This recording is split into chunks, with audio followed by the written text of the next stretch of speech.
Hello, everybody, and welcome to our 8th and final week of Season 1 Grandmasters for 2020. It all finally comes down to this. We had a pretty heart-wrenching week last week where we had to say goodbye to Staz and Samuel Sao-Gia from Grandmasters. But this week, it is about two things.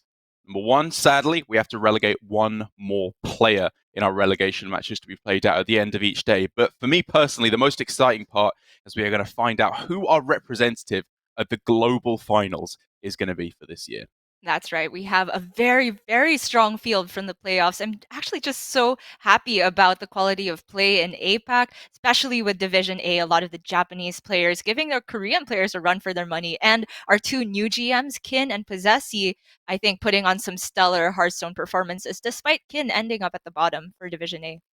That's right. He is going to be coming up later today in our relegation match. But first of all, we're going to be working through Group A for today. We have two groups, Group A today and then Group B tomorrow. Obviously, from each of those groups, we will have two players advancing through to Sunday, where we will play our semi-finals and our finals. The winner of all of that will be the sole player to go through to the global finals later on this year. But Gia, we also had to find out earlier this week who would be coming through to Group A from our two players from Division B.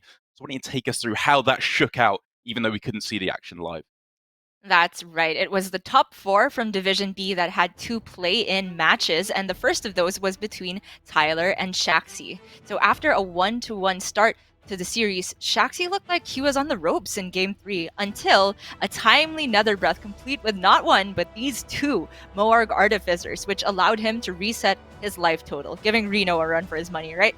From there, the battle was all about keeping the board clear, so with his window of opportunity closing, Tyler committed heavily into that crazed Netherwing turn, and Shaxi was prepared with a punish.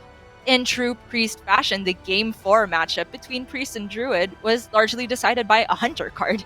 Each player had multiple copies of Zixor Prime in their deck after a swingy Soul Mirror, but it was Shaxi who was able to capitalize on his first.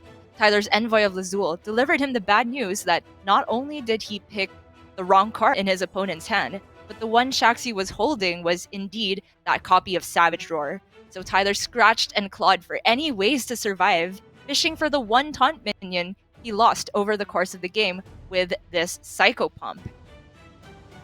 But as you guys can see, it was to no avail, a complete whiff there, and the match concluded the same way it did between these two players in Swiss, with a 3-1 victory for Shaxi. In fact, that puts Shaxi at a 3-0 record versus Tyler throughout all of Season 2. And now, Shaxi awaits the loser of Rivius versus Possessi in the Group A elimination match. Gia, very eloquently put. I can't believe how far your diction has come since last week. It is truly something to behold. But all off the top of my head. All off the top. As you said here, we can see the Group A bracket here. Glory finishing first out of all of our players in APAC. An incredibly impressive performance is rewarded with a bye up against our Division B player who came through in Shaxi. So he's waiting in the winner's bracket match up against Rivius or Possessi. Whereas Shaxi, like you said, despite the fact that he took a nice win against Tyler, still only has one chance to make it through to the global finals. If he loses one match before he's through, he is out of here.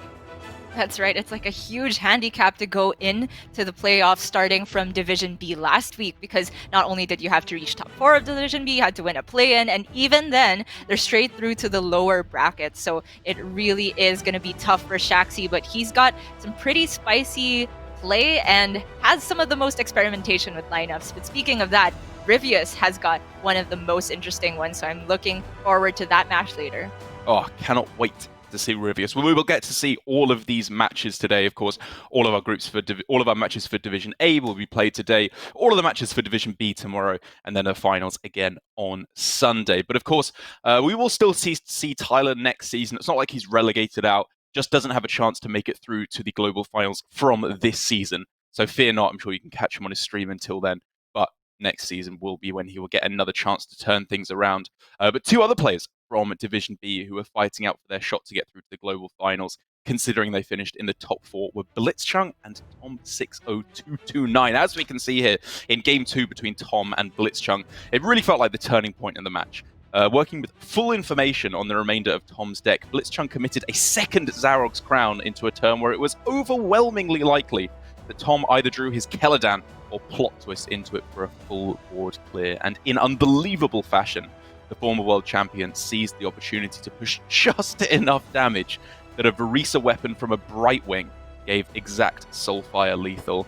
And in Game 4, facing match point, Blitzchung may have thought he stabilized against Tom's Demon Hunter, taking board control and oozing away a 2-charge Warglaive. But unfortunately for him, it actually played right into his opponent's hand. Tom equipped the second Warglaives and picked up right where he left off, creating a wide board of satyrs and denying any potential victories from his mana burn as well. They were hard fought and narrow victories, but it was Tom in the end who advanced over Blitzchung with a 3-1 score, securing revenge for his defeat at the hands of Blitzchung last week, which means he awaits the loser of the match between Surrender and Chonsu in the elimination bracket. As we can see here, Gia, Alutemu waiting at the top with that by Surrender and Chonsu, two of our strongest South Korean players waiting there in the first match, and then Tom waiting in the wings to find out who his prey shall hopefully be. That's right. The last 2 slots for playoffs were actually the winners in play-ins and happened to be 2 Taiwanese players, showing that they have what it takes still to roll with the best of them, as we've seen from this season, the Japanese and South Korean players. And while my heart is breaking for Tyler and Blitzchung to get so close, but so far I think Tom and Shaxi are very well deserving. And my eyes are on this match between Surrender and Chonsu, because Chonsu, despite us being a bit critical of his play throughout the season, has been on the grind. He recently hit rank 1 legend in APAC, and I think he's showing us that he's put on all of his best performance for this playoffs weekend. Really seems that we're getting an incredibly strong finish when, to the best of my understanding, none of the other APAC Grandmasters were near the top. Obviously, they all get automatic qualification through to the Masters Tours anyway, just by virtue of being GM. But it still shows a good amount of dedication to learning the matchups. Quest Warlock in particular, I believe, is Chonsu's forte at the moment. And speaking of Quest Warlock, Gia, we can take a look at how highly or lowly represented that is this week. Because that is one deck that has just been pinging up and down over the past few weeks. That's right. Quest Warlock has now settled at a 57% bring rate, a little bit down from the 69% bring rate last week, but it did have a bit of a downtick in performance, I would say. What's interesting here is that Tempo Demon Hunter is not at 100%. We actually have one player, Rivius, going off the wall, not just with his class choices, but also some archetype differences that we can take a look at later. Yes, we do have some slightly interesting inclusions here, mainly from Rivius. The rest of the lineups, I would say, are very standard. The deck that is not being featured here, but is still fairly popular, is Rogue, which is filling out quite a few players' 4th deck slot, although it is just kind of pipped to the post by Highlander Hunter and Quest Warlock in terms of popularity. But in terms of the Quest Warlock, you and I have been very curious about this deck over the past couple of weeks, as I think everyone has, with even Vino, one of the ex-European Grandmasters. Don't know why that's his claim to fame. Sorry, Fino, just the first thing that popped into my head. Putting a show match on yesterday between Quest Warlock and Spell Druid, interestingly enough, which we can see here in GM, is at exactly a 50% win rate. But you can see overall why it's a fairly well-brought deck. It seems to do well against a lot of the field. That's right. It's got a great matchup versus Rogue, and apparently is not too bad against Tempo Demon Hunter. I would still hesitate to say it's actually favored, but if it can go toe-to-toe with a deck like that, while also having a favorable matchup against the common 3rd or 4th deck brings, like Highlander Rogue, then I think it absolutely sense to bring. However, it struggles a little bit versus Hunter, which is also a pretty popular bring for the week. Yeah, and it makes sense when you think about it. Highlander Hunter has the perfect combination of having the minions to play on curve, which Warlock can struggle against. They don't want to use their big removal on just a couple of small minions, and a tremendous amount of burst damage to go over the top as well. Kind of in contrast to Demon Hunter, it seems to have a little bit more powerful on-play curves along the way, or on-curve plays, I should say, sorry, in terms of minions, rather than just weapons. But we'll have to see how that will shake out this weekend, because we're also interested in some of the other decks that have been brought here, more specifically Rivius's Druid Gia, which is, I didn't think there was any room for it at this point, but yet another innovation on Druid. And of course, we see this from Rivius, right? If there's going to be any innovation, it's going to be from the guy who was the first to bring Questlock at all to GM, the first guy to put Ysera in his Druid, and now she's bringing a couple friends, 2 Emerald Explorers, and along with that package, 2 Breath of Dreams. For the slots he cut, it would be the Wild Growth and the Rising Winds, I believe. So he's now got a hybrid version, not quite all in on the Dragon package, but not all in on the spells either. Yeah, it's kind of just basically guaranteeing, or at least giving you the chance to get Breath of Dreams, which, in my opinion, I think it's got to be in like top 5 cards ever printed in terms of power level. If you can get the effect to go off of gaining a mana crystal and drawing a card, it's absolutely insane. But still, of course, you're playing a little bit of a risk with this deck, not going with the full suite of big dragons, and instead keeping the core of the token part of the deck alive with the Savage Roar and Power of the Wild, which the more dragon-focused versions of the deck did end up cutting. So I think it's a very cool build on the deck from Rivius. I'm sure he's done his practice and maybe offers a little bit more consistency in terms of the ramp in order to get up to the late game, because we've seen obviously players trying to go with the Glowfly Swarm as often as possible. But if you can get up to an early Mount Seller, even 1 turn earlier now potentially, with the Breath of Dreams into Overgrowth, that could be incredibly powerful curve for the Druid. And at the very least, it's always just a delight watching Rivius play whatever he's come up with. For sure. And last night in particular was a great time to be tuned into any Hearthstone streams because we saw Boar Control trying his hand at this list. I'm not quite sure who between the two of them innovated or if it was some other mystery person, but the fact that they landed on similar lists and said that he was finding the list to be pretty well performing, I think speaks to the potential of that build. And aside from that, there was also between Quest Warlock and Spell Druid held by Fino and company, with the 2 pilots being RDU and Bloody Face. And we finally have some more answers as to who is actually favored in that matchup. And I can't wait to see that saga continue throughout today. I mean, you say we know who's favored out of Quest Warlock and Druid. Let's be honest, it's Radu who's favored. You should never guess against him. It's just always a losing bet. But with that out of the way, we're going to send you away to get to know the APAC players a little bit better if you haven't been with us along the way so far. And when we come back, we're going to be having our first match of the day to decide who will be going to the global finals later this year. You do not want to miss this.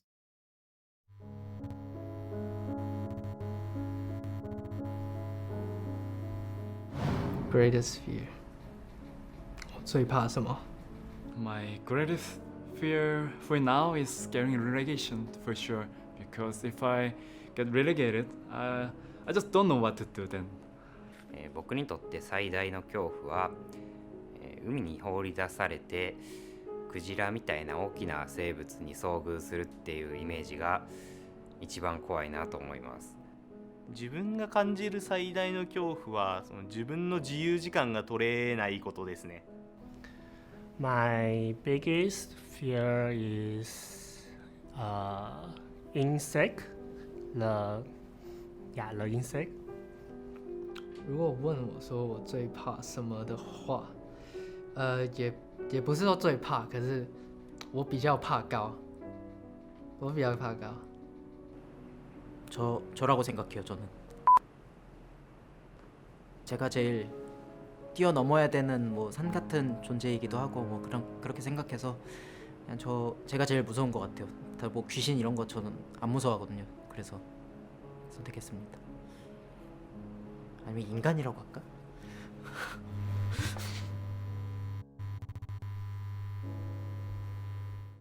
The Masters Tour is officially upon us. Pull up a seat by the fire and join us as the action unfolds.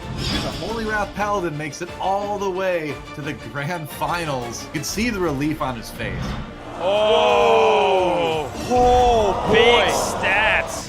Belcane has it. He's got the bird. He's got the trophy. He is the Masters Tour sole champion.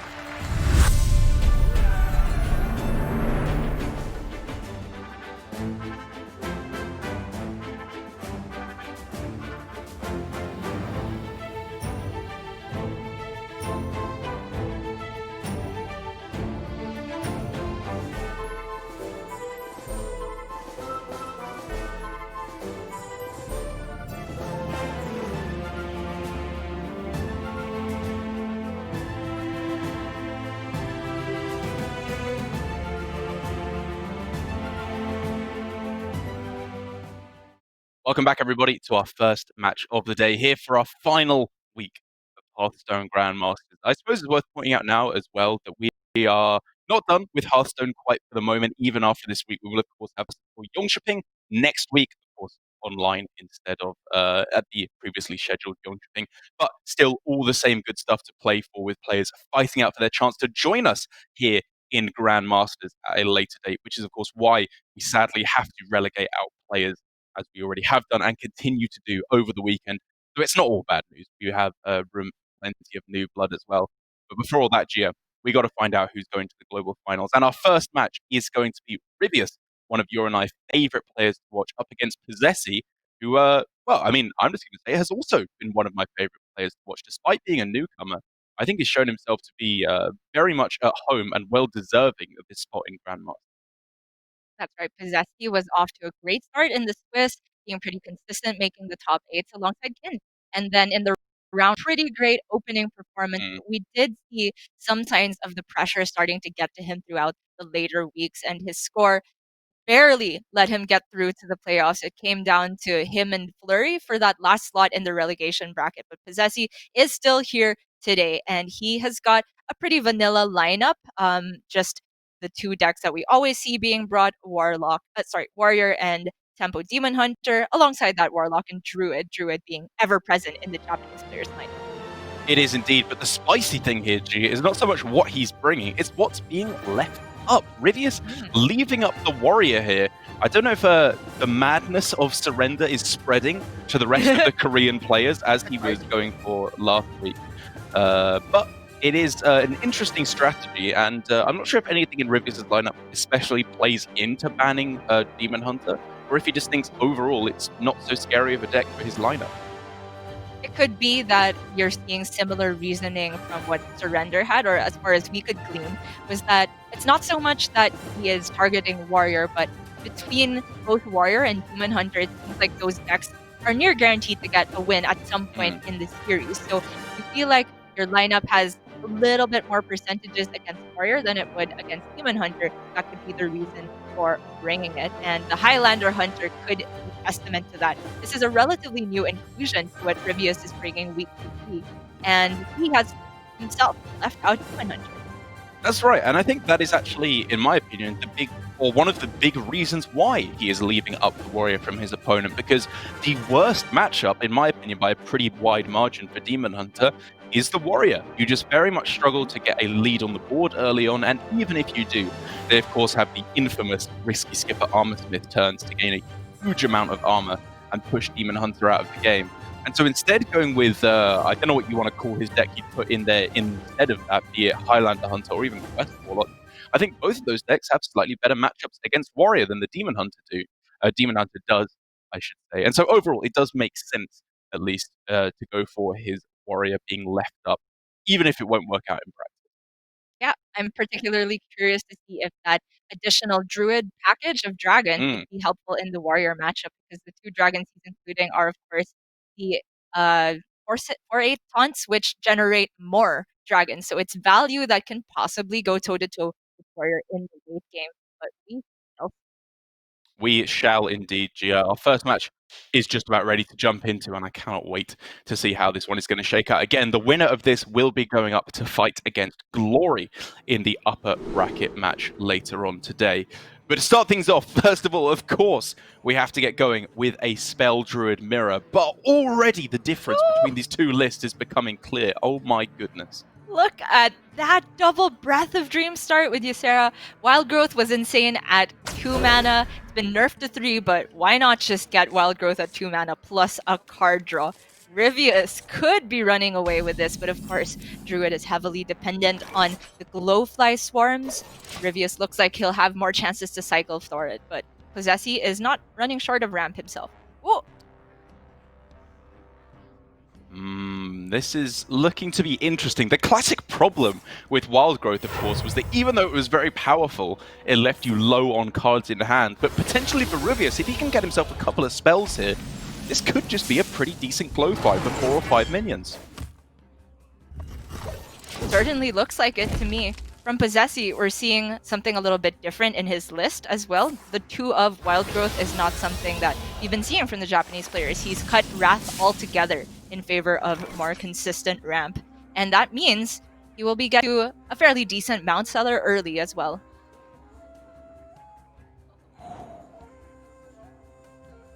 Tough decisions for Possessi. He could go Vate Overgrowth, but then that, of course, does not leave him available to go with one of his 7 mana plays on the following turn. So I'm thinking he could just hold off on the Innovate and get basically the same effect in 2 turns' time. Yeah, if you're looking to go for earliest Mount Seller, that is definitely the player. But I think Possessi's considering, what if he just takes all the ramp? If you go Vate Overgrowth now, he can just go double Wild Growth next turn, and on the next turn have the full 10 mana. But I think this more measured approach is very considerate of what Rivius will be doing on his side.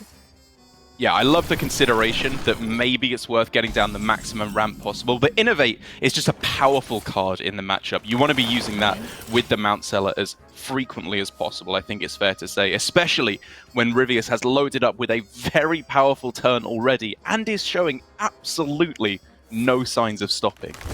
And oh my gosh, he has a payoff spell as well. It is not there for immediate damage, but now Possessi will have such a tough time clearing off the board. It's also worth noting Rivius has not cut any of the Savage Roars from his list. He still finds room for 2 of them alongside 2 Power of the Wild, so Possessi's got to be worried now.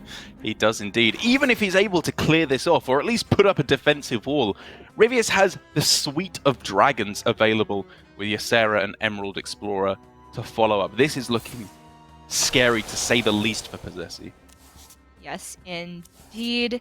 He's going to go for the overflow there because the Mount Seller wasn't quite good enough with only 2 spells to generate beasts, but he's gearing up for a bigger swing next turn and hoping that Rivius can't push the lethal immediately. It is just so difficult for Druid to deal with a board like this. What do they even have in their arsenal? It's like we had to go back to Primordial Drake was the best option that we had a while ago in order to deal with boards like this. Interesting that Possessi chose to heal up instead of preemptively removing one layer. Of course, the removal of a minion wouldn't remove any damage from the board immediately, but maybe it was worth considering because he has to start softening up next turn. Also interesting for Rivius that he, well, out of a few potentially strong options that I saw, be it ramp to get to Ysera next turn or Emerald Explorer, instead just decided to draw and hit the Power of the Wild, which I imagine is the payoff he was looking for, which puts him so far in the lead. Indeed, either Power or Roar would have been huge there, but now Possessi has a chance to swing himself back. It's got to involve some rush minions as far as I can see it though. Zixor and Diving Griffin. Okay, nothing quite happening yet. But I will say, with no Savage Roar available, Rivius is potentially not looking at lethal quite yet. Very true. Does have these 2 Mog Beams. A Mount Seller of his own could potentially be huge. Oh, the Wild Growth used to generate... Oh, finally a Griffin appears, but it is a little bit short of being able to clear that Glowfly. Incredibly close. What are we looking at? Double Bog Beams on the Mount Seller. Crystal Powers for another 4. That's just 10. It's just short, yeah. Just short. I think he can push 8 damage to face on this turn. He has to be interested in clearing some on the backswing as well. Yeah. Though. But he could just play the Emerald Explorer along with 4 spells. There's enough mana cheat to go for that. That is true. He could also just go for a overflow play on this turn with the Bog Beams as well. Clear off the the Mount Seller. The consideration is if he goes Ysera next turn, you probably want to overflow after. Good point. Good point. But it's very close. And you could save the other Crystal Power for healing on his taunt if he prefers doing that, as opposed to killing the Diving Griffin. Nixia, straight up the pick here. You're playing a token deck somewhat, so gotta be good. Yeah, not often that she is the pick, but it turns out pretty insane here. As Possessi's best option is draw, for something more impressive? I suppose. But as it stands, he can only remove 2 damage from the board because the taunt has Death Rattle still.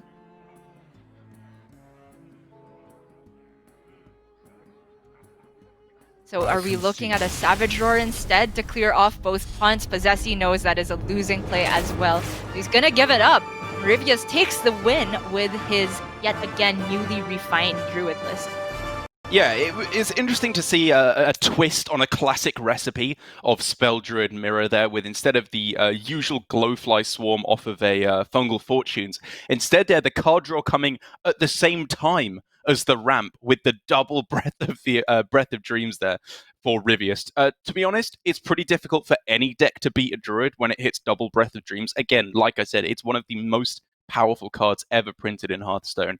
But I do like Possessy's strategy overall, holding back the Innovate, going for the Overflow the turn before Mount Seller.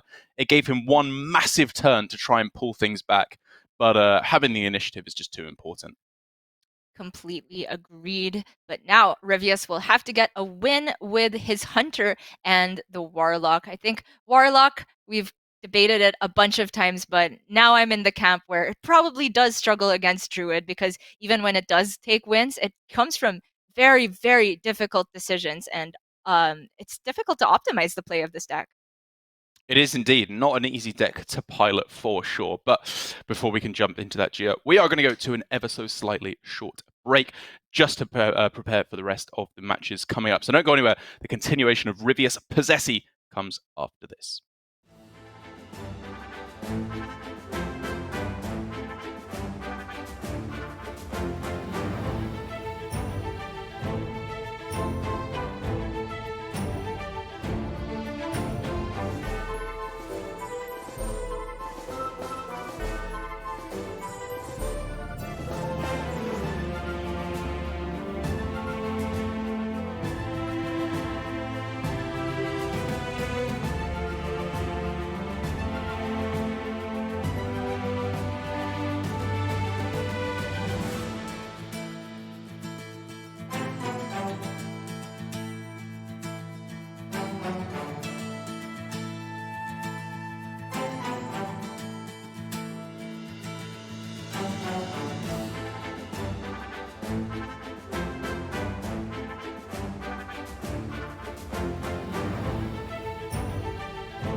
You're watching Hearthstone Grandmasters here in the Asia Pacific region, the first day of the final week here before we find out who's going to be going to the global finals. And two players who are playing for that coveted position are Rivius and Possessi right now. Rivius, the player out of the South Korean players, who I believe finished joint first place along with Surrender after kind of an up and down performance for both of them.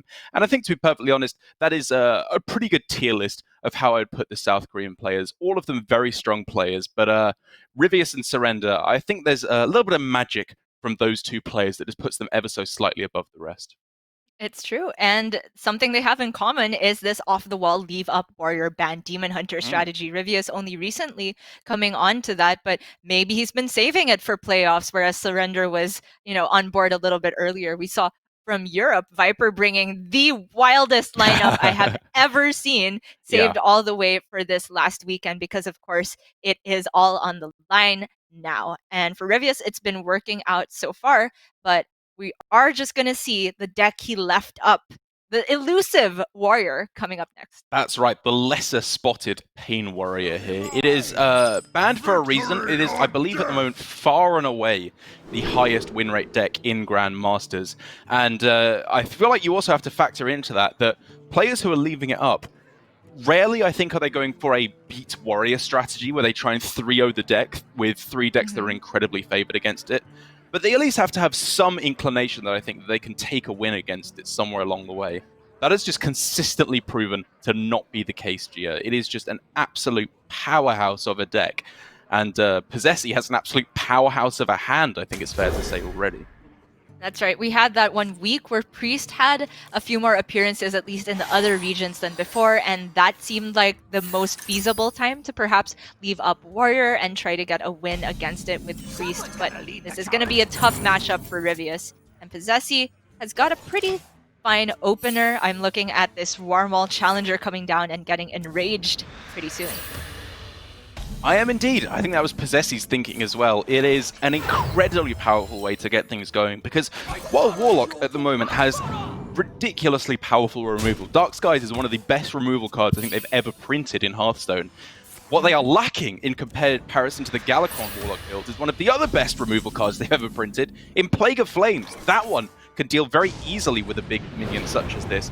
But Dark Skies is not even touching this board that Possessi can throw down. Whoa. It really isn't. Even a Moarg off the top with the double effect on Nether Breath would not be able to clear this Warmaul Challenger. Rivius is going to have to find a way to deal with it over 2 turns. And that's looking feasible. That is something. He, of course, can do the 8 damage now and then the 4 damage on a following turn. That was pretty crucial, I think, to have any real chance whatsoever of pulling this back. And the Moarg is just awkwardly statted enough that these 2 minions can't trade into them without dying, whereas Possessi really would have wanted to get a great Battle Rage this turn. Now he's gonna commit the Cork Run, but pray that there's no Dark Skies to answer. Man, what a draw from Rivius. It's only like just now sinking in how important that was for him to have any real chance at all. And look at this turn. He's not actually in that bad of a position anymore. In a great position. The Dark Skies now. So he could go for the guaranteed clear of Nether Breath on the 6/4 and then Dark Skies away the rest. Yep. There is also a Mortal Coil iteration. There's a couple of ways you can do it. Yeah. I think this one makes the most sense. Going with the Nether Breath and the Coil, because there were some other lines with like Rain of Fire plus the Dark Skies as well. But this includes the tap, which is the most important thing. Right, he leaves up the 2 non-threatening minions and knows that Possessi is not even damaged himself, so Possessi would have to find a way, particularly a skipper, to make use of this board to start getting his cycle.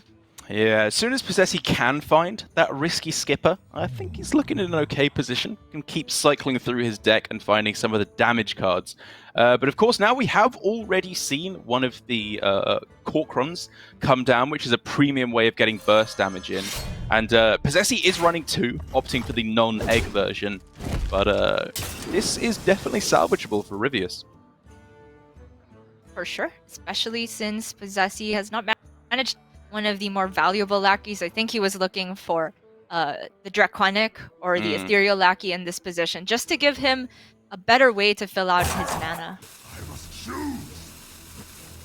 Yeah, I think he's even starting to wonder about saving it here, thinking about stuff like, well, if I draw Risky Skipper, that's another card draw potentially off of the 2-mana minion that he summons. Whereas throwing it down here, it's, I mean, it's pretty likely to just get munched by a Crazed Netherwing. Yeah, Netherwing or the Dark Skies, which he hasn't seen yet, but we could be just seeing from Possessy that he feels so far behind. The Risky Skipper off the top isn't very likely, that he hopes this board just gets there. And I get the bad news that not only is the Dark Skies there, so is the Acidic Swamp Ooze. Yeah, I think you've got to be throwing that down. Rivius, I think, was like tempted to start going for a plot twist because he definitely wants to improve his hand over the next couple of turns. But, I mean, like you said, the use is just too perfect.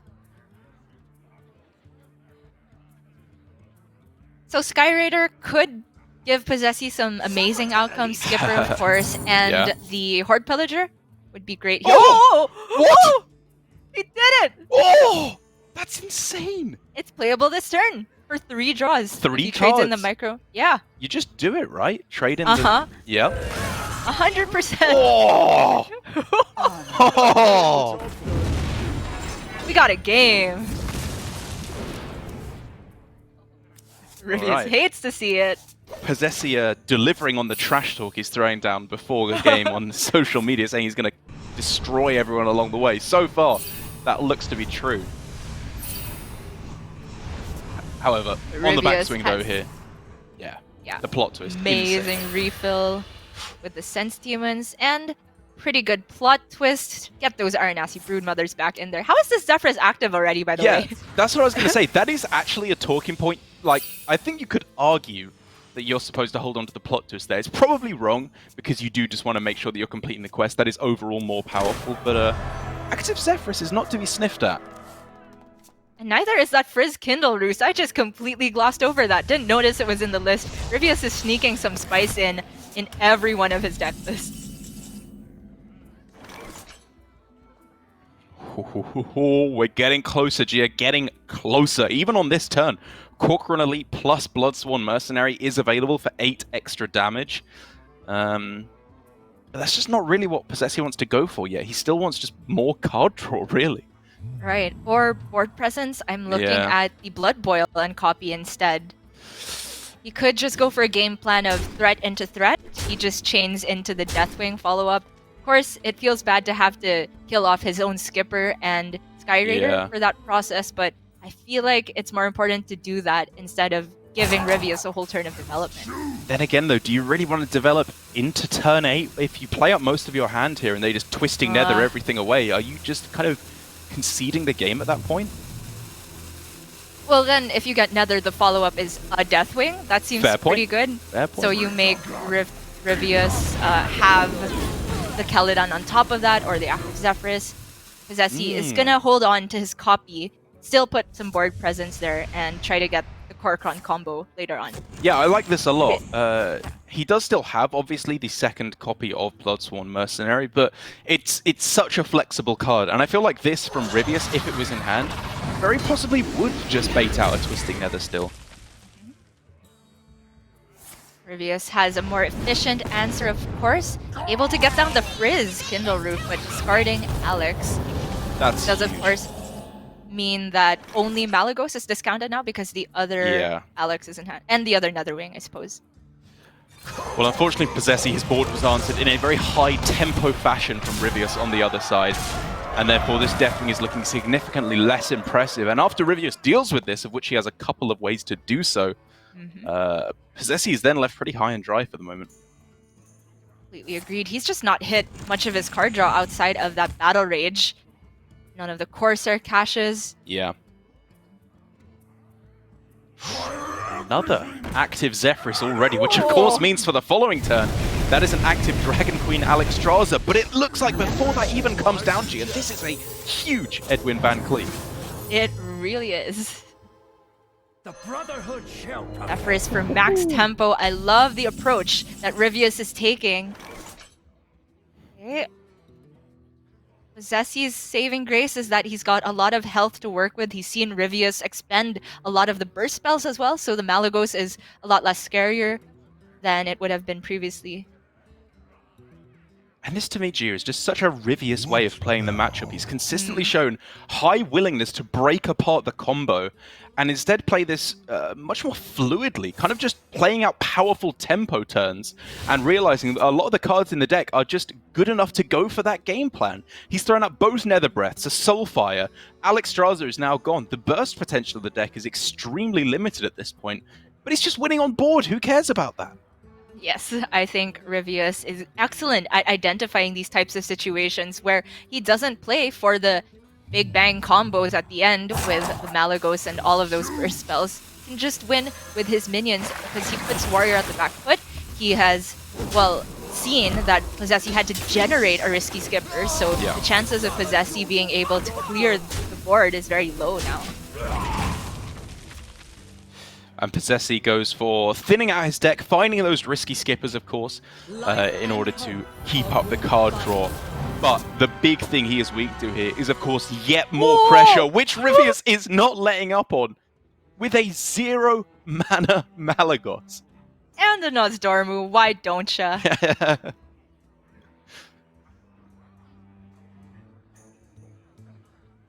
Rivius counting up if he can push 2-turn lethal. I think he absolutely can if everything sticks, and it's pretty close to guaranteed sticking. Look at that respect still. I'm sure that Possessi can't copy anything, get any cheaper than it normally would. Blood Boil Brutes.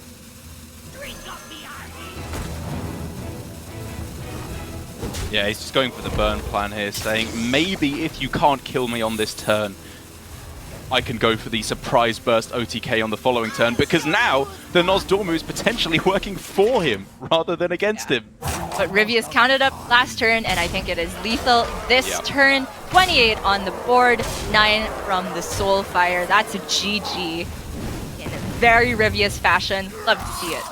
I absolutely love watching Rivius play this deck. I think whether he's right or wrong, it is just shows such deep understanding of the deck because he plays it in such a creative fashion. He's not rigid with the way he plays it. And I'm going to go out of line and say that I loved the way he played that matchup there. It was constantly just staying one step ahead and realizing that the one real weakness of Warrior at the moment is singular large minions. And Edwin, despite being as a single card a 3-mana 2/2, turned out to be exactly that single large threat that Warrior couldn't deal with. It was a great showing from Rivius there, and Possessi's already on the back foot. He tweeted out that he didn't expect to lose a single game. Well, okay, I guess I can't speak. I can't be putting words in his mouth exactly because it did go through Google Translate, but what that tool spit out was BlizzCon will appear and I'm gonna kill everyone on the way there. It was wonderful. But as far as I understand it, it looks like Possessi felt really confident going into today, hoped to just have an amazing win streak, but he's now one game away from having to start from the elimination bracket. And that's what I want to see from Possessi, because although at first glance he seems to be very reserved, you know, a very polite Hearthstone player, I think we've seen flashes there of a little bit of BM from him, throwing out the dab on his opponents along the way. And when he has the confidence, when he really believes in himself, I think that's when he's playing his best. It's when he gets in his own head and starts doubting himself that things start to go wrong. So he's got to have a winner's mindset, even despite being 0-2 down against Rivius. Obviously, if Possessi loses here, he still has a chance he can take the win in the lower bracket against Shaxi coming up later today. But you really want to get that winner's match in to try and guarantee your spot in the semifinals. Yes, indeed. But look at that opener from Rivius. He even had the option to keep a 4-drop there, but this curve is nuts. Got Zephyrus into his choice between Animal Companion or Wild Growth. I think there's legitimate considerations for getting out a faster Rottnest streak. Well, now that you've got Animal Companion as well, unless you want to double up on them, for which there is some consideration, I like the Wild Growth, or even the Power Shield here, actually. That is very, very resilient. It's against the weapon, right? What do you expect on turn 3 from your opponent? That's fair, but I feel like the value on Zephyrus is a little bit more important. That's this very ramp fair. Unlocks a great curve for Rivius, And if he draws into Dino Tamer Brand, Alexstrasza, suddenly all of those powerhouse cards that we say in theory put the Highlander Hunter ahead in this matchup, but in practice it never quite works out because Warrior has that early pressure. If Rivius can get them down early, that I think is a ticket to victory. You've convinced me, Gia. I like the tempo plan in a lot of matchups for the Hunter, but in this one here, like you said, it is again those singular minions that are very powerful against Warrior because of their lack of removal. For Possessi, he did start off with a 2-weapon hand and no Corsair Cash, which always feels bad, but he at least has a way to fill out his curve, and he's sitting on these skippers with the Battle Rage. What? Desert Spear with this hand is actually low-key insane. High key. Oh, yeah, okay, high-key insane. I mean, I was going to say you could throw it down on this turn because it sets up generally for a better Rot Nest Drake because you can clear the small minion, and it obviously makes Varanus and Faceless Corruptor both god-tier cards. Yeah, I think what Rivius has gone for is a slightly cleaner mana utilization with Companion plus Spear on the follow-up, and then he can play the Faceless or Varanus on the follow-up. Both of them are insane, putting together some threats of his own. 8 damage clocking into the face here. He Sorry, absolutely 9. is. Yeah. Going on the aggressive. Synergy. Oh yeah, of course, the pirates buff each other.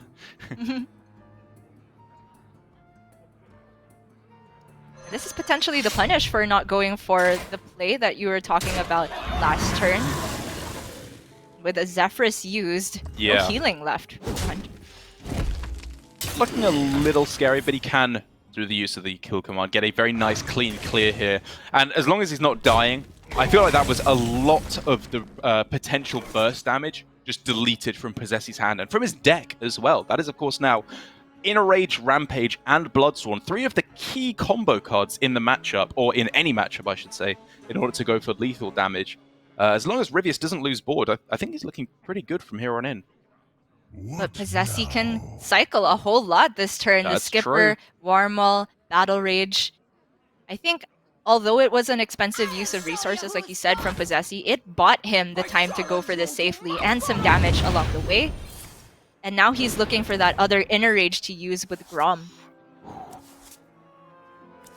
Woohoo! He's got Not the quite second available Inner next Rage. turn. Yeah. He's got the weapon with Captain Greenskin. This is a lot of damage now. Absolutely insane. But Zessi is not going to have infinite time to get all of this down. It's got to be said, Rivius can turn the counter pressure up very, very quickly. Dragonbane Hero Power on an empty board for 7 damage could potentially set up somewhere close to 2-turn lethal next turn. But Possessi's also just got the 2-turn if he swings face with this live That's wire true. lens. He's only scared of a taunt on the other side to protect from Grom going face. Also slightly curious that Rivius decided to leave up the Skipper and hit the Warmaul Challenger instead. It's you can leave the Skipper up when it's only at 1 health though, because it tends to die whenever another minion is played. Okay, Possessi's got this. Especially impressive yet. Rivius is going to have to hit a taunt, and he knows it here off of the Animal Companion. But that is not it. 1 and 3 to get the Misha. He also had that opportunity to coin out Dragon Queen Alexstrasza, but I think that's lower odds to hit a taunt. Knows he just has to turn the corner for the next turn, but he is not gonna get there.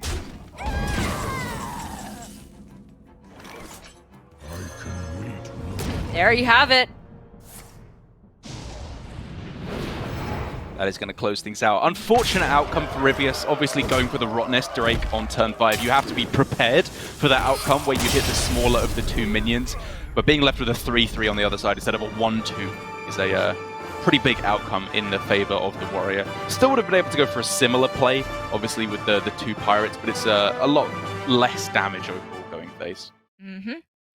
Makes me wonder and go back to the play you were suggesting again. The setting up of the Desert Spear would have been great on the reactive, but I think Rivius identified his spot as being the aggressor in that one point, and it turned out that the hand that Possessi had was perfect to go on the offensive. It had to be that 3-card combo to put Rivius under that much pressure, but it was there, well spotted from Possessi, and he is back in this series.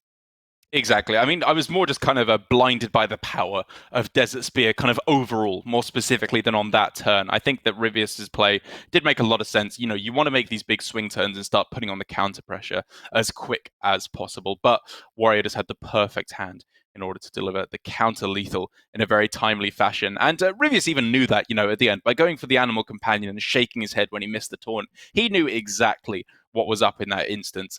And so now moving on to his Hunter yet again, this time up against the Druid. Hopefully he should have a slightly better shot here. So I did manage to ask the Japanese players through our lovely translator Rikapi about how they feel for Druid's matchups in general, because this is a deck that the Japanese players have been bringing week to week to week. I particularly asked about how it was versus Warlock, and Possessy had a one-word answer that Druid is favored. But we did see some additional insight from Glory and Alutamu that there are other reasons why they're bringing Druid so often is that they feel it's in a good position versus the other common 3rd and 4th decks in the meta, Highlander, Hunter, and Rogue in particular. So I don't think Possessy's feeling too bad about this one. And he has got himself a pretty good hand to start rolling with. He is, of course, left with the quandary of whether he throws down the Power of the Wild here to fight back against this minion.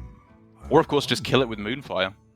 Yeah, I'm looking at the Moonfire hero power and then curve into the Wild Growth.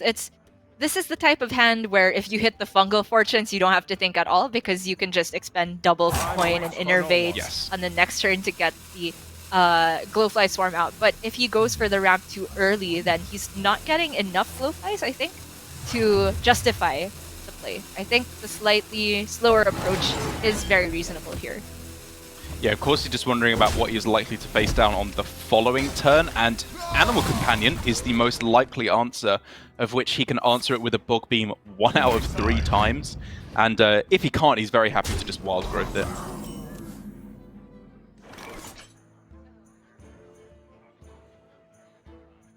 Right, so Possessy's game plan is coming together. It's just the Wild Growth into Glowfly and hopefully have time to hit a Mount Cellar later on, especially since he has his Overgrowth. Getting scary. So he does have the possibility here to go Bog Beam and then coin Glowfly instead at the same turn Glowfly at the expense of one of the Glowflies because he's expended an extra spell by then, but with the upside of killing the Huffer, which is a pretty big deal in my opinion. It's true, it does save him 8 health from this point. Yeah. So losing a 2-2 in favor of 8 health, when I frame it that way, I think it's absolutely a deal that you take. But of course, going for the ramp now makes Possessy's top decks, or potential top decks, a lot more powerful, thinking Mount Cellar, etc. He takes the ramp now, he's not boxed into having to Overgrowth at some point, I think.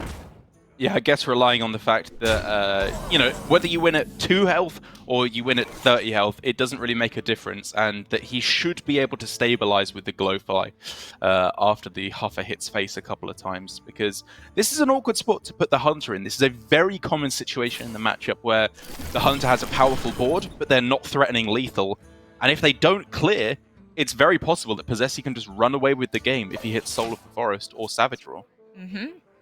There's always that possibility for lethal on the backswing now that I think APAC has just decided that the double roars is the way to build this deck. Rivius is having none of it, going for the game plan that he already sees, and I'm on board. And now for Possessy, the Power of the Wild is... It's good. It allows him to take out the Rottenness Drake a little bit more easily, but the numbers do not stack up perfectly, so... Maybe this is an Overgrowth turn instead. Or even as well as. Yeah, the Overgrowth, of course, unlocks the Bog Beam for free, so that's great. And he can use Crystal Power for... Oh, it's tough between healing here or removal. But since he's got the Overflow, I'm leaning a little bit towards just removal and saving himself an extra Glowfly. Yeah, me too. You got to prepare for what they're going to throw down on the following turn, and make sure that you have an answer, and you can still go for the Overflow. I like this a lot. Wow. Are you playing this for 3-2? Alright. full development from Possessi. Gets himself the most board presence going into turn 6. The threats from Hunter are not particularly scary on this turn if there's no Desert Spear equipped. Yeah, Rivius exactly. has a double rush hand. If Varanus comes down, I think Possessi is very happy just to trade into it and then go for the overflow. And like you say, the Diving Griffin here is reasonable, of course, to draw him the Faceless Corruptor and clear off some of the board. Because at this point for Rivius, yes, there's the potential for lethal over the next couple of turns, but once overflow shuts that down, this is looking to be a Dragon Queen Alexstrasza turn to me. Or a game plan, I should say. Mm-hmm.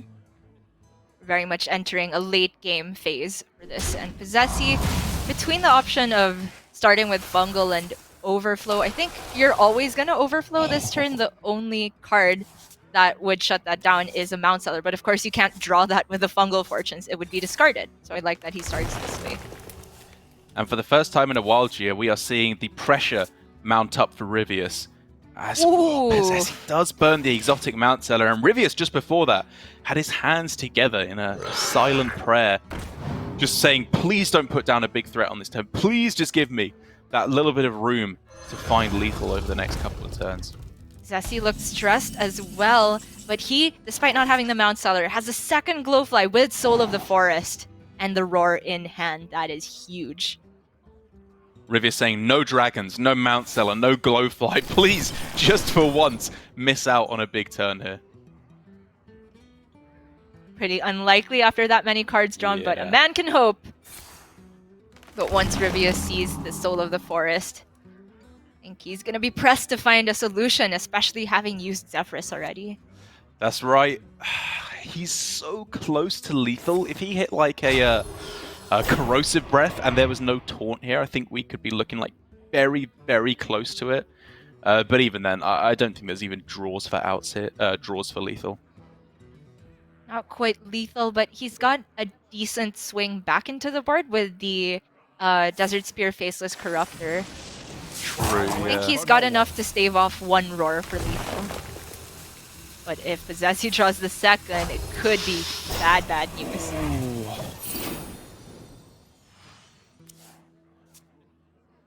Second taunt also makes it so that if Rivius wants to generate a Locust, he's going to have to take 3.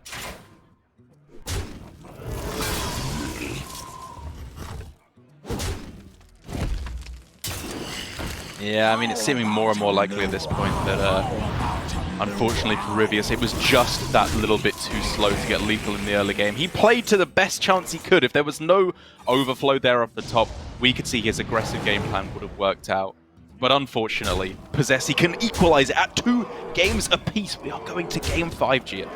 That's right, with an exact lethal. Actually, that Iron Bark was low-key super nuts for Possessi because Rivius had to tank the 3 to get a Faceless Corruptor there. And granted, Possessi had quite a few draws to search for the second Roar, but that is a little bit less stressful for him. And Game 5 is on the horizon now. Love to see it. You really do, Gia. The only decks left remaining for both of these players being, of course, the Hunter for Rivius down at a pretty sad win rate, taking 2 losses now for him, and the Warlock, I believe, as the last remaining deck for Possessi. And now Gia, he's faced against the Warrior, not the best matchup for Hunter. The Druid, arguable matchup on either side, it's not especially favored for either one, but now the Hunter versus the Warlock. Surely Rivius is in a good spot to clutch it at the last second. That's right. As far as our GM stats would have it, at least, Quest Warlock seems to struggle most against Highlander Hunter outside of the Warrior matchup, which we don't have a very big sample size for, of course. And it's because Hunter can just curve out so consistently and have that burst at the end as well. I think Warlock has to rely on not just Nether Breath at the beginning, but pairing it with a Moarg to get out of range sometime in the mid-game. Yeah, and of course the problem stands that even though it's in a way comparable to Demon Hunter for the Warlock in the early game, given that you're just removing, trying to stabilize, there's that little bit of extra stuff that makes it more awkward than against Demon Hunter. Of course, Dino Tamer Bran is not only a lot of burst damage, but also a singular huge threat. And in a weird kind of way, Stormhammer can be one of the most devastating cards in the matchup. That's right. And we see Rivius in his own Quest Warlock list has been playing Ooze. He's brought it again, but for Possessi, that is not in the arsenal. Saw in the Mulligan decision for Rivius, he's also playing the Blowtorch Saboteur despite banning out Demon Hunter, which means to me that he sees it as a card that's potentially good against this class as well. Locking out the tap at a more expensive cost could be huge for the Warlock. And already Stormhammer, if for nothing more than board control, will just allow Rivius to keep the punishment coming over the next few turns. Rivius, for Possessi, really doesn't want to have to use a Moarg just for that 2-2, so he's going to keep the cycle going. They are running defenders, though. That's going to be pretty useful for Possessi.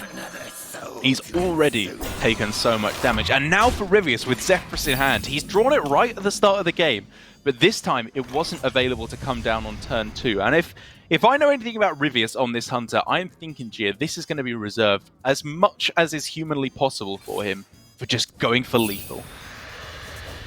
Yes, should it be available, obviously, for Rivius, but I think more likely we're going to see it used for a Hex onto the Cartoot that's coming down next turn for Possessi. Yeah.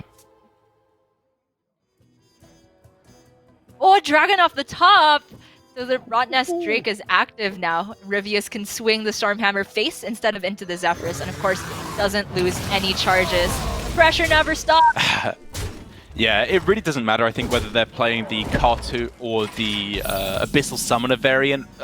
Rotnest Drake is just not especially good against either of those two options. The main thing is just getting it down as a 6/5 minion on curve.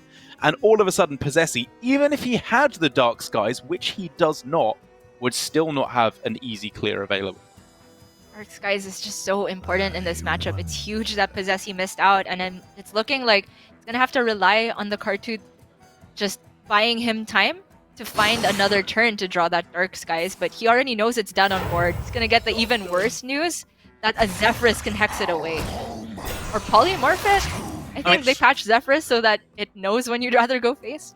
I'm looking at, like, is there potential lethal with Shadow Madness here? It's pretty close. At 10, not quite, but very, very close indeed. Oh, but Rivius gonna go for the Dragon Bane instead. You're very right about your hunches with Rivius, and how reserved he is with using Zephyrus. I think it makes sense, because even in this situation, you're still scared of the potential for a big heal on the following turn. So you always want to give yourself the option of saving it for Savage or Bloodlust, Wind Fury, whatever, in order to go for the lethal. We did find a spot where no matter where the Dragon Bane hit, it would leaving Rivius in a good board state, but yikes. Possessi. So if he goes for Rain and then Twist and hits the Dark Skies, there's still 10 health left on board. It's a lot to go through. Yeah, that's not even a clear then, is it? Which means Moarg, Rain of Fire, and then play it, and what are you even looking for then? You can't even hit You have anything. 1 mana left at that point. Yeah. It's so rough. We could see him just plot twist now, try to get just Dark Skies and hope to clear off the 2/2 health minions. Right. And potentially Soulfire away the Dragon Bane.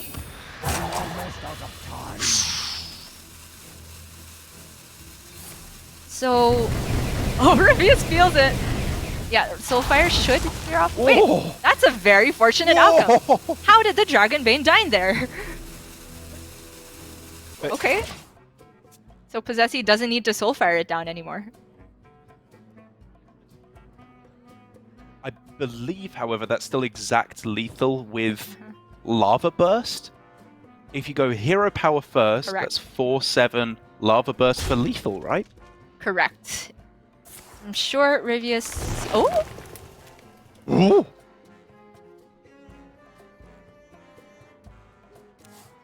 Yeah, we counted the mana, right? There was 7 for Hero Power Zephyrus Lava Burst. Yep. A missed. I think he just realized it. I the look think on he his just face. saw it. Yep. Oh! Well, okay, still a good spot for Rivius. The minion here cannot be targeted, so even if a Nether Breath comes down, it's looking very good for Rivius, but rightly so. He needs to make sure his head is absolutely in the game for this if he wants to get all the way. Zessie can fish for that Nether Breath with the plot twist. Oh, yes. Morg was redrawn, it was green. Absolutely needs healing. There it is. There's a dragon in hand. Morg gets redrawn. Probably. There it is. Okay. But can he deal with the 5-4?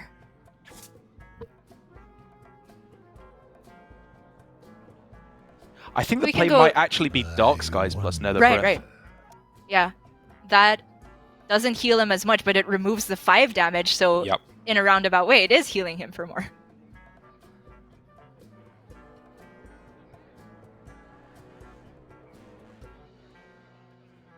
Trying to see if he can get away with leaving up the 5-4, but I don't see it.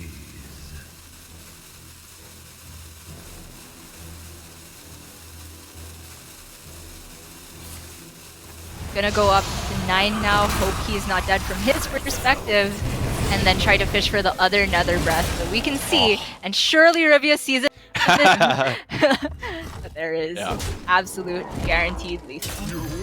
Yeah, he gets it here. His brain working its beautiful Rivius magic, and sadly for Possessi, it breaks my heart to say it, but he is going to be going down to the lower bracket to play against Shaxi. But for Rivius, even after an uncharacteristic miss lethal there, I think overall we saw a little bit of that Rivius magic, especially with the Quest Warlock game earlier on. And he will be our first player going up to the winner's bracket to face Glory later on. That is a very big one. But of course, because Possessi went through to playoffs in Division A, he's not out of it yet. There is still an elimination group where he will be facing Shaxi, I believe. That is correct. A player who beat Tyler in the play-in match from Division B. Of course, when you come in from Division B, the rules state that you kind of get a default loss up against the player who finished first in Division A, which was Glory. So Shaxi only has his one chance here. A single loss at any point along the way today or on Sunday should he make it, and he will be eliminated out from any chance of getting through to the global finals. Of course, he will still be in Grandmasters overall, so he will be in with a chance of making it next season. But due to the fact that, of course, Rivius just played through a pretty grueling series of Hearthstone there against Possessi, and the next match is going to be him against Glory. We are going to go to an ever so slightly short break to let him have a little bit of a rest, reset his brain after that messy ending to that series there, and of course sort out his pick and ban strategy. So don't go anywhere, guys. After this short break, we will be coming up with Glory versus Rivius, our winners bracket match, the winner of whom will go to the semi-finals on Sunday. It's going to be great stuff.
Hello everybody, I'm TJ. I'm joined by America's Grandmaster as well as Masters Tour Bucharest champion Eddie. There was an unfortunate incident after you won Masters Tour Bucharest where a trophy malfunctioned in your very hands and you dropped it. You dropped it. The winner of Masters Tour Bucharest. Really? Okay, so really. Eddie, how you doing, Eddie? I'm doing okay. Today, my goal is to make sure that never happens to you again. I improved since then already. I won the World University Cyber Games in China. If you make it to the global finals, I just want to make sure that you are prepared. So, what I've done is I've assembled a collection of trophies. And we're going to make sure that you've dropped your last trophy. I'll need you to put on this poncho. Are you frightened? Yes. I don't care. And we're back. Eddie, looking good? Clothes all protected? Feeling good? Yeah. Are you ready to start the training? No. Okay. I have all these trophies here. See if you can catch some and hold on to them. You ready? Okay. We'll start easy. One trophy. Okay. What are on these things? Don't worry about it. Next one. Nice. Next one. We're gonna get harder now. 2 at a time. Let's go. There you go. There you go. Coming at you. All right, last one. This one's broken. Well, sometimes trophies are broken, Eddie. You should know that. All right, now it's time What are you for doing? your final test. What are you doing? You know, Eddie, when you play a Hearthstone tournament, Calm down, calm down. Don't do this. you never know how Don't do big this. and heavy your trophies are gonna be. My training camp is almost complete.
You are watching Hearthstone Grandmasters here in the APAC region. This has been, we've already had one match today, I should say, sorry, between Rivius and Possessi, which despite a shaky ending, as I mentioned, to the end of the game, Rivius was able to take the win, and now he's going to be up against Glory Gia. I think it's fair to say easily the best performing player over the course of Grandmasters, both in the round robin and at the Swiss. Whether or not you want to talk about he was the best playing player, I think is very much up for debate. But the results just speak for themselves. He's been on an absolute tear recently. Yeah, and that's across all of the regions. I don't think in either Americas or EU, their top performing Swiss player was also the top performing round robin player.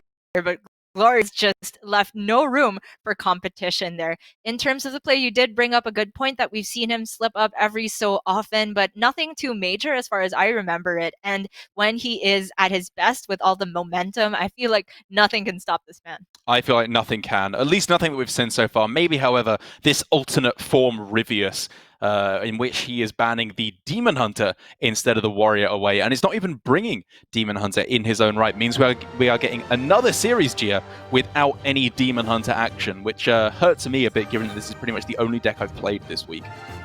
Yeah, we did so much testing as well in the mirrors to just reach that next level of understanding, because as often as it's being played, I feel like the new tech inclusions of Blowtorch Saboteur are still adding a new dynamic to the matchup, and even in its base form, there's still so much to be optimized with Demon Hunter. But still, not to say that the other classes are boring. We've got great matches coming up. We do indeed. Glory here going with the ever-popular deck, at least amongst the Japanese players, of Spell Druid.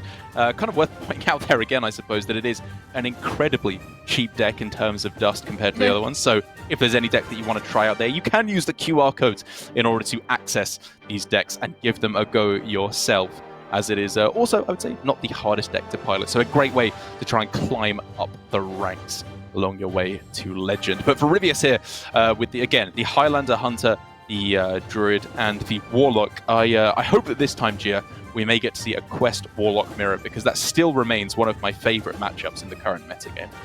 For sure. Possessi, it's strange that Rivius has actually banned out Demon Hunter. We bring it up again in that particular matchup. Against Glory, he still remains with that mindset. There's nothing too different between Possessi and Glory's matchups, but I wonder if Rivius will have that rigid game plan of always banning Demon Hunter, or if there's room to innovate with his lineup. Very possibly. I think if anyone was going to be innovating, it would of course be Rivius in terms of the way he's playing these matchups. But at least in terms of the first one, it is going to be, again, the Druid versus the Hunter. So overall, a fairly standard matchup on both parts here. Yes. Pulling up the deck list right here. In terms of Glory's list, we always tend to see him bring similar lineups as to what Possessi and Alutemu would be bringing, but we do know that there's a possibility for Glory and Possessi to face each other, as they're in the same group this weekend, so they might not necessarily have card for card the same lists. Already from the Warlock, I'm seeing only one Mortal Coil, which is a bit interesting. Yeah, and I think even in the Druid, we saw from Possessi a double wild growth version of the deck, which is a very rare inclusion indeed. It was actually just 15 2-offs for Possessi, which I didn't even realize, cutting the Ysera for a slightly more anti-aggro build of the deck overall. Whereas for for Glory, it is a much more standard build of the deck that we've come to know and love from previous weeks. Probably won't be helping him too much up against the Hunter, where you do just want as much of that early game as possible. But I think, as we've seen, far from a disastrous matchup still for the Druid. True enough. This matchup seems to be one that is not too bad on either side. I still would put the Druid at a slight advantage just because of the power of Glowfly Swarm, but we've seen many a matchup where Hunter just runs away with the early game. They can play a Rotnest Drake for tempo and just close out the game before the Mount Seller is even a variable. For Rivius, though, this hand looked like it was an entire toss to me, but he's keeping the Feywing. What's the thinking there? Feywing, of course, is a very problematic minion for Druid to remove. Can't be targeted, so they actually just have to use an onboard buffed Glowfly or a generated Diving Griffin to get rid of it. Very niche situations. But from Rivius, I think I would have preferred to see him mulligan more aggressively for a 1-drop, 2-drop curve. I think that's fair to say, because generally for me, I feel like when you go for these super aggressive Druid plans, the difference maker, Hunter plans against the Druid, the difference maker can actually be whether or not you hit a 1-drop in terms of how aggressive you can be. And if you miss that, you kind of need to transition over to more of the survival game plan if they hit the Glowfly Swarm until you can hit your more powerful plays. So I do think I agree overall. Glory has drawn the possibility to go for Glowfly right now, but it would only give him 4 flies. So I like the reservedness from here. playing out. The second Rising Winds for card draw, make sure he gets as many flies as possible, and also just doesn't want to feed the Stormhammer a target. Yeah, I think the difference between Glowfly Storm on turn 3 or turn 4 is not especially relevant here, because it's unlikely they'll be able to hit a huge Punisher on either of these 2 turns. Rivius is far on the back foot now. Can respond with his Zixor or the Rot Nest, better usage of mana, because the Fairy Dragon, of course, wouldn't really be challenging anything too efficiently. Yeah, I mean, it's kind of the exact same play we saw from Rivius in the previous series, where he plays the Rot Nest, takes out whatever he can with minions or spells, then pushes, with weapons and spells, and then pushes all the minions' face. It is clearly just praying that there is no healing, and honestly, although it didn't work out for him the previous time, I like this approach. He knows he's not dead to a Roar this turn, and even the 1 Power of the Wild doesn't allow Glory to take any value trades. For Glory, though, this turn is super interesting. We could see him use Savage Roar to trade down some minions and still maintain 2 Glowflies on board. I'm liking the look of the Overgrowth, actually, because it unlocks Mount Seller next turn and Ironbark right now if he wants to use 1. But we see him go for option number 3, which is just redevelop even wider. Yeah, I mean, I think this is incredibly powerful. The variation I was looking at here, to be honest, was of course going for Innovate plus Crystal Power, which allowed for a full board clear and allows him to keep 6 extra health, which seemed like a worthy trade-off. Given that next turn he's likely not going for Innovate into the exotic Mount Seller anyway. I don't know, this play seemed very weak to Zephrys for me, but of course it's Highlander, it's a one-of, but I feel like preparing for a Mount Seller on the next turn gave Glory a more consistent game plan, whereas he still could have traded off a lot of those minions with the Crystal Power and Overgrowth. I will say, I like Glory's line the least out of the 3 options, because I was thinking I like the start of his plan, but then I think he has to kill the Rot Nest, lest he's taking 6 damage and allowing for another swing of the 3 damage very, very easily. Rivius is tossing the kill command phase, knows that his mana is spoken for next turn, knows that the Mount Seller is not online yet this turn, but there is the Roar for Glory. Yeah, it was a risky line for sure. It's got to be said, and very nearly didn't work out for him. But Rivius gave himself the best chance of closing out the game. Dino Tamer Brand lethal next turn. He just needed Glory to not hit the Savage Roar, but fortunately for him, he was able to get there, despite playing very happy-go-lucky with his health total. Man, it was a tough decision there at the end. Maybe Rivius could have gone for a little bit more trading, but of course he wouldn't have given himself that lethal out with the brand on the next turn. On both sides, I feel like there were tons of permutations we could have discussed on and on and on, but that will just be our game 1, and Glory is in a great position now. Looking very, very strong indeed, I will say, heading into the next match. Taking the win against the Highlander Hunter, I think it's proven to be a pretty instrumental part of trying to take a win overall, because even though the Hunter has a good matchup against the Warlock, I think it's fair to say, up against the Warrior and the Druid, it feels shaky, I'm going to say, at least hovering around a 50% win rate if you're being generous to the Highlander Hunter. But now, for Rivius, it is that chance to take this crucial win. I think this matchup for him that he's going to be facing now of the Hunter against the Warlock is probably the most important win he could take out of any of the combinations of decks matching up against each other.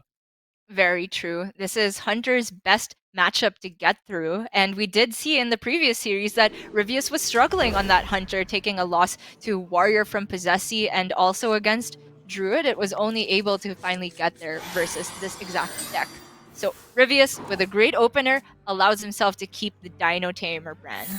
Yeah, looking pretty strong here. Glory, not so much. I'm going to go ahead and say, even though he's running the same build that the Japanese players seem to prefer with Kartut Defenders, which of course will help with a little bit of the health gain up against the Hunter.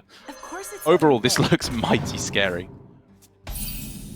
Pretty good top deck for Glory, though, allows him to challenge should just a Fairy Dragon come down on this turn. It's somewhat forcing Rivius to spend the turn clearing. And the Mortal Coil is great here. Yeah, just worked out pretty well. I think that was also, another questing Explorer, should he want to go for it. probably a feel tap like though. this is a tap? Right. Yeah. Just because the next turn looks to be questing tap, and you really want to get as much card draw as possible while not under that much. Yeah, I agree completely. It's nice against a couple of the plays, but it's also just very, very weak against some of the plays for Rivius. Obviously, Stormhammer primarily, but also Diving Griffin is pretty good. Animal Companion can just not... It can mean that questing doesn't really do anything against the board. Well Love this spotted play. there. But this Blowtorch is pretty dang relevant here. It means Glory can't just tap and questing this turn. We could be looking at a double minion play, Zephyrus just for tempo, or a use of Soulfire alongside the tap. Yeah, I mean, I'm definitely looking at Soulfire plus tap. I'm just wondering whether you'd go for the tap first if you were going to go for that line, or of course just tank the 3 damage. Wow. Is a very valid way to go about it for sure. So this to me screams a Dark Sky setup, saving all that many cards in hand. He does take 3 damage, but he's setting up for a bigger swing on the next turn. You can get behind it. Interesting. Zixor coming down. This does make sense because, of course, if he picked a Desert Spear, he would then be tracking over the Faceless Corruptor, which is one of the best cards to go along with it. And Desert Spear is generally an anti-aggro rather than an anti-control card. And we did see Rivius had the option to go Scavengers and immediately coin out a 3-drop there to be more resilient against Dark Skies. But I think he's committed to holding to this coin for the Dino Tamer brand or Tiamat if something annoying gets in the way. And his turn 5 is pretty easily spoken for with the Scavengers now. Yeah, if he hit the Zixor, he was a little bit sad because his turn would have been, you know, much harder to fill out the mana effectively, but it could still have been Imprisoned plus Beaming Sidekick, and then he would have had 6/6 Zixors to be going with on the following turn. So no matter the outcome, it worked out great there for Rivius. Glory's putting a big fat stop in the way of Dino Tamer brand. 2 layers of this Cartooth Defender.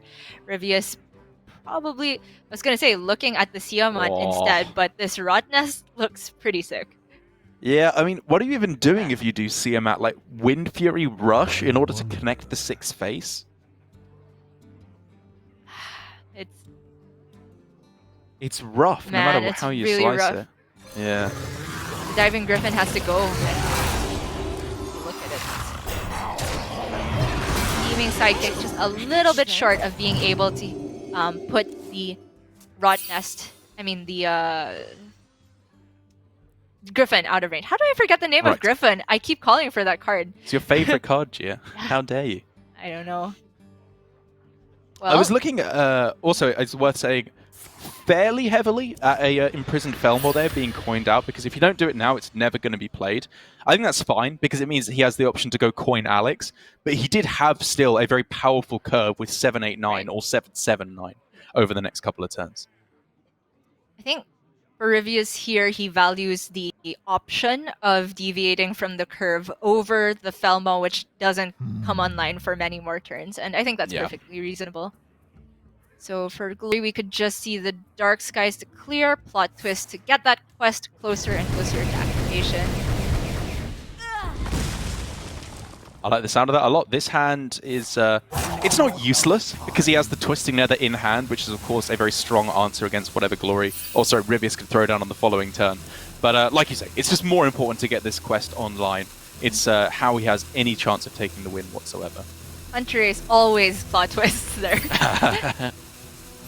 It seems to be that the prevailing thinking from the more successful Quest Warlock players I've seen is that they Plot Twist even if they have a good follow-up, because they're A, likely to draw back a good follow-up, and B, when you get the quest active, you can just go for such insane swings with the 0-cost dragons.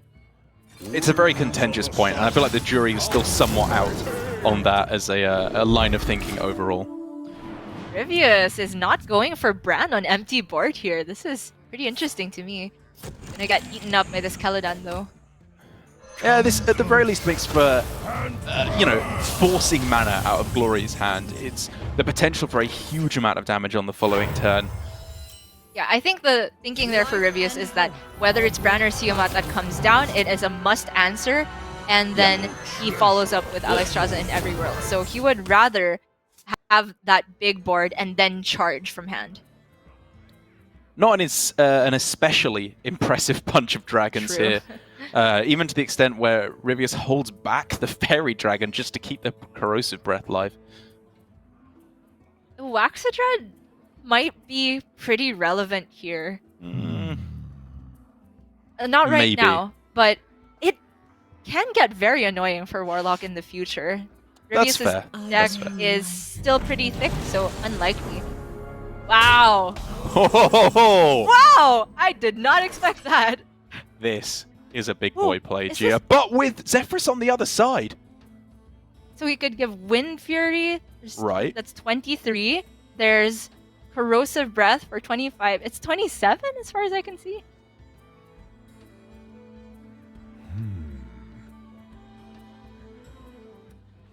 I count 29, right? 29?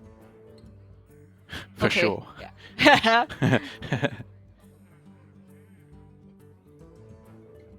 Oh, 28, sorry. 28. We were all wrong, of course. Right. Yeah. Okay. Meet in the middle. Uh-huh. Yes, it is 28 here, maximum from Zephyrus. I think it will just give Wind Fury, even if it's not lethal, if it sees an 8-8. Other options Right, are yeah. Shadow Word Death. That's also very relevant here. But For of course, Glory to go for such an aggressive play, how much burst does he have in hand? right, exactly. He needs to be afraid of just dying. Rivius does, at least, on the other side. One Nether Breath. I didn't catch whether the Zephyrus for Glory was active. Is he going for Healing Touch here? I think he's afraid. Whoa!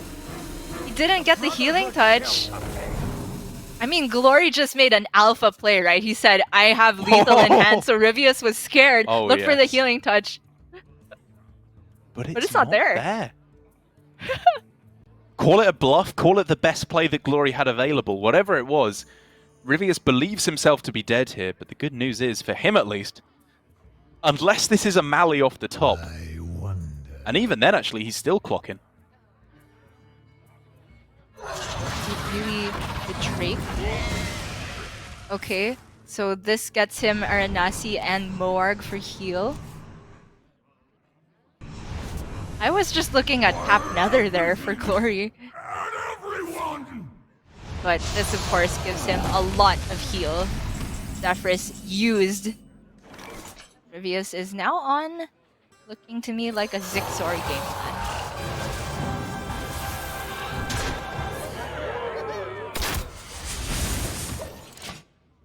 Oh, it's such an interesting point, Gia. Maybe, but it's one of those things where, you know, you should know what Zephyrus is going to offer you, but it's so difficult to predict exactly every time how to get the cards you want.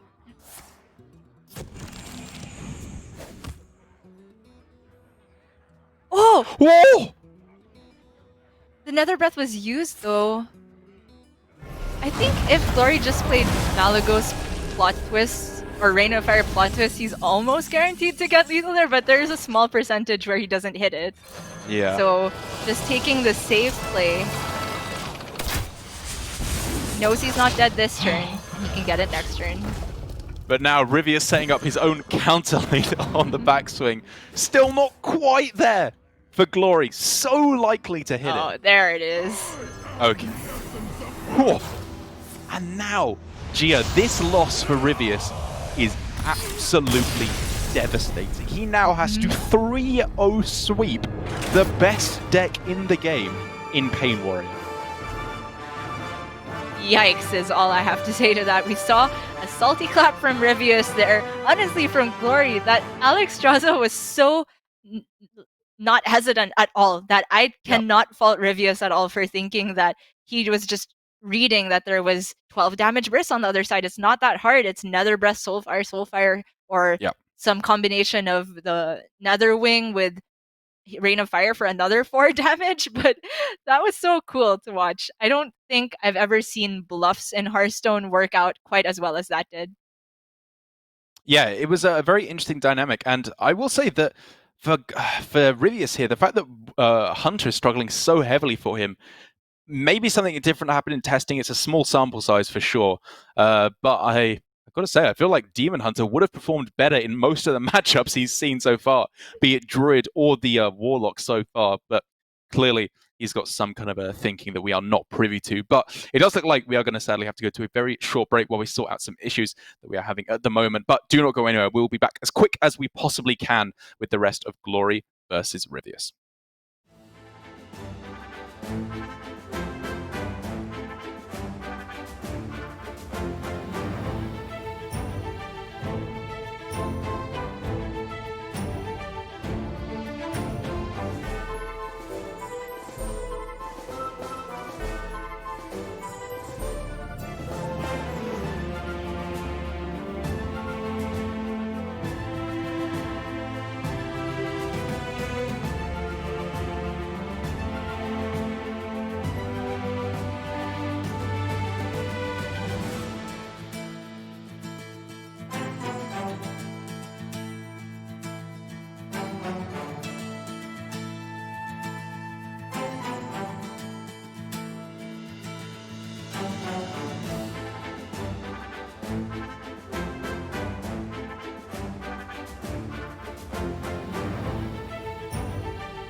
We're back. Issues sorted out, and we're ready to jump into the rest of the series, in which Rivius is undoubtedly feeling pretty terrible right now. He was, after winning against Possessi, primed to go through to the semi-finals. But Glory, even if it's just the only series of Hearthstone he plays today, having already got a bye earlier on, looks to be ready to just sail through to the semi-finals on Sunday, given that he only has to win one match out of 3 with his warrior. Yeah, and it is a warrior that tells a story in and of itself, because this is the deck that is consistently banned throughout GM. We've only seen a handful of players in APAC even dare to leave it up. Rivius, Surrender more recently, and back in the earlier weeks, for Surrender, it seems like he's the only one who's had reasonable success with that strategy. And taking a look at the list specifically, the one egg version still got Terran Core themed in there. I don't think that makes an essentially big difference against the Hunter specifically. I guess it is a little bit difficult for the Hunter to remove all those early eggs, but still, Gia, you're generally just looking for the same powerful stuff in the early game. Getting down a core there for a nice big weapon, and if possible, juicing up your Warmall challenges. Yep. Pretty good opener for Glory already. No challenger in hand, but he has that card draw available. But 2 weapons? The Corsair, for better or for worse, is guaranteed to get Ankar now. Oh! Ooh. Interesting. Liking that. but we've seen Rivius be the most patient out of anyone I've ever seen with his Zephyrus usage. So interesting, isn't it? I mean, to be fair, the times when he's been liberal with it has been mainly against Druid, I feel like, where there's not anything specifically that you're looking forward to hit. Obviously, you can save it to answer a Glowfly Storm, but that's generally a losing play anyway, because you have to go for like Lightning Storm, which is pretty disastrous. Whereas against Warrior, there are several fantastic cards that you can hit. Weapon removal is fantastic, of course, to take out their buffed up weapon. Execute or Shadower Death, something like that, to take out a big Warmal Challenger can be huge as well. You're right. I think I can definitely get behind being more patient with it in this matchup. The only real loss of curving out for Rivius, so to speak, by not playing Zephyrus is that turn 2, where he only plays Beaming Sidekick. And even then, it develops a minion that's relatively more resilient to a weapon. He still had a turn 3 spoken for before he top-decked the Blowtorch Saboteur. And now he gets to squeeze a little bit more value out of Zephyrus in the future. He does, and now it's a difficult turn, Gia, because Glory just equipped a weapon and swung into the Blowtorch Saboteur, which does not necessarily say that he has the the Risky Skipper in hand, but it does imply that, I think, to an extent. It really does. And I like this from Rivius so much. Power of the Wild. Some people would snap Ooze there, but yeah, that's what I was thinking. Glory was telegraphing Risky Skipper turns. And oftentimes, when the mana is this low, the difference between 1 extra health and not there is all the difference in the world. This is sick. I think this is so clever, because yes, it's making a wide board with most of them only having 3 health, but it is difficult for a Risky Skipper to do 3 damage this early on in the game. Yeah. Glory can go up to 5 mana, and he's got both Skipper. He can do it, obviously, on this turn, even if it's just both lackeys with a Sky Raider. But that is expensive. He doesn't draw any cards out of it along the way either. Getting a lot of resources out of Glory's hand. It does unlock the Serpent Egg, which Rivius has to worry about, but his follow-up looks fine with just the big ol' whelp. Yep. Someone's gotta lead the charge. Dicky Finger. Even even getting the 1 extra damage to face with the Rush Lackey. But the important thing now is for Rivius, he is just hitting damage card after damage card. Unless an Armor Smith can come down for Glory. He's just going to die before he gets anywhere close to lethal. It's true. And from Rivius's perspective, he saw the first Skipper not from an Ankar. And so he feels it's very unlikely that the second one is there. Rivius just sees one path to victory, and it's straight to the face. I think this is very cleverly played by Rivius. He played to the hand he was dealt with a Kill Command and the Zephyrus very, very well. I like it a lot as well. For Glory now, how does he get rid of the big whelp without base tanking? I wonder. I mean, he could trade both minions, but that seems really, really slow. Yeah, okay, fishing for effective lackey here. Still ends up base tanking because he didn't necessarily want to give up his Skipper with any lackey. Which means already for Rivius, he's just a mana away from lethal on this turn. Oh, Glory not even armoring up. He'd have to throw out the coin as well if he wanted to. Wow! Have your choice of burst, Rivius. It's all here. Yeah, I mean, the thing is, even though the 1/1 is pretty terrible to hit, unless there's an Armor Smith, again, it just does not matter. He has the lethal on the following turn. Yeah. And Glory, we saw him go for Corsair Cash over Armor up there because he knows he needs Armor Smith. Just the incremental gain turn after turn is not enough. So any measure he'd take to thin out his deck was prioritized there. But we can see, not going to work out. Unless he evolves into an Armor Smith? Not a thing? I mean, I'm looking here, Ethereal Lackey into Shield Block, which draws Armor Smith, and then you can gain a bit of armor. But, like, you know, we're way out there already in terms of his outs. Not even dealing with the Dragon Bane. Yeah.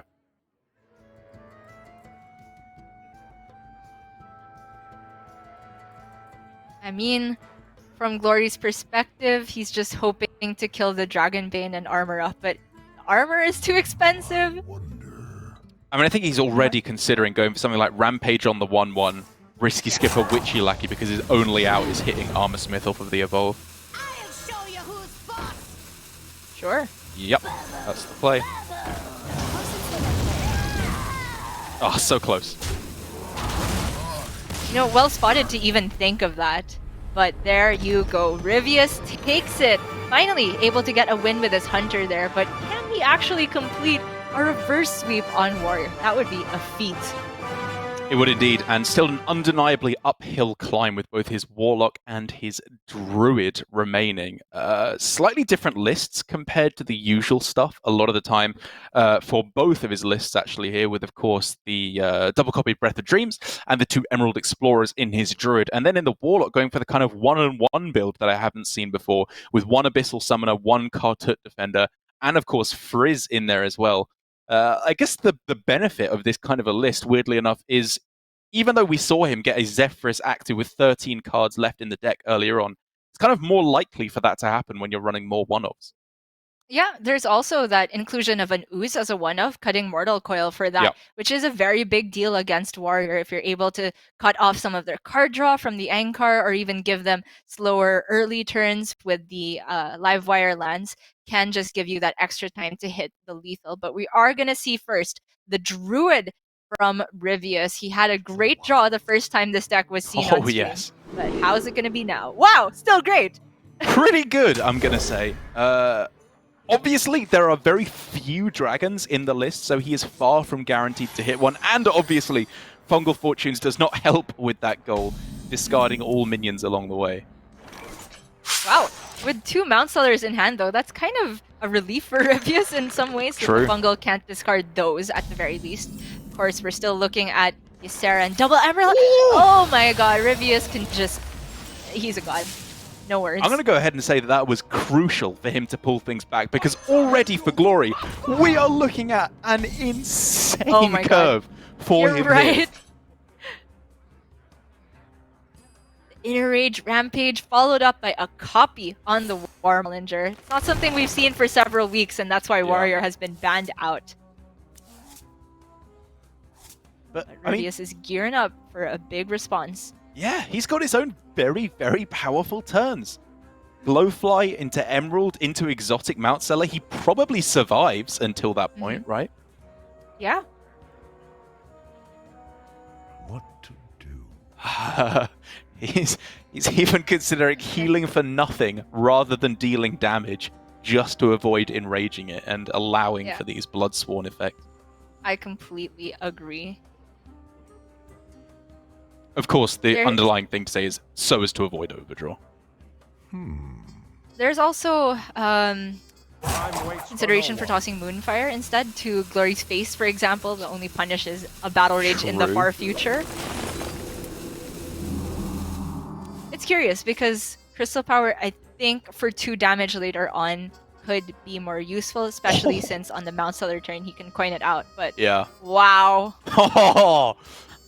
Okay, well, now things get interesting for Glory, right? Because he can't go for either, Inner Rage Rampage plus Bloodsworn or double Bloodsworn on this turn. So to me, it does make sense to hold back, at least for the moment. Because this not only sets up for a powerful Bloodsworn turn, but also for the potential most powerful play from Rivius.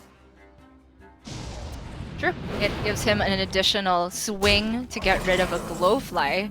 And yeah, there was just no combination for Glory there to get all the payoff in the course of 2 turns. Had to be 3. So it's also a good choice to go for the Inner Rage now. It makes the Warmaul a little bit more soft, but this is the turn that Rivius wants to extend and not remove, so it's a good time. Yeah, exactly. And finding the Risky Skipper as well is a big, big deal, because now Glory is has the potential, at the very least, to clear off this board.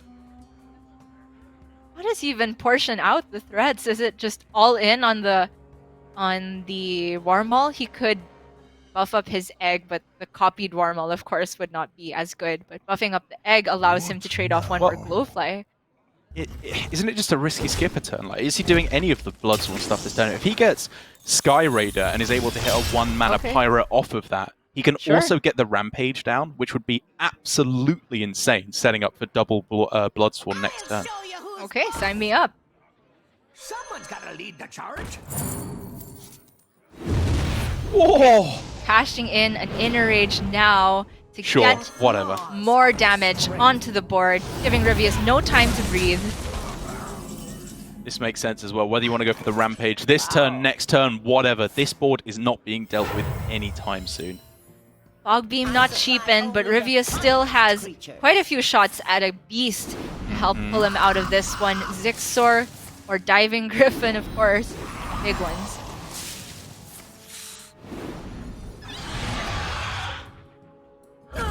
There's a Griffin, lets him soften up the Warmaul Challenger, but no taunts. No taunts indeed. That means yet another copy. And this one, bigger than ever, able to cleanly eat the exotic Mount Seller, develop yet more threats. And Rivius is left with the best option of Overflow into healing all of these to basically full health. Ah! It is a nightmare for Rivius. He could... Man. Okay. The Bog Beam is 0 next turn. Right. You can clear off 2 of them. Yeah, if we see an Iron Bark, that could be big, but nope.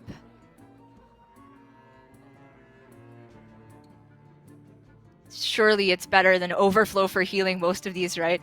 Oh, yeah. One consolation is that Gloria is only 1 card in hand now, so Rivius is just hoping that the next turn is surely slower. Only Battle Rage is very scary. I mean, so I'm going to say that despite the incredibly powerful start for Glory,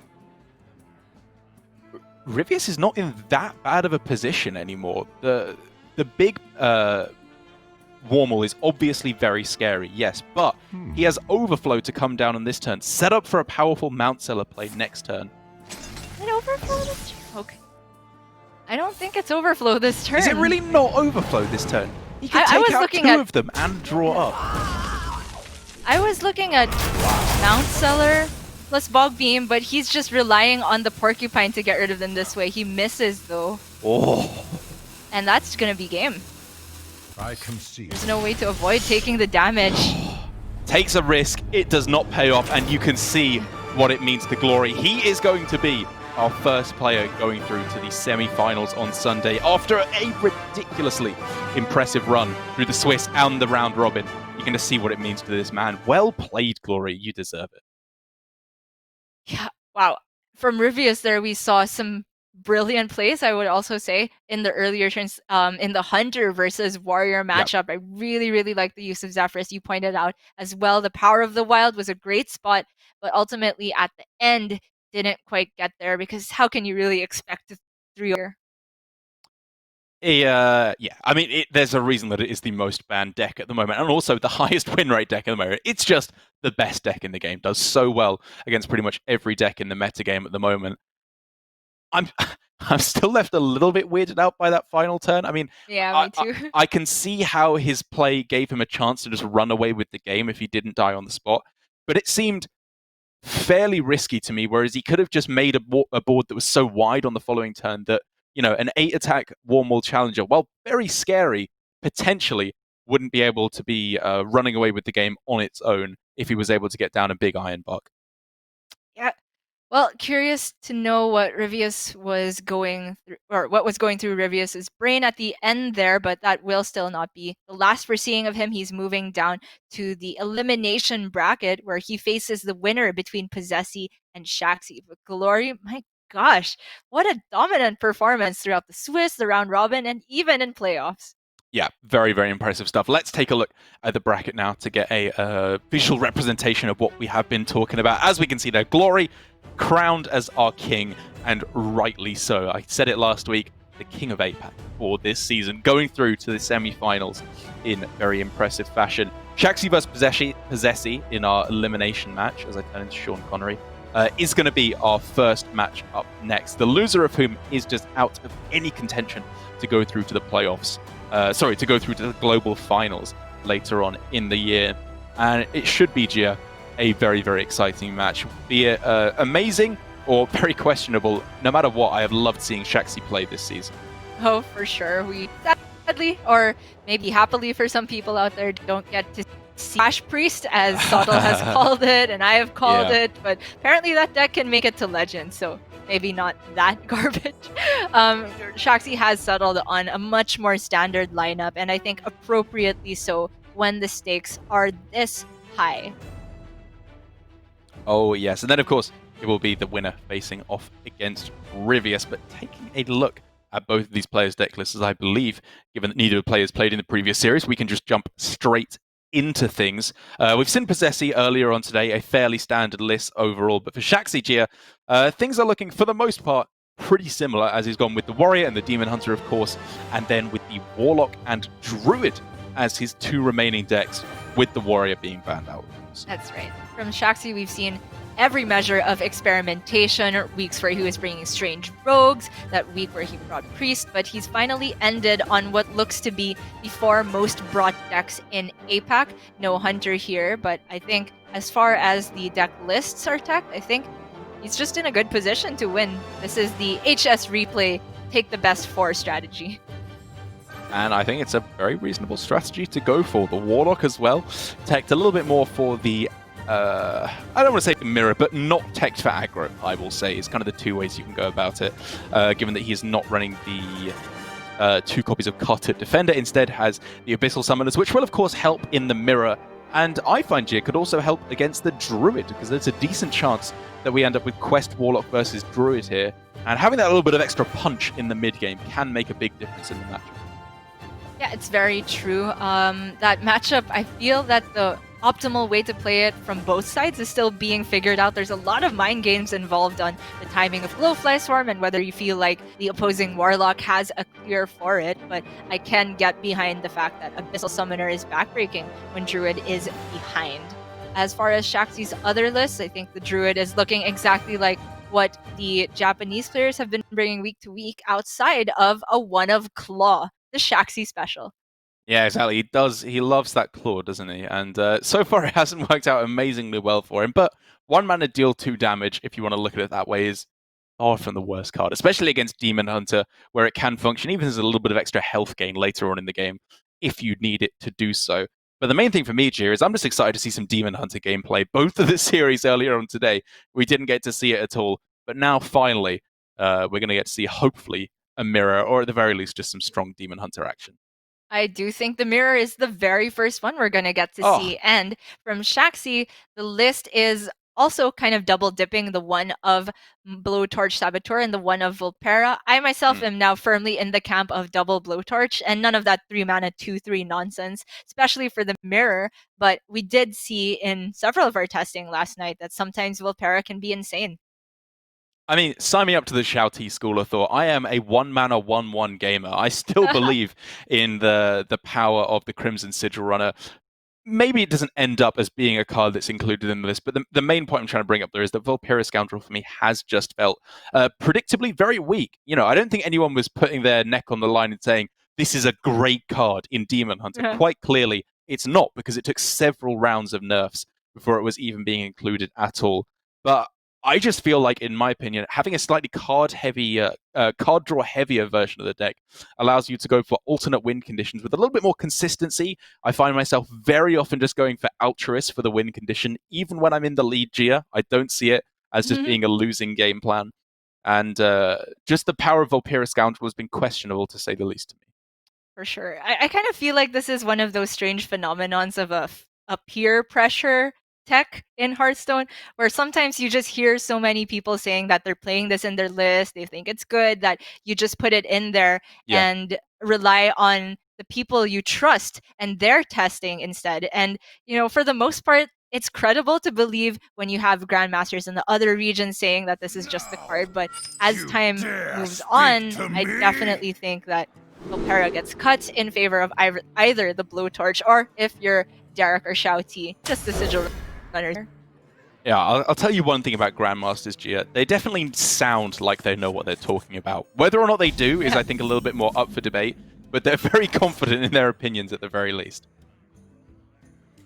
Wrong opener for Possessi. He's got the Battle Fiend yes. into the beaming sidekick. Shaxi will be able to kill this off before the sidekick comes down. And I mean, it's a deal start, obviously, for Shaxi here with a pretty heavy hand, no proactive plays for the next few turns. But it's not awful. You know, he's got the ability to go coin into Glavebound Adept, which, while it can be punished by a Glavebound Adept on the other side, if it isn't, is a very powerful swing turn back into the game. That's right, and if he manages to just stay ahead in the early turns, you can just Glavebound and be fine with getting it Glavebounded in response. As for Possessi, development is already running a little bit dry. Ooh. Yeah, sign me up for a Chaos Strike here, I reckon. We want to fill out the next few turns a little bit more effectively than whatever this garbage is. Completely agreed. And that is the opposite of garbage. One of the best cards in the mirror. And ideally, you want to time it going into a turn 3 or turn 5. Wow, interesting. Things are really starting to shape up already for Shaxi with the... I'm looking at pretty clear curve, Umberwing into Satyr Overseer, and then potentially, of course, as I mentioned earlier on, Coin Glavebound. However, Possessi can put a major spanner in those works with the Frozen Shadow Weaver. And we could see, I think this is why we're seeing Shaxi hesitate on this turn despite the curve being quite clear. He wants to see if he can play around the Shadow Weaver and just go for the second slice immediately. So this kind of makes his follow-up turns quite awkward, but it's perfect for what Possessi has in hand. This is so fascinating. And Shaxi, as a player, I think we've been critical of him in particular for how he approaches Demon Hunter mirrors. But this, to me, just the fact that he considered this turn for a long time and still ended up on a play that has clear benefits, I think shows he's been practicing, and I love to see that. Yeah. I mean, I'm still trying to get my head around it, because if we are looking at specifically Frozen Shadow Weaver, which I'm sure Shaxi is considering a few other things along the way, it's good against Frozen Shadow Weaver. I guess it's better than the other curve, but it's still not incredible, you know? Like, he's still looking at a very rough couple of turns, and he has to trade in his Overseer just to get it out the way. It's true, but I think that puts him in a not back-breaking position should the Shadow Weaver have come down and his play was just Umberwing. Then his follow-up would have been just Overseer without the 2-2, right? That's fair. And I guess the real underlying factor is that Shaxi makes a play that not only is it stronger if Frozen Shadow Weaver comes down, it just makes Frozen Shadow Weaver bad, I guess is the main effect, because it doesn't have anything to benefit off of on the following turn. So instead, Shaxi's best option is to save it for a better turn. I guess you could argue that's a downside for Shaxi, because the Frozen Shadow Weaver will come down at an even more devastating turn, likely turn 5. This is just yet another permutation of how this matchup plays out, and we still don't know, after all these weeks, what's optimal. But for me, it's looking like Shaxi's in a great spot. He manages to get down the Umberwing in response to the other Umberwing, which is always a better position in the early game. Ooh. I like it, right? You can get down the beaming sidekick as well. It just looks pretty clean to me. It's very powerful. You are conceding that the Satyr, even at 4 health, is dead to just the hero power and the board trades. But I think at that point, you're fine with that if Shaxi's spending his whole turn and his whole board removing that. I agree. The big punish, I would say, is a Satyr on the other side. Even that, not that huge, because you would have a 2-2 to trade it down. Yeah, and even the 2-2 extra, you can just go Hero Power, Twin Slice, plus the real kicker here for Possessi, the Frozen Shadow Weaver, which has been saved for turn 5. This is what I love most of all about Possessi's line of thinking here, because, oh my goodness, look how powerful it is going to be. Yeah. Especially since Shaxi has not drawn any minion to develop this turn or next. Could just see him preemptively equip the Warglaves, which always feels bad. And this to me really speaks to kind of the story of these Demon Hunter mirrors, where it always feels like it plays out in 2 acts. You have turns 1 through 4, and if you can run away with it there, you're probably going to win the game. But if you don't get too far ahead in the lead, the best way to shut it down, or to take the win, is to shut down the second part of their game plan, which is turn 5 onwards. And the ways that you do that are, to an extent, below Torch, but primarily just Frozen Shadow Weaver here. Shaxi has to almost miss an entire turn in terms of immediate development, pretty much. And Possessi can can prey on that so heavily. Yes, he can. It's still not that straightforward for Possessi because now he's drawn just a Warglaves of his own if he wants to spend the mana more efficiently. We saw a similar spot from Possessi exactly last week, where he identified that playing off curve was much more effective. The situation was different, and now he's not particularly facing down that much threat from Shaxi, but I would still expect to see a Shadow Weaver here. Close though. It is close, but the thing is that with Shaxi as well, I believe only running one I-Beam, which would be the best response here from any point onwards in the game. I think Possessi can very quickly start transitioning over to just a damage game plan here. This can all go face, Warglaves plus the hero power, and all of a sudden he's threatening lethal very, very quickly. Love the look of that. Shaxi doesn't find Kane or the I-Beam, so looking like just Warglaves here. Impatient. Warglaves or Metamorphosis. So the problem with Warglaves is that there is the potential for a second freeze. It's always something to consider, although if you're facing down that, it's probably a game-losing situation anyway, so I don't think you play around that. Correct. And the problem with the Metamorphosis is you don't have an attacking hero power. I guess it doesn't matter because he has a weapon already. But he really just wants to make sure that the Glaive Bound can come down for value next turn. Right. Time grows short. And given that you're very possibly expecting a Glaive Bound from your opponent on the next turn, given that would be a a fairly standard play on turn 6 with the hero power as well. I think both of those play into that fairly similarly. The hero power or the Warglaves can be used to take out one of the other minions. Wow. There it is for Possessi. But now he's seen the Watermelon pre-equipped. Knows that if he plays Glaive Bound, it just needs to get pinged to get shut off. For Shaxi here, he knows that he was going into a turn where he had to respond. And the big kicker is, I think, the fact that he still has a charge of Umberwing equipped. So now he leaves himself ways to respond with 2 tall minions. The Metamorphosis shot and the Glaive Bound. So he can deal with both the Glaive Bound and this Frozen Shadow Weaver without face tanking them. Potentially. So Possessi is going to go for Warglaves instead. Squeeze out more damage over 2 turns because he knows the Glaive Bound is likely not going to be able to connect this. With its natural attack. Yeah, I think you're just setting up for a getting the damage in now, and then of course Glaive Bound with the Twin Slices should be lethal next turn, unless Shaxi can find himself healing, of which he has no way to get it and play it on the same turn. No way to get lethal here either. The skull just trapped between the most expensive cards. Yeah. It's an awful situation for Shaxi. Demons. I mean, he gave himself the best setup to answer a Glaive Bound turn, but Possessi recognized that and went for the Warglaves instead. So now Shaxi, if he wants to clear both of these, would be overcommitting damage. That being said, if he does do that, he would be alive at 1 health. So he has the potential, even of course with Possessi's cards in hand. So if we saw here, hero power it down the minion and Glaive Bound down the minion, he would survive. I agree, he probably has to set up counter lethal more proactively, but this is, as we can see, the losing play. Gonna be tons of damage coming through. 6 from the weapon, 1 from the beaming sidekick, and of course the Glaive Bound to round out that 11. Good old Demon Hunter mirrors. It's only been a couple series in the day and I already missed them. Yep, I think that was very nicely done by Possessi.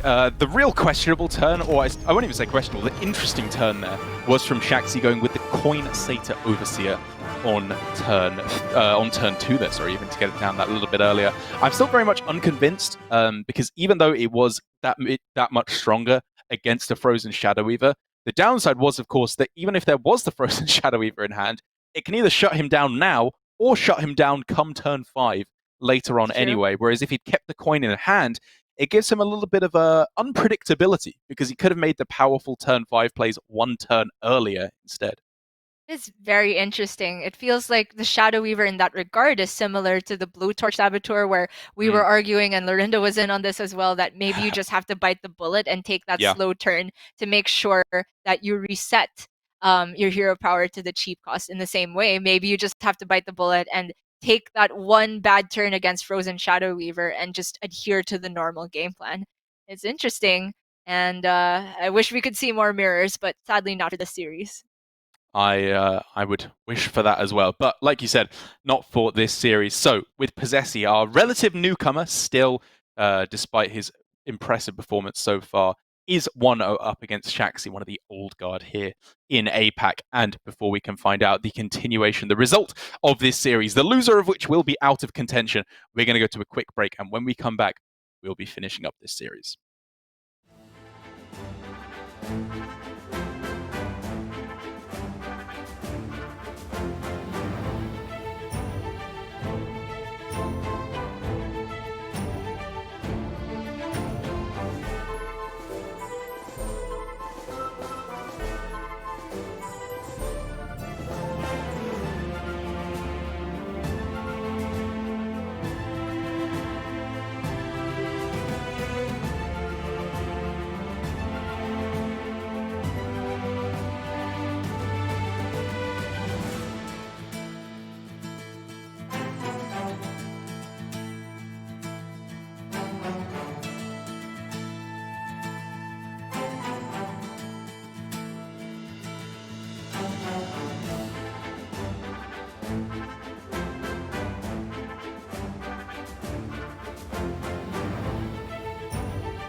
Welcome back to another series of Hearthstone Grandmasters here in Asia Pacific. We are sadly down to our elimination match, Gia, which means we have to say goodbye to one of these players before we can find out who our final player going through to the semi-finals it will be. So for now, Possessi versus Shaxi. It's been an up and down season for both of these players, but they have one final chance to make it all worth it.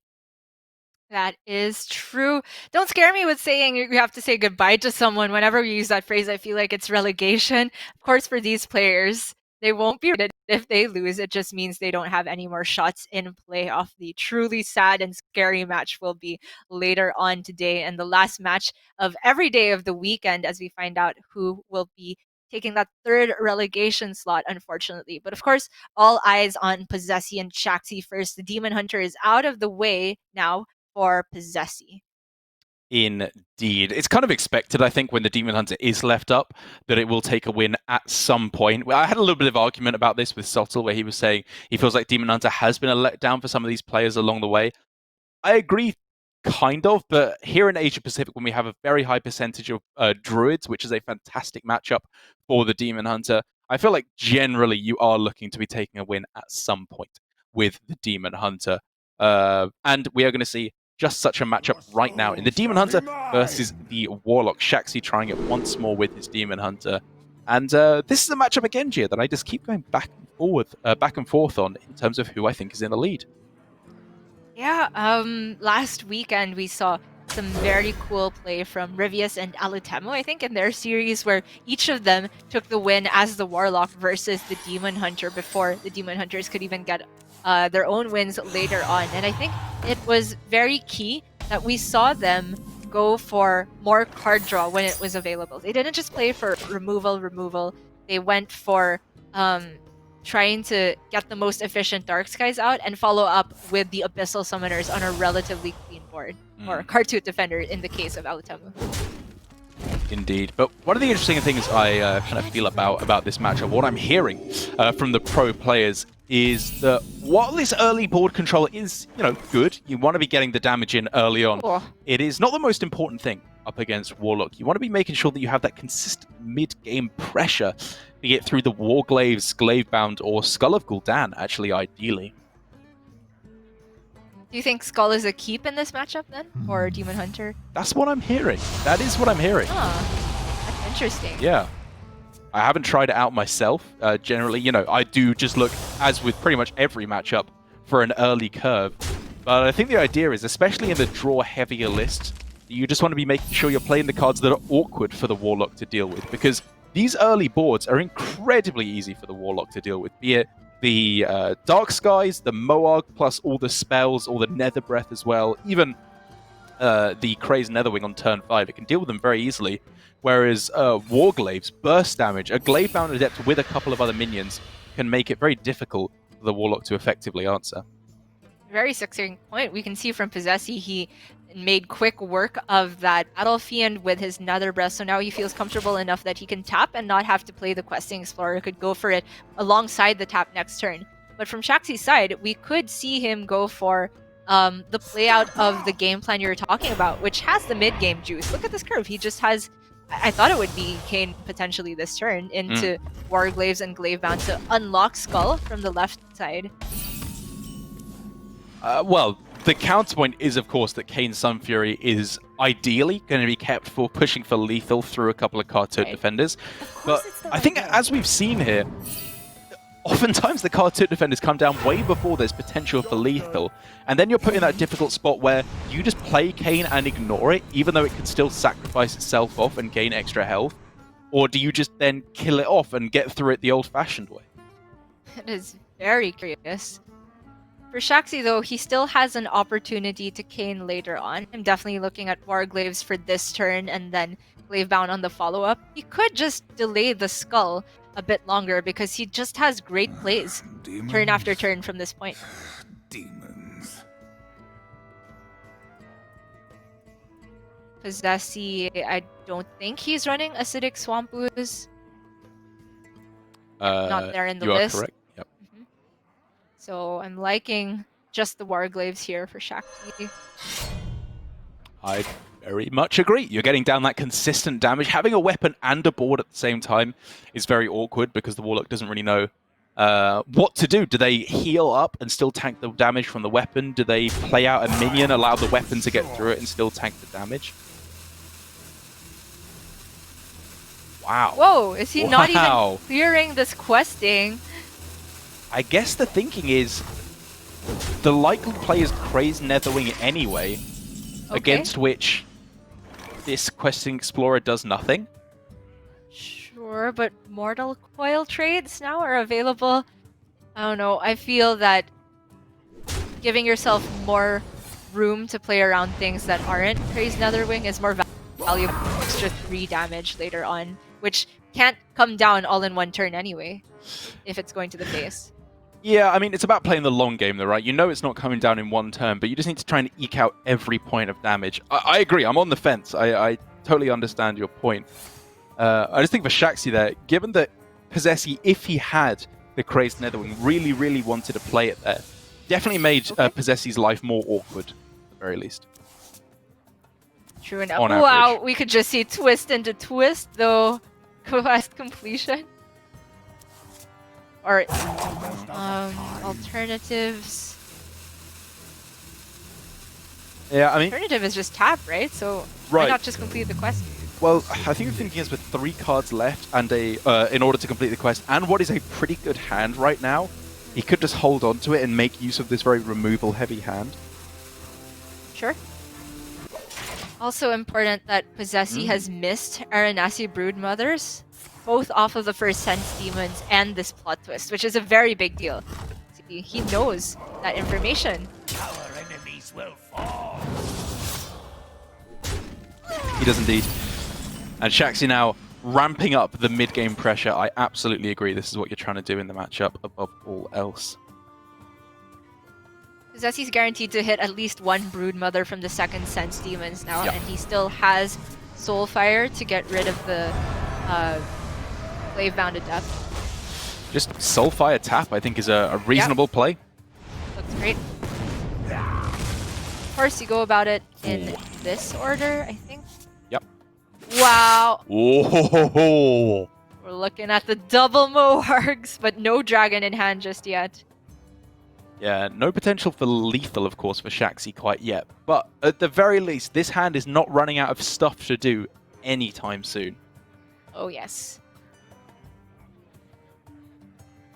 But, I mean, first play that jumped out at me is just pile on the pressure again, another Glaive Bound and Bone Chewer, but could be thinking that he wants to unlock Skull a bit sooner. Right. I mean, it's worth saying that you can just play Skull for the non-outcasted version. I don't think that's disastrous in this matchup.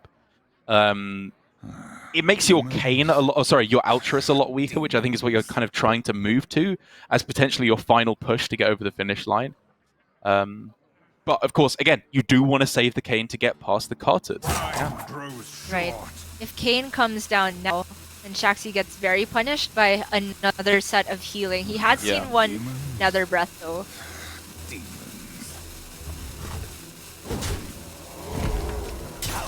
Definitely like what he's gone for in the end.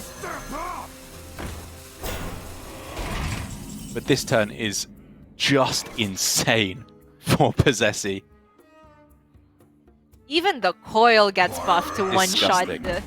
the Bone Chewer. Or even the Glaive Bound if you want to do it the other way around, sure.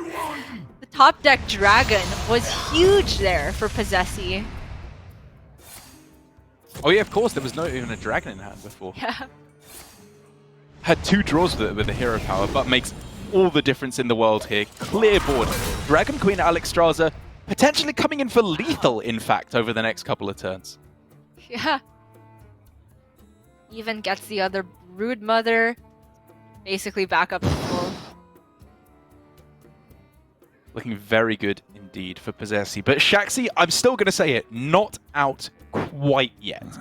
You can Right. go for a second Warglaives on this turn to take out both the Moargs, push more damage face, and unlock that skull from the right-hand side of his hand instead of the left. Sure.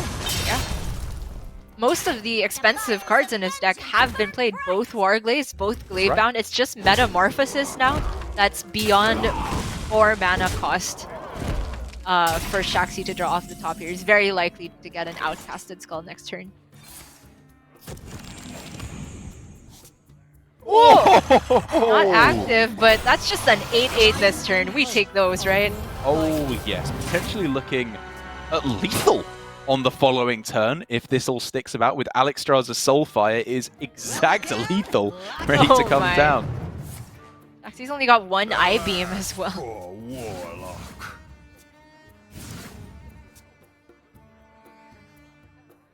Okay. Okay.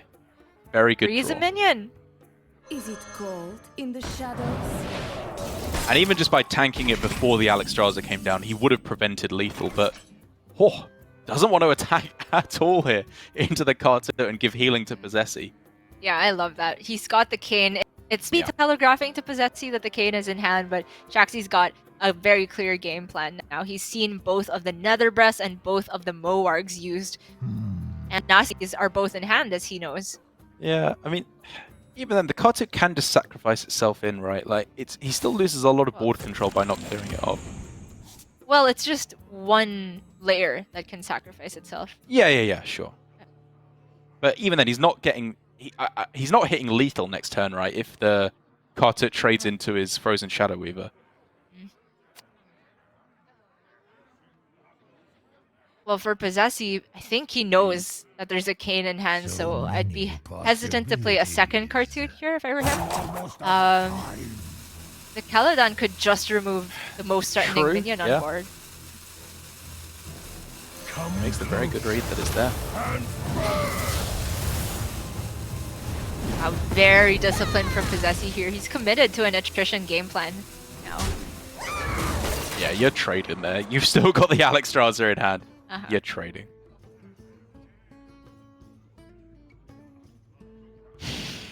Right. For Shaxi, it's gotta be an outcasted skull this turn. I'm not sure which direction it comes from. But he could hit the other freeze to freeze off the Cartwood. So it can't trade in on its own? It's tough. At this point, every card wants to be saved for Altruist, right? So Twin Slice is so devastating to use it here just to activate the skull. Yep. Can get behind that for sure. There's the I-beam. Whoa! Could build a board. Build one heck of a board here.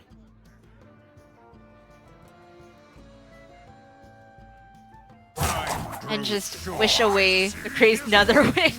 I mean, it is very unlikely that Possessi doesn't hit a clear here. But this is Shaxi's best hope with the cards he's been given. Didn't get the Altruist, so he's got to push right now. Whoa. The double tank? Wow. Did not expect that. Well, he can heal back up, and as long as he got the attacks in, he should be fine, which he didn't. I mean, I think he did. He could have got an extra attack face, right? This was at 2 charges, right? So 1 more face? Huh. Right, 1 extra damage face. Did the cane even attack there? I wasn't even... didn't realize that along the way. I was stumped by that he didn't play Twin Slice instead. To like tank just once and then I-beam the Alex. That was weird, but in any case, Possessi had that one locked up, and he's looking in a great spot for the series. Yeah, I'm not gonna lie, a bit of a weird end there from Shaxi. That's definitely the kind of very complicated turn that I'm sure there's some kind of improvement that could be made along the way. But in the end, he clearly knew it was just lethal at the end there for Possessi. While we were puzzling over the end there for Shaxi, it was just very, very clearly lethal. So well done, Possessi, taking the win with the Warlock over the Demon Hunter. Only the Druid left remaining, which for any other player, I would say this could be a little bit scary. But I'm going to say for the one of the kings of Druid, all of our Japanese players have shown not only love for the deck, but also great proficiency with the deck. The only thing that could maybe be a little bit scary for Possessi is the fact that he's gone with a much lighter build of the deck. No Ysera, instead favoring 2 copies of every card in his deck, with double Wild Growth as the most interesting inclusion. Right, instead of Wrath completely gone from the list alongside that Ysera that you mentioned. I guess this is Possessi's response to anybody who says Druid is inconsistent. Possessi's just made it the most consistent it could be, in the complete antithesis of a Highlander deck. Curious to see how that will work out for him. I feel like Ysera has been almost an auto-include. We've seen it dip in and out for Possessi in particular, I think. But for other Druid players, it's almost always there at the top end. And we are, of course, starting things off with the Druid Mirror. Shaxi now has Gia. Overgrowth into Overflow. Looks like a pretty decent curve. It is, but in the mirror, of course, you're not really looking to be the first to overflow. You're looking to be the first to put a threat on board, be it Glowfly Swarm or the exotic Mound Seller. Definitely can get behind keeping the ramp, but I agree with him tossing the flow.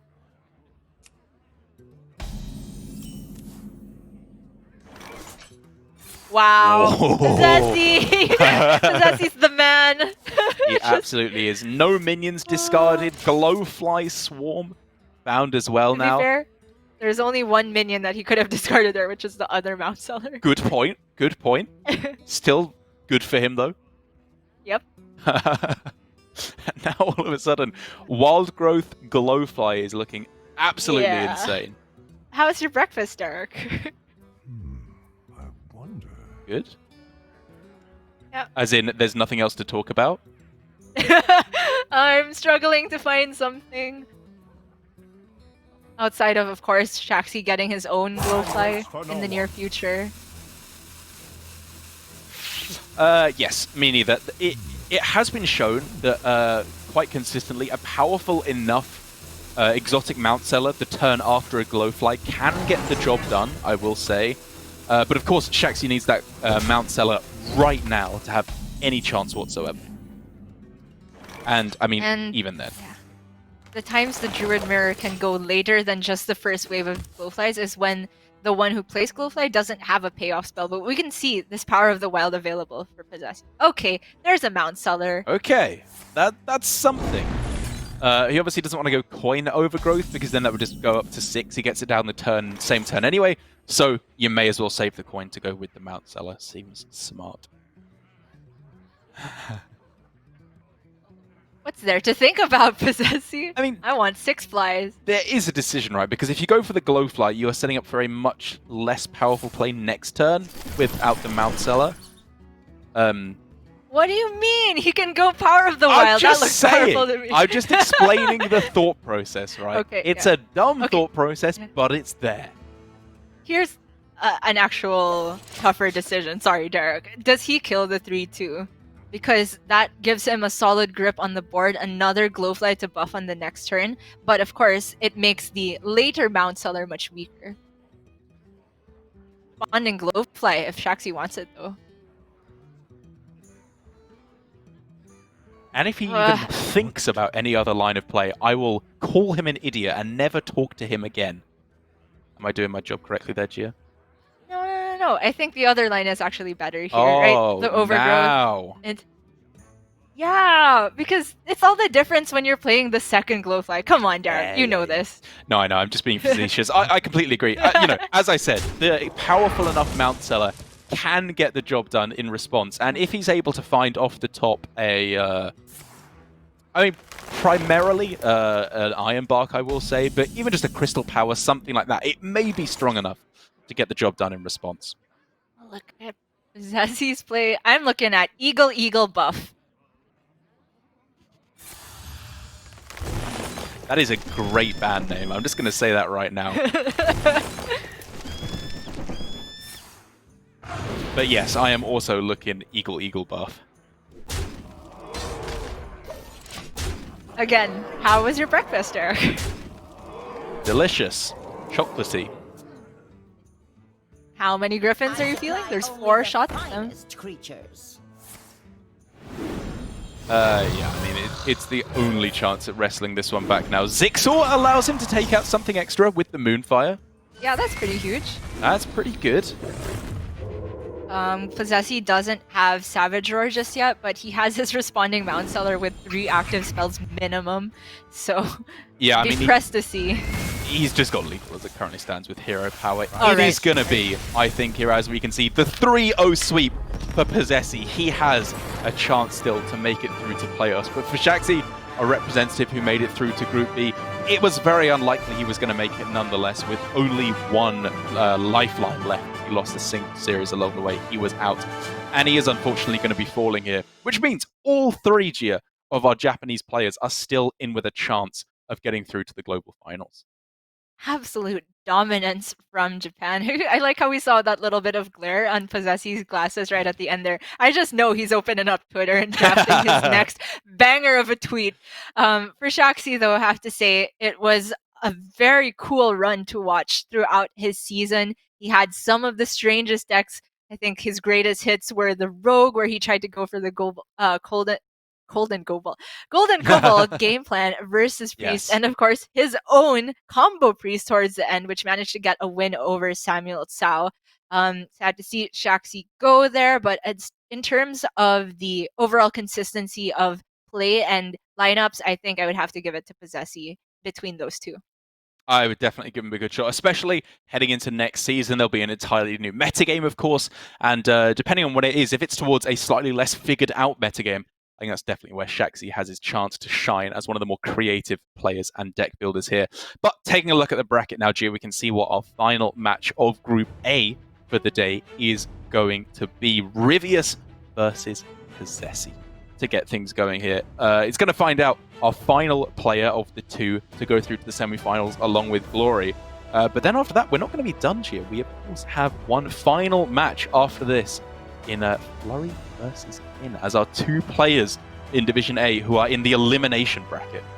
That's right. Relegation bracket is super scary, of course, for the Division A players that we'll be seeing later today. Less so scary than for Dawn and Frosty, who respectively have 2 shots and 1 shot only to get a win. For Kin and Flurry, either of them only needs to take 1 win to be safe from relegation. But of course, we will still have that rematch between Rivius and Possessi up next. And I think Possessi really wants to make good on his threats of not losing to a single player. I mean, if he takes the 1-1 versus Rivius, that cancels out, right? Exactly, yeah. It was a dominant display there for sure up against Shaxi, but things do change up now, assuming that we see the same bans from both of these players, which would of course be Rivius going with the Demon Hunter ban, leaving up the Warrior. Clearly that wasn't working out quite so well for Possessi. But again, I think the cornerstone of the matchup is the fact that the Highlander Hunter for Rivius is just looking fairly weak. Yeah, that deck struggled a lot. We saw it go 0-2 before finally being able to take a win versus that Warlock from Possessi. But we'll see just how the cookie crumbles this time around. We will indeed. But before we can get into that, we of course have to give Possessi a chance to get ready after just destroying Shaxi. He needs to get out of his predator mind state and instead try and resume a slightly more even tempo going into the next match. So we're going to go to a quick break before we come back with our final match of Group A, Rivius versus Possessi, the winner of which will go through to our semi-finals on Sunday.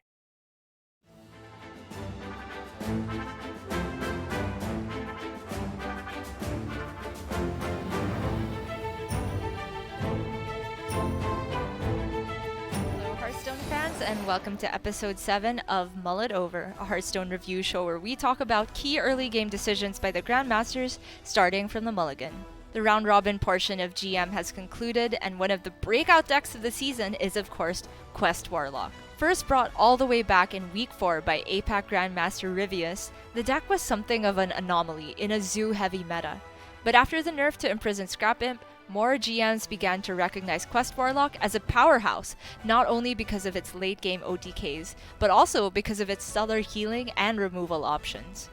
Quest Warlock is incredibly complex, and the science behind it is still being figured out, so while I'll be giving a few mulligan and early game tips for the deck, most of today's video will be important points and observations. Also, shout out to Orange once again for consulting with me on this video. So let's begin. Point number 1. You keep Supreme Archaeology even against aggressive matchups like Demon Hunter. While this might seem obvious, it's not unheard of in Hearthstone to play a quest deck but not actually keep the quest in the mull. The idea for the old Quest Warrior, for example, was that you could simply outlast aggro matchups and would rather have another shot at a removal card in the opener than the late game value from quest completion. So I understand where Colento was coming from when he tossed the quest versus Demon Hunter on day 2. But the problem with that is because Demon Hunter runs so much card draw, it doesn't usually fizzle out until it actually hits the end of its deck. So instead of pure attrition, the general consensus from the pros is that the way you approach the matchup as Quest Warlock is to go for removal in the early game, then you find a window in the later turns to build a big board and threaten lethal yourself. That's of course a lot easier to do when you have an active quest giving you 0-cost dragons or abyssal summoners, and indeed on day 3 Colento keeps the quest in the same matchup. Point number 2, general cards to keep. Across the board, you want to keep Questing Explorer, Plot Twist, and Sense Demons, since they all help with quest completion. Sense Demons in particular is debatable, especially in the mirror when you might want to save it later on for healing from Aranasi Broodmother. But at the same time, you could keep it just for on-curve card draw, as Bloody Face and Language Hacker demonstrate. Point number 3, matchup dependent keeps. Dark Skies is an excellent card to remove early threats from Demon Hunter, Highlander Hunter, and Rogue. However, you definitely don't want it in the mirror when neither player develops threats until about turn 6. Against Spell Druid, Dark Skies is debatable as a keep. Colento keeps it to make sure he has a check for an early Glowfly Swarm. However, we see Language Hacker toss it versus Druid. Orange explains that simply having an answer to the first board often isn't enough versus Druid, and that Warlock needs to hit quest completion to go toe-to-toe with the second and third waves of threats. The reasoning is that mulliganing harder for card draw helps your long-term game plan, and you're likely to draw an answer for Glowfly by turn 5 anyway. Other removal tools like Nether Breath and Morg Artificer are also matchup dependent. You won't always keep Nether Breath on its own versus Hunter, as Jasayan and Bloody Face demonstrate. But when presented as synergy keeps, they become more viable, particularly against Demon Hunter. In that matchup, you need to balance having removal options while still inching towards quest completion, and so an ideal hand looks like this full keep from Eddie, Dark Skies, Morg Artificer, and Questing Explorer. Another effective synergy keep versus Demon Hunter is Morg plus Rain of Fire. Point number 4, consider when to play your Questing Explorer. If you're not under much pressure like in the mirror matchup, ideally you want to end the turn with 8 to 9 cards in hand depending on whether you're going to tap the following turn. So when you're on the play, you forgo the questing on curve as Jasayan demonstrates. When you tap on turns 2 and 3, followed by the tap plus questing on turn 4, you end up at the ideal 9 cards going into turn 5, like what Rivius does here. But when you're on the coin, you start with an extra card in hand, so you can go for questing on curve, like what Bloody Face does. Against Demon Hunter pressure, you don't have the liberty to tap as much as you want, but players are still divided on whether it's better to tap on turn 2 or play Questing Explorer. This is likely dependent on several variables like whether you have the coin or not. Let's take a look at an example of either situation. For Possessi on coin, he's facing down 3 minions on surrender side of the board. I think playing questing over tap here is absolutely correct because he has Morg Artificer plus Rain of Fire for a follow-up play on the next turn. At worst, say if surrender plays Chaos Strike and Hero Power to remove the questing, it still saves Possessi some damage to the face, and at best, the questing is able to soften up the larger Battle Fiend, creating the perfect board state for Morg plus Rain of Fire, which is what pulls Possessi ahead on the following turn. Contrast this to Rivius' situation on the play. He has a Dark Skies in hand as his only AoE option, so he's incentivized to fill his hand and thus taps over playing questing on turn 2. On turn 3, he has the same decision to make but again goes for the tap to make sure he ends the turn with 8 cards in hand. The perfect amount to deal with Alutamu's best turn 3 play of Satyr Overseer and attack, which would have left 8 total health on board. Foregoing the questing also plays around Alutamu's other potential play of Frozen Shadow Weaver, which he did have in hand. Had Rivius gone for questing, Alutamu could have frozen it for a total of 10 health on board, and Rivius would have needed to commit an additional spell alongside the Dark Skies for a full clear. And for the final point, consider your Dark Skies timing. Versus Hunter, we see Zim play Sense Demons on turn 3, as opposed to clearing the board with Dark Skies. Sottle explained why really well. The most that can get added by a single minion here is 5 to the board, which makes an even 10 for the Dark Skies on the next turn. Actually, really respect the greed from Zim. I think that's the right play. And that reasoning is similar for Shaxi in his game versus Demon Hunter. In this spot, Shaxi was guaranteed to heal for at least 4 from the Sense Demons, and he saves the Dark Skies for the following turn as a good check for either Kain Sunfury or Satyr Overseer plus Hero Power on turn 4. Derek debated with me on this one, but the more I watch Questlock games, the more I see the merit in holding off on Dark Skies, when you can instead play Sense Demons like an Ice Barrier that helps your quest along. All in all, the technology for Quest Warlock is still developing, so you can expect to see many different takes on how to play the early turns next week on Grandmasters. But for now, that's how I mull it over anyway. See you next time.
This is our fourth match of the day here for Asia Pacific, and in case you've just joined us, this is our 8th and final week of Grandmasters for Season 1 this year. We're going to be finding out two things over the course of this weekend. One of the players is going to be sadly relegated out of Grandmasters, but more excitingly, one of the players from each of the regions as well, I should say, is going to be going through to the global finals later on this year. And with Rivius and Possessi up now, the winner of this match will be going through to the semi-finals, at least, to be played out on Sunday, along with two players from the Group B matches to be played out tomorrow. And then on Sunday, we'll be finding out who's going to be going through to the finals later on this year. But before we can get into any of that, Gia, we have, of course, Rivius versus Possessi, and the same bands that we saw when these players went up against each other just a little bit earlier on today. That's right. This is, of course, an instant rematch, but nothing changed with the strategies. And of course, if you've done your preparation and are sticking to the stats, you probably shouldn't be changing your bans just because it didn't work out the first time in the case of Rivius. But yes, once again, he's left up the warrior, which is a strategy that we're always critical of, that if you're going to be bold enough to leave up what is widely considered the best deck in the game, you better be having some type of lineup text to make sure that that is justified.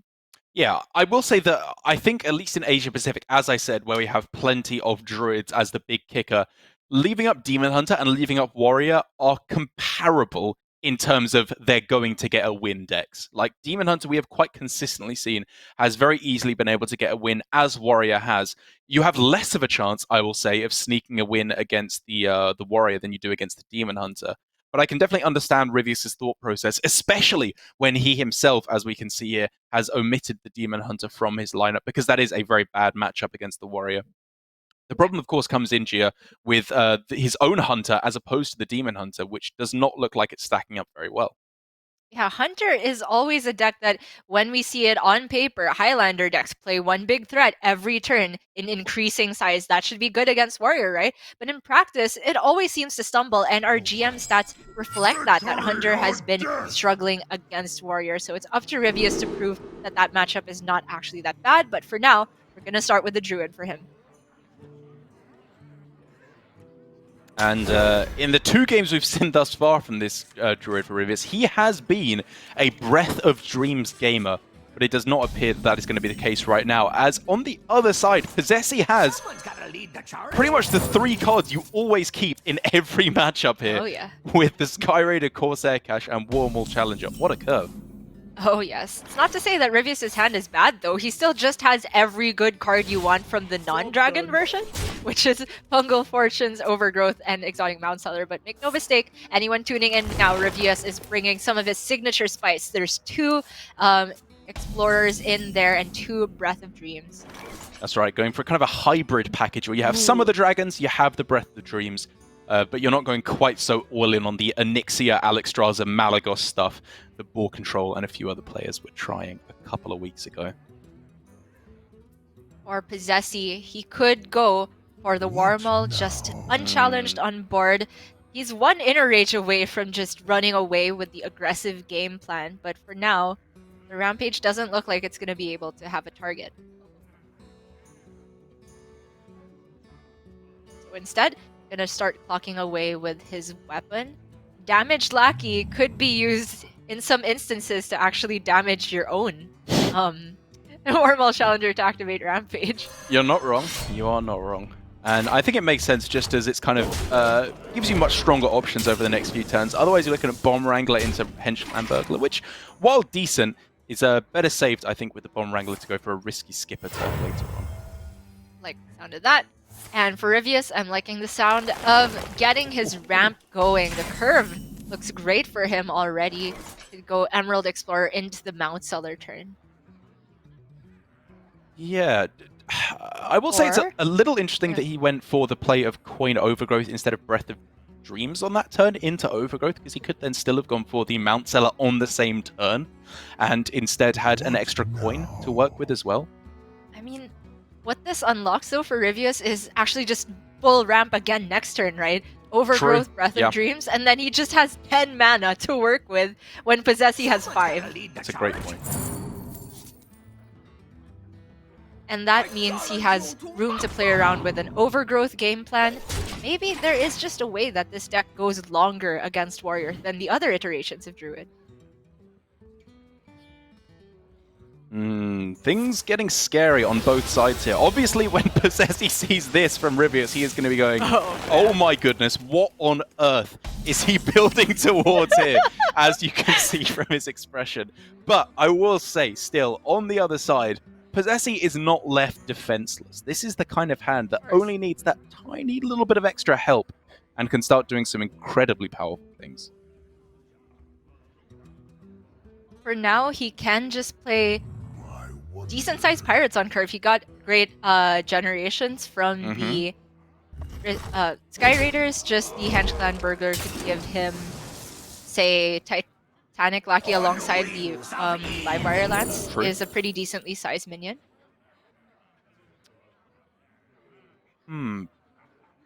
Probably Twin Tyrant, right? Is that too reactive? Would you rather just go for the evasive? I'm looking at the big ol' well. Really? I feel like Possessi wants to cycle towards something better than this. When you have time to play a 5-mana 5/5, like, I at least feel like the other two serve a more distinct purpose. Wow, okay, fair enough. I think it's next turn, right? Is the time to play. Well, wait, what a Inner Demon. Wow. Really? I mean, again, I was looking at Explosive Shot. Again, we're looking at very different options. I don't know. It seems that I'm in sync with Possessi for this case. I will say... Not to say it's correct, but... it's probably correct. If you and Possessi agree against one idiot, I'm going to side with you guys.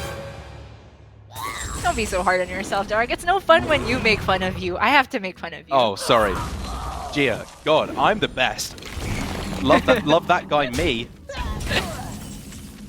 Okay. Well, the problem still stands for Possessi that he's not got a way to capitalize off of that Warmall Challenger. Yeah, really unfortunate that he doesn't have a spell that deals high damage to one singular minion and then lower amounts of damage to 2 adjacent minions. So that would be pretty nice to clear up some of this board. I will say among the two choices, the Inner Demon was more questionable. I'm still sticking with the big ol' Wildcat because Evasive would not have come down until next turn at the earliest. But Zessie is just gonna start going for the skipper clears. Whoa. That's not good right now, but maybe Could be later, insane, right? Is there a way you can make it good on this turn with a couple of trades? Like, it's 2 damage AoE as it currently stands if you trade into the Scarab. Trade. Right, then that's a full clear, right? Because then he uses Rush Lackey to buff his remaining Warmaul Challenger. Yeah. I mean, you leave a 2/2, but you get rid of the Mount Seller, which is the big deal. Yeah, there may be a better way to go about it with minions, of course. No! No, Possessi! No! Oh no! He messed it up! Oh no, Gia! No! That was a really difficult turn, but it was a difficult turn. Clearly. Yeah. But the result, while it is a slight difference, is absolutely disastrous for Possessi here. All the difference in the world that Rivius can just go for the card draw, doesn't need to spend the 7 mana on another Mount Seller. I don't think Possessi's coming back from here. I very much doubt he can pull this one back. It was questionable whether he'd be able to do it even if he had found the right line of just leaving a 2/2 on board, but this there is no hope.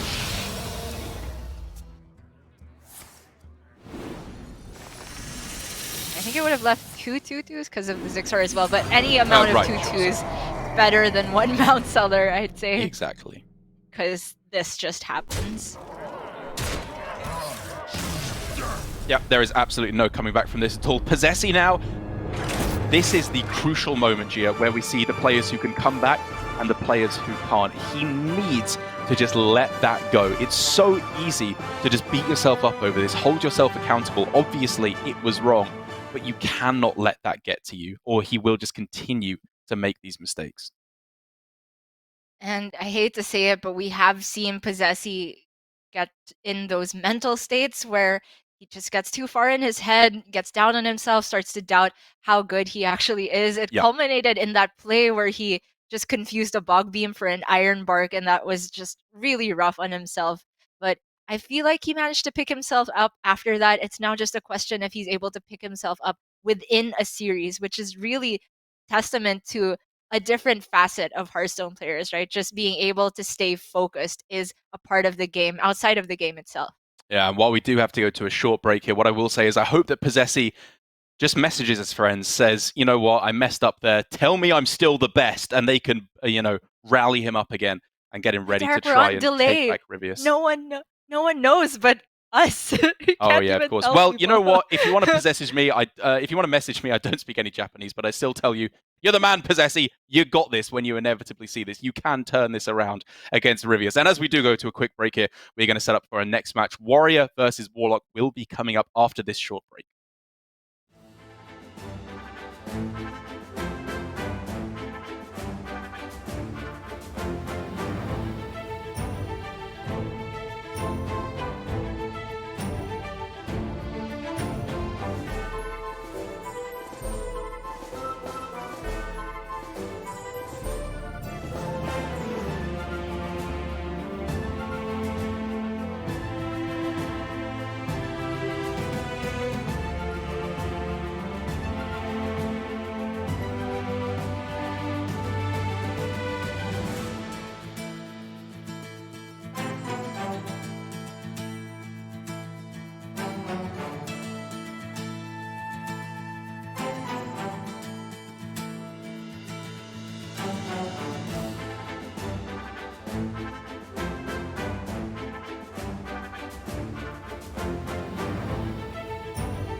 Rivius versus Possessi, our final match of Group A for today before we head over to the relegation bracket. And now, Gia, it has been the signature test, I think, of APAC, not as how players conduct themselves at the start of the series, but how they pull back when they mess things up. Because it's no secret, there have been plenty of roping out to the wrong plays, missing lethals, and, generally letting the stress get to these players. It happens. It by no means means that they are bad players, but it is how you pick yourself back up that truly defines you as a Hearthstone player, which now for Possessi, he is going to have to do after a pretty messy play there that gave Rivius a very clean win with the Druid versus the Warrior. He now has another chance with the Warrior to get that win. And I can't believe we're saying that. Another chance with Warrior? They Yeah. didn't win on the first chance?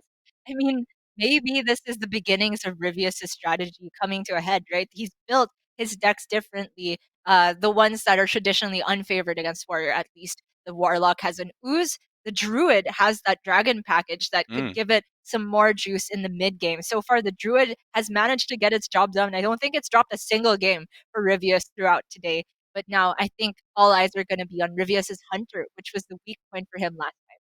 Yeah, I mean, Rivius has drawn the Breath of Dreams in a relatively timely fashion every game so far, along with the Dragon. I will say that this, as a 3-game sample size, is not representative, at least as how I would imagine how the deck will function overall. But, it does. Bring it because some of the time it's going to perform very well, and that's exactly what has happened for Rivius so far. So now with the Quest Warlock, we are going to get another example of Rivius on this Warlock, which, Gia, I just absolutely cannot get enough of. Yeah, I just can't get over how many times Rivius has just pulled the rug out from under us and gone for a different, unexpected game plan, which tends to look brilliant every time we see it pan out. We saw him chain threats in the mirror, which was only ultimately undone by a very fortunate outcome on the other side. And we saw him go for heavy tempo against Warrior. Edmund managed from to win very cleanly that game. And now we see a very impressive start coming through for Possessi with a nice big Warmall Challenger to get things rolling. I will say, though, however, that in the first time we saw this matchup between the two players, Possessi had a fairly similar hand, and Rivius was able to take the win. But things are looking a little bit different now on Rivius' side, at least. That's right. Possessi had an even crazier hand than this, right? He had the Rampage. True. But the kicker there was that Rivius spotted the Moarg 2-turn clear, and having that Nether Breath on top of that also just gave him more time to go for it with the additional healing. So I wonder if he can go for that this time. It's deja vu, Derek! Yeah, things looking very nice for Possessi now. I mean, I'm looking at the Rampage here. It's obviously not great mana utilization, but it's just such a big threat to be throwing down this early in the game. Locking in for another 6 damage. I think there was a measure of consideration for going, say, Inner Rage plus the other Warmall, but that actually leaves it at an unsafe health total if you're going to play around a 3-card combo. Possessi. Rivius here. Yeah, he's starting to see a pattern re-emerging here with another Moarg plus 4 damage swing here. The difference, of course, is that Rivius doesn't have the follow-up this time. Not immediately, but he's looking to set up, if not a Dark Skies off the top, a Plot Twist to try and look for it. But it will be undone by Possessi redeveloping far more health on this turn. Yeah, the Warmall Challenger against a 2-4 is a little bit awkward in the way it lines up, but at the very least here, this is not a board that dies to Craze Netherwing as the most important part, which means he can push even more damage on the backswing. Rivius finds no answer immediately. He needs the second Soulfire. He's on 12! It's turn 4! Or was turn 4 for Possessi. That's a little bit of healing. Yeah. He can just get a buffed up weapon right now. Exactly. The heal makes all the difference because, I mean, It wasn't exact lethal actually on the previous turn with a buffed up weapon, but it was very, very close. This at least maybe gives Rivius the time to pull things back if he can get a dragon at the very least. Had there not been a heal, it was just lethal with Kobold Lackey from the already True. in hand Livewire Lance. And we can see Possessi foregoing the buffed up weapon to just put even more health on the board, leave no room for Dark Skies. Perfect knowledge of what Rivius possibly has as an answer. Yeah, very, very nice play. As you pointed out, 4 extra health can be a huge difference in terms of clearing this board. Sets up a very, very easy lethal for the next turn. But no dragon? No but dragon. Nether. He has a tap for it? Not green though. I mean, it's not gold though. Incredibly close here, but Rivius has no way to pull himself out of this one. And Possessi, nice, clean, easy win with the Warrior. A palate cleanser for him to get his teeth back into this series. Yeah, you've been using all sorts of metaphors for Possessi as a beast, you know, the predator, and now he's sinking his teeth into the series. Strong themes, I mean, Gia. You've got to keep it rolling. Yeah, that one tweet from Possessi of him saying that he'll kill everybody to make it to BlizzCon really just changed the way we view this man. Imagine, we thought Possessi was mild-mannered, kind of shy, but then he throws out the Dab 1 series, and now he's all out with threats, and he's backing it up so far. So it is going to be a series without Warrior now, which for Rivius, I think is a pretty good thing. Yes, of course. You do not want to be facing either of these decks up against Warrior, even with his decision to leave it up there. It's interesting to see how this shakes out as the rest of the series, though, because obviously Warlock mirror for both of these players. Slight edges to be gained, I believe, for Rivius, given that he's running the one Abyssal Summoner, but for the most part, that is just a mirror. It's now really the Druid versus the Hunter, and honestly, I don't think that really puts either player definitively in the lead. There's positives and negatives on both halves.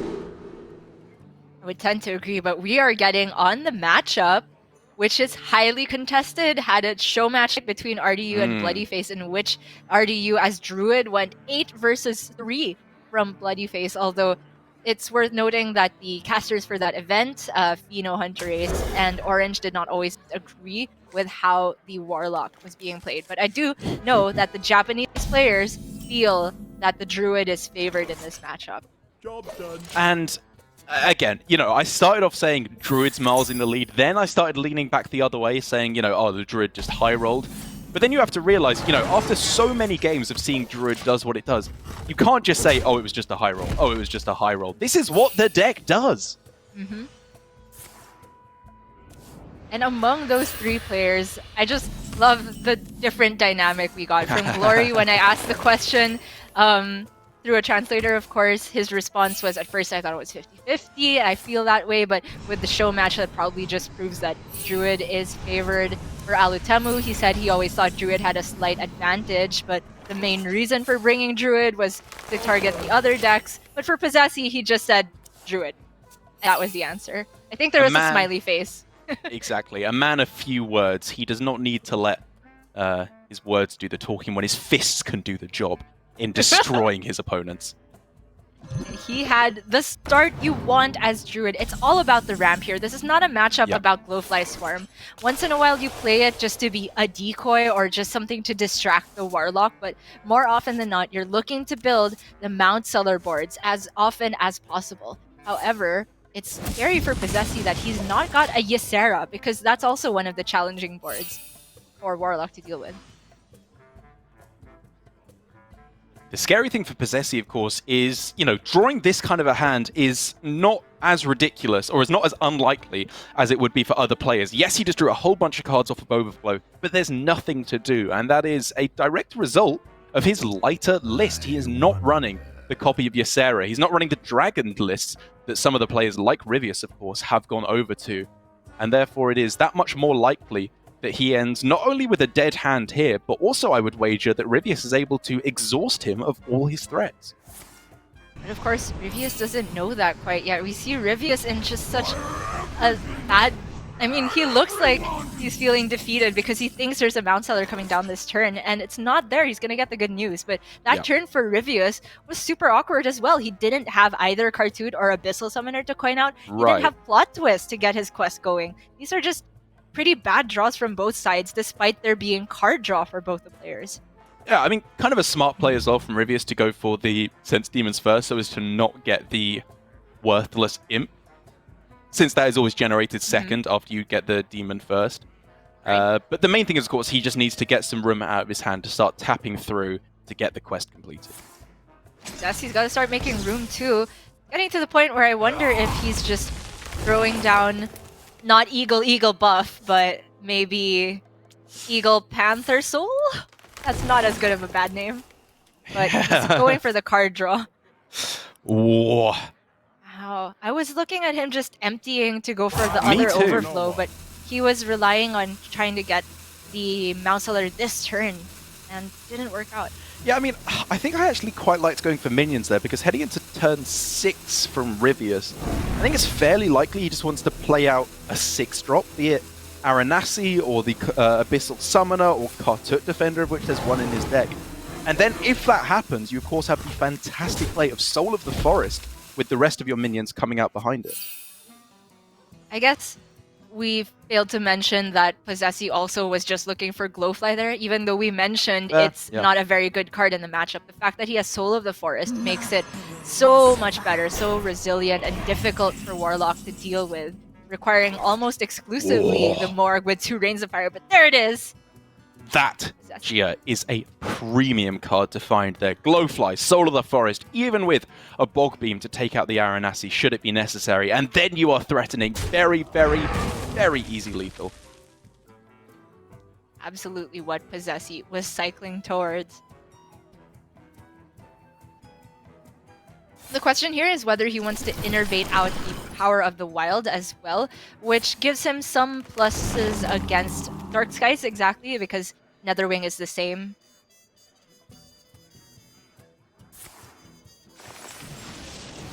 Yeah. All in is Possessi. And it also just plays towards, you know, emptying the hand for overflow follow-up if he doesn't get the lethal with this board. Yeah, obviously the consideration now is you want to save as many spells as possible to go with the exotic Mount Seller. But I just think by going for it here, you still have a decent Mount Seller play on the following turn, and it just makes it that little bit more likely that you hit lethal here. Even committing an Iron Bark here, just to make sure that even one minion can survive against the Crazed Netherwing. Right now, Possessi's worried about a very specific combination of cards. It's Netherwing plus the Moarg coin Rain of Fire. Yeah. But it's not available for Rivius. Not even close. Nothing. So the best that Rivius can do is, I mean, obviously just Abyssal Summoner is something to consider, and then try and clear up the rest next turn if you don't think they have the Savage Roar. And, I mean, I think that might just be best. Plot twist, what can that even hit? Yeah, even if you get double Rain of Fire here, Yeah. not good enough. Rivius is just probably hoping for Netherwing as a likely way to deal with the first board and hoping that the Savage Roars aren't there. But Possessi has this one locked up. Yeah, I mean, the weird thing is, though, he kind of needed to tap into 0 mana Netherwing and then hit Moarg Rain of Fire to go along with that. Oh, but he doesn't even get the quest isn't even completed. complete, yeah. No chance at all. I think Rivius's best shot was just to hope that there wasn't a lethal on the other side. He goes for this instead. But you can clearly see Possessi's got damage for days. A Savage Roar from the Apex Predator of Hearthstone brings him up to 2-1 in this series up against Rivius. 1 away from advancing through to the semi-finals. And that would mean, Chia, that we would have 2 Japanese players already through to the semi-finals. I'm not sure if that would... it wouldn't guarantee us a Japanese player to be in the final quite yet, I believe, given how the kind of the brackets would match up. But it gets us very likely to that point. It very well could, especially since Alutamu over in Group B is starting with the best seeding with an automatic win, just like Glory did in this group. What a story that would be. But of course, not all hope is lost for Rivius. He's got Hunter up against Warlock if he wants to take that matchup first. We've seen it be pretty favored for Hunter historically. And then a Mirror, where he himself has not just the Abyssal Summoner, but also Frizz Kindle Root, which is kind of an X factor, which I did not consider. Yeah, obviously that allows you for not having to tap into Malagos or the 0 mana, or sorry, make the burst spells also cost 0 mana. You can just get a 7 mana Malagos, and then all of a sudden you're very easily dealing 18 burst damage with a Netherbreath Soulfire in order to close out the game, which again, if it does get to that point, which it likely will, is another X factor that goes in Rivius's favor. So even though I think Possessi is still in the lead, given that he's 2 games up to 1, you have to be pretty unfavored in both the matchups to be unfavored to take the win. Rivius has a really good shot at pulling this back. Quest Warlock Mirror, it's been too long. Of course, Rivius is bringing that twist for his decklist that we mentioned, but I'm just so curious to see how Rivius is going to play it out this time, because every single time we see this man on this deck, he's doing something. And so when you say he's doing something different, obviously by that metric, you have to establish what the standard thing to do is. So what are we looking at as the kind of basic standard game plan in this matchup? Yeah. Based on when us casters did the testing, I think you and I and Raven and Solo quickly landed on the general game plan being just get your quest done as quickly as possible. You can play Abyssals in the middle of the game to try and distract your opponent, but oftentimes they have the answer, and it really comes down to going for the big Malagos first, whether you discount Alexstrasza or Malagos itself. But now Rivius has this Frizz Kindle Roost, which means that he's not necessarily trying to tap into exactly those. It does get a bit more complicated, though, obviously, when you factor in the plot twist. Because if you go for the first one, then you're, of course, drawing your dragons, and then they still cost you 2 less. Right. But if you want to go for a second one, then they go back down. Overall, though, we just get it down.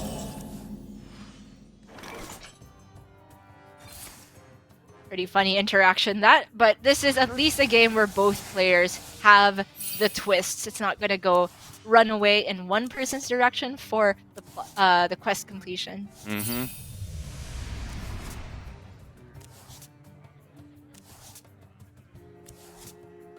Alright, Possessi can just go for trade plus more Mortal Coil. I think the more I've seen the APAC GMs play the Quest Warlock, the more I realize they're not so attached to holding on to the Moarg. Exactly, and even though there was some consideration to go for Mortal Coil first there to not draw a card, this does lead into quest completion next turn, so he can just start his turn off with a tap. So overall, I'm on board, even though here you do need to worry very much about hand space in this matchup as one of the most important metrics. Rivius getting back the coin there. It's actually a pretty big deal. We often say that the coin is just the best card in the mirror. Yeah. Allows him flexibility and a nicely dumpable card. Of course, all of these cheap dragons could make for some pretty powerful tempo swings, even if we're not looking at just lethal damage. A 7 mana Alexstrasza coming down soon is a fairly big deal. Another big deal is Possessi drew the Malagos, so it's not possible to be discounted to 0 anymore. He's not got a Frizz of his own. That wasn't a possibility either. Oh! Right. This is quite complicated, isn't it, Gia? Yeah. Yep. Say that again. So I mean, he could just play the 8/8 now, but if that gets cleared, he's suddenly losing one of his best ways to come back on the board. Obviously, the Moarg is a threat, so you're probably going with Mortal Coil or Rain of Fire, I suppose, if you don't want to draw a card to fill up your hand in order to clear it off first. Right. So it's Coil if he is playing the Alex, right? And it's Rain of Fire if he's not. I mean, not necessarily, because even then you do want to give yourself the option to just tap freely on the following turn.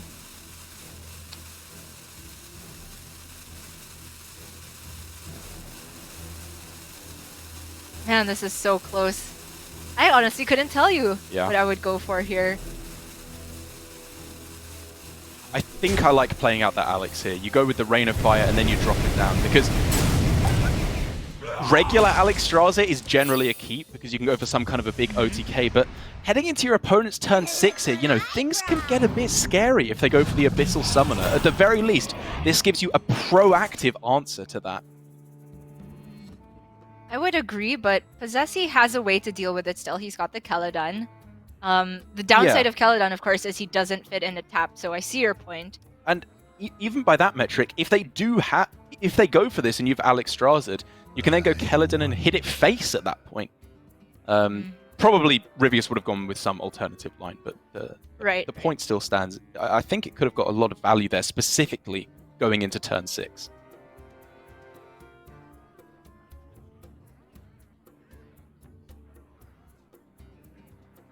And it's worth noting that if we line up the two decks for value versus value, Rivius just is ahead because he has an Abyssal Summoner, whereas Possessi doesn't. So in theory, you would expect that means Possessi would want to be the aggressor, because he can't win if all the cards just get their max value out.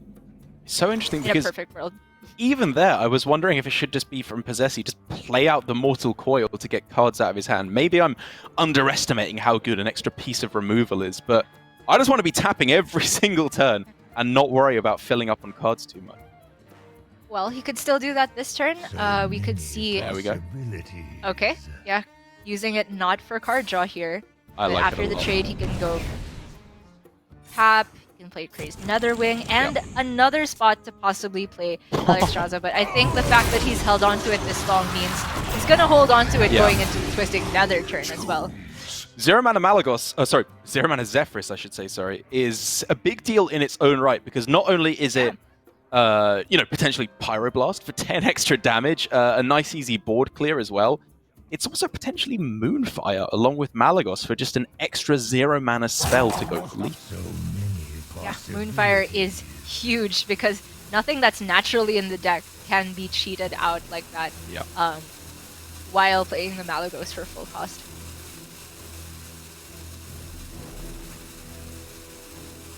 I mean, if you're not playing it a couple of turns ago, you're not playing it now, right, going into turn 8? I completely agree. Wow! Whoa! Right at the end of the rope there. I didn't even realize Possessi had time. Ooh, 7-9. I mean, it's just a perfect turn there for Rivius. I think he's very happy to get that one down while he could. But Possessi's piecing together a lot of burst. Gee, it just became active on that turn. Oh no! Disaster. Rivius has his quest now as well.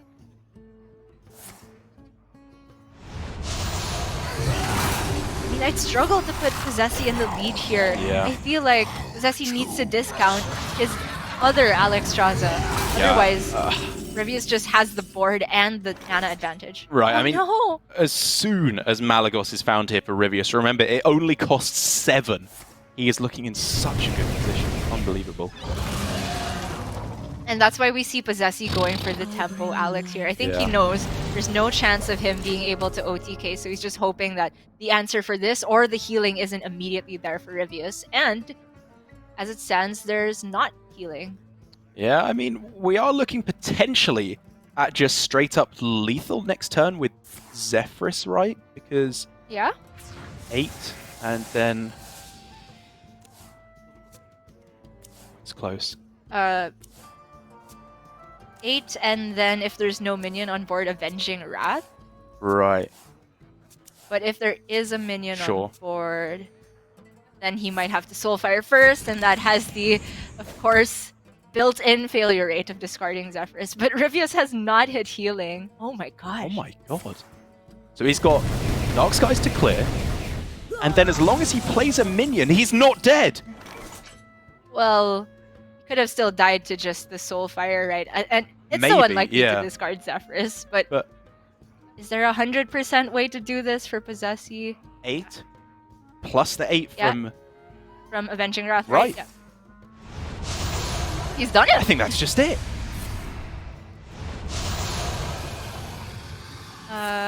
This way gives Fireball as well? Sure. Still gets lethal, either way. Your wish is my suggestion. Oh my gosh, this way also just beat there being a minion on board. And Possessi has left the building. He is too happy. Alright, I hope he picked up a prop. I hope that's what he did. Peace signs thrown out. Oh, Good. okay, fine.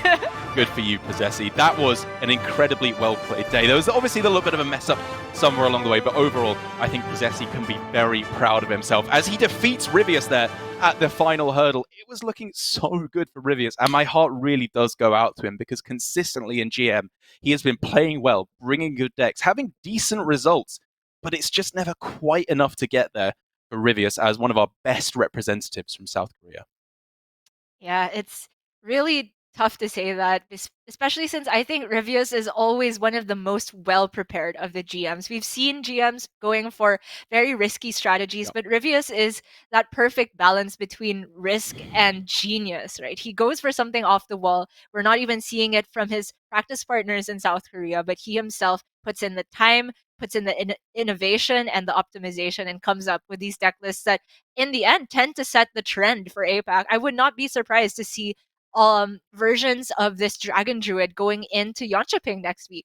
I absolutely agree, Gia. I think this is a very nice way to go about it. Again, not sure if he came up the list with his own right, or if it was kind of a copy or at least a borrow from one of the other players, but at the very least, very well done there from Rivius. But it does mean, taking a look at the bracket now, that Possessi is going to be our second player going through to these finals, or the semi-finals, I should say, on Sunday.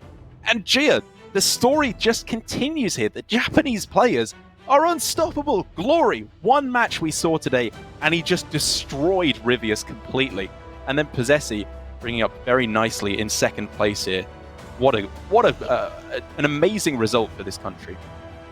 For sure. And for Possessi in particular, it's got to feel great because he did start off the day with that loss against Rivius in their first go at it. And with a tweet as, threatening as Possessi put out, I'm sure he wanted to make sure that there was some fight behind all the bark. And he's really shown that he has what it takes. We will be seeing how Alutemu does in Group B tomorrow. But before that, we have the harder match to go through today.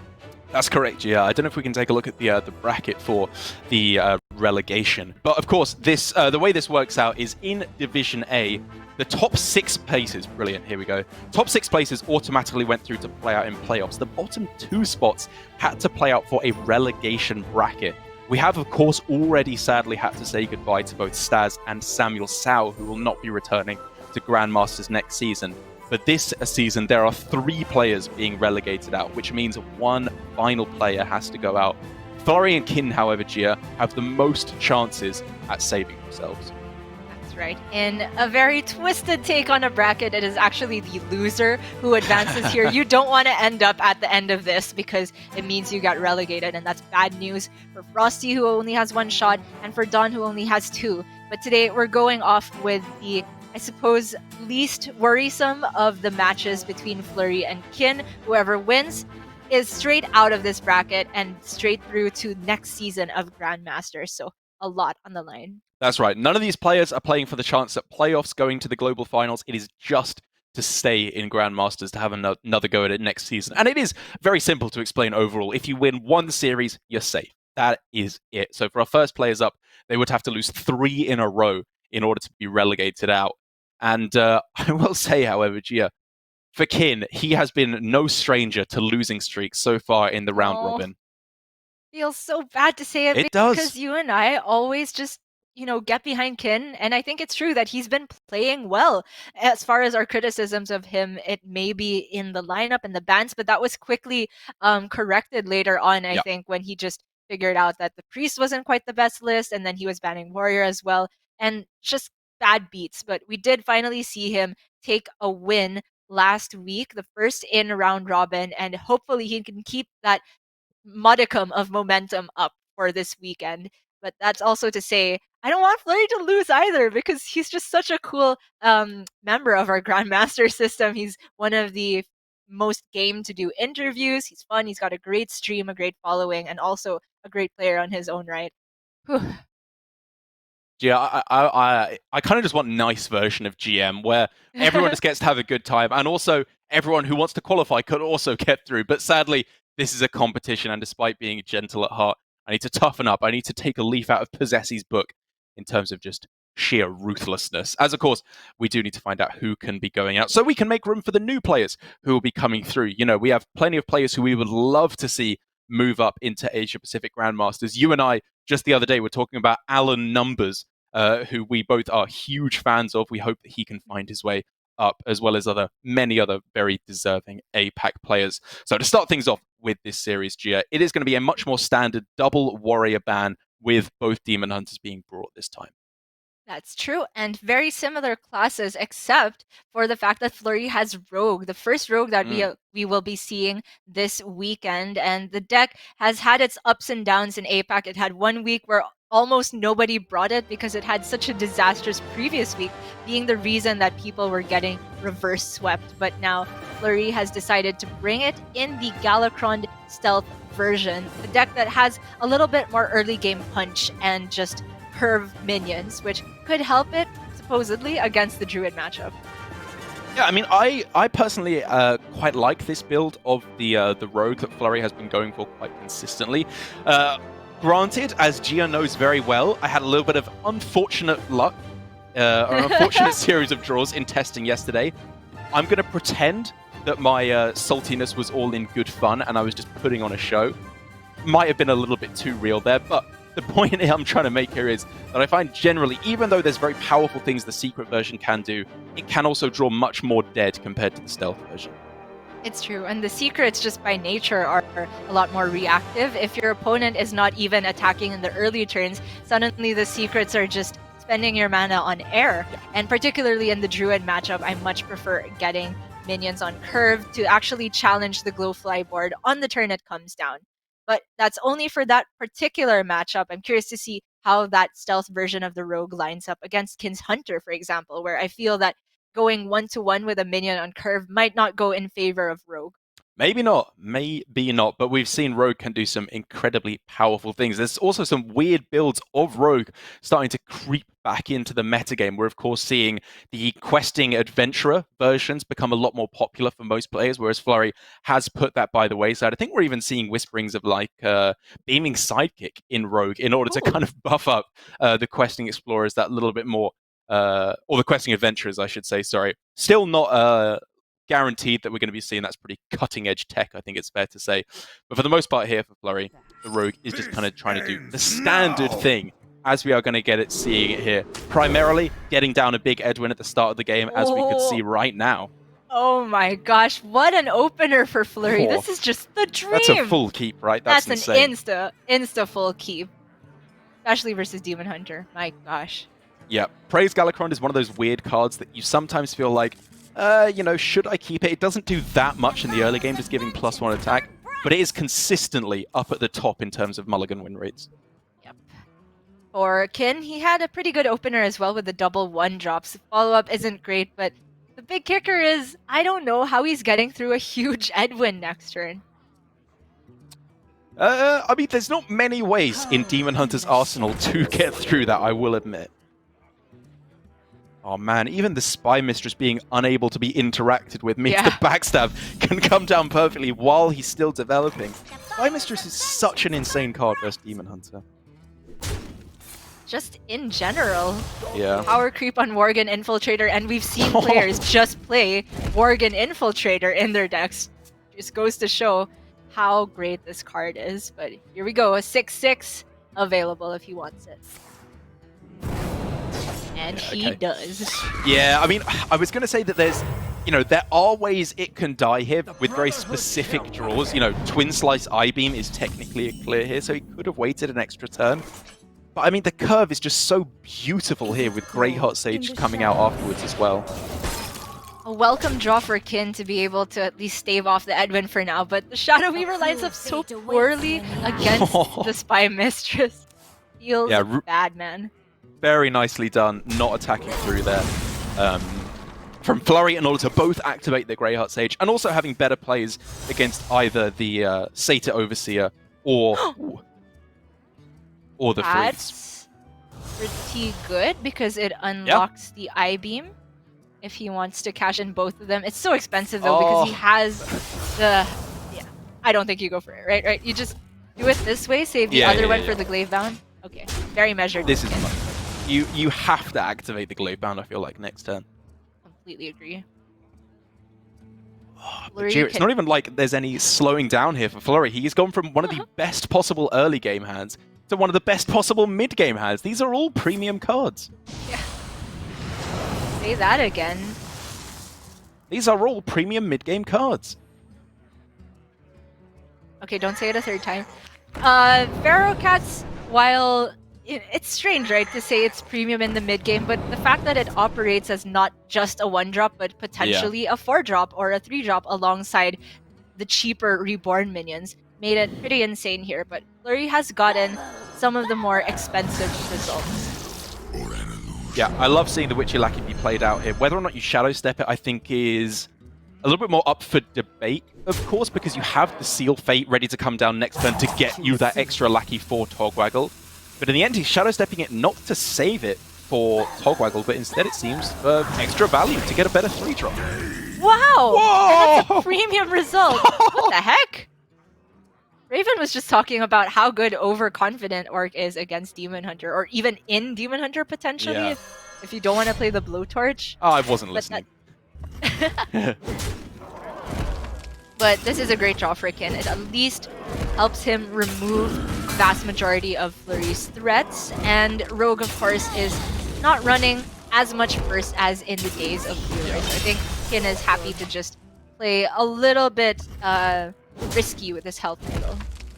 That does manage to get the full clear, which is now annoying for sure for Flurry. He is not guaranteed to be able to hit Togwaggle on the following turn anymore, or even possible. Right, I don't think Flurry necessarily expected that Kin would have such an efficient answer. Yeah. Or if he did, Flurry was hoping to draw his Eviscerates, of which there are 2 in the deck, to finish off the damage. But now Kin has a window to come back into this. Yeah, he does. It's going to have to be a pretty powerful couple of turns here. Obviously, Skull of Gul'dan can enable that, but Seal of Fate here, either the one in hand or off the top if you want, sets up for Togwaggle next turn. It's a very powerful play right now. Just a lot of good stuff. Seal of Fate gamer. Ugh. Oh, Seal Fate. Sorry. It's a terrible habit. Well, I don't see any reason to be playing a 1-1 for tempo, so it's going to be Swing and Redagger for Flurry here. Kin has got to get an insane result from this Skull to try and race what's going to be a wand in 2 turns.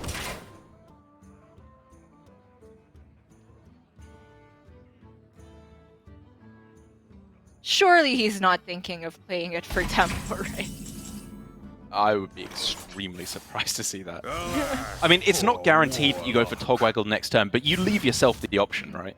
Right, it's huge. Okay, great draws for Kin. Really good draws for Kin, actually. This is both a powerful board in terms of offense and also in terms of resilience as well. Yeah, especially since he can buff up his Satyr Overseer. He's seen one Seal Fate used and a backstab.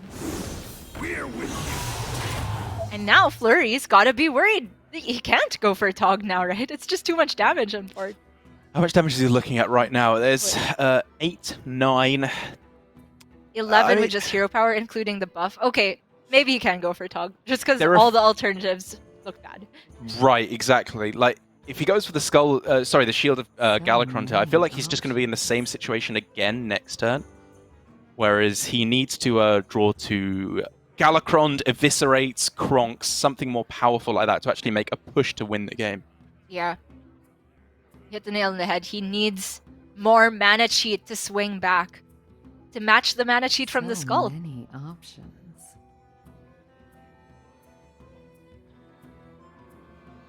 However, though, I think if he does go for it, he may just be dead on the backswing because of Warglaves of Azimuth buffing up the the Hound so many times. Just attack min, then attack face. Right, but then Kin on the other side can't attack into Togwaggle twice, or he'll just die. So you need to be afraid of that as well. Oh. It gets really complicated. Oh, He's just man. playing the shield. I don't know how this gets there for Flurry on the following turn. If Kin just deals with this board, even if Flurry top decks Eviscerate, not enough damage, right? So he can tank it once and then I-beam. I grow impatient. Which means he'd be down to 6 health, so he's not dying to an Eviscerate. I feel like tanking it is bait here. Just Really? I-beam and trade away a 2/2, right? He makes less guys though, right? And buffs its attack less. How much damage does he still manage to get through? Yeah, it doesn't set up 2-turn lethal unless he does tank it, right? Oh, it's so close. I mean, he survives in Avis, right? A single Eviscerate does not kill him. Obviously, Rush Lackey, Kobold Lackey, even Ethereal Lackey potentially would kill him then. There are 2 unaccounted for lackeys. Yeah. It's so scary. And of course, the possibility of double Abyss. We see Kin taking the more cautious approach and just believing in his top decks, which, to be fair, is a reasonable thing to do as Demon Hunter. Yeah. Huge amounts of damage coming through here.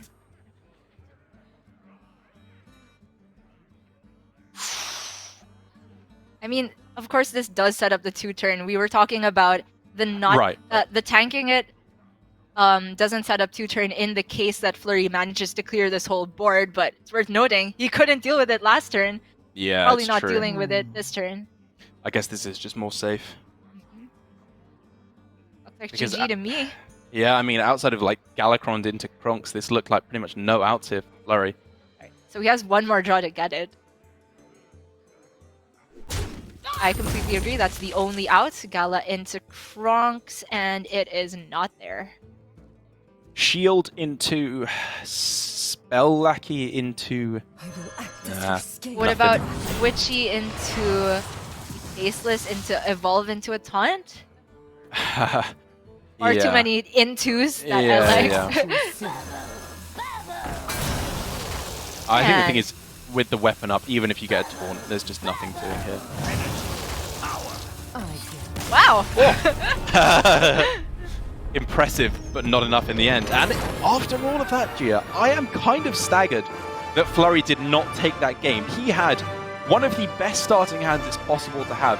Great follow-up with the Togwaggle there, and I can't help but feel like whether he went for the play of evolving the stepping the Witchy Lackey back and holding it in hand, or going for the Togwaggle turn on turn 7 when he had the opportunity, one of those plays had to happen for him to have a chance of taking the win. Completely agreed. I think the first one was optimal, but after he had seen that that wasn't any longer possible, I also agree that Flurry had to think bigger. If you just play one minion when Demon Hunter is playing 3 in a turn or equipping a weapon that deals with 1 minion immediately and goes face after all that, it just doesn't get there. And Demon Hunter from Kin, very well played. That was an amazing Skull outcome, but also he just managed to make the most of a pretty poor start against Flurry's great hand. So now Kin has got that Demon Hunter out of the way.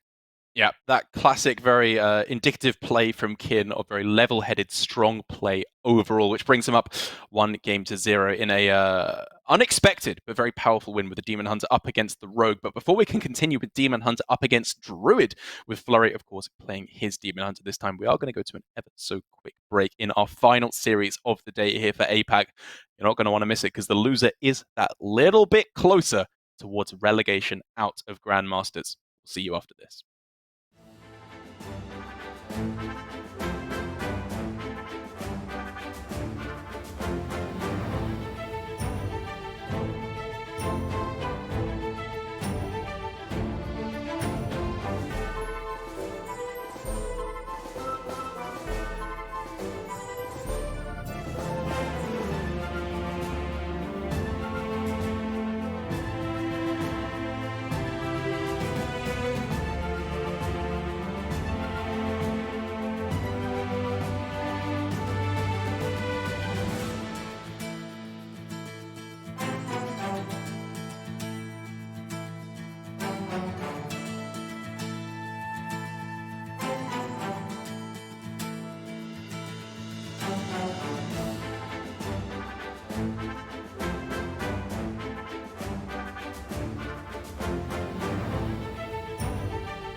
Thank you for joining us once again here for Hearthstone Grandmasters on YouTube, the heart of Hearthstone esports for this year. So make sure here on the Hearthstone esports YouTube channel to smash that subscribe button to be notified whenever we go live. This is, of course, the final week of Grandmasters for this week, but we have Master Tour Yongchiping coming up next weekend, and of course, later on in the year, Hearthstone Grandmasters Season 2 as well. But before all of that, Gia, we have to find out who is going to be that one step closer towards relegating out, who will not be joining us for next season of Grandmasters, and it could potentially still be Flurry or Kin.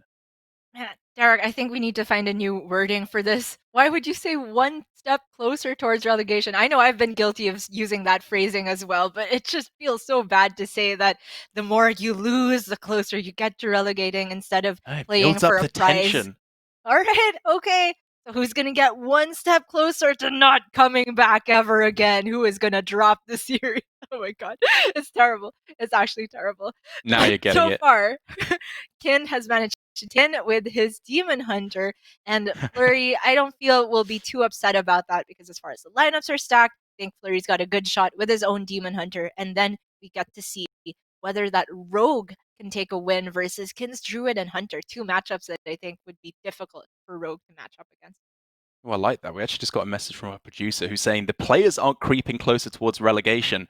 Relegation is creeping closer to the players. Got it. Perfect. You just got to change the frame of how it's all phrased. It's not about how you say it. Yeah, exactly. But like you said, with the remaining decks now for Kin, it's looking overall pretty good because I would say the Rogue is really going to struggle against the Druid and could still, to a lesser extent, struggle against the Hunter as well. But one deck that absolutely does not struggle against Druid, Gia, is the Demon Hunter. Very much expected to take a win. True enough, and Flurry's got a pretty great start. 2 1-drops, and of course, being able to buff the Battle Mage health out of range of just a Wrath or a Bog Beam is very useful to get that pressure rolling. And he's got a great hand to get that pressure rolling with all of these 1-drops to get at the start. Absolutely fantastic. Even the Volpera Scoundrel, it's not especially well statted, obviously, but just being able to get yourself a little bit of extra card draw, maybe a Chaos Strike, maybe a Metamorphosis for more damage as well, can be very powerful. Hey, I got you, Yes, friend. indeed. For Kin, he has managed to at least hit a card draw card into Wild Growth. Not the worst of starts, but would have preferred to have that Fungal a bit earlier. Still gonna be okay going into the next turn, though. Yeah, not bad at all. He's obviously not ramping up to a Glowfly, but that is what Flurry needs to prepare for most of all. As Ooh. he could actually play around Glowfly this turn Yeah. with Coin Mana Burn. I mean, of course I was looking at Metamorphosis Right, first right. because watermelons, but you bring up a very good point. Even aside from just Glowfly this turn, if Flurry feels like he has a better play for the follow-up, he can save it for a Mount Seller turn. There are very key, distinct, and predictable points when the Druid starts to go off, and he could easily disrupt those. This is so curious. Does he go for Really it is. now? Not sure how strong of a read he could have had on Glowfly. I think I like holding it back here because the thing is, even if there is a Glowfly here, he has a pretty good board to answer a Glowfly, all things considered. He can Yeah, take it would've- out 4 of them very easily. Would have only been 5 at the maximum. Yeah. From Flurry's perspective, that Ysera is likely to be a spell. I like this play from Flurry. I think whether or not you pick the Mana Burn at all is still debatable, but holding it I really like. Huge draw as well. I was gonna say for Kin, was not so worrisome because Flurry didn't pick up on any of his snowballing cards, either Yep. the Battle Fiend or the Satyr Overseer, but it's there now. It's gonna be tough for Kin to just ramp up towards Ysera without responding. Yeah, I mean, it's awkward here for Flurry, right? Because he wants to play the I-Beam in order to get down the Coin Skull, but if he coins it out, it doesn't quite work, so you just hold Yeah. back here for the moment. But it's not that bad. He can just play out the Mana Burn next turn after he inevitably sees an Overgrowth here. He knows, all right, they've Overgrowthed up to 9 mana. Something strong has to be coming down. But it's so rough for Kin that he's not hit removal spells Yeah. beyond a Moonfire. Still has to face tank this 4 damage. Hoping he can turn the corner on the following turn. Kin's list, of course, still running the one of Wrath. Whoa. Top deck into top deck. Unbelievable for Flurry. Being able to beautifully fill out his mana and very cleanly represent lethal next turn. Yeah. Point out the mana burn. Lock out a Ysera, or even if it's a Mount Seller, there's less you can fit in with the turn.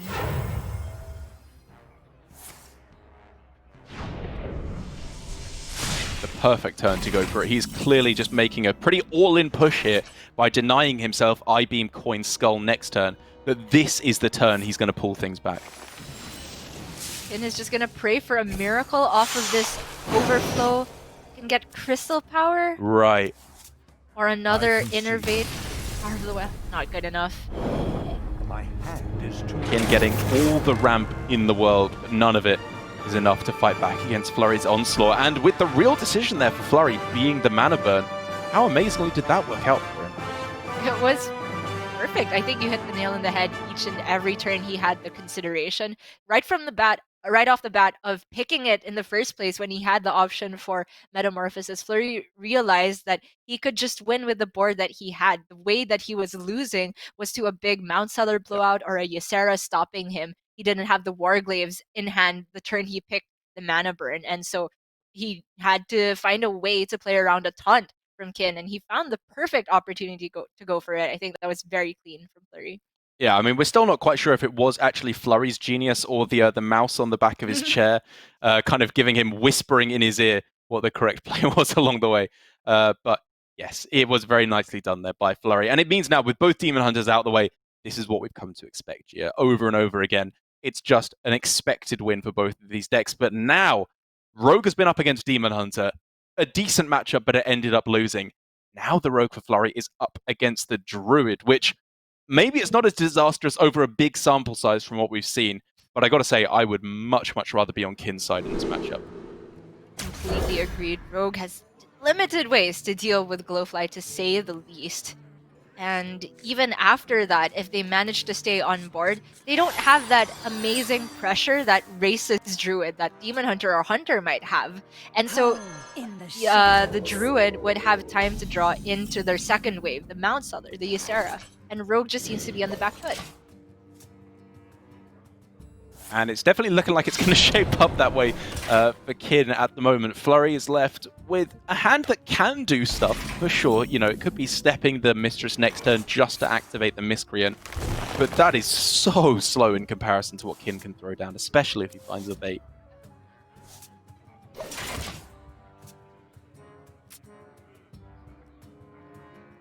Okay, good draw. Yeah, could go for the Seal Fate and also just unveil his Mistress because he can combo out the Miscreant with Lackey generated. Make the turn awkward for your opponent. If they want to go coin into Overgrowth, they're going to have to tank another 3 on this turn.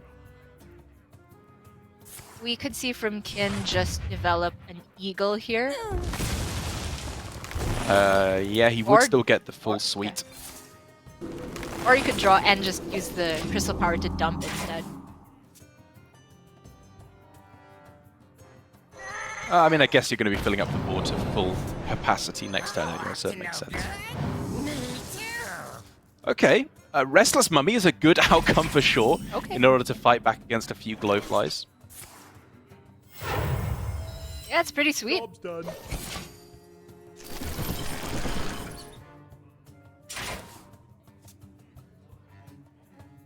As far as the rest of the turn is concerned, it's probably evolving the Miscreant after it takes a value trade. Agreed, and then possibly stepping the Witchy as well to go Witchy Togwaggle. I like that.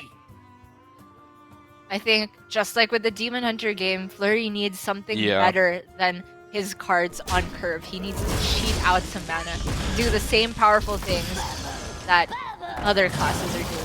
Agreed, and especially... okay, not great, but especially because Galakrond has only been invoked once. Kronk's on curve I don't think is quite strong enough, and you instead need to try and get very fortunate off the Togwaggle to wrestle this one back.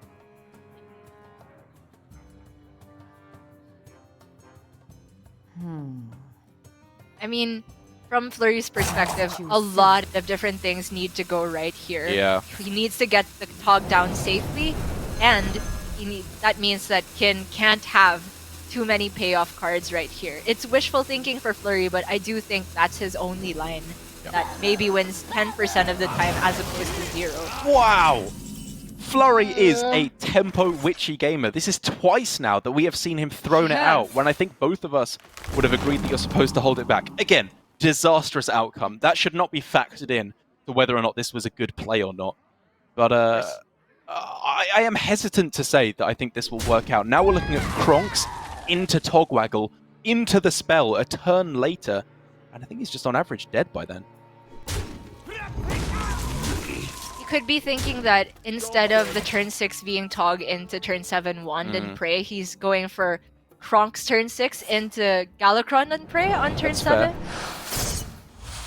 Okay, this allows for some deviation now. It's picked up a way to deal with another layer of Glowfly, or at least one Glowfly and the Death Rattle.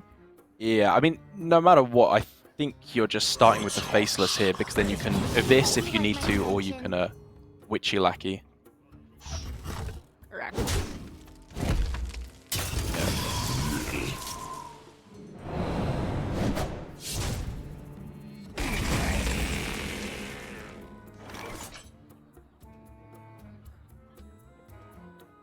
Okay, that's a way for Kin to use his mana this turn at least. Yeah, not bad at all.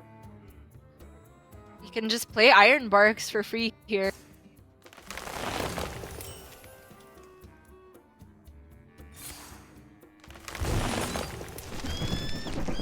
Love the development. Yeah. Clearing out every player on Faceless Corruptor, just setting up for a big overflow on the follow-up, but now Flurry is able. So iconic. Of course we can't end a weekend of playoffs without Flurry picking a Deathwing. Exactly, Gia. There is no more iconic duo.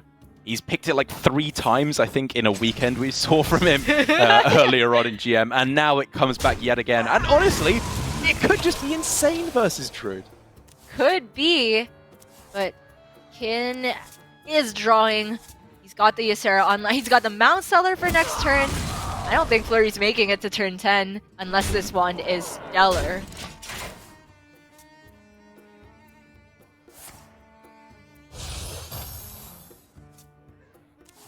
Instead of a deck win rate, can we get a Flurry picking Deathwing rate for the next graphic? This turn is insane. Oh my gosh. We can, Gia, but right now we need to focus on this Galakron for 0 mana. If we wanted to come back for Flurry, this is it. Finally, the power of Togwaggle. Do you now see Flurry?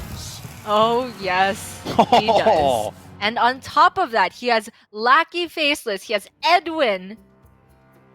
Oh, this is so powerful. Druid's just outright. What do they have against this? They have Stall against Edwin.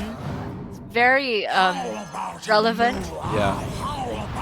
He has one more Iron Bark to use for taunts, but this is, of course, probably the most powerful swing that Flurry could have had.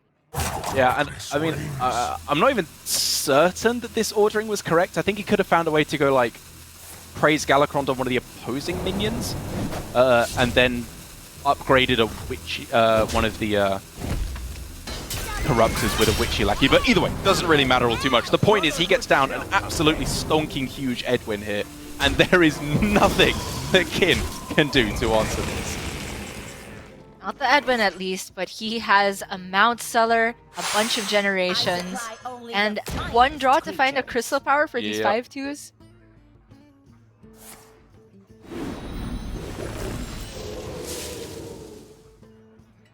We're looking for Griffins, we're looking for Zixors, we're looking for taunts.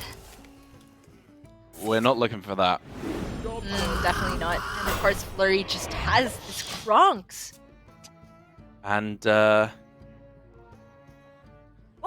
That's gotta be game, Gotta right? be. Yeah, 100%. How much damage is this? Oh yeah, way over lethal here. And Flurry with the Rogue. The matchup we didn't expect it to take here. And with a line that we weren't necessarily on board with. So I'm starting to see how it worked out for him now. I mean, I still struggle to say that was the right line from Flurry, because had there been a Savage Roar at any point in, I feel that he needed to take the window earlier to go for the Togwaggle. It's tough to say, but obviously from the point that Flurry did manage to get the Togwaggle done, I have no questions whatsoever. Even if you had that little qualm with the optimization, I think it's just good show from Flurry that we saw him complete the turn and not rope out, as we've seen many players do on Rogue, myself included, just last night. Yeah, again, I mean, even then, I was like, I hadn't fully realized the plan in my mind. I was just like, I think there's a way you can eviscerate it and tank an extra 4 damage for the benefit of getting a 6-drop. But it really doesn't matter. An 18-18 Edwin has traditionally been, or any sized Edwin really, has been the absolute bane of Druid. And at the end of all of that, it means that Flurry is only 1 game away from absolutely saving himself and heading through to the next season of Grandmasters, where he can try again to get himself a spot in the global finals. But for Kin, after a disastrous streak here, where he went 1-6 overall through the round robin, it's looking like it might be another loss for him, unless he can turn things around right now. And whether that will be is first determined by the result of this Highlander Hunter mirror, a matchup that, despite it being between 2 curved decks, is pretty nuanced, I would say. A lot of the tough decisions revolving around your timing of Dino Tamer Brand and playing around that. I feel that the mirrors in this meta are largely about disrupting your opponent as much as they are playing to your own game plan. So outside of the Druid mirrors. Presented with, in my opinion, one of the best cards in the deck, but also a very good card in the matchup in Desert Spear. But given that he already has the Stormhammer in hand, instead he opts to go with the Scale Rider, which, if he is able to find a dragon, is a very good card. Desert Spear is, of course, amazing, as you said, to pair with Faceless Corruptors, but I think Kin is rightfully playing for the here and now. No dragon for Flurry. Yep.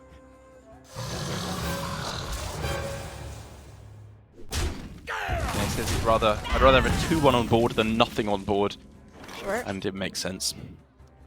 Zixor gets eaten by the other Zixor. A true mirror. Yeah, it's very much going tit for tat at the start, and now Dragonbane, you never really want to play it without just getting the hero power down, and Stormhammer does save him from having to go for that. I like the look of that, but Flurry's following turns are very much dependent on drawing a dragon. Soon it would unlock the Scale Rider and allow him to swing for extra charges with the Stormhammer. The other really big consideration in the matchup I often find is Rotnest Drake, and going for the Dragonbane here is the turn before Rotnest can come down, whereas if he goes Stormhammer here and then Dragonbane, say, on turn 5, he would then be significantly weaker to that play. It's true. This is also just asking Kin to have an answer for this 3 damage. If it's going to be Stormhammer, at least for Flurry, it's off curve for Kin. Same story with Corrupted Breath, Corrosive Breath. And Kin also didn't have a dragon of his own, so it's forcing one charge out. Okay. Yep, very, very nice pickup. Flurry's still waiting for that dragon to activate his hand, which at the moment is just not doing much of anything. Kin's looking for the Diving Griffin off of the Scavenger's Ingenuity, but it's unlikely because there's also Zixor. And does in the end go with the freeze on the minion. More likely, or more often I should say, the correct play. But a little bit unfortunate. Only forbidden in the Demon Hunter mirror. Quite legal in this matchup. And while it does feel like Kin has had the ever so slight upper hand in the back and forth here, getting down the the nicer Stormhammer, for the moment at least, it looks like the Dino Tamer brand for Flurry could be the difference maker. And Kin will be very cognizant of that possibility. I completely expect to see the Bone Wraith come down this turn, and with the draw of Diving Griffin, I believe the Scavenger's Ingenuity guarantees 6/6 Zixor Prime for Kin. That's pretty nuts. Uh-huh. No escape mana savers making their way into this list. No phase stalker, long phased out of the Highlander Hunter list. So Kin just needs to take a slow turn, face tank a bit of damage, set up for a huge swing. Okay. So he's saying if there's Bran, he can still answer with the fact that he has Faceless Corruptor. Right, but at the same time, this does mean that he has to tank all of the damage here, whereas Bone Wraith could have been used to guarantee that the 8 has to trade on that turn. However, looking back on it, that would have left Kin with a board state where, yes, he doesn't take the 8 immediately, but he couldn't guaranteed answer the King Crush. Yeah. Oh, he could have with 1 drop and Faceless, but man, it's tough to think about. Yeah, Many I mean, he different wouldn't iterations. have had the Faceless in hand, right? Because he wouldn't have played the Correct, Griffin yeah. on the previous turn. Right. So I think this is actually very heads up from Kin. Again, no dragon. Yet to activate these dragon cards for Flurry, I guess the Rottennest is itself a dragon. But not quite what he needs right now. Instead, we're probably looking at Faceless Corruptor on this turn. Yeah, Flurry's gonna try his best to set up a board for lethal because he's not drawn any burst for himself. But Kin can easily swing this back with that Zixor. It's the juiciest Zixor I've seen in a while.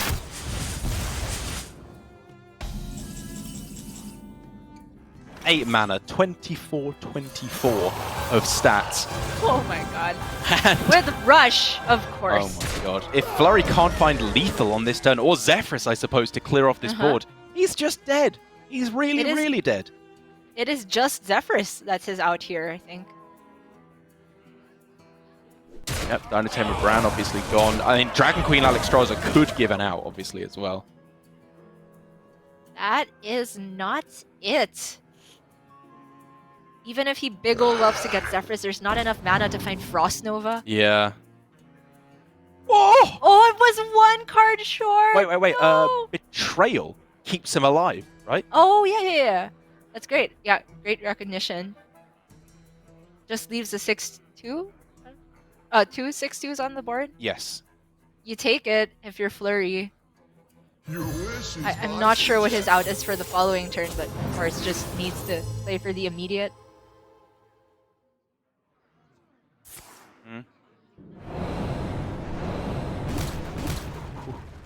Kin has a Dragon Queen of his own if he doesn't just top deck lethal here.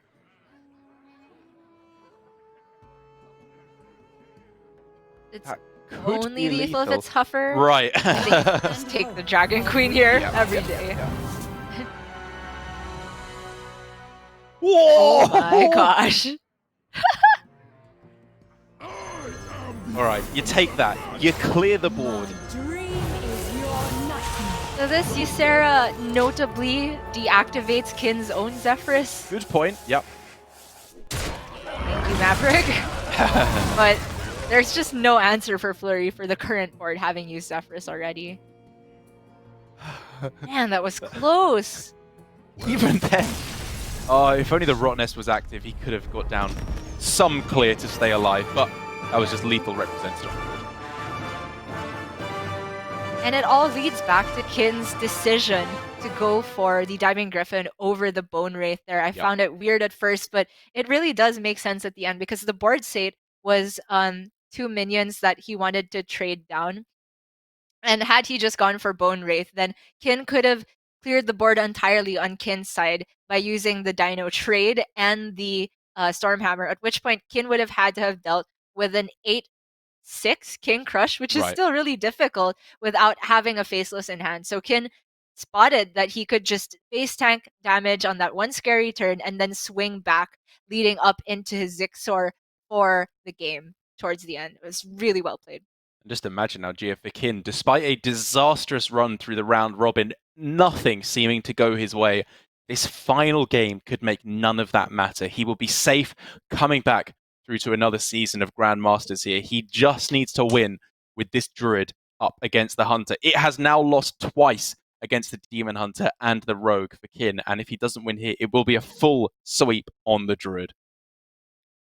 Oh, yes, indeed. I'm so glad that they're both on 2 games now, so we can use the wording of 1 game away from being safe versus any other negative connotation. But Too Kin nice, has got at least a little bit of ramp here, but to me, this matchup is heavily dependent on sticking a Glowfly early. And oh my gosh, Flurry's curve. Nutty.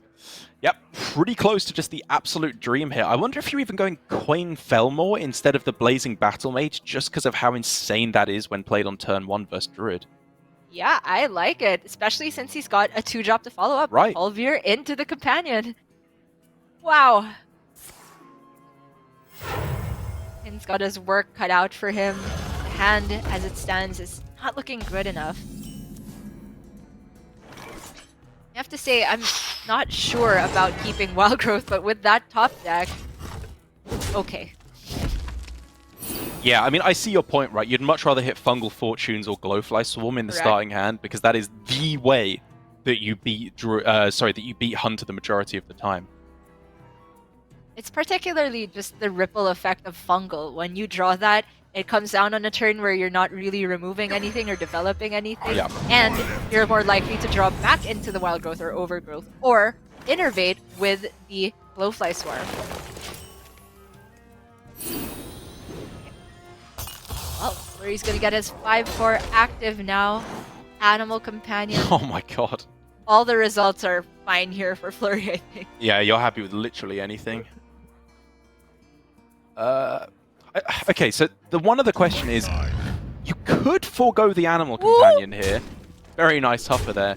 In order to load up on 1-drop so that you can more effectively answer a Glowfly Swarm next turn. It's getting to the point where he's just not answering. Yeah. Or he could answer 1 with a Desert Spear. But every single day of the week, Huffer and the Felmar are going face. Oh, yes. So Flurry is thinking about damage breakpoints. He's thinking about Kin's best possible follow-up, which is Power plus Roar or Double Roar. Yeah. With a taunt on board, I think he just survives against both of those. Yeah, I mean, he's never dying, I think, on the following turn. It's really just about how effectively Kin can get value trades against his board. Correct. Which means he... I mean, there is argument to trade the Felmore, because then you're not just dying to 1 minion off of a Savage Roar. But in the end, I agree with your analysis. You want to go face and try and win the game as soon as possible, not even trading the injured Tolvir. And that's a direct effect also, I think, of having that taunt minion, that stealth minion for a guaranteed 2 extra damage. The Worgen Infiltrator is also a tech that Flurry's been playing around with in this list, where other players might be putting in Guardian Og Merchant instead. I wonder. Oh, it's so awkward for Kin. He can go Glowfly, Innovate, Power of the Wild, which allows for a full clear on everything that he can clear.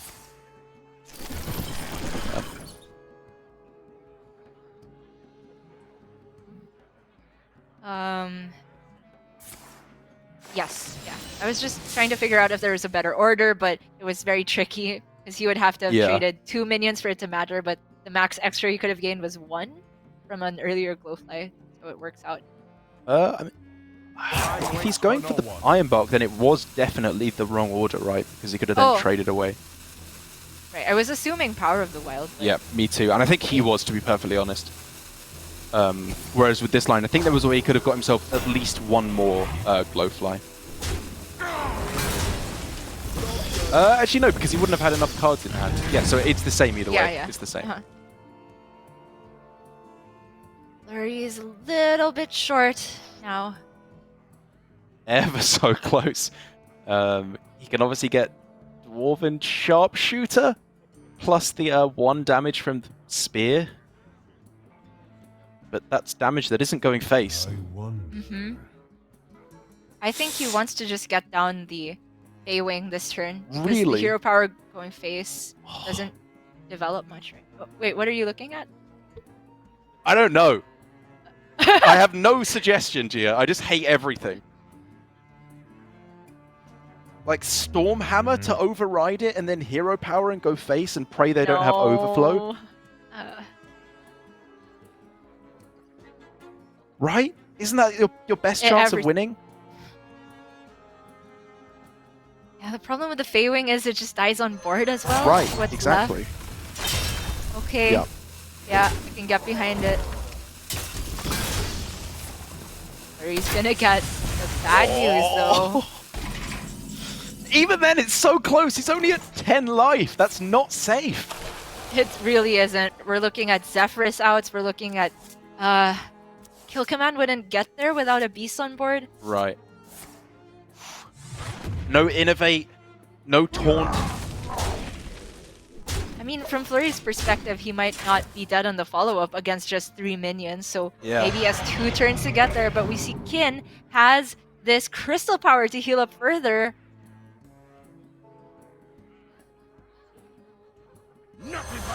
Okay, Rottnest Drake, probably the best minion, sure. Or he's gonna start committing some damage. Oh, we saw it. Is he though? Okay, other healing options are just the other overflow and both crystal power. It's just that the hand as it stands for Flurry, it doesn't get there against just hero power from Druid if the board is cleared. Is the thing. This is so rough. But maybe his best chance is to play to his top decks to just take the game. He's slowly losing control of this match.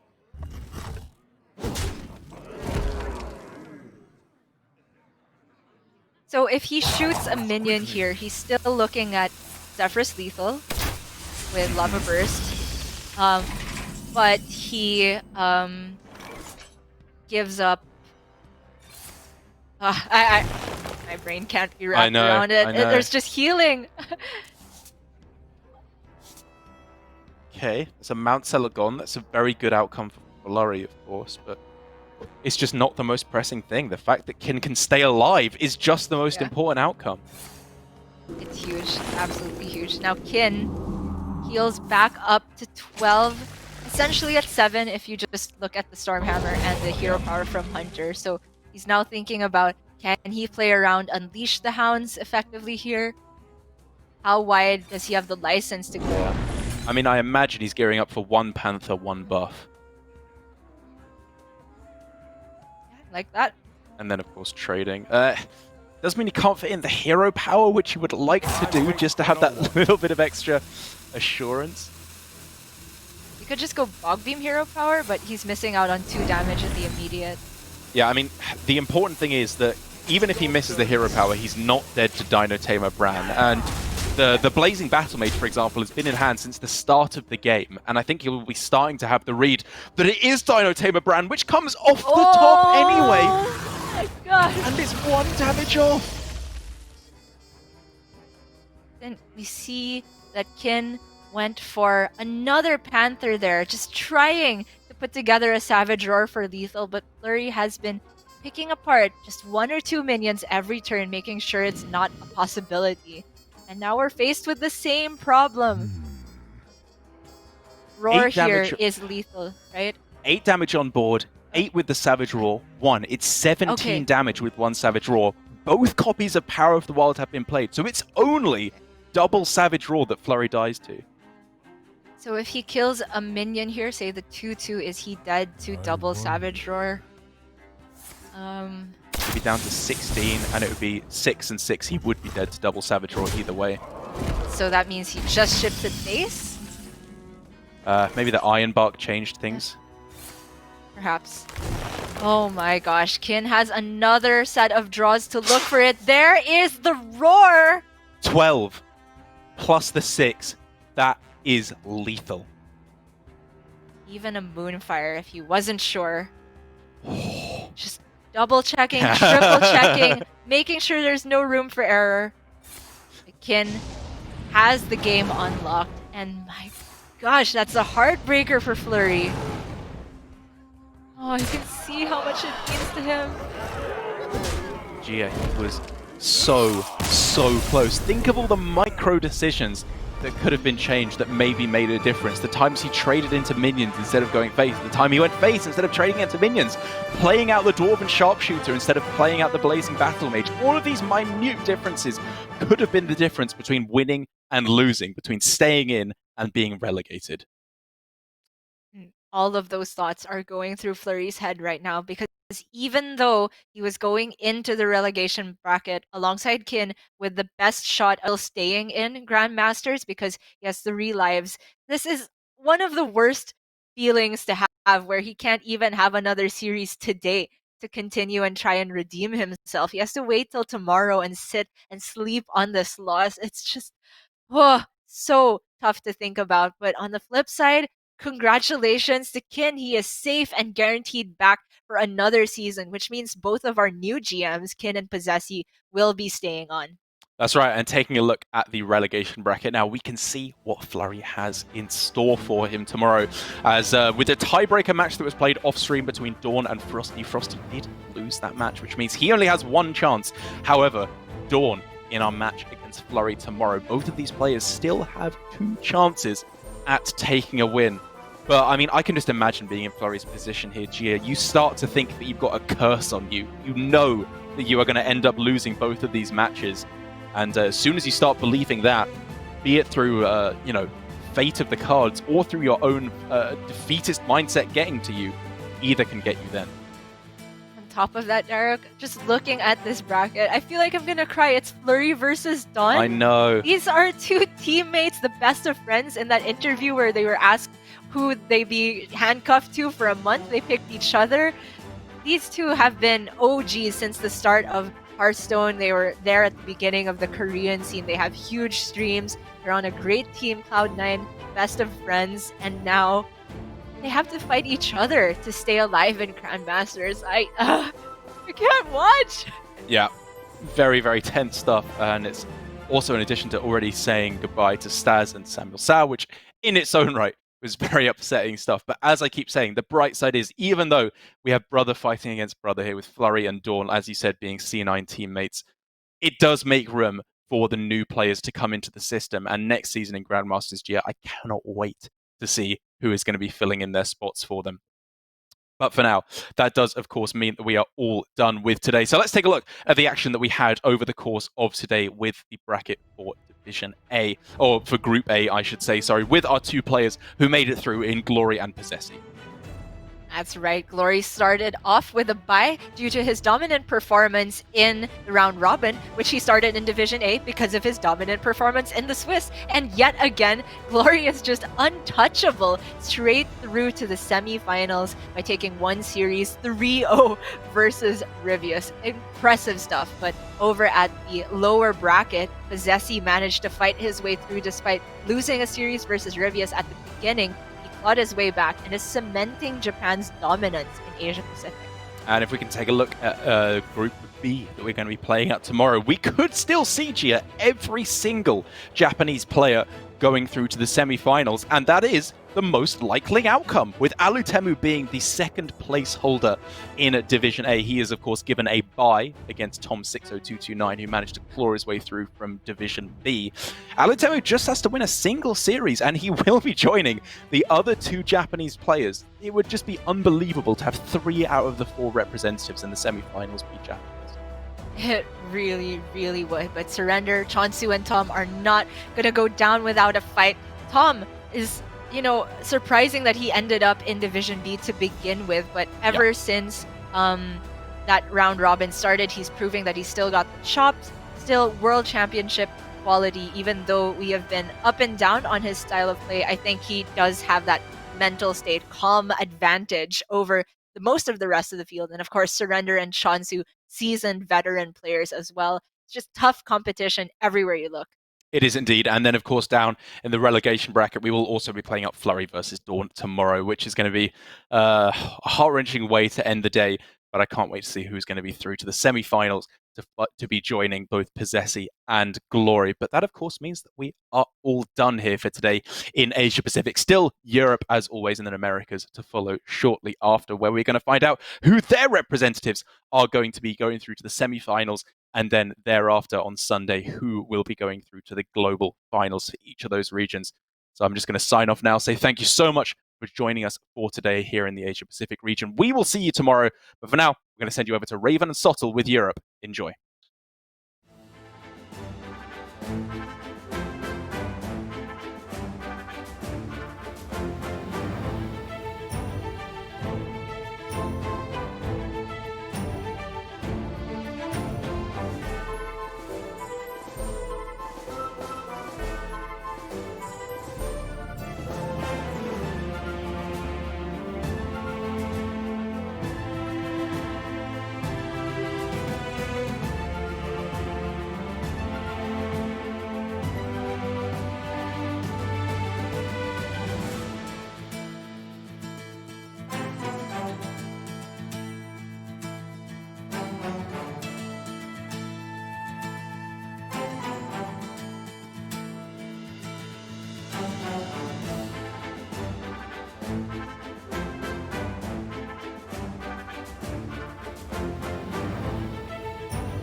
Hello, everyone, and welcome to the final week of the Hearthstone Grandmasters Season 1 here. I'm Raven, and joining me is Soto, and we're ready to kick it off. Soto, are you excited for this one, the final week of Season 1? Could not be more excited, Raven. This is what it's all for. This is what we go through 7 weeks of Swiss play, of round-robin play, of highs and lows and dramas and incredible plays and massive game-losing throws. This is what it's all for when we get down to this final week and we get to decide really everything at this point, who is going to go and progress through to the World Championship towards the end of the year, and of course, which one additional player we will be waving goodbye to in Grandmasters for at least this season. Yeah, we've got a ton of matches over the weekend, all with different potential outcomes and different things these players are fighting for. But we also had some matches yesterday as well, as there was some play-in matches to decide what extra player was going in. And game 1 of RDU versus Viper was a good indication of how the rest of the match would follow. RDU picked up a win with Warrior over Viper's Resurrect Priest, swinging for a turn 7 lethal with no shortages of resources to follow it up. Looked pretty impressive overall, and Priest continued to be a question mark, and my most hated deck, Res Priest, so not too bad to see a loss there. Pretty crazy.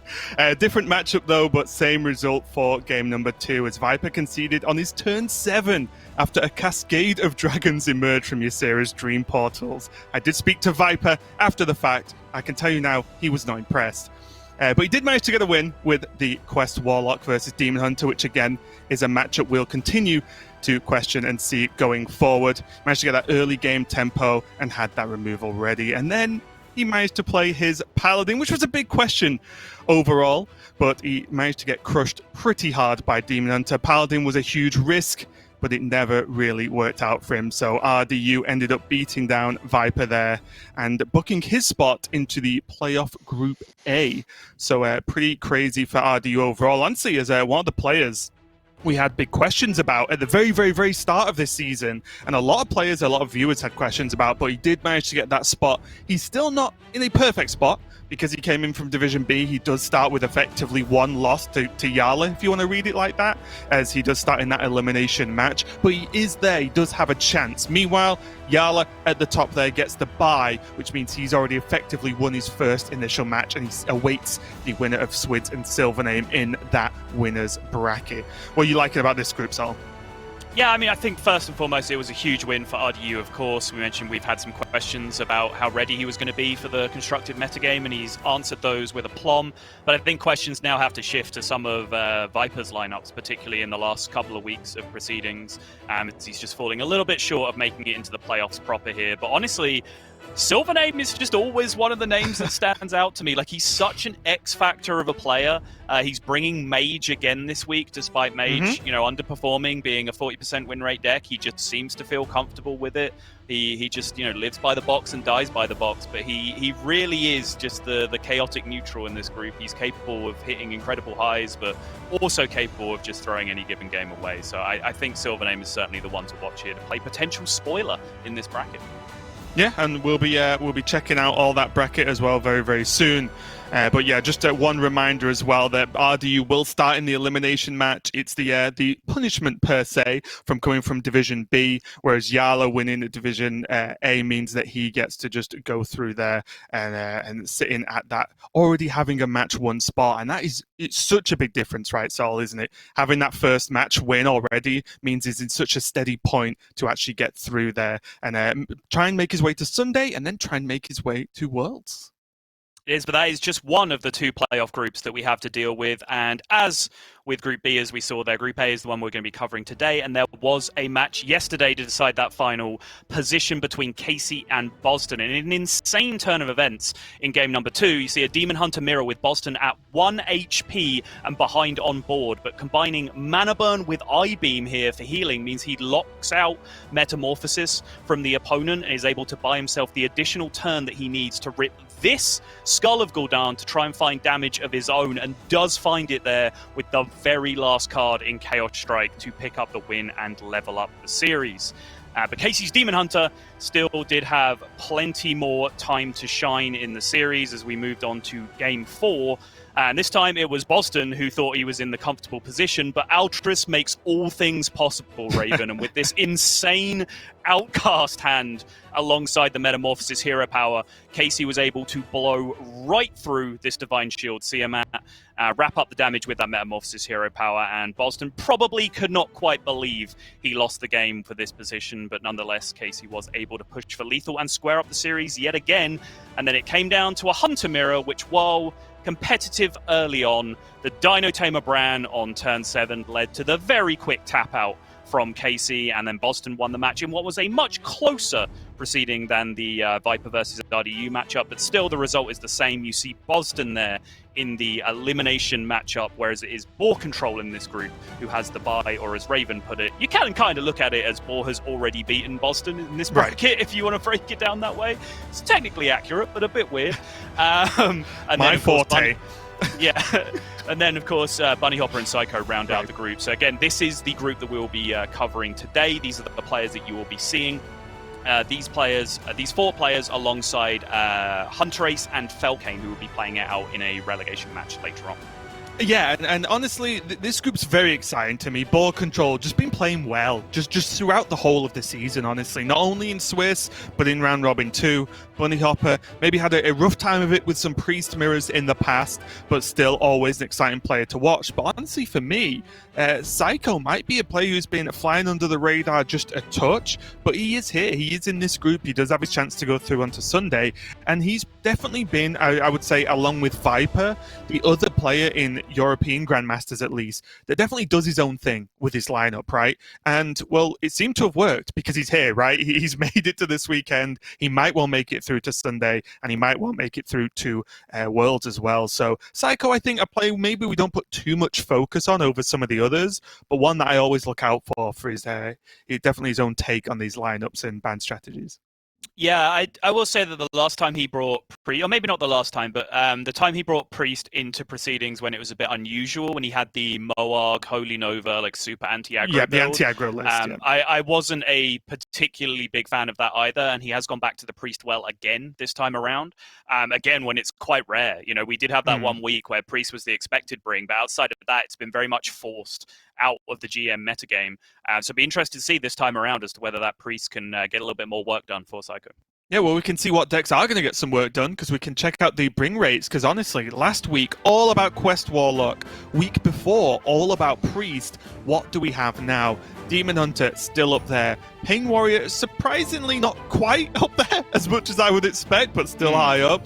But then there's the non-Highlander Rogues, the Highlander Hunters, the Spell Druid, and Quest Warlock taking a bit of a dip overall. Again, I think we saw it fumble a lot last weekend. Whether that was due to its overall actual power level, or as you mentioned, its expected bring, which means it could be more targeted. We'll have to find out going forward, give a bit more time. But overall, I think I like to see this. Personally, I think Highlander Hunter is just a good choice at this moment in time. But again, there's a reasonable portion of Spell Druids in there, which people keep telling me it's rubbish. It does well versus Quest Warlock based on a certain show match we had recently. But overall, it's still being brought by a significant portion of players. Yeah, I really don't know why that was the matchup they chose. Like, who was on the other side of that argument? I don't know. Who thought Quest Warlock beat Druid? I'm very confused. Like, I'm a Quest Warlock fan, but even I was not taking the Warlock side on that one. But yeah, I think this is the big issue, right? Is that right now in the metagame that we have, you have Demon Hunter and Warrior way out ahead in terms of power level at the very highest level. You know, you can come at me with your ladder stats and whatever garbage deck is top of ladder stats, usually Highlander Hunter or something brain dead to play. But, you know, in reality at a high level, Warrior and Demon Hunter are just so far ahead of everything else that you then have third and fourth deck problems. And no matter what those decks are, be they Rogue, be they Druid, Warlock, whatever else you're bringing to the table, Priest, it just ends up in a mess because you'll always have some player like calling you out and like, oh, you're bringing Rogue, like what a throw. Like you might as well just concede your series if you're bringing Rogue. But then another player will just say the exact same thing about Druid and then the exact same thing about Warlock. And these decks are, you know, very hard to get significant samples of games under your deck, under your belt, particularly when they're as streaky as some of the Galakron decks and Druid are in particular, to actually know whether you're just high rolling in your practice or whether this is actually the bring. So I think, all of those factors are contributing to how we're seeing such a turbulent metagame, just in the place of what those third and fourth decks are, but a very stable one in what the best two decks are. Yeah, pretty interesting to see how it's developed over time, and maybe fitting that this week, once we get into deck lists and players that everyone's that they've brought, I feel like this week is almost just everything piled together. Each player's kind of just done their own thing to a certain extent. So we do see some different builds of Rogue. We do see some Priest. We are seeing Quest Warlock. We are seeing Druid. So maybe it is just fitting that the final week is just a bit of everything. But let's check out those Spell Druid win rates so far and see what is going on. 50% versus Quest Warlock. And again, that's expected. If not, maybe it should be a little bit higher based on the general opinion, but then losing versus pretty much everything else. The Pain Warrior, not unexpected to see a negative win rate against Pain Warrior. That's most decks in the meta right now, but not doing well as well versus non-Highlander rogues, not doing well at all versus Demon Hunter. Spell Druid really does need to just do or have the nuttiest draws or do the most broken things to grab those wins, at least by the looks of it. Yeah, it does do those things fairly consistently, though, as part of the problem. Like, Overgrowth is a heck of a card when, you've nerfed all the 1 and 2 drops in the game, so it's really hard to pressure them to the point where they're not able to overgrow. You're not able to pressure your opponent into not being able to overgrowth very effectively. But looking at these stats, I do think over a larger sample size, Druid should have a stronger win rate against Warlock. I do think over a larger sample size, Druid should be above 50% against Rogue, because generally Rogue doesn't have strong answers for all of the things that they're doing. So I do wonder whether it's just underperforming for us in Europe right now, and maybe I've been too hard on it over the last couple of weeks. I'm still far from convinced, and I still just have a natural bias against this deck.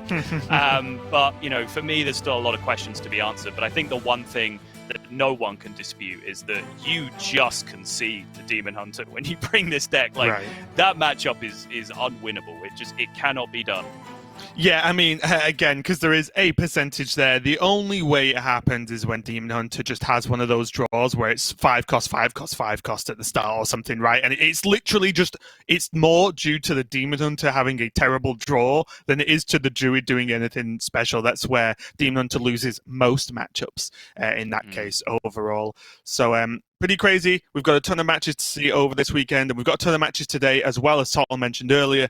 Our first of our relegation matches that is going to happen at the end of the day here. There'll be 3, 1 each day of this weekend, but the first one's going to kick it off later on, so make sure to stay tuned for that one. But for now, we're going to go to a quick break while we sort out match number 1. It'll be ready when we get back, though, so don't go anywhere.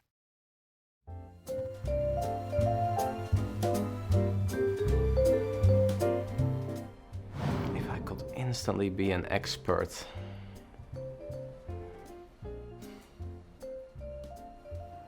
An expert. If I could instantly become an expert in something, I would choose Hearthstone, because I need to not relegate. Apart from Hearthstone, we're presuming that everyone we ask this question is already an expert in Hearthstone. Yeah, I was making a joke. I was about to say Hearthstone. No. Other than Hearthstone, I would choose to become expert in psychology. Being in front of the camera. Un expert dans les crimes de scène, comme dans les séries policières. If I could instantly become an expert at something, it would probably be making music, something I'm not very good at right now, and I listen to music a lot on stream, so making songs that are good, that would be enjoyable. A professional football player. Mental health, because it's just much deeper than what people think it is right now. I probably choose physics. I would love to be good at playing, just, let's say, piano. I want to read my opponent's minds. Do you consider that cheating? Yes, I consider it cheating.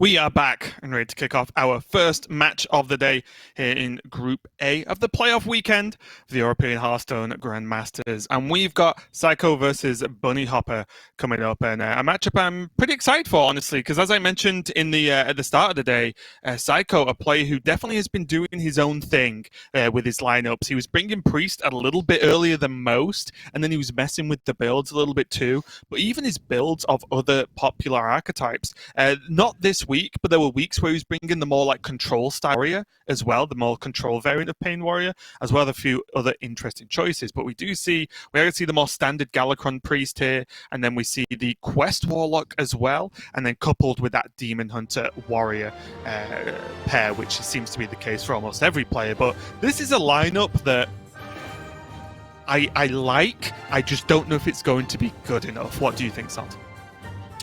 I mean, I do like the theory behind it. Right. Generally, again, this is as we see from Psycho's ban there, I don't know if you guys caught it or not, but this is a leave Warrior up kind of lineup, which might look weird because Quest Warlock isn't exactly great against Warrior, even if they aren't running bombs. You know, just Eggs and Terran and Warmaul Challenger can give you enough of a problem as Quest Warlock to be getting on with, and then obviously Demon Hunter versus Warrior is one of the worst matchups for Demon Hunter.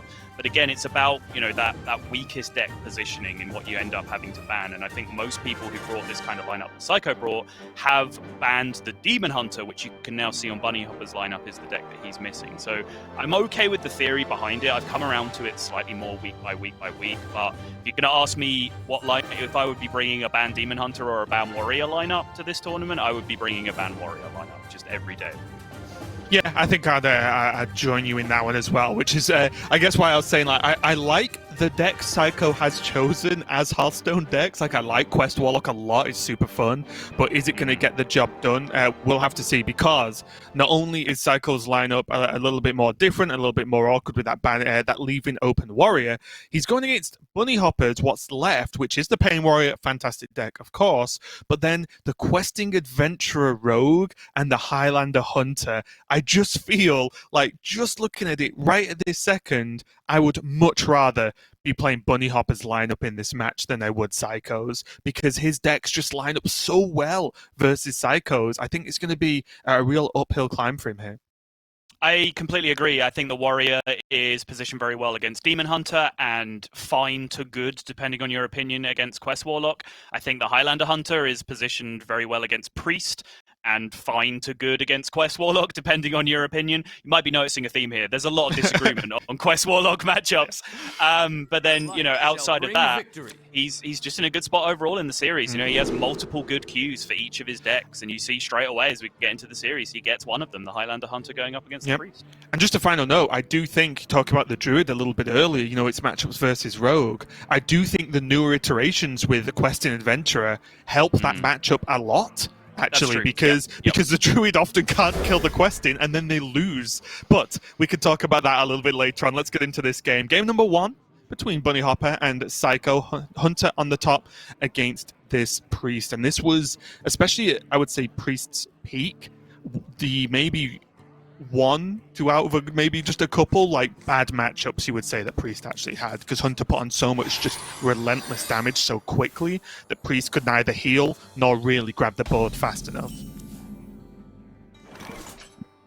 Yeah, combine that with a big old pile of minions with 4 or 5 health or untargetable so that they can't be shot down by penance. You know, evasive Feywing can't be Shadow of Death or Time Ripped on curve. You just start to get repetitive minion damage through. And that's the problem that Priest has. They really want to remove everything that you play or contest everything that you play immediately with their own minion. As soon as Priest starts taking repetitive minion damage from minions with 4 and 5 attack, they're struggling. Psycho does manage to pick up the Aesthetic Veilweaver, but that Thought Steal, the general turn 2 play actually from Priest, honestly. Even though it's not a minion, it looks pretty slow. It's very similar to, I would say, Corsair Cash, where it's a very solid 2-drop, even though it's a spell, because it gets you to what you want to do, which is just more stuff. Makes me sick, Raven. We live in a world where you keep Thought Steal in your opening hand. Like, what has happened to the game? It got weird, Solo. It got weird. It did. And speaking of weird, we might well see a Griffin played out now. Bunny Hopper is playing the Faceless Corruptor, so he will get a rush draw for Finn. But most importantly, if he plays out Zigzaw and it gets Shadow Madness, of which Psycho is only running 1, but still, then he has a chance of the Zigzaw can just potentially be stolen going forward. Not quite yet, but just in general. Yeah, that's the problem, right? Like, you don't necessarily expose it to the Shadow Madness right now, but Psycho can quite happily just pass this turn, not develop minions, and then look to Shadow Madness it the next turn into your 5/4 and then potentially clear up board state. I believe that would be the turn where he'd have like Shadow Madness coin penance available, which would be horrible against the board state that you're leaving behind. And that's the problem, isn't it? Although you couldn't trade it away this turn, he can trade it away, right? It's not. There's no like tricky way for Bunny Hopper to kill his own Zixor at the moment. It's not doable, so it's a huge threat in itself. And you don't want to give Priest that just extra little power boost. And also, Bunny Hopper will know. He's played enough Hearthstone to know that if Psycho here has Thought Stolen, a Scavenger's Ingenuity, they always get the Zixor to go with that. It always happens 100% of the time. Interesting now, though, the Bone Wraith and the Feywing are actually pretty solid minions for Psycho to play with here. This Griffin can get just kind of stopped with this Bone Wraith right now. Right. Feywing looked a little less solid, I will say, but yeah, Bone Wraith contesting this board pretty nicely.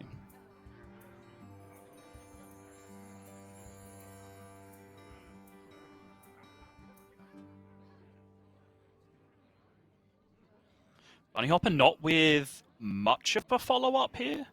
You would really like to have the Feywing of his own in this scenario. Still has the same problem with the Zixor, where it's very vulnerable to Shadow Madness on this board.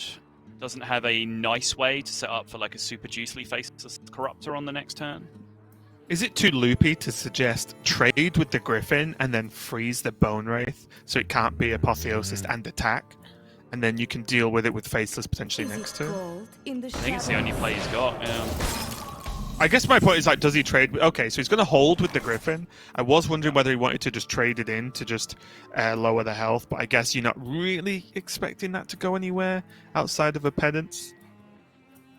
Yeah, I think the hold is smart because Bunny, unless he gets exactly Shadow Word Death, can use the 5/4 to punch through the first half cleanly here if he wants to. And then even transform the 2 health minion, even though it would have higher attack at that point. Basically, doing it this way gives him multiple options to react to whatever the removal turn is from Psycho here. This is fantastic, though. The Psycho having not only the death, but also the penance to clear up most of this board, puts Bunny Hopper in the awkward point yet again. He can't get value from this Griffin before he transforms it with the Faceless Corruptor. Yep. But I do think he just even has in to this buy the bullet. world, the trade last turn wouldn't have changed anything, right? It would just be a 2-1 on the board. He'd be in the same spot, no minions in play. He's basically in the same spot, having not made the trade on the previous turn. So he can just still make the same trade now if he wants to. Yep. And just a note, we did mention Psycho was running a more anti-aggro list a couple of weeks ago, but he is not running the one of Pyromancer that was played around with a little bit of the early builds of Priest, and Psycho was playing at one point, but yeah, there's not that Pyro, so the 1 damage sort of side clear isn't there. Side clear? Does that make sense? I don't really know. Soul Mirror, that's my main clear. Pyro's just my side clear. Collateral clear. Is that better? Yeah. Sure. You know what I mean. Interestingly enough, I did actually consider that Bunny Hopper would just have to bite the bullet and Faceless Corrupt to the Griffin and just double trade into the Bone Wraith. Yeah. Only because this is slowing him down a lot. It is. I said the lack of trade didn't make a difference. I should have said it didn't make a difference in the positive. It actually did still give Bunny more options on the following turn because he could still just make that play, right? Yep. Not attack and then Faceless Corrupt to the minion he still had alive. Was an option for sure, but I think Bunny Hopper was happy just putting Psycho back in the same position again. And really honestly, good I think pickup. I think he's been rewarded for it with the way the plays have panned out from Psycho. Interested that this wasn't a time rip turn from Psycho either. He played a 4/5 into a 5/5 instead of just time ripping away the 5/5. Clearly concerned about some of the bigger threats that will come down in the following turns. Yeah, also does have Breath of the Infinite, and because he's not under much pressure, I think it's more of a so what, right? Like, okay, you do this, it puts your dragon to 1, you've still not hit me in the face, and then I'll Breath of the Infinite away next turn. Great. I think it's a lot more of a I'll invoke Galacrond whilst getting some minion on the board, just to make him go for the trade. Sure. The only thing I fear in scenarios like this is with this particular hand from Psycho, because he's missing Galakron and Murazond, as Murazond now comes into the hand, you do have value problems with Priest when you don't hit those two specific cards to be able to create, long-term value from Galakron and just immediate power spikes with Murazond.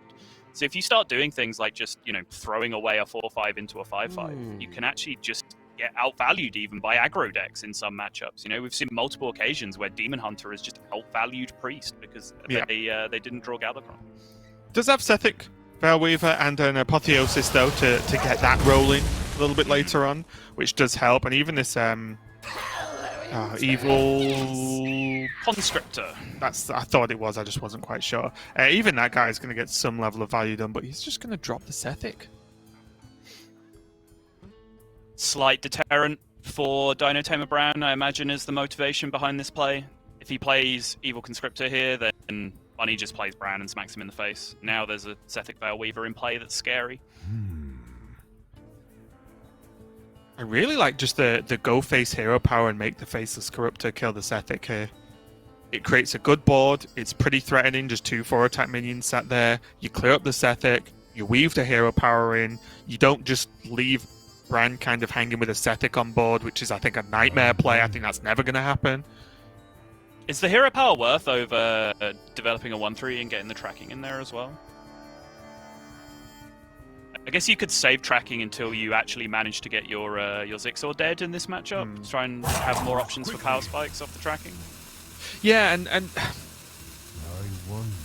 I always worry about just playing little minions out against Priests just to play them, or just because you can.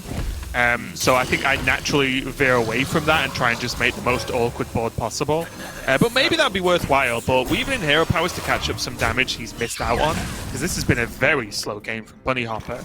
I think does start to add up into the late game. Go for something a little bit different though. Very susceptible to a Shadow Madness. It is.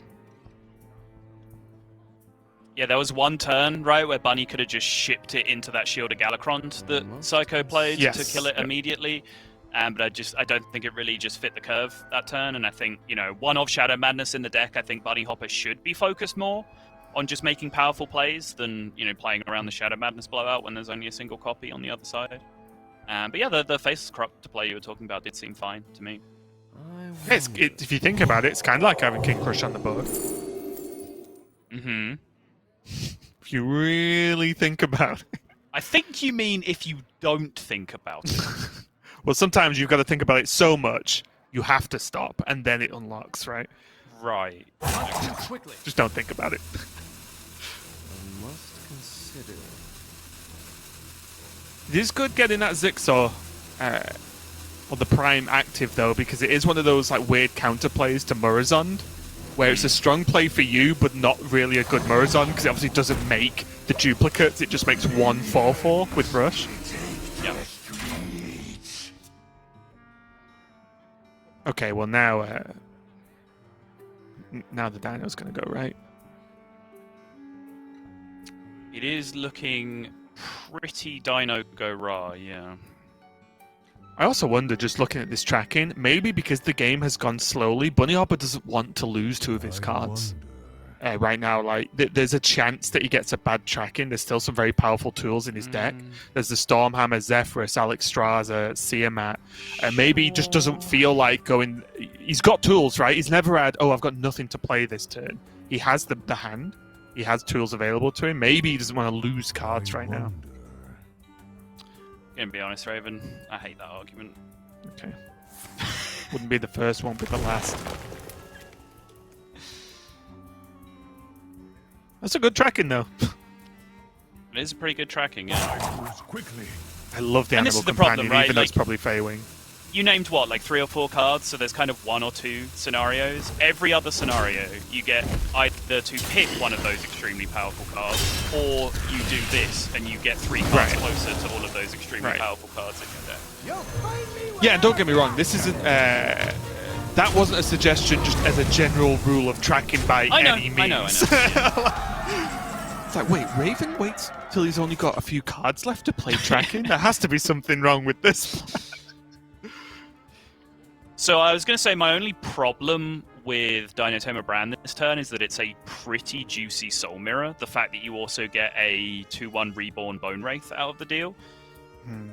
But, you know, much like my argument for Shadow Madness, I would create the same argument for Soul Mirror here, is that, you know, Bunny should generally focus, and I think generally when you're playing Highlander Hunter, you should just focus on making your turns as powerful as you possibly can. Yeah. Because honestly, a lot of the time you don't have to worry about Murazond with this deck, because a lot of the cards don't end up being played like symmetrically, because they're Battlecry reliant, which is a very good thing to have versus Priest. Funnily enough, I was just about to mention the Dragon Queen Alexstrasza, not the most common pickup for Priest, because they don't really draw through their deck that quickly. So I think at this point you have to be quite fortunate for it to be close to being active. He has 2 dupes left in his deck, I believe. Fate Weaver not and so bad. Disciple of Galacront. Yeah. Oh, that's not so bad at all then, okay. Yeah. It's going to be Soul Mirror.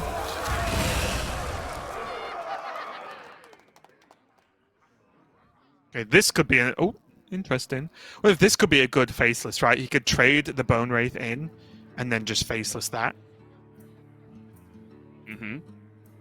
And still push out either some damage, get that Primordial down, but most importantly, just clean up this side of the board and try and set up once again. Because I do agree with you. I think Hunter here, priority 1, is just make boards that your opponent fears every single turn.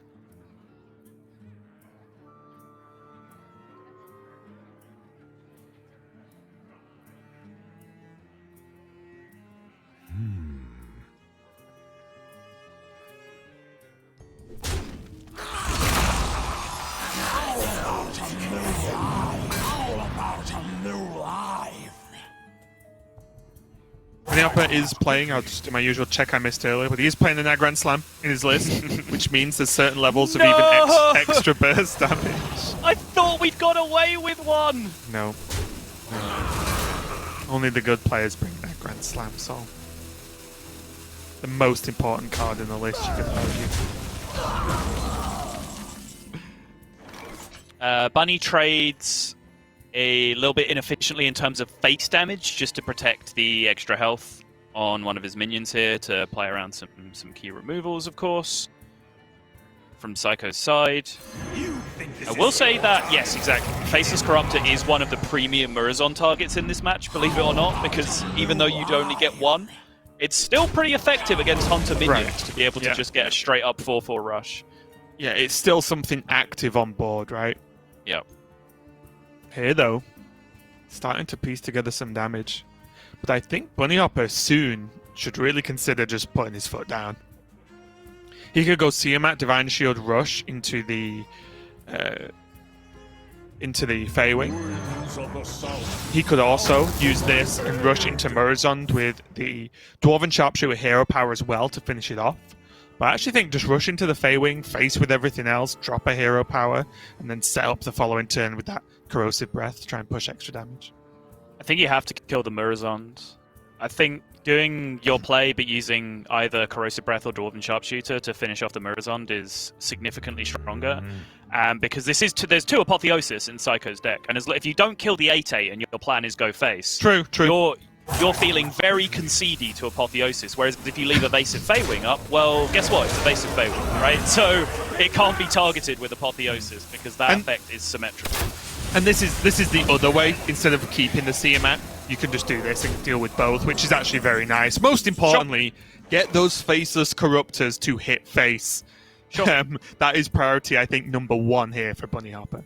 As long as he does that and, you know, retains some level of board, then it's a good turn as far as I'm concerned. Yeah, I'm not sure if I like this more than just leaving up the 5/4. Obviously, you're down a 6/6, your opponent's down a 5/4. The damage pushed is the same, but you're giving your opponent the option to remove 4 damage for free from your board next turn. But that does mean that you again retain a 6/6 in play. But when you combine a removal spell or 2 with that, I guess the way Bunny Hopper did it works out better on average. I think it's pretty close though. Was that Zephyrus? It was. So he can attack to 11, Corrosive Breath to 8, Hero Power No, don't hero power. No, you just doesn't get in Zephyrus there, right? Avenging Wrath. You just Zephyrus Avenging Wrath. Yeah, you're right. I honestly always forget about Avenging Wrath. Does this still work? Zephyrus Fireball? Yeah, sure. Oh, right, yeah. That's what I was Zeph initially Fireball. adding up for. I added it up, Bunny literally missed this exact lethal last week, I believe, or the week before. Corrosive Breath your own minion into Zephyrus. And as he, I saw Avenging Wrath immediately, so I was just about not again, Bunny. Do not miss this again. But no, he's fine. He finds That's why I Fireball paused. way I of was doing like, I'm pretty sure there's mana for Fireball here, but then you were like, Avenging Yeah. Wrath. I was like, well, you're right. I can't argue with that. But Yeah, congratulations to Bunny Hopper as he takes game number 1. The important thing there was he got lethal some way. But honestly, it's so weird that I just always forget about Avenging Wrath. And I think it's because it almost all the time requires specifically an empty board state, right? Which isn't that common, at least in my play anyway. But congratulations to Bunny Hopper there, getting a win. It did look a little bit dicey as Psycho did look very, very secure into that late game, but Hunter still has that relentless damage, so very, very strong.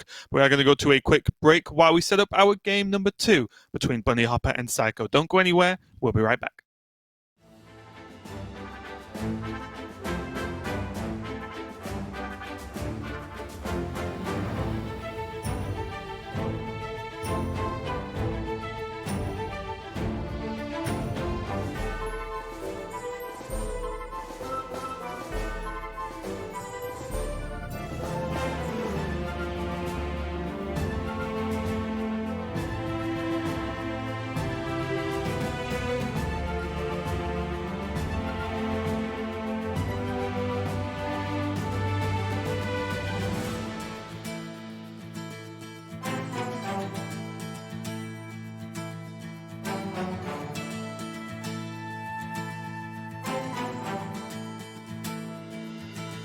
The Masters Tour is officially upon us. Pull up a seat by the fire and join us as the action unfolds. The Holy Wrath Paladin makes it all the way to the grand finals. You can see the relief on his face. Oh, big stats. Belcane has it. He's got the burn. He's got the trophy. He is the Masters Tour sole champion.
We are back and ready to continue our series with Bunny Hopper versus Psycho. Bunny Hopper just taking a win with his Highlander Hunter against Psycho's Galakron Priest. Plenty more of the match to play out, but honestly, Sottle, I'm fearing for Psycho here because Bunny Hopper's lineup just gets stronger and stronger as far as I'm concerned. He's got a win with that Hunter done. Now he has the Questing Adventurer Rogue and the Pain Warrior. So if we move up those decks, I think even if we look at Rogue next and then Warrior, it's looking pretty good for Bunny Hopper.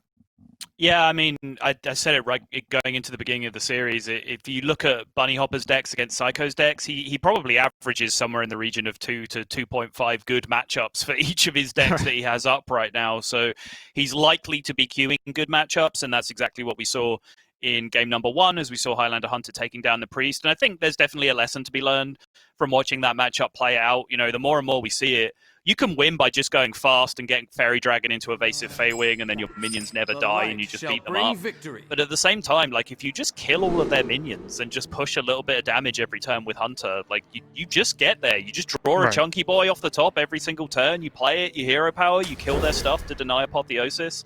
Eventually you get over the line, be it with, you know, Zixor Prime, Dragon Queen, Alexstrasza, Zephyrus, whichever power card it is that you need. You're going to get there eventually if you're just patient enough. I think that was a very nicely executed example of that strategy from Bunny Hopper.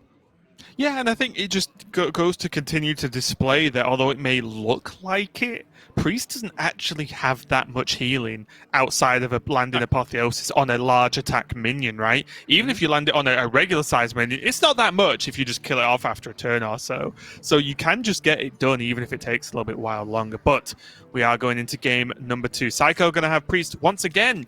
But Bunny Hopper going for this road of the questing adventure variety. That is a curve on Psycho's side. Disciple of Galakron on the board. Hits Mind Player Kaj off the rip. What? Seems good to me, Sol. Insanity. Mind Player Kaj might be the best 3-drop in the game. It's so good. Stormhammer. So many. Stormhammer. I mean, the correct counter argument there was Edwin Van Cleef. We're literally playing against Rogue. Huffer, still. Huffer, okay, yeah. It's strange though, because I talked a lot about Quest Adventure being very, very powerful, but I think actually versus Priest, it might be the weaker option, right? Because Priest does have direct removal, it does have Shadow Word Death, it does have the time rips to just straight up deal with it, and also it's still susceptible to Soul Mirror as well, as its stats are normally symmetrical. Mm-hmm.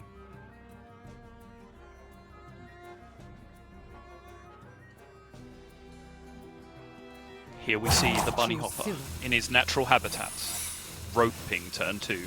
It was hurting me the amount of time he spent in his last game on turn 2, whether he was going to play the Felmore or not. And it's like, of course you're playing it. What's going on? He's great. The future is clear. Your demise be near. Oof. It's a lot of information, even if the cards themselves aren't huge power plays. This is one of the sort of, low-key powerful things about Madame Lazul is that Psycho knows right now that as long as that secret's up, his Mind Flayer card doesn't really get any value because there's a Blackjack Stunner in the hand, so he can now adjust his play accordingly. And honestly, even just having coin seems pretty reasonable to me. Is it coin? I feel like it might be Pharaoh Cat. With this hand, do you think he needs a Pharaoh Cat over a coin? Huh. Yeah. Job done. Just want more stuff. Yeah, I think he just wants minions to play, exactly.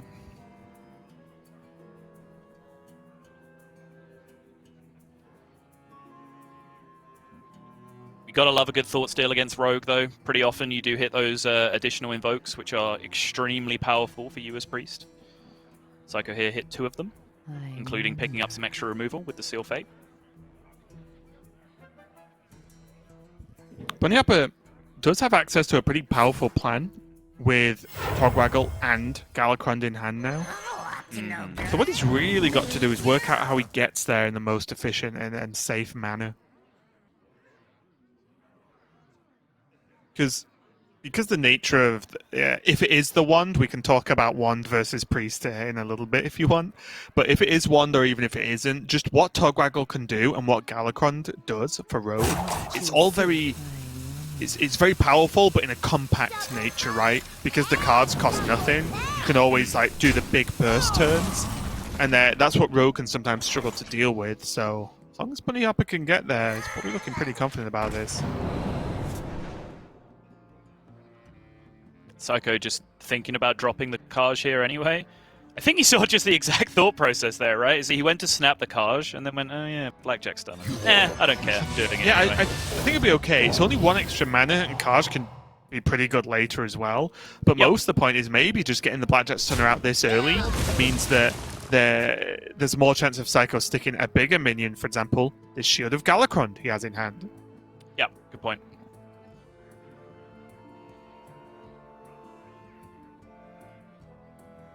So I think you still do have to Blackjack it, right? You're going to lose so much board control to this minion if you don't. Ooh. Okay, that makes life exciting. That's like a slap in the face for a priest, isn't it? It's like, oh, look at this 2/1 poisonous that you... Oh, wait, no, you can't. Shadow Madness it. Unlucky. Yeah. And then boom, Cabal Shadow Priest off the Disciple of Galakron. Like, no! I do like doing all this first, right? Because he can review the 2-drop, he can review the Lackey, and he can still Blackjack if he wants. Yeah. Or he could just... He could just not now because of that poison minion. Yeah, it does make a world of difference to how competitive he is on board against 3/3 plus 1/4. On the wings of evil. Dragon Maw most likely. Yep.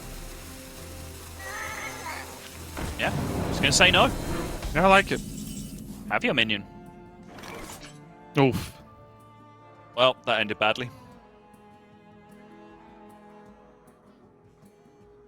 I wonder if you play... I'm just humming a lot. Do you ever just play Shield of Galakron anyway? I must consider. Because Psycho has to be considering that he does need to get these invokes rolling, right? And if he uses Breath of the Infinite, then his follow-up feels weak. He does have the Grand Mummy, of course, but then his board is pretty weak. And he still hasn't invoked. So then he might have to invoke, or want to invoke next turn, but then his Bunny Hopper's board going to be strong again. Maybe this low power board from Bunny Hopper is just as good a time as any to drop the shield. Yes, it's going to get farmed by the poison, but then the poison's gone. And the card is still on board.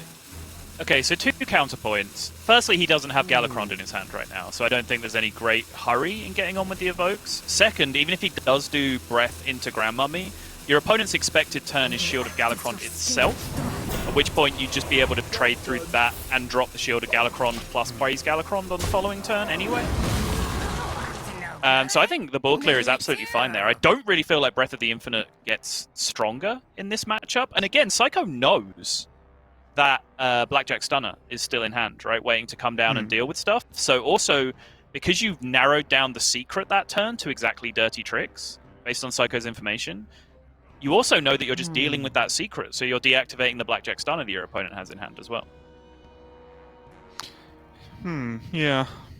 It's true, isn't it? I think it was a really tough turn. Because although you say Breath of the Infinite doesn't get better, I think it does. Because I think a lot of the time, we've seen a lot of rogues do the Kronk's buff, right? On a board of meh minions that Priest normally struggles to deal with in the late game. So I think Breath might actually get better. And even if this is bounced this turn, he can just replay it again next turn. It's kind of the benefit of the Blackjack nerf, right, for their opponents, is that it's often just replayable unless it's a 10-drop, of course. But now Breath's just better anyway, right? We can go for it now. It's true. It's very true indeed. And he got Fate Weaver, so same amount of damage. He wanted to pull the Blackjack out of his opponent's hand and just catch that in the Breath of the Infinite as well. Pretty reasonable. He also generated himself a Fate Weaver, which has hit the Dragon Activator on his Breath of the Infinite, so he doesn't kill his own Evil Miscreant anymore. Top priesting. Well done.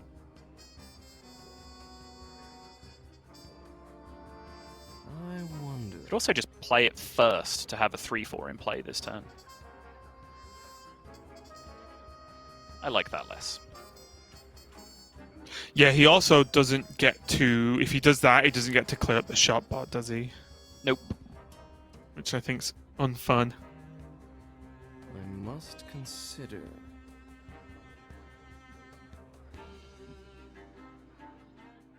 Or maybe Psycho is just full on not wanting to prot this quest and just not give Bunny Hop a card draw.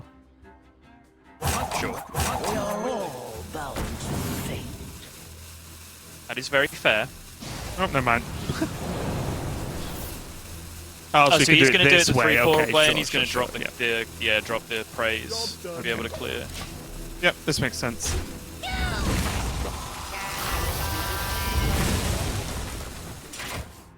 Well, Sandhoof Water Bearer is a bit of a pain as well. Not a bad minion to get off the invoke. I have nightmares about this card, don't you? You mention it every time it comes up, as if it just ends the game when it comes down. Oh, I figured it out. It's because you hate Res Priest. That's why. Yep. I've literally just figured it out. Yep. No, I You got understand. it. I understand. Yeah. This flick is the juice, though. Yeah. Boom! That's killing 3 of those things because that one was generated, meaning there were still 2 more in the deck for Psycho that he now no longer has access to.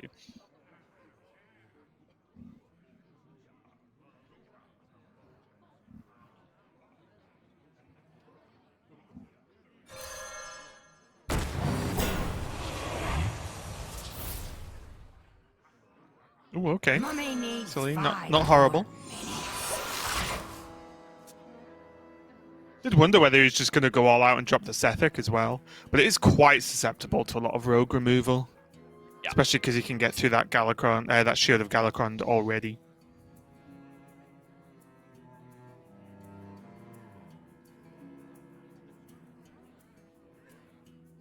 So many options.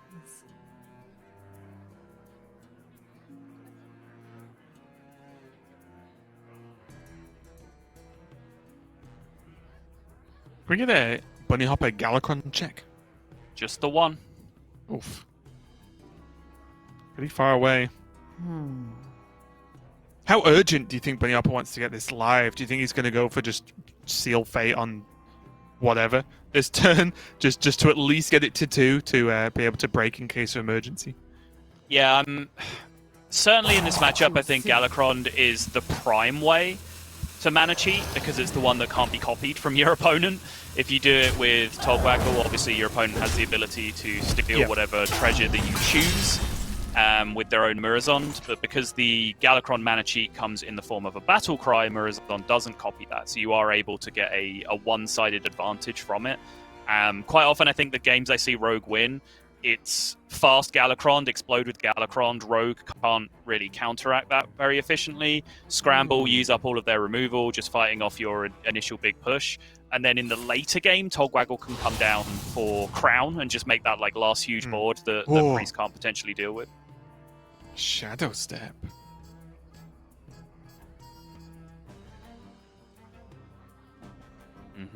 And a Shield of Galakron. Psycho's just getting all the invokes off Bunny Hopper. Yeah, he's already at 4. And he that's what I mean. What, 3 more in his hand still? Yeah. Oh. Gonna drop it. Weirdly, I think he'd actually rather be hitting Rogue invokes off these Rogue Galakron cards right now. Like, I think just lackeys to tempo out and do things would be much more akin to what Psycho wants to do right now, as opposed to just having this full hand of absolute nonsense that he can't play.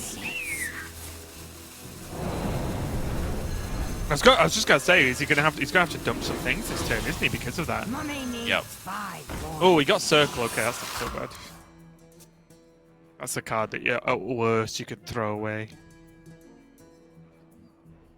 But at the same time, Psycho is not under pressure to really achieve anything this game. If he's this comfortable and Bunny is this slow in progressing himself towards a win condition of his own, Psycho can just chill. You are kind of the more reactive deck in this matchup as Priest.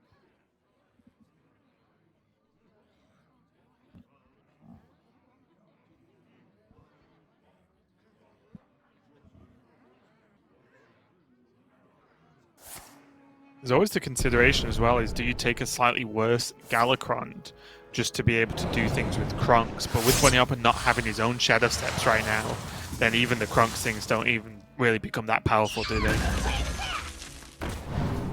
Prepping out the Seal Fate so Bunny Hopper can actually start going fast and get the Togwaggle down this turn, and I think in this scenario yet. He's just going to have to suck it up and take the wand. I think it's fine here because Psycho just has all the resources in the world right now. Obviously, card draw is still more important for the Priest than just a bunch of randomly generated nonsense in their hand, because you get to those key cards, like your Apotheosis, like your Breath of the Infinite, like your Galacrond, like your Soul Mirror. But Psycho does already have the Soul Mirror in hand. I think Bunny Hopper here recognizing that he just needs to pick the powerful one. He just needs to pick the powerful one and hope that there's no punish. Actually, he does kind of get away with it here. Kind of. But what did I say about how the Rogue Galacrond was the way that you could cheat mana that the Rogue couldn't steal from you? Imagine saying there was a thing you could do that Priest couldn't steal from you, Raven. There's always a way. And also, this helps with Psycho still having a ton of invokes left, because that Galacron that gets stolen is actually still only at 2. Correct. Because you steal your opponent's Galacron just where it's at, not where your invokes are at. So he does get to like re-invoke to a certain extent and get these cooking again. Yeah, so now we are in this incredibly bizarre scenario where Psycho's Priest Galacrond has been invoked 7 times, and his Rogue Galacrond has been invoked 4 times. It's not super important because the takeaway from that is that they're now just both fully invoked, but as Raven correctly said, at the start when he stole that, it was only invoked 2. He just so happened to have the other 2 invokes that he needed to get the job done. Psycho has 2 Galacrons fully invoked, Bunny Hopper has 1 Galacron only at 2. Ooh, also fully invoked. Oh yeah, now. Yep. There's the Quest Adventure as well, but you can see pretty clearly, unless there's a Titanic Lackey, which is a great target to put on Quest Adventure, it does just die to the Soul Mirror. Yep. Yeah, that was a huge wand from Bunny, honestly, just to be able to even have a hope of pushing a huge board out here. Does require the big answer from Psycho. This is the one thing, if you do wand, you want to put on as much pressure as you possibly can afterwards. So it means that if your opponent wants to Murazond you, you still have decent odds of being able to smash them in the face for 20 the next turn if they're not able to react to your board state. Right. But, as you mentioned, Soul Mirror is just there. I also just wonder if Psycho can potentially go for just a Natalie Celine with the way the board shaped up as well. Yeah, it's true.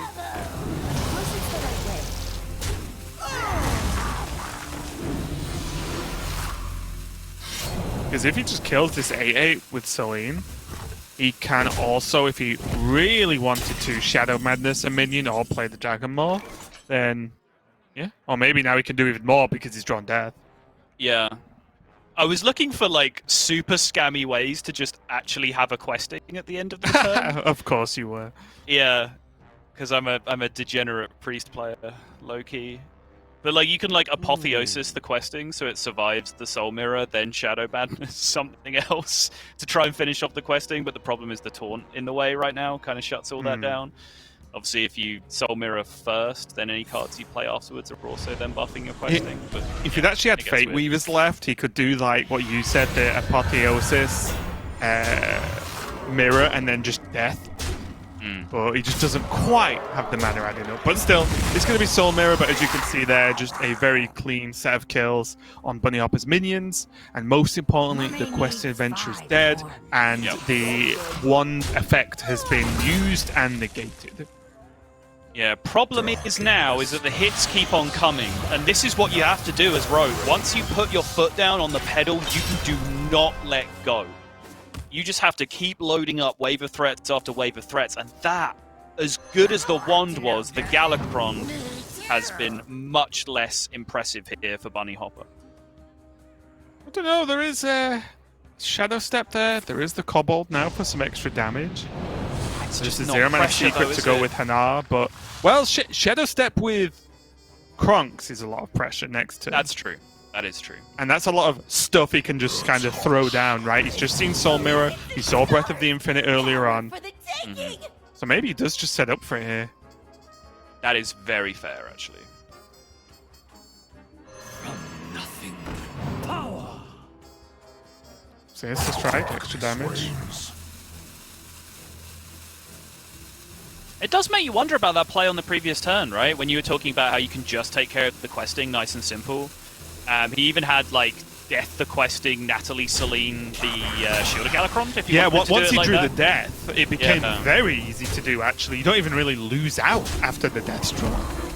Because again, this is one of the strongest things about playing Priest, is that you just rip Breath of the Infinite off the top when you need it. No, it's the amount of information that you can get about your opponent's expected plays, right? Because Psycho saw the Galakron, he took the Galakron, he saw that the Galakron was invoked to 2 when he took it. He then saw 2 invokes get played on the next turn, so he knows it's Right. invoked to 4. So he knows if he uses up his like big removal turn there on that board, that there's just another one coming on the follow-up. And there's still a second quest in, there's still the Van Cleef in the deck as well, right? So. Right. Oh! Oh, Pack it up.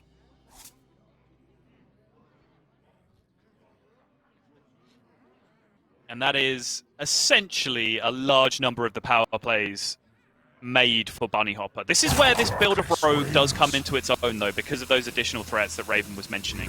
The Questing Adventurer and the Edwin Bank. Well, the Edwin's always there. The additional 2 Questing Adventurers, of which we've already seen one. Because against a lot of Rogue decks, you can get to this point and just be like, hey, you know what? I've killed all their stuff. Like, there's nothing left in their deck that I'm scared of. It's like random Dragon Lackeys now that are going to be able to punish me. I just love the 10 armor gain because of the Murasant. Just 10 armor this turn. Like, what? Why is Psycho back up to 28? Oh, so insane. And Psycho has Krunks. He can just do the Krunks AoE buff and kill him. He did also end this turn with 10 cards in his hand, and he has multiple 0-mana spells that he could have played. Don't need any more. Well... I'm not so sure about that one, Chief. So now, do you think something has to look more like Krunks AoE, and then Shadow Step Krunks into an 8/8 this turn from Bunny Hopper? You could go like Backstab, Kronk, Shadow Step the Kronks, Dirty Tricks, end with an Edwin Van Cleef kind of nonsense if you wanted to. Okay. Most importantly, I think he has to actually clear this board. Yes, certainly.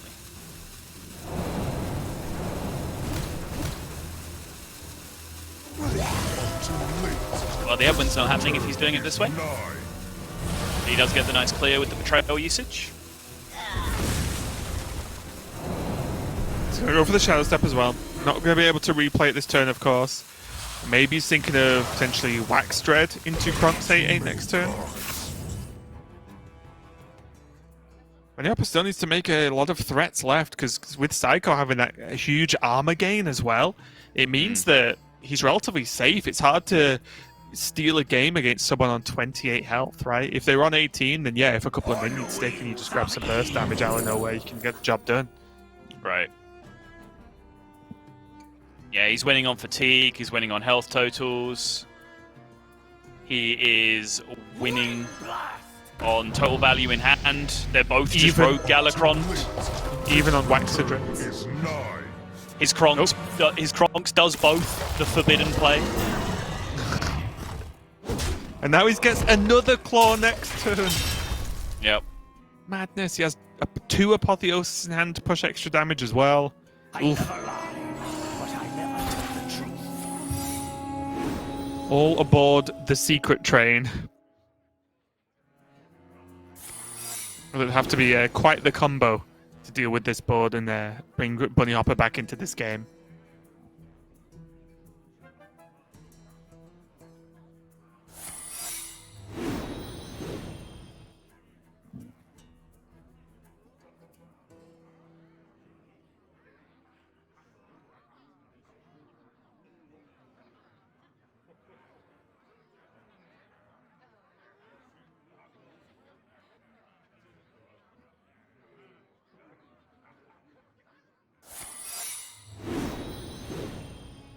Problem is the Blackjack stunners still have to happen, though. There's not a whole lot of mana to allocate for the remainder of these secrets.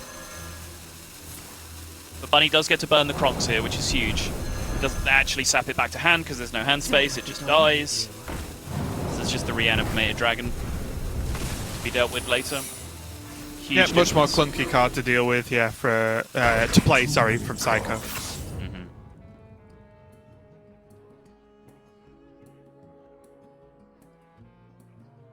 So Snake Trap, Repentance, Dirty Tricks, Ice Barrier, and Eye for an Eye, which actually is really not that much disruption on Bunny Hopper's side. Especially because he has minions he can really just throw away into these secrets to test them.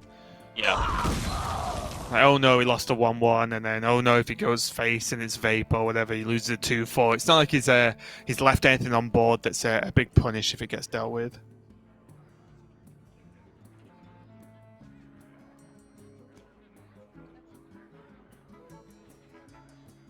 Maybe.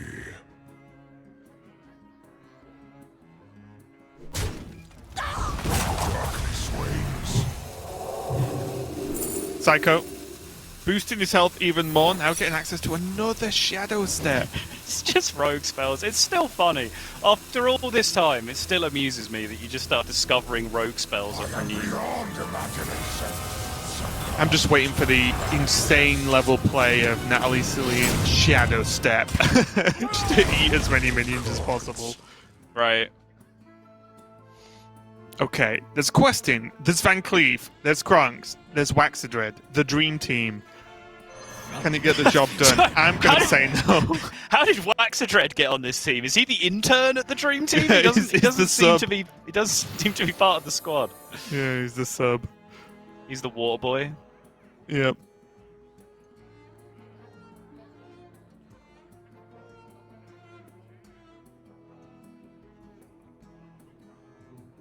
Real problem is, though, with such a big health difference and Bunny Hopper going into fatigue.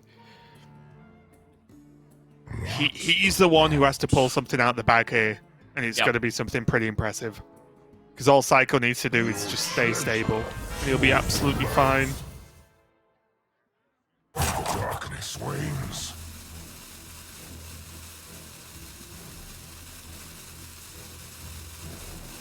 Spellbender feels like it might offer some degree of protection here and let Bunny Hopper stick a minion, but so many of these zero mana cards haven't been played yet that you feel like they have to be reactive things, right? So the opportunity that Psycho can just toss one of them away and then still have the given reaction he needs to the Waxadred, if he even needs to, because honestly I think there's a lot of positions where you can just ignore the 7-5 and kill the other stuff. It's coming back anyway. The difference is just whether or not it gets to attack next turn. And when you're at 48, I don't think whether it gets to attack or not is particularly important. Right. What about? So the remaining secrets now are the Spellbender that was just played. There's still that Ice Barrier, and then the Repentance and the Eye for an Eye. Yeah, honestly, he could use Shadow Word Death as a tester, and then still just have Time Rip for the Waxadred worst case scenario, right?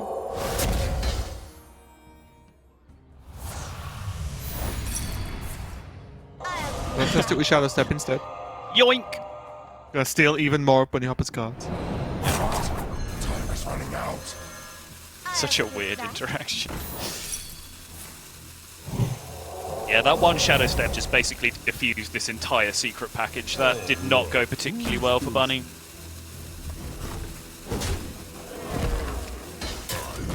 Psycho just going to assert Waxadred dominance and move on with his life. Out of cards. Small smile there from Bunny Hopper. He's like, okay. Out of cards for your life. The real problem here, and I think we are getting to the point where it's just going to end the game, is that Bunny Hopper will not really get the ability to attack with any of his minions. So although, again, okay, he's got Waxadred on board. He's cleaned up Psycho's Waxadred, right, but he won't get to attack. And then Psycho will probably just kill it next turn. He still won't get to attack. And at that point, Bunny Hopper's just dead to fatigue before he can even stick a minion long enough for it to not have an impact here. Exactly. And I'm fine with Psycho throwing his weapon into the 7-5. I wouldn't have liked to have seen him actually use a removal spell on it in that scenario because of the reasons I talked about. Like, it's just going to keep coming back anyway, you know? Just let it be there. It's fine. You can still beat it at this point. Just make sure all your premium removals are lined up to deal with these last couple of big threats that you need to deal with.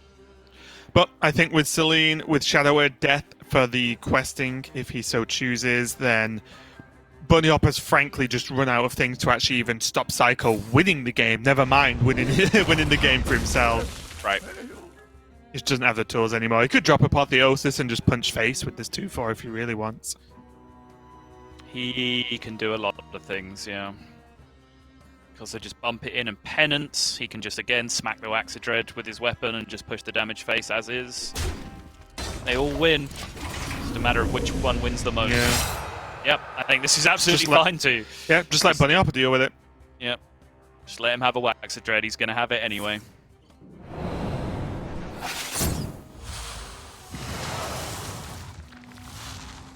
Ooh, clutch.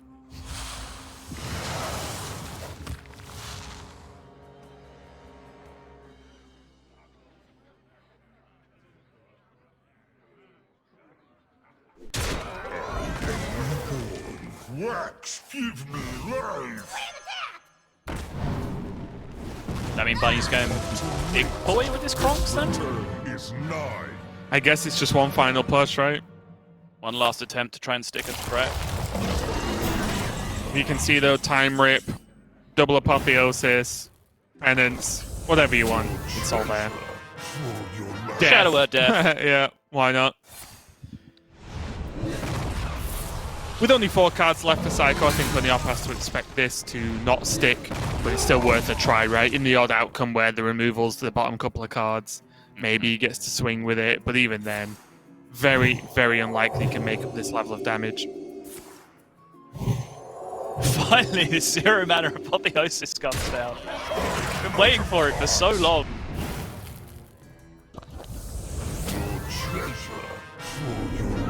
Game's too soon. I'm a little bit surprised Bunny Hop is still in this game, as I want to go out on a limb and say this is literally unwinnable. There we go. And there's the concede. Psycho takes a win with his Spell priest. Lackey Togwaggle scheme, maybe? Nah. He'd One be dead, less right? Yeah, I guess. He'd be But, dead like, on the backswing. maybe immediately off the rip if he'd have actually had the mana left to spend afterwards, if he'd have just hit it straight away off the hero power, but even then I don't think. But I mean, you know, it's a deck that randomly generates nonsense every turn. You might as well see what nonsense you generate at the end of the game, unless there's an out that you didn't think of. Yeah, but Psycho did get a win with his Priest, which means we are done with Priest, at least for now. And he's still got a long way to go. Still got his Quest Warlock, and still got his Demon Hunter left up, right? I think it was. As Bunny Hop has... Yeah, that's right. The Warrior was the band. So, yep, still got a lot to do there for Psycho. Bunny Hop, on the other hand, I don't think can be too upset with that game. One of the issues of just going a little bit slow against Priest is they do have a lot of that removal. We saw the Questing Adventurers weren't really a threat against Psycho or against Priest because of all the layers of removal they have, whereas most decks don't have that hard removal for big targets right now. It pretty much is just only Priest. Yeah, they also came down at a stage of the game where Priest was already winning board, which tends to happen when it gets to the later stages, is that, you know, Rogue loses the ability to play multiple threats a turn fairly quickly if they don't hit all the extremely powerful stuff very rapidly, or if their Wand and their Galakron aren't both the nuts. They really struggle to present wave after wave after wave after wave of threats, and that's really a lot of the theory behind that build of the deck in the first place, that having 2 Questing Adventurers allows you to keep on doing that. Right. It just so happened that the Questing and the Edwin just came a little bit late for Bunny, to the point where, you know, Psycho A had a lot more time to be able to draw that key removal, and B was just already winning on board to the point where it was Bunny who was under pressure and having to do scrambly things as opposed to doing aggressive things, which he'd much rather be doing in the matchup. Yep, it sounds like we are getting into our game number 3. It's going to be Rogue versus Quest Warlock here.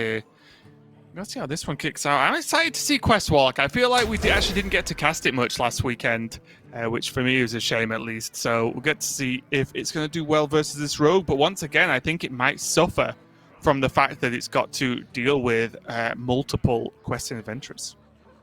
Yes, very much agreed. We had a pretty middling showing, I think, from Quest Warlock overall in APAC. We saw some blowout wins, we saw some mirrors, but we also saw some druids beating up on them pretty rapidly and some giant Warmaul challenges just rushing them down. I think Rivius and was it Possessi just played the exact same game twice, where it was Warmaul challenger into Inner Rage Rampage. Yeah, it was insane, and it was just exactly the Moag into Dragon Breath. Just to be able to deal with it. It's pretty sick.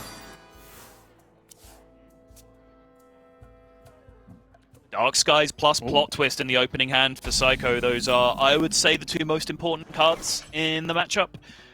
Even more so than Questing Explorer, which, you know, on the surface would feel like the #1 card that you would want to mulligan for. I think having Dark Skies in this matchup in particular eclipses that. And of course, Plot Twist is just the card that makes the deck work. Yeah, and starting with it in hand means you can afford to play a little bit differently as well, right? Yeah. You can argue that, oh, well, you should just play what the best outs are anyway. And it's like, well, no, because if you know you can Plot Twist and on turn 4 with a life tap, you know that maybe, okay, this isn't so dangerous. The Plot Twist kind of heals you in a certain extent, so you can actually get away with tapping more. Whereas if you just don't have Plot Twist, you do have to commit to, say, for example, Dark Skies as some lighter removal, or to some taps and maybe playing some minions out, and not getting the most out of that potential quest activation.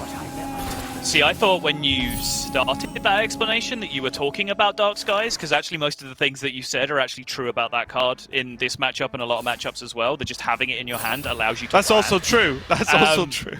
Because planning for the long term with Dark Skies, I think, is one of the most satisfying things to do while playing this deck. Because if you don't have it in your hand and a sort of moderately threatening minion comes down, you have to think about Nether Breathing it. You have to sometimes even think about Soul Firing it. But as long as you can count the health on board and then expect and predict the play of your opponent on the next turn and, you know, cross-reference that with the size of your hand, you can often just sit there and life tap and say, you know what, yeah, I'll take 6, I'll take 8, just to be able to milk this Dark Skies a little bit more and be able to clear your board.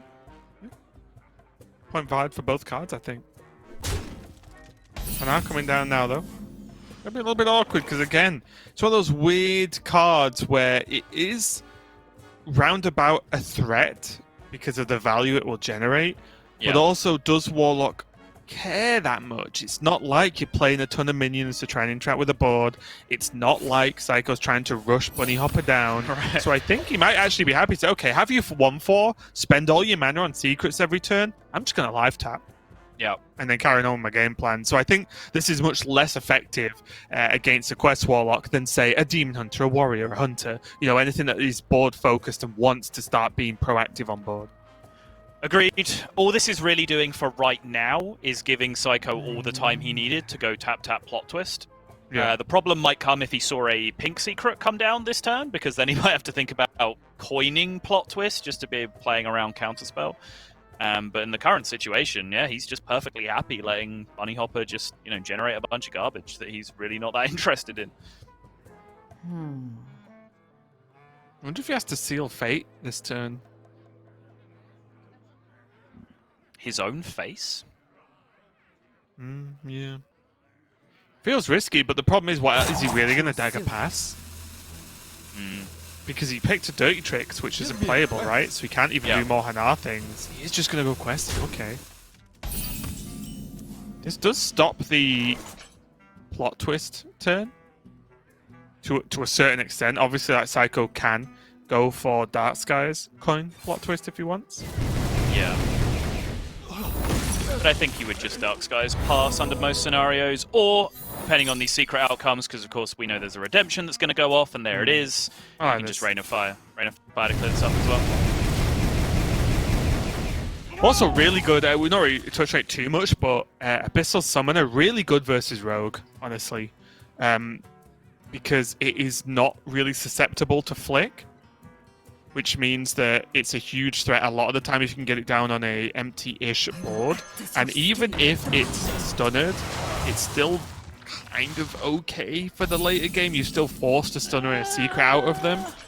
Yeah, sure. I would still much rather not get that card Blackjack stunnered if at all possible. Oh, I agree, but it's literally the only thing Rogues really can do to it, right? The only thing. Because even if they flick it, they've used a flick, and then it's going to go down to, okay, it's 4/4 versus a 2/2 on the board, and you just play the next one, especially if obviously you have 2 in hand. Just Right. gonna go for Kelly then, though. Yeah, his Abyssal Summoners were not really that impressively sized after he would have been coining one. Dealing with the 4-5. Pretty easy for Bunny to clear up and get marching again. Though with Does the lowering Seal the Fate- size actually play around stun it? No. Kind of. Yeah, if you continue to not think about it. Steel Fate going to clean this up very nicely, though, and give Bunny Hopper not only a target for that, but also an activation for his Miscreant, which looks pretty solid. Would he overdraw? Would he be at 10 with that, actually? Seal Fate Miscreant, he would have He had would have been at 9, 8, right? 9, 10. No, he would have had 10, I think. Okay.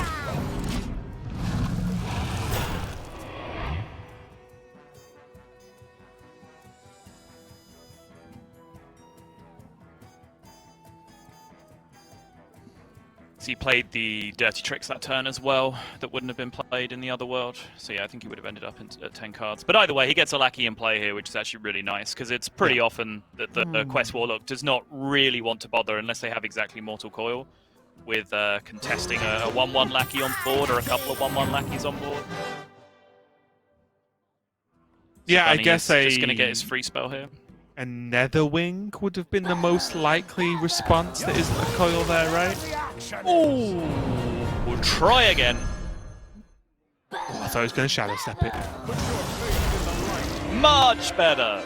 Yep. Fair play. I would have Shadow Stepped that Bran and be like, look, in a few turns, you're going to get Dino Tamed. But Tyrion right now might be just a little bit better. Does seem more solid, yes. And just put the 1-1 into the Demon. Make this trade not really doable. Or at least even. Bunny Hopper. I like it. Don't really see too much reason to Shadow Step it right now. It doesn't really achieve that much.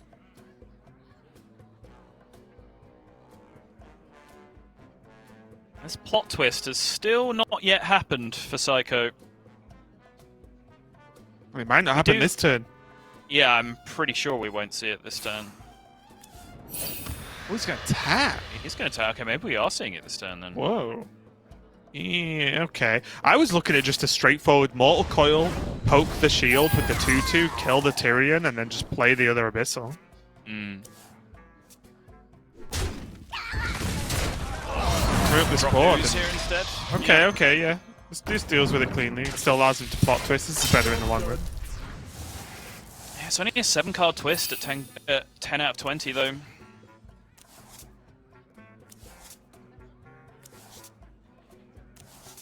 Almost out of time. I think most of the useful cards were expended from his hand at that point. He had that one remaining Abyssal Summoner. So it's a pretty decent recycle.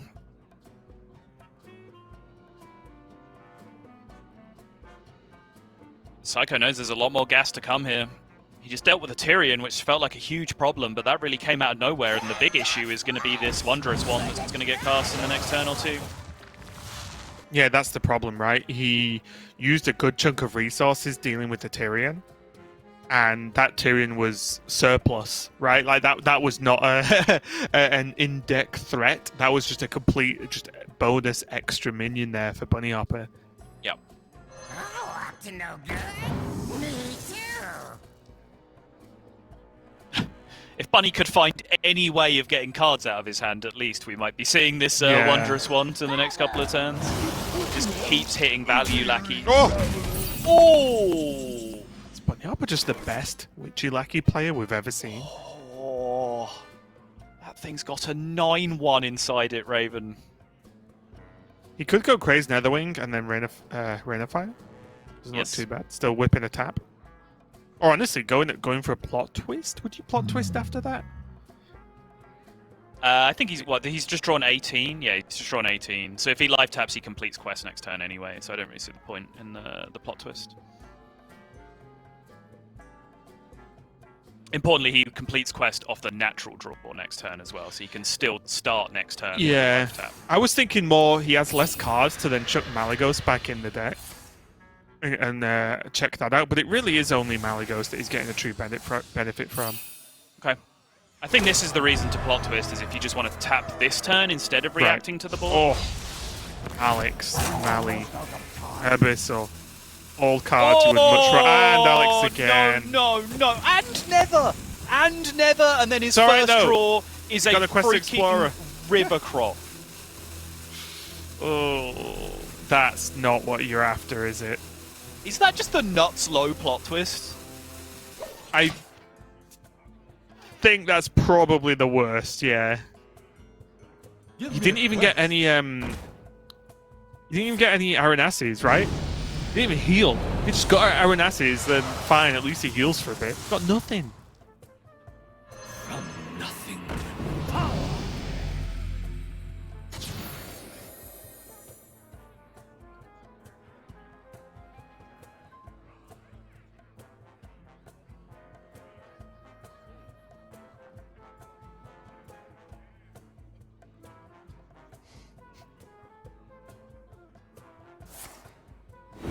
Bunny Hopper is putting forward a pretty scary board. Psycho does have Twisting Nether though, so it's not the end of the world. It's just whether he can deal with the Death Rattle on the board next turn is going to be the scary thing for him. But this question is a huge threat. And you can see that Psycho, especially post Keladan, pretty much just needs to have Nether this turn or he's going to die.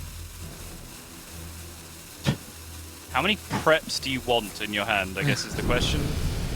Answer, all many. Of them. Raven, a wise man once said something about head crack. Can you remember what it was?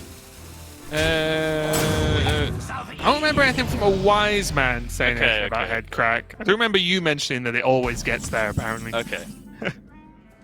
Since I said that, don't you feel like we've seen a disproportionately high number of head cracks actually get taken? Yes. Yeah, it's weird, isn't it? Even in like practice, it's just like, oh wait, head crack again. So here there is twisting, but there is nothing else afterwards. And so many It's just a 9-1! It would put Psycho to 1 in which Rogue has a dagger. So although in any regular world, a Twisted Nether here would do great versus Rogue, the fact that this is exactly the Inquisitor means that he just can't. He just can't do it. Of course it's the right way. I mean, what's the line? What lives? You have to tap into Rain of Fire, second Craze, but then you're just doing 1,000,000 damage to yourself anyway? Okay, I guess that lives, technically? Doesn't change anything, though. No, it doesn't. Because, like, now if he nethers... sorry, if he Craze Netherwings, I mean... There's still the quest taunt thing, doesn't do enough, right? Because the question lives, Yeah. He's going to go for the double taunt here, which does help, but... There is a ton of cards, and I believe... There's just no way. I refuse to believe he's not dead. With the contract on as well, he was very, very dead indeed. With the contract being able to just kill off that demon. Anyway, Bunny Hopper takes game number 3 with his Rogue over Quest Warlock. But you can see again, yes, of course, Bunny Hopper not only got... Oh, sorry, it's my fault again. Not only got the... I forgot about that. Not only got the Tyrion, but he also just got the Inquisitor as well, which is a huge issue because it just meant Twisted Nether was bad, right? In almost any other outcome, Twisted Nether, although still leaves him in a dicey spot, leaves him alive. But that just wasn't the case there. It's pretty crazy overall. But once again, we just see the power of Quest and Adventurer because it just put a stop to all the other ways he could have unlocked that turn, right? We said, okay, well, what about if he goes Netherwing and taps into Dark Skies or something to clear off the 9-1? Well, there's a massive Quest and Adventurer just sat on the other side of the board. So really just seeing those Quest and Adventures played in Rogue the last few weeks as I think really bumped up Rogue just as a deck in this meta up quite a lot.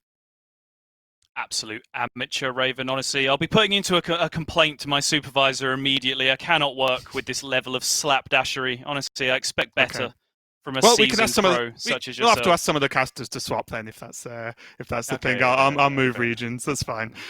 But we do have more games coming up as cause. Bunny Hopper only got his warrior left to take a win with, and although of course he is favoured in the fact of being 2-1 up, most importantly it's Pain Warrior, the high-end, just high-powered deck we've seen throughout the whole of this season of Grandmasters, by far the highest win rate. So it's looking truly scary for Psycho. We're past the point where the lineup looks favoured for Bunny Hopper. Now he's just playing literally the best deck we have in this meta.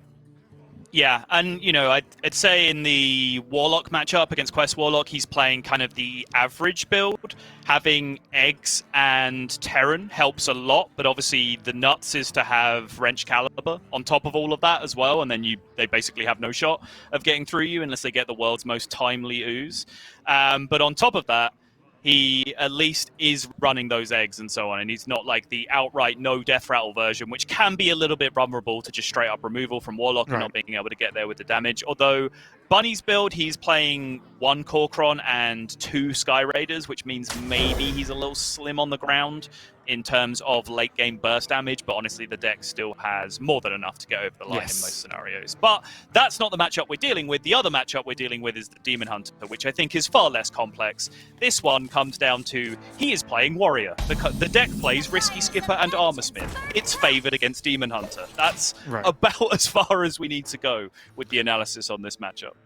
Yeah, and there's by no means to say that this is just an auto win, but it is a strong matchup against the Demon Hunter, because there are games where, guess what, I've played enough of them, where you don't draw Armor Smith, and then suddenly things get a lot trickier if you can't rely on that big Risky Skipper Armor Smith, get a ton of armor point in the game. If you are just relying on hero powers, or even sometimes a plain Armor Smith on a half built up board, then things do start to get a bit risky, because if there's something Demon Hunter can do, it's damage.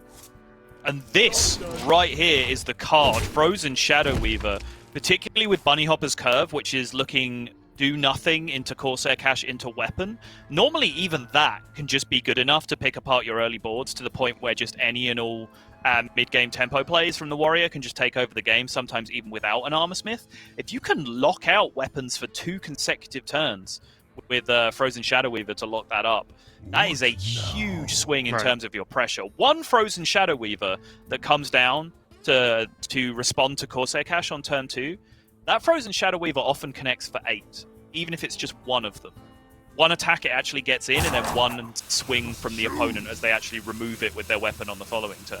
If you've got 2 of them, well, suddenly you're just pushing lethal. And I think in response to that threat, Bunny does have the diversion here of just saying, you know what, I can just get on board right now. I drew Rampage this turn. I don't really have to risk Frozen Shadow Weaver. I can just make my opponent Frozen Shadow Weaver my minion instead. Right, I gotta see it come down there. Shadow Weaver gonna go on the Warmold Challenger.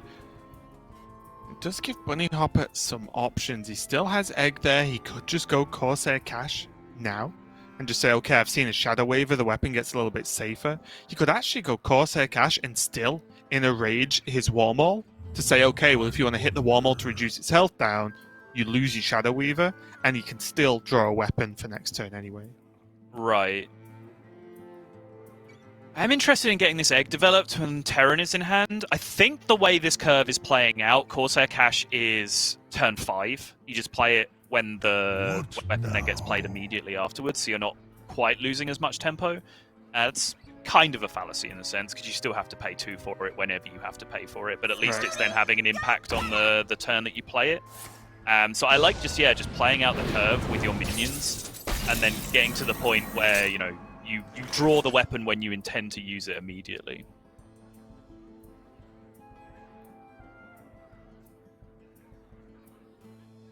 Here, though, there is the other Shadow Weaver, of course. There is along with that hero power and a Twin Slice now. So Psycho could actually hero power Twin Slice, kill off this Bomb Wrangler, and still Shadow Weaver, which seems pretty powerful to me.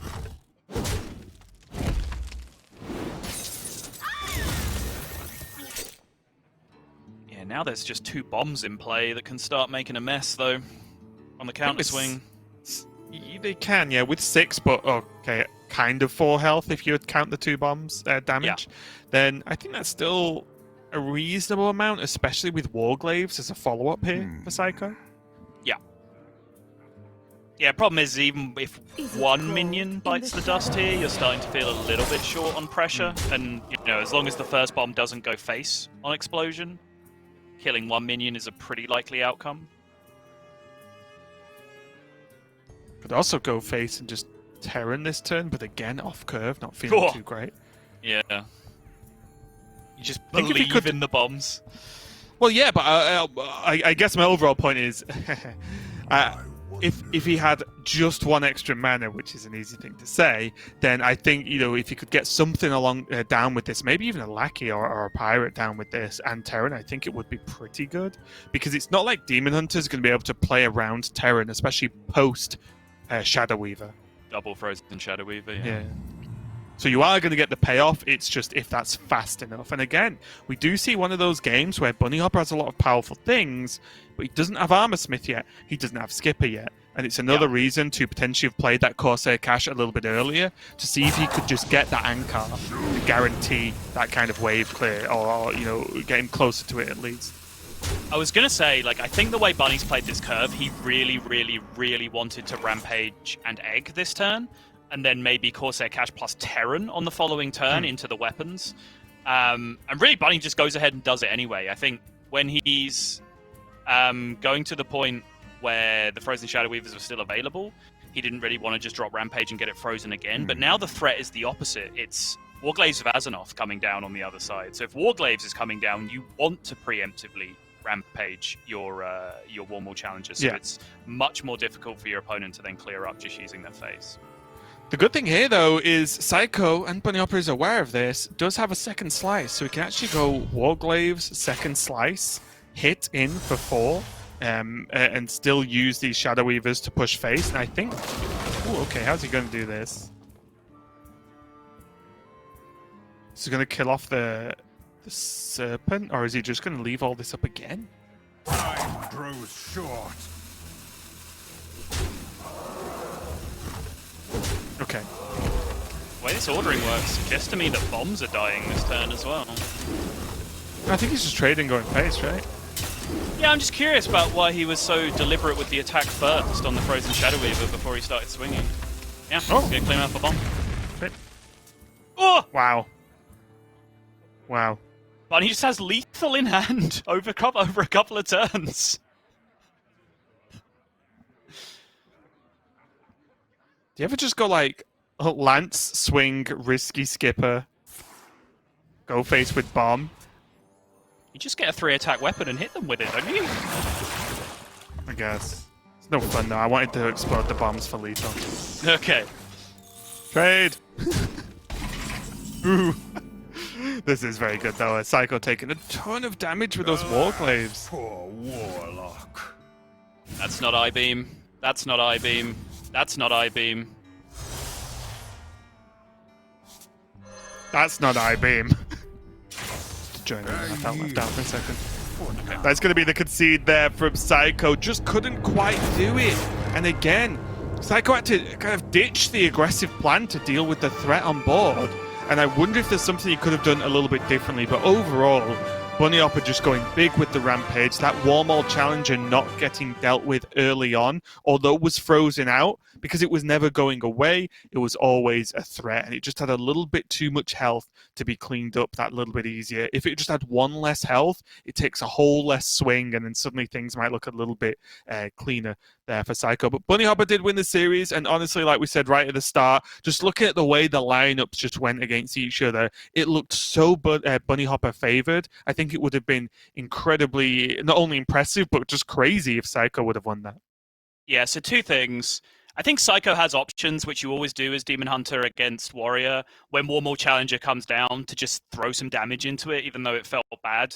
It seems really stupid in that scenario because you're freezing it and then also throwing damage into it. Right. So, I would have had an extremely hard time convincing myself that that was the play. Secondly, there was an extremely good reason. why none of those cards were I-Beam at the end of the game is because Psycho is not playing any I-Beams in his Demon Hunter deck, which means certainly the play was Corsair Cash and hit your opponent in the face with a 3 attack weapon. If it was a 2 I-Beam list, maybe then we can talk about playing Livewire Lance and looking for a lackey to impact the board and maybe taking a lethal out that turn with the bomb trading, but there's no way Bunny was dead that turn, not even to Skull of Gul'dan plus runner. There's no way that Psycho could play around 6 damage over 2 turns from the Corsair Cash weapon. So that, I believe, was just 100% out from Bunny in that scenario. Yeah, just very well executed overall. But again, congratulations to Bunny Hopper. He does move on to the winner bracket or upper bracket of his group, and Psycho's going to go down into the lower bracket. But that was just match 1 for today. We are going to go to a break while we set up our match number 2. So don't go anywhere. We'll be right back with some more Hearthstone.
Welcome back to the Hearthstone European Grandmasters. We have our match 2 of the day, and it's going to be the upper match of Group A, which is going to be Ball Control versus Bunny Hopper.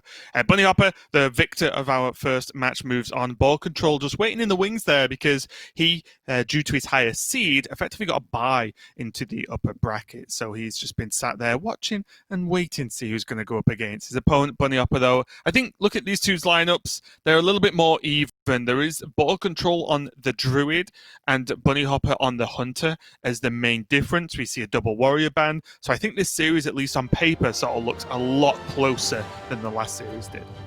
It does indeed, yeah. And I'm very happy for Boar. I think, you know, he's carving out a really incredible niche for himself in Hearthstone right now because he's a top streamer that is there purely off the basis of being a top-level competitive player, really. Like, his stream even is just based around playing competitive decks really well most of the time. It's not like he streams a bunch of meme decks. He's mostly just pushing top legend with competitive decks and, you know, talking about the game at a pretty high level. And yet he has developed an incredible following. And I think over the last couple of years, we've been watching Boar develop into one of the best players in the world. And it's really, really great to see him put in such a performance here in the round robin and to be rewarded with that bye through to this match now that we're seeing up against Bunny Hopper, who, of course, has already been through that process of establishing himself as one of the very best players in the world. And he did that over the course of several HCT championship events over the last few years.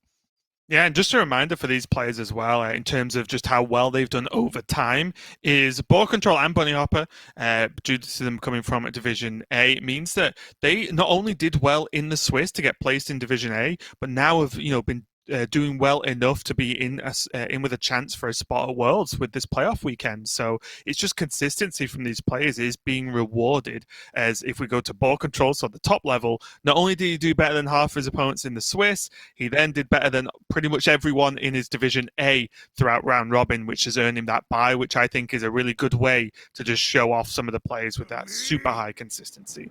It does sound like the players are getting ready to go into this game number 1. Ball Control on the top on that Demon Hunter, and Bunny Hopper on the bottom on his Demon Hunter as well. Yeah, you can see Boar there flexing his 5-2 record just underneath his webcam. But all of that counts for very little now. It's counted right up until this point where Boar has got to sit and watch proceedings with the benefit of the one extra step through the bracket that he's got from achieving that record. But now he's back to the simple matter of playing Hearthstone. And that record, that superiority over Bunny that he's had up until this point counts for nothing if he's going to end up losing the series. It's just given Ball Control a little bit of a more relaxed start to the day, because if Ball Control wins this one match, he's done, and we'll see him again on Sunday. If he loses it, he still gets to play again, as the group is double elimination. Let's go into it. Demon Hunter Mirror, and just going a quick rundown. We do see Ball Control a fan of the double Bone Chewer Brawler in his list, and only one Vulpera Scoundrel, whereas Bunny Hopper is going to be rocking maybe a little bit more of a standard list with the double Vulperas. There's a one Spectral Sight in there, but no Bone Chewers, so a bit of a less consistent 2-drop slot there. So you just said Bone Chewer Brawler, like Admirable used to say bonus, which used to get a pop out of me like every single week where he'd say, we have our bonus match today. Every time, I don't know why. Just hit me right in the nostalgia. I'm glad you're enjoying it, so. Yep. So I've had now the old coin 1-1 here for Ball Control. Can use that sidekick to great effect, but we can see Bunny Hopper does have the kind of answer of just doing the same thing. So maybe with his Twin Slice, it makes up enough of the difference. Yeah, it's pretty good alongside this Twin Slice, right? The response he's going to have here. Demons.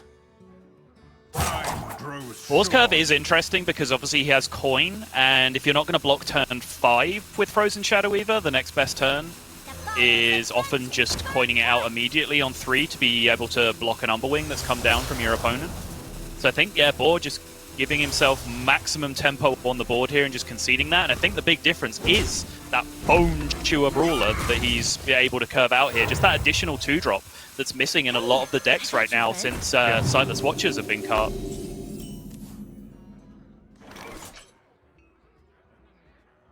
And it makes a lot of sense when you consider the mirror as well, right? Because how often in the mirror match are you thinking for Bunny Hopper now, okay, do I actually hero power into this 2-4? To just nudge it a little bit? Well, you can't really nudge a Bone Chewer Brawler because you'll die. Because it gains attack based on it taking damage. So it's a little bit spicy, and it's another great target for a sidekick, obviously, because if it gains attack when it takes damage, giving it more health to be able to take more damage is a natural synergy there. So I think it's a pretty heads-up choice, even though it's not really been picked up in general, say on ladder, for example. Agreed. And I also think with this play, despite, even without the Bone Chewer Brawler being in hand, Boar has very little fear of an Umberwing play here because his minions just don't really care too much about an Umberwing, so he's just deciding that he's not going to need that Frozen Shadow Weaver early game. He can potentially save it for those big turn 5 swings instead. But yeah, I like the Bone Chewer edition. I can't even say that word, apparently. The Bone Chewer edition. Exactly, so you've got to really put some effort into it, and then it starts to roll off the tongue. Spectral Sight, just a one-off in Bunny Hopper's list, but getting the value there, just drawing it off the top means it is active. But the follow-up is meager at best, and look at the job already. Bunny Hopper can't just poke in, right? He just can't, because he's going to take way more damage on the backswing. He certainly is.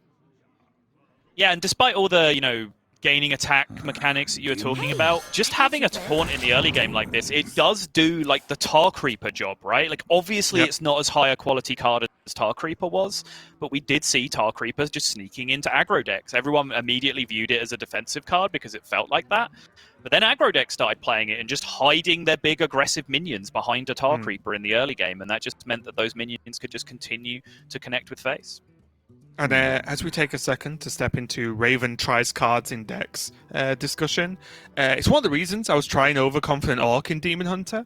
Because I thought, well, for the mirror, it's got to be amazing, right? It's just like a Tar Creeper. The problem is, it's significantly worse in tons of other matchups. Whereas Bone Chewer Brawler does not the same job, but a similar job. And he's good in a lot of other matchups as well, because it's still a fairly aggressive 2-drop and not a pretty wimpy-looking 3-drop in relative to his attack. So, yeah, it's just a good card, I think. I think it's going to see more play going forward. Yeah, I think the 3-drop slot is also just more heavily contested, right? With Frozen Shadow Weaver pretty much being core at this point, I would argue. Right. So there's Satyr Overseer, there's Frozen Shadow Weaver, there's Volpira Scoundrels in some people's lists as well. Got Blowtorch. Blowtorch Saboteur, yeah. Yeah, the Raven special. Speaking of cards Raven likes to play, we tested a Demon Hunter mirror yesterday. Raven spent about 30 minutes scouring through all the lists to find the best one he could find for the mirror, just so he could achieve a meager 50% win rate against me. It's all acting like a 50% win rate against me is a brag. It is when I was playing a list that was like 30% in the mirror, yeah. Just leaving out the fact that I literally picked the alphabetically first list available to me. I didn't even look what the list was. That is what happened, yeah. Yep, Everything else I said is accurate. Yep. Oh, this is rough, though. Having to play a Satyr out when you know you cannot use its effect that turn is just going to get farmed. Yeah, and our little petty squabbles aside, I do want to highlight the play Boar made last turn. It was a Frozen Shadow Weaver going into turn 4, which conventional wisdom would tell you is weird at best in the matchup, because you don't really block anything.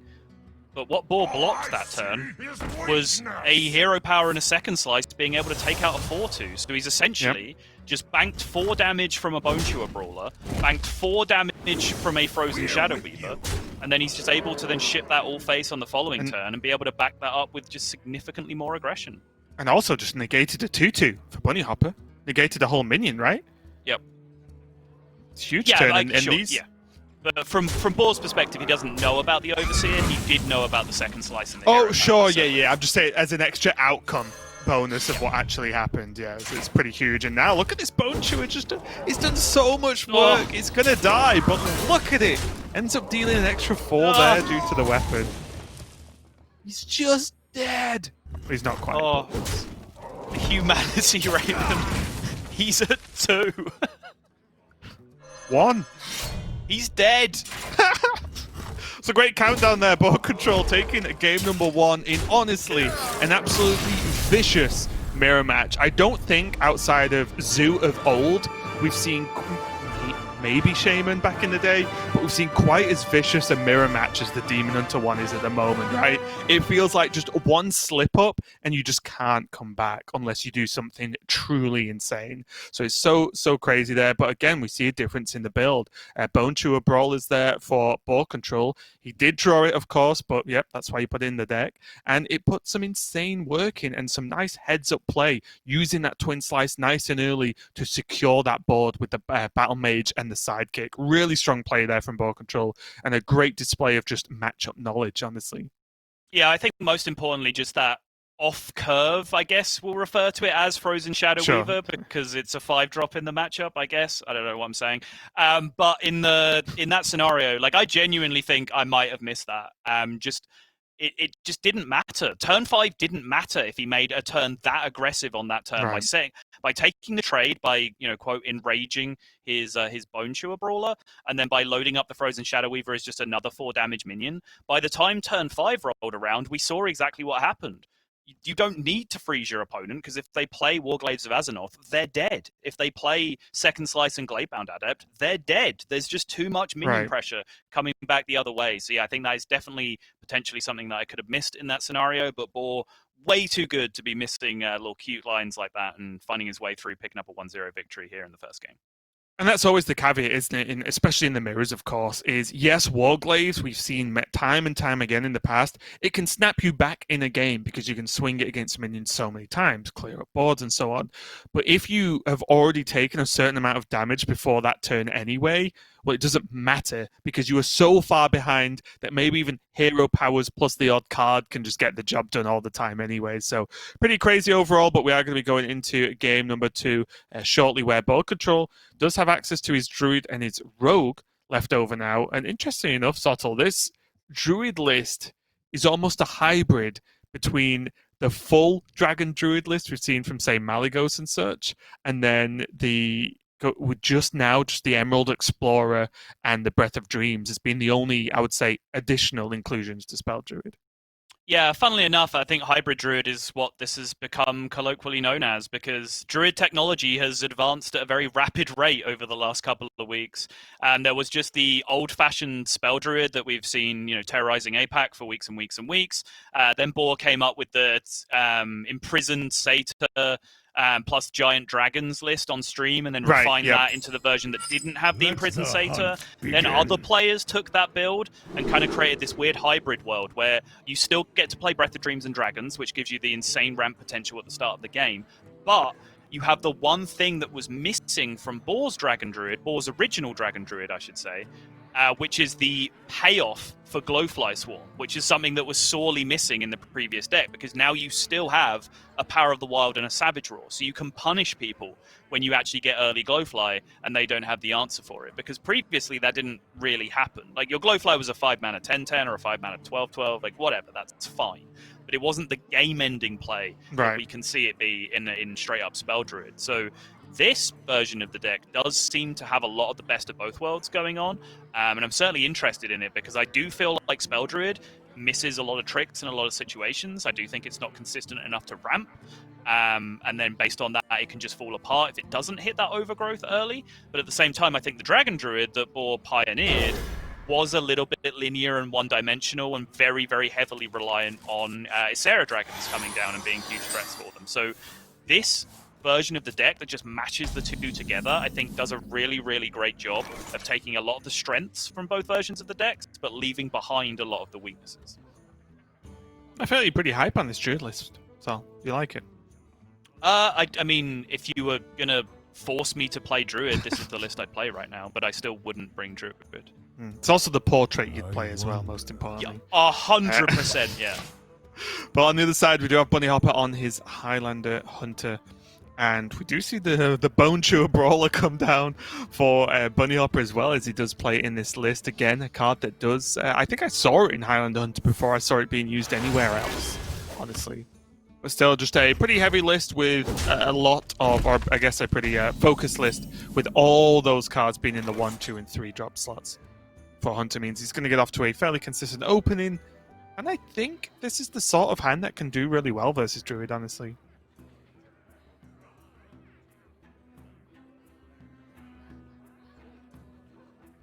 Bone Chewer Brawler here. He has Weapon or Primordial Explorer. Or even Frozen Shadow Weaver, but I think that might be a little bit better to be used later on, honestly. I move quickly. Yeah, the hand does have some little bits of awkwardness. He only has one dragon in his hand for the Stormhammer right now, and he also only has one dragon in his hand for the Corrosive Breath right now, so that might have some impact on how he's going to play his curve. Of course, the Primordial Explorer will replace itself in hand. Exactly. It's just a matter of, like, are you going to pick Evasive Feywing from that and then curve that out and then be out of dragons again? But I think at that point, you're probably just trusting that you're going to pick up a dragon or two from the rest of your deck at that point. And there's always the chance that Primordial Explorer just hands you, Dragon Queen Alexstrasza or something that you're going to end up taking and holding in your hand to activate all these cards. But it's just a little bit contradictory, right? You want a dragon to play for the Stormhammer, but you want a dragon to hold for the Corrosive Breath. Yeah. So I wouldn't even mind just seeing a relatively early Corrosive Breath. Obviously a relevant one. I'm not saying Bunny should Corrosive Breath just randomly his own minion to get out of hand, but still, I think there are enough dragons that he might get there anyway. So far, though, Ball Control is now considering the use of Innovate into Overgrowth. Whether he wants to at all, or whether he wants to straight up Bog Beam this Bone Chewer. Just get it out of the way. Bog Beam this Bone Chewer. Things Hearthstone casters say. Wasn't wrong. Nope. It's just a very weird collection of sounds that somehow made sense. Now with that Fairy Dragon, though, it's a great follow-up for next turn if he wants to equip the Stormhammer now.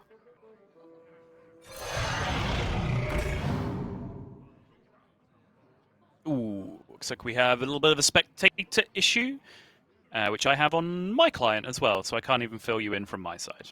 Unlucky. What I can tell you is, though, it's going to be 3 dragons offered. So nice. Yeah, I like it. Bunny Hopper's going to end up with one of them. Good. And it's... yeah. That's all I've got, I'm sorry. It's going to cost somewhere between 2 and 10 mana. It's going to be a the Rot Nest. Very powerful, even if it doesn't really end up killing anything great. Like right now, if Glowfly comes down, it's going to be very limited, right? It's not going to be huge Glowfly because the hand size just isn't there. Yeah. So even if Rot Nest comes down next turn, not they would have to, but he does have coin against the Glowfly turn. Even if just killing a 2/2 and putting a 6/5 on board is very, very powerful. Definitely nothing to sniff at here. And Boar just playing his cards here. Glowfly Swarm for exactly Force of Nature. But he does still soften up this board very nicely, and that's pretty crucial because his next turn is already looking like Mount Seller Moonfire Bogbeam. So if just one of these 2/3s, has to take a value trade into one of the 2/2s, then suddenly there's your Moonfire target for the following turn. I actually think I like Rot Nest. I'm a huge fan of just getting Stormhammer equipped and start swinging, but I think just a 6/5, like what even kills a 6/5 for Druid? And you have a second one as well, so it's not as if it messes with your curve. You could just drop it again the turn after. Right. Looks like he's going to go for the Fairy Dragon. Which still does put a good chunk of power on board, allows him to get that weapon equipped. I supply only the finest creatures. Well, here's the bad news for Bunny. Or at least the bad news is about to come, as there's 3 0-cost spells with only 4 cards in hand for Ball Control, which is actually pretty insane. Oh! That's a good one. That Zixor could just be an absolute game ender here.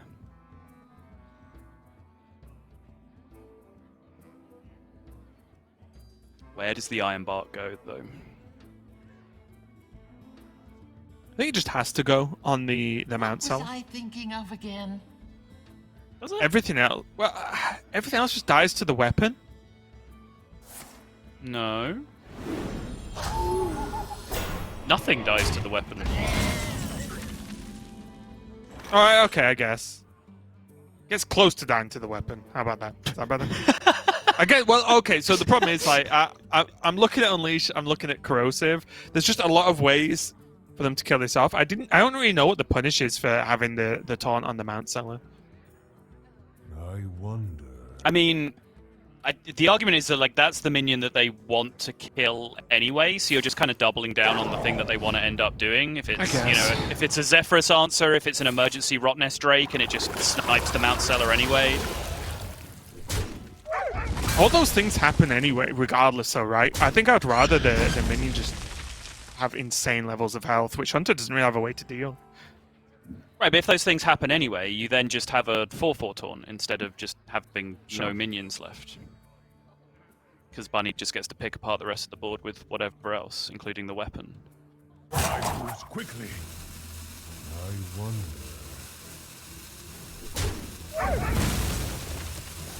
Alright, Ball wants to hear card draw this turn more than anything he's ever wanted before.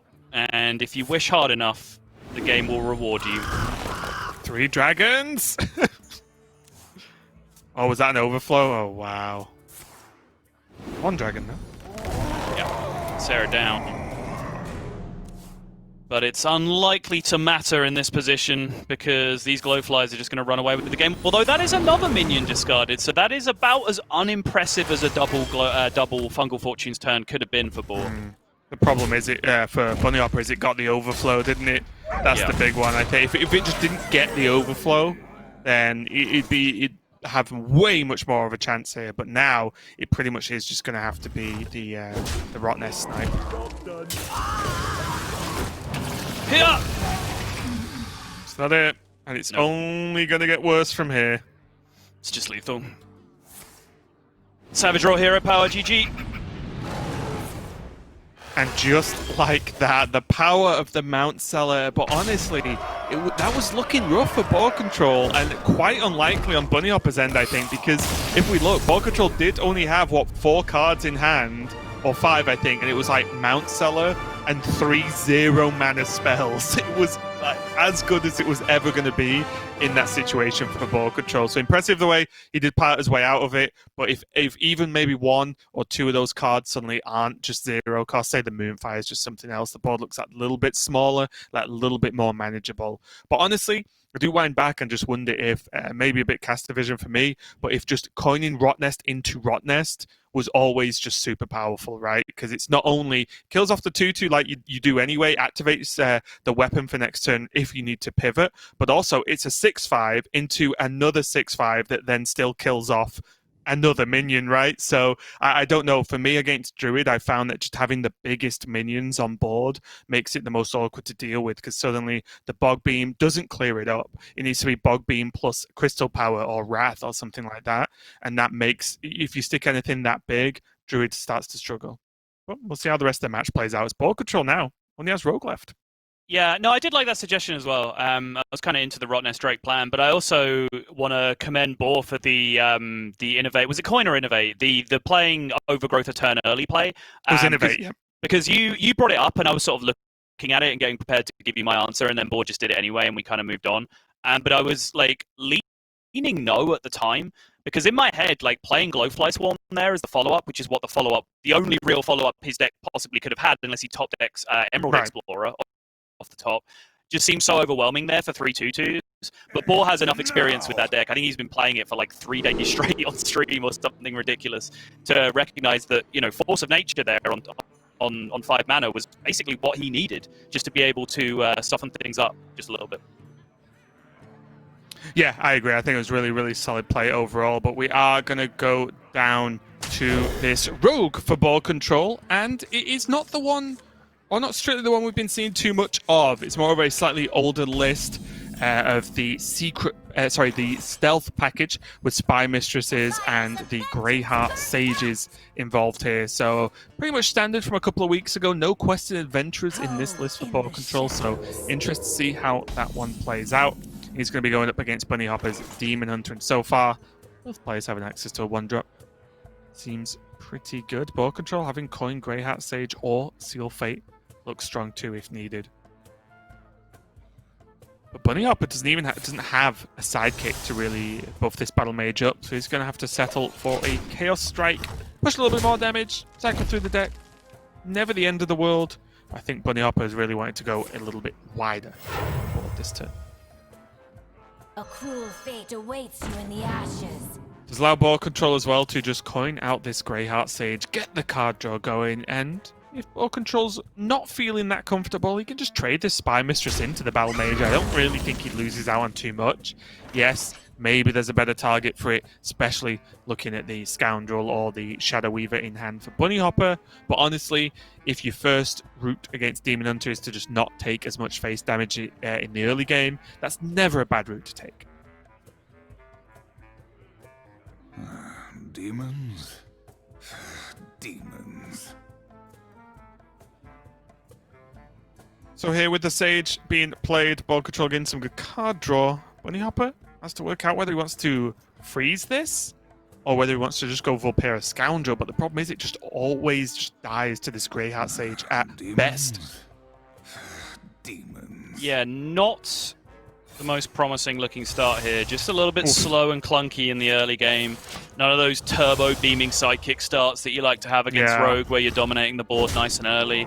And this honestly feels like way too early in the matchup for Rogue to be taking over. They do quite often take over the board when it gets to the mid game, but quite often if it's late enough, the Demon Hunter has just done enough damage in the early game that they can just ignore minions and go over the top.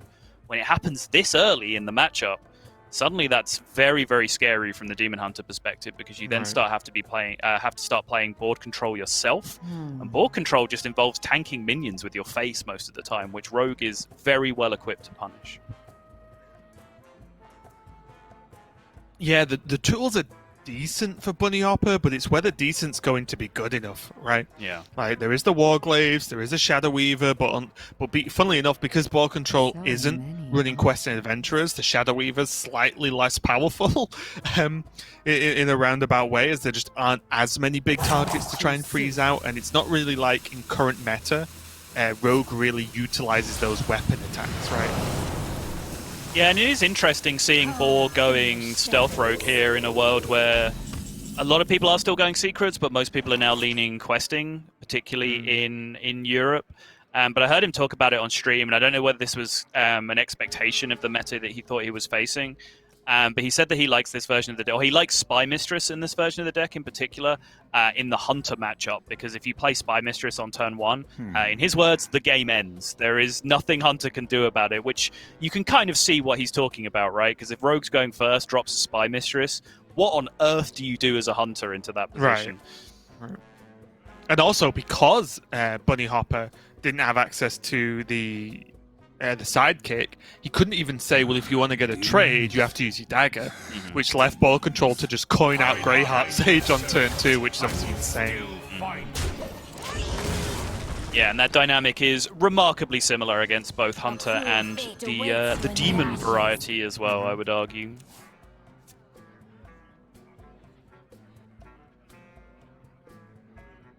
could even just go for the trade here and use the Witchy Lackey on the Greyheart Sage. That's pretty good.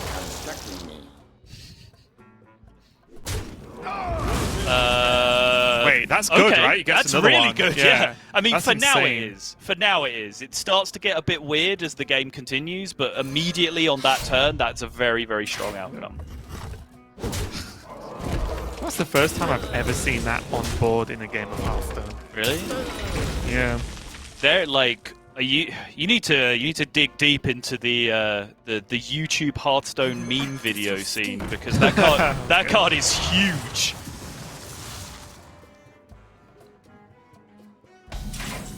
And now, though, although ball control looks like he's playing a fairly slow game here with just Shield of Galakron with no board, but this is fast enough, or at least secure enough, to deal with Demon Hunter so far, because Bunny Hopper's still on the back foot.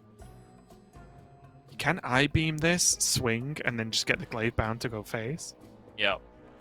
And then just try and support the Glaive Bound to go face as often as possible to catch up here. Yeah, I mean, it's the world of difference, though, with Boar at 26, because Rogue is one of the best classes when they play Eviscerates at just tempoing back against a Glade-bound Adept. But often when you get into this scenario, you want to have done 12, 14, 16 damage in the early game by your minions sticking, and then you don't care if they tempo back against your Glade-bound Adept. You just hit them in the face with another one the next turn until they're dead, you know? But in this scenario, 26 to 22, and then you just lose tempo again to the Eviscerate on the next turn. It's not a good feeling.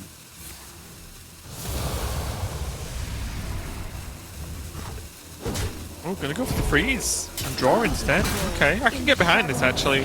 Maybe get to a skull, maybe go for a more explosive plan. Right. A little bit later down the line. It's a little bit slower, but might be a bit more powerful, honestly. Right. And also, ball control's not exactly dead either. Right now, is he 20 health? You're looking fairly safe versus Rogue, for the near future at least.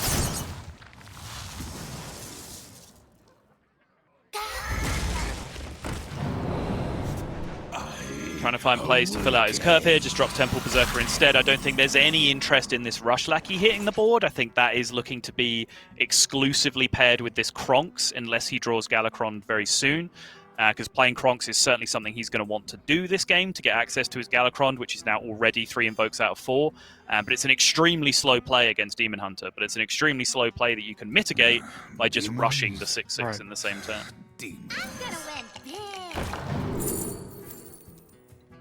There's a skull. Yeah, it's a skull that gets hand-locked on the right-hand side of his hand, though. So he doesn't get to play it immediately. Is it still the pick? I think so, because it gets him locked. Next turn he draws a card. If that card's 2 mana or below, he can still just play it that turn. So he has 16 cards in his deck. Oh. There is 1, 2, 3, 4, 5, 6, 7, 8. He's exactly 50-50 to draw a card that lets him play it next turn. However, 2 of the cards that don't let him play a Skull of Gul'dan are Skull of Gul'dan. I think I'd take that chance. Yeah. I'm like, oh, I drew a 6 cost. Yeah. Wait a minute. I drew Skull, and now my Skull is an outcast. Oh, I'm so unlucky. Imagine if we saw that and then the player just didn't play Skull. It's like, no, I guess I'll make a different play now.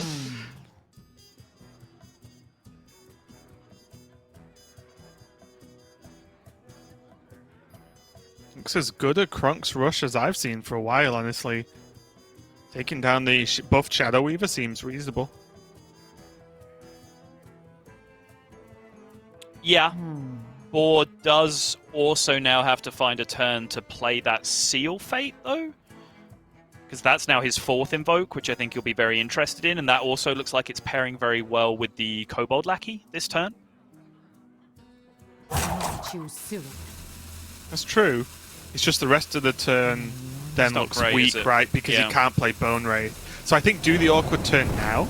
Oh, okay. I was going to say, do the slightly clunkier turn now, and then just have 8 mana to just do whatever you want next turn to secure a Galakron play, and then go for it. Would have been a good plan, but Ball Control going to go about it a slightly different way, and plays neither Kronks or Seal Fate. Okay.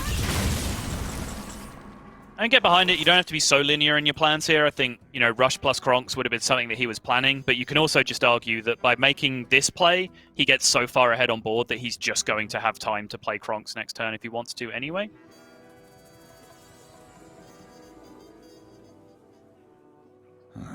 Demons? Demons. And just a reminder as well, this is the upper bracket match in Group A, which means if Ball Control wins this, takes this game, he's just done till Sunday. He can just book his spot on the final day and get ever closer to getting a spot at Worlds already in Season 1 this year. It'd be a huge deal for Ball Control. So there is that Blade Dance pick from Bunny Hopper, which probably I didn't pay quite enough attention to. He was significantly behind on board at the time, so taking cards that allowed him to catch up, it makes some sense.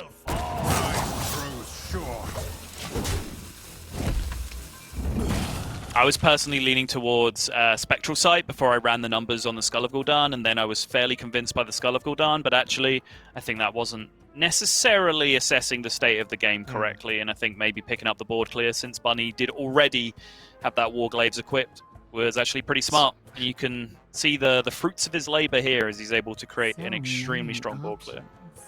Small note though, with Seal Fate, just to draw or get the lackey, board control is suspiciously close to lethal right now. He's got what, 13 with the dagger swing, and then the if he used everything, but he could just Seal Fate this turn, see what lackey he got, equip a dagger and swing, and then maybe set up for next turn. Yep. You are too late. His return is nigh. I'm going to go for the more clean play instead of going all in. Bear in mind, though, this Galakron is fully invoked now, right? So he, post Seal of Fate. Correct, Seal yeah. Fate. It'll be fully invoked. So even using this Eviscerate on the 6/4, well, if Galakron gets a weapon on the 5/2, then he's going to make up that damage a little bit later on if he chooses the slightly slower route. I love how I've infected everyone else with that mistake now. That makes me happy. And I've stopped doing it, so now if anyone tunes in now, it's like, God, why does everyone except Sotul say it wrong? Jeez. Because everyone's cool. That's why. That'll be my response.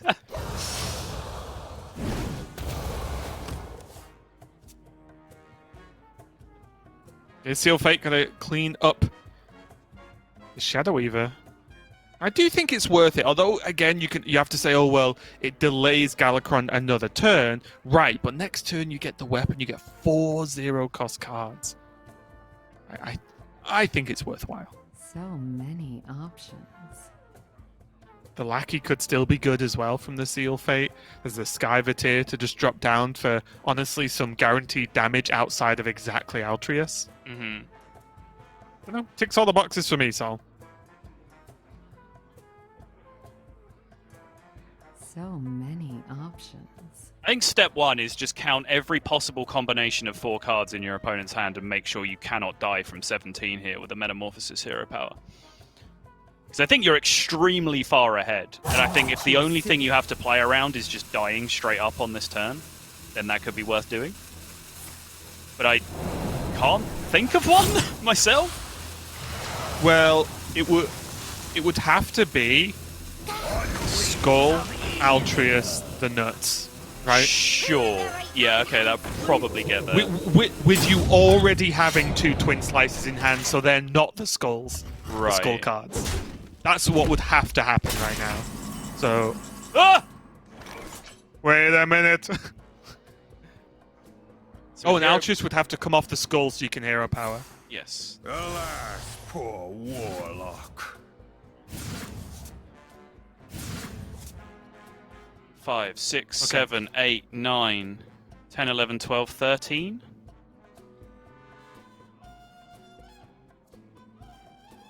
Five, 6, 7, 8, 9, 10, 11, 12, 13. Yep. Yes. So if he can't do it and he's facing down this, then does he have to go fishing with Vulpera Scoundrel instead? For what though? Does I-Beam help? Sure. Mana Burn doesn't help if his worry is Galakron, which he knows. I mean, I-Beam there, obviously. I-Beam doesn't help, right? Because you'd be still leaving up a 6/6. Like how much does that actually help you in this scenario? Oh yeah, because it's still hero power, right? Yeah, you're right. For some reason, I thought you could I-Beam and hero power to kill the cross boss. That'd be silly. Ouch. Ouch indeed. Not even sure Bunny got this turn done. There is a lot of action still to be taken. We might just have some desync on our end, but it looks like he got it all done. Okay. Yeah, you can see how big the desync is because Paul's already playing his turn. Yeah, that was going to be the game. Ball control hands up. 3-0 over Bunny Hopper. 2 points here. 1. You've always got to be happy if you just get to sweep Bunny Hopper, right? Bunny Hopper, fantastic Hearthstone player, one of the greats. But also, Ball Control, in a very easy day for him, log in, get your 3-0 victory over Bunny Hopper, move on, log out, you're ready for Sunday, and you can go into the final playoffs day for a chance at that Worlds spot. It's absolutely huge for Ball Control, very exciting, and he must be feeling pretty great after that match. I think he will, yeah, and again, super happy to see it from Boar. And also, I think I don't think anyone will really be expecting to be 3-0ing people easily. Firstly, just because of the caliber of player that you're up against at this stage. The caliber of player that you're up against at any stage in Grandmasters is insane. But when you get down to the postseason, you know you're going to be in for a tough series. But also, I think because the lineups are just so unknown right now and so in flux, I don't think anyone really has an enormous amount of faith in deck number 3 and deck number 4. So when you see board just roll out Druid, game 1, win, roll out Rogue, game 1, win, like I don't think that's how anyone's expecting their lineups to perform right now. I feel like they expect to be scrapping for wins with their 3rd and 4th deck against the likes of Demon Hunter or Warrior or whatever they're leaving up. So anyone that gets out with a 3-0 under their belt is going to feel pretty good about their day's work for sure. And Boar doubly so, because as you quite rightly said, that is one of the easiest days' work in Hearthstone that he would have had in quite some time. Yeah, 100%. Let's take a look at the group and see how it's shaping up now. As if you're just joining us, we are moving through Group A today. We'll be doing Group B tomorrow. And just a reminder, we will be playing out one elimination bracket match every day this weekend. So that's going to be coming up after we get through this group. So as you can see there, Ball Control, he had a bye because of his placement at the top of Division A this past season and round robin, which means he only had to play one match if he won it, and he did take it down Bunny Hopper at 3-0. He goes through to Sunday, whereas now Bunny Hopper being knocked down to the decider match, we've got Boston versus Seiko coming up, and then the winner plays Bunny Hopper for that final spot to go into Sunday. So still a good chunk of Hearthstone left for you today, but an exciting day just to really start to narrow down which players we can look at to have a chance at going to Worlds for the European region. Yeah, and as Raven correctly pointed out, after all of this is concluded for the day and we have our 2 qualifiers out of Group A, we are going to dip our feet into the murky depths of the relegation bracket. But I like to see it as, at least for Friday and Saturday, we're ending the day on a positive, because we're not going to end the day with a player getting relegated. We're going to end each day with a player being safe from relegation, because they have picked up the win that they need to escape the relegation bracket. It's only on Sunday that we are going to hit our emotional point yet again of having to wave goodbye to one of our beloved Grandmasters. Yeah, still one more player to say goodbye to, but that also means that next season there's going to be 3 new players for us to introduce you to. And just to remind you, if you wonder what happened with Boston and why he was just there in the group and we've not really seen too much today, at the start of the day we did go through the matchup on how Boston got. He had to basically play a play-in match to still get that spot, and even then it's in the lower part of the bracket. So basically he has to just keep winning if he wants his chance to get in through to on Sunday and get a chance at the spot at Worlds, and that is due to him qualifying through Division B, which is effectively the lower division out of the 2, because he did slightly worse in the Swiss stage. So basically it's all coming together, I think, quite well, and I think based on where the players have ended up being placed and how much extra work they have to do or not do to get through, I think it is pretty respective of their performance this season. Yeah, I would agree with that. I think, perhaps we've all been a little bit too guilty of just talking about the differences in Division A and Division B and the seeding that you got based on your Swiss performance, just in terms of how likely you were to get relegated.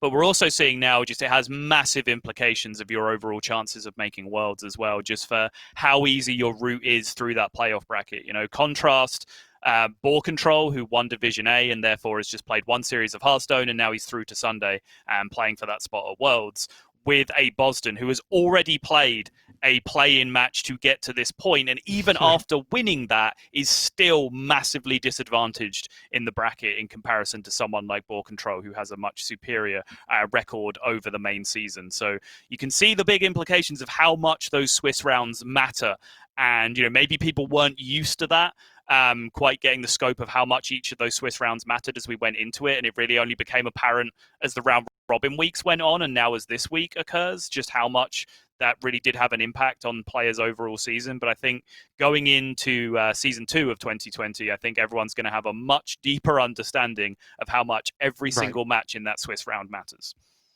Yeah, and for now we are going to be going into that lower match, Boston versus Psycho. The loser They're still safe in Grandmasters, don't you worry, but it does mean they are not going to be able to go in through to Sunday and continue to fight for a spot at Worlds. They have to try again next season, but these players are safe, just as a reminder. But Boston, we're going to see, I think, a similar set of matchups to what we saw earlier in the day of Bunny Hopper versus Psycho. Boston has effectively the same lineup to be going against Psycho's kind of not off-the-wall lineup. That sounds like he's bringing something completely like crazy, but he is bringing the Priest and the Quest Warlock. Paladin.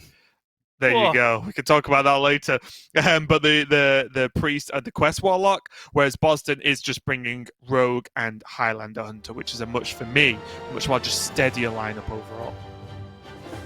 Yeah, and honestly, it really goes to show that Psycho's lineup was really not in a good position in the group that he was put into. Because we talked about how many potential favorables Bunny Hopper had going up against Psycho in one direction, multiple good favorable matchups for each of his decks. Well, Boston's just pretty much in exactly the same position. Yep. He does have a less chunky build of Rogue, let's call it. A few less threats to be able to consolidate boards against Quest Warlock and Priest alike. So Boston might be losing a few percentage points on his Rogue in comparison to Bunny Hopper in the previous series, but I think he still does have pretty solid matches across the board. Yeah, and he's also still rocking the Mana Saber, Maiev Shadow Song, Boom Pistol Bully build of the Hunter. So he's been sticking to that for quite a while now in Grandmasters, honestly. Whereas Psycho, we've already seen him play once today, but he has had a reasonably sized break to just collect himself and get ready for this next match. Is on that Quest Warlock and a very standard version of Galakron Priest. But just to echo what you're saying, you just look at it and you see that the bonuses for Boston and the problems that Psycho can run into. Feels like he's going to get a win with that Demon Hunter if he chooses to queue it, but honestly, the Quest Warlock and the Priest are all question marks as far as I'm concerned. Yeah, and certainly we're not counting Psycho out of this. Priest is capable of winning anything. It's just the nature of the deck. Quest Warlock really kind of similar. And honestly, the matchups that Quest Warlock is facing here, I think Rogue is absolutely fine. But then Warrior and Hunter, while they're unfavorables, I don't consider them bad matchups. They're certainly, slightly the wrong side of 50% for me. But it's still, very winnable inherently. So Psycho, I don't think he's in as bad a position as he was against Bunny Hopper just because of the minute differences in the way the classes are built. But he does certainly have to be approaching the same problems as Bunny Hopper presented him. Yeah, well, we are going to go straight into game number 1. Boston on that Warrior, which is the Pain variant, and Psycho on his Demon Hunter.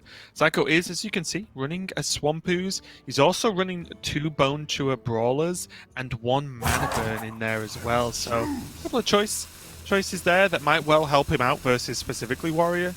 But we'll see how it pans out, as Boston, on the other hand, is running a fairly standard list. The 1 Sky Raider list and 2 Korkron. I feel like that's the main difference nowadays. It's 1 or 2 Sky Raiders versus 1 or 2 Korkrons in the list. Yeah, and it's something we talked about how Bone Chewer Brawler does protect your minions in a sort of Tar Creeper-like fashion. But reframing that in the context of exactly the Warrior matchup is very important for Psycho's lineup, because quite often you don't necessarily always get to Corsair Cash your weapon. Sometimes you just have a weapon that you play on turn 3, and in that case, that weapon has 2 attack, which means Bone Chewer Brawler is protecting all of your high-value minions from one of the most destructive tools that Warrior has in the matchup.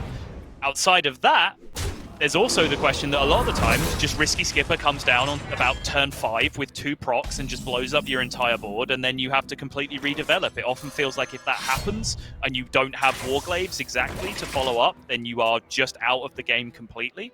Well, now you're introducing a 3 health minion to the mix that not only resists the 2 proc Risky Skipper clear, it also grows massive and smashes your opponent in the face if they try to do it to clear the rest of your board. So I think in particular it is a pretty strong build against Warrior, and I think, just the other tech card in here, the Acidic Swamp Ooze, gives you some indication that beating Warrior is pretty much how this deck is put together.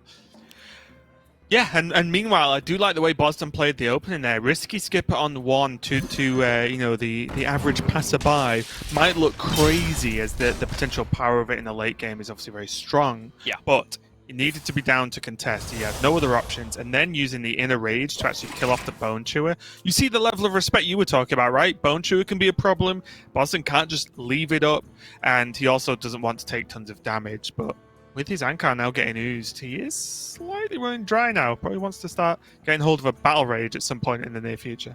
Yeah, Boston gave that ooze the full stank face on his side. Like, he was not pleased at all. And I think there was a big reason why. Oh my goodness, that is the nuts. Wow. The actual stone cold cashews, Raven.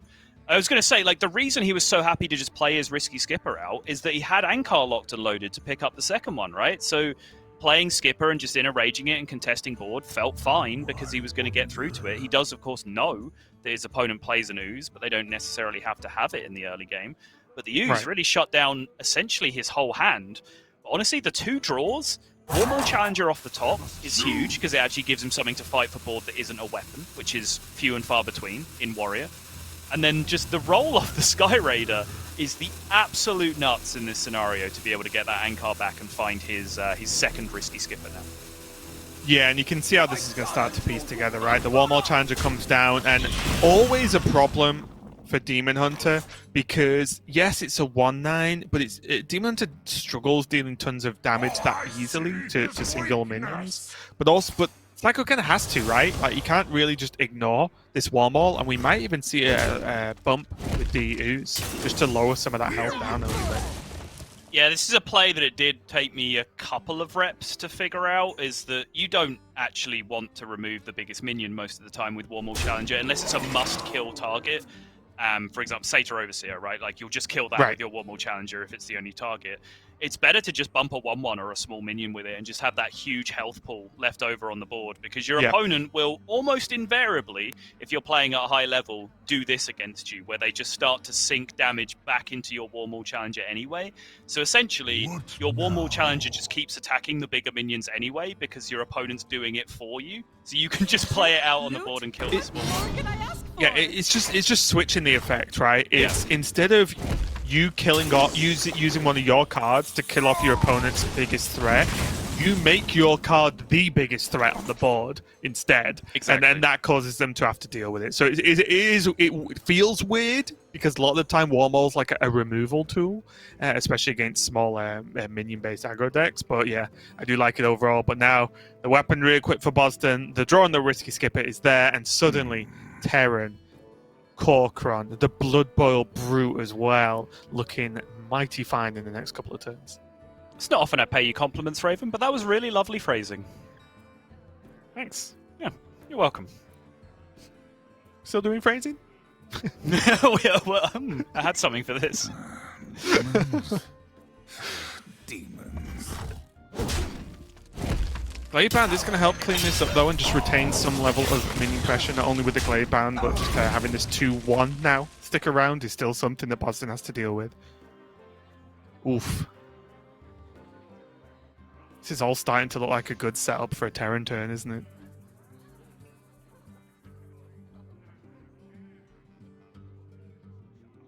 It is, yeah.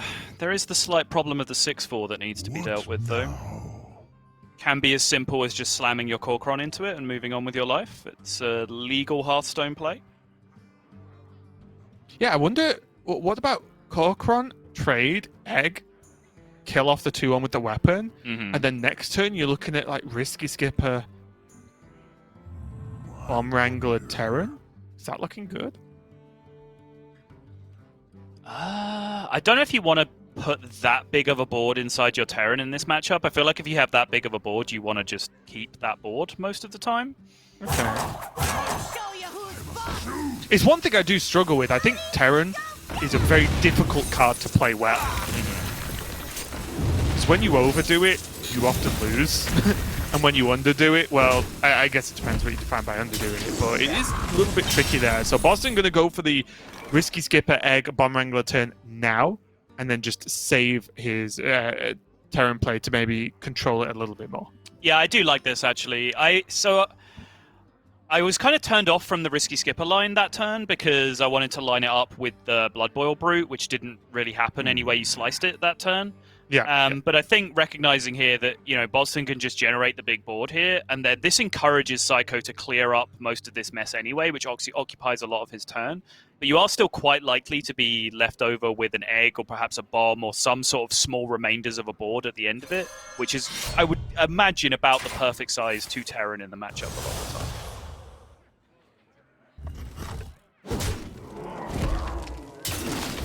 One of the positive things in the matchup as well with Terran, even if you don't get it quite right, is it's not like Demon Hunter gets to just not play minions and leave it alone a lot of the time. Like, you will find ways to trade it off. In other matchups, it can be way, way more awkward. Yeah, this is very nice. You can see exactly what I was talking about, right? Like, this just looks like a dreamy Terran board right now. Yeah. Corcoran as well. What do you think using the Battle Rage for 2 is worthwhile right now? Just because you can. My instincts say Terran Corcoran. The Corcoran I don't is mind just drawing cards now. dead. The Corcoran is just dead on the board to the Warglaives, though. And I'd be presuming you would Corcoran afterwards. Oh. Yeah, you Corcoran afterwards, right? Maybe you wouldn't. Anyway, that play didn't happen, so we can probably stop living in that world. Either way, this has got to be a Terran.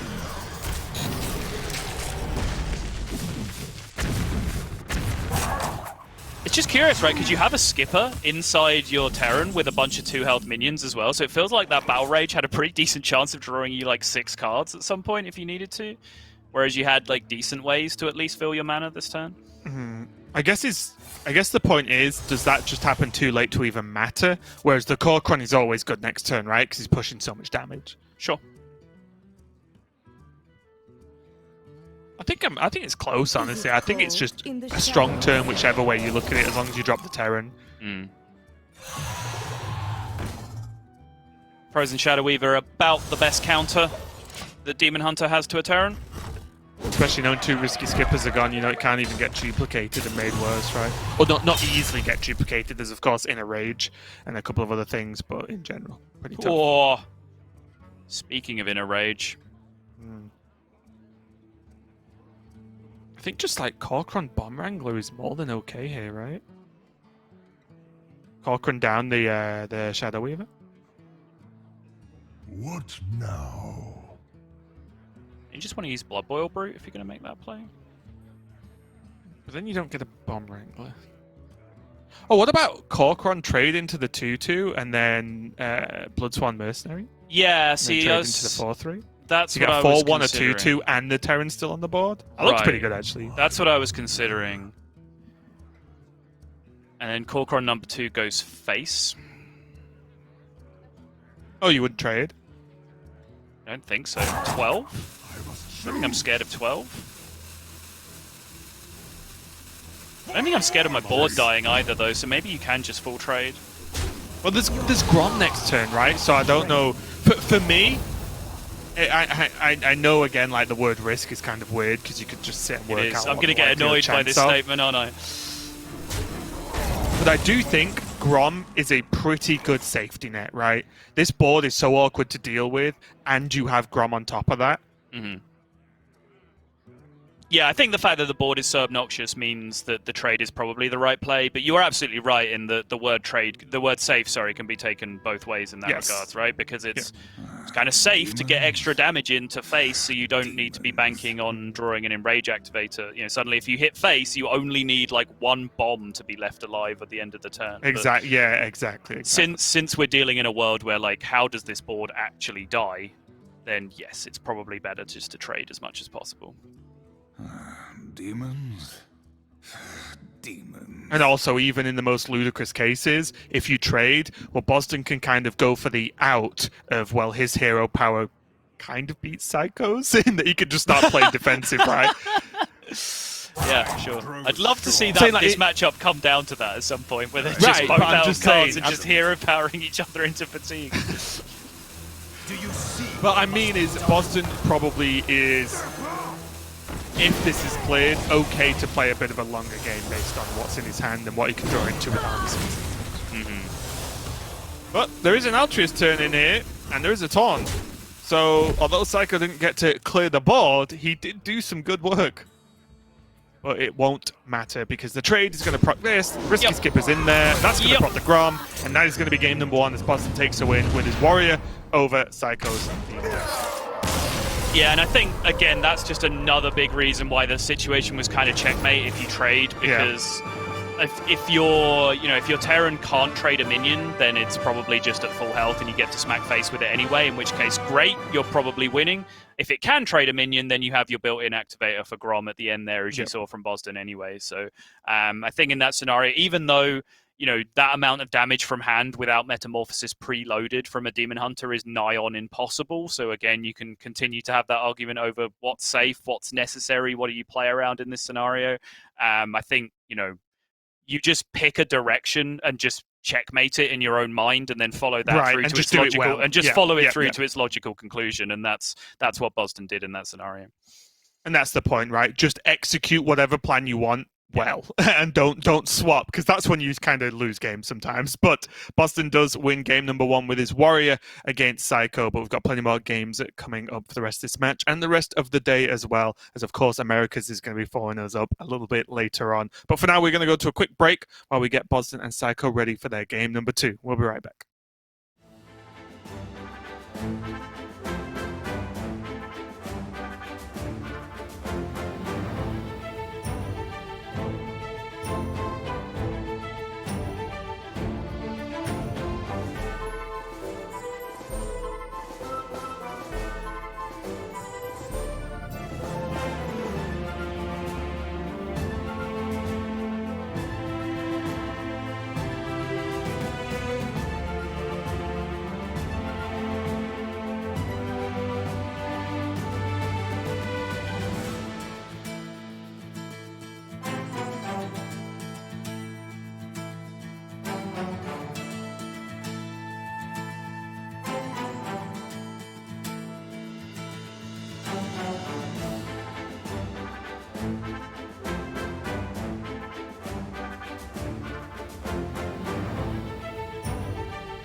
We are back and ready to continue our series between Boston and Psycho in the lower bracket of Group A here in playoff weekend for Hearthstone Grandmasters.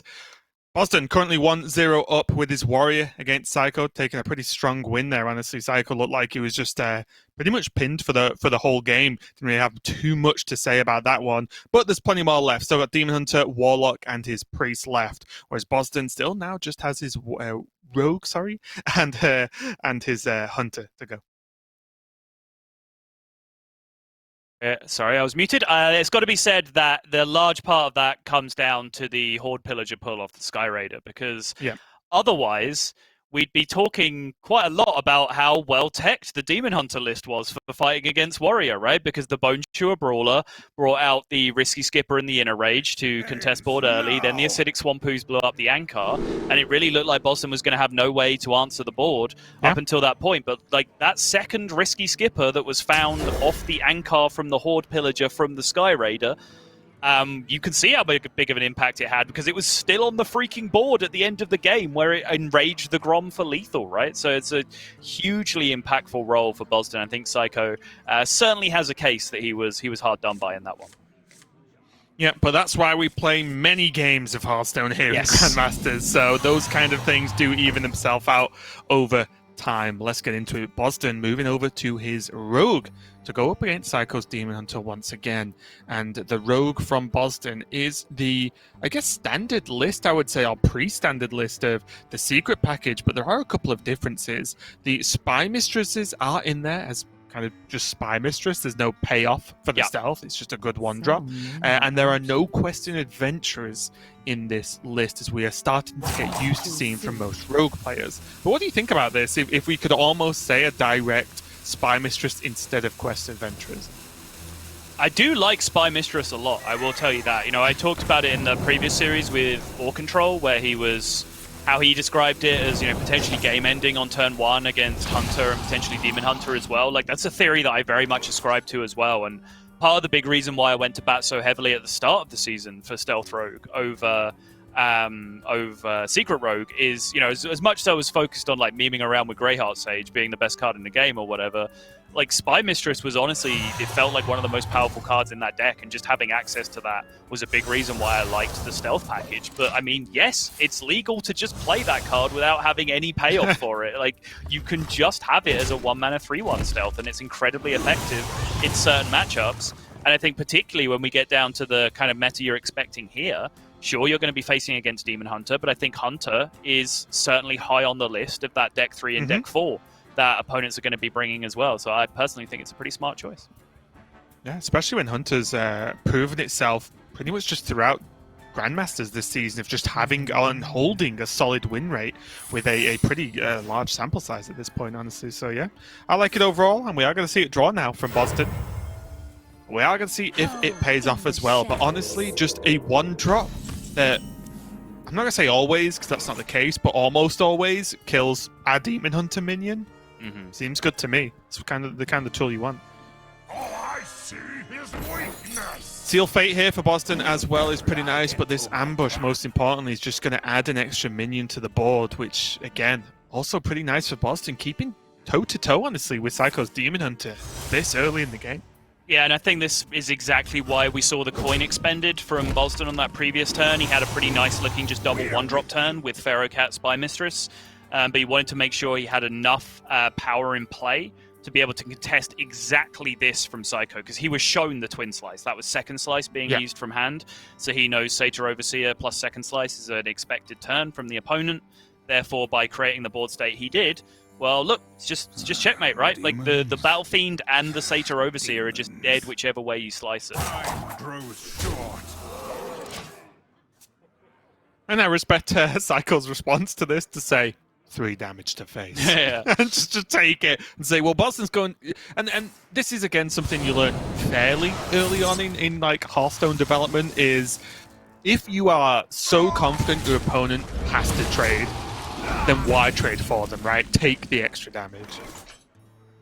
Was the absolutely wrinkled brain play there just to sacrifice your ambush minion? Just accept that your opponent found 3 damage, make the trade for them, and then leave your Spy Mistress in stealth again for the following turn? Now we're talking.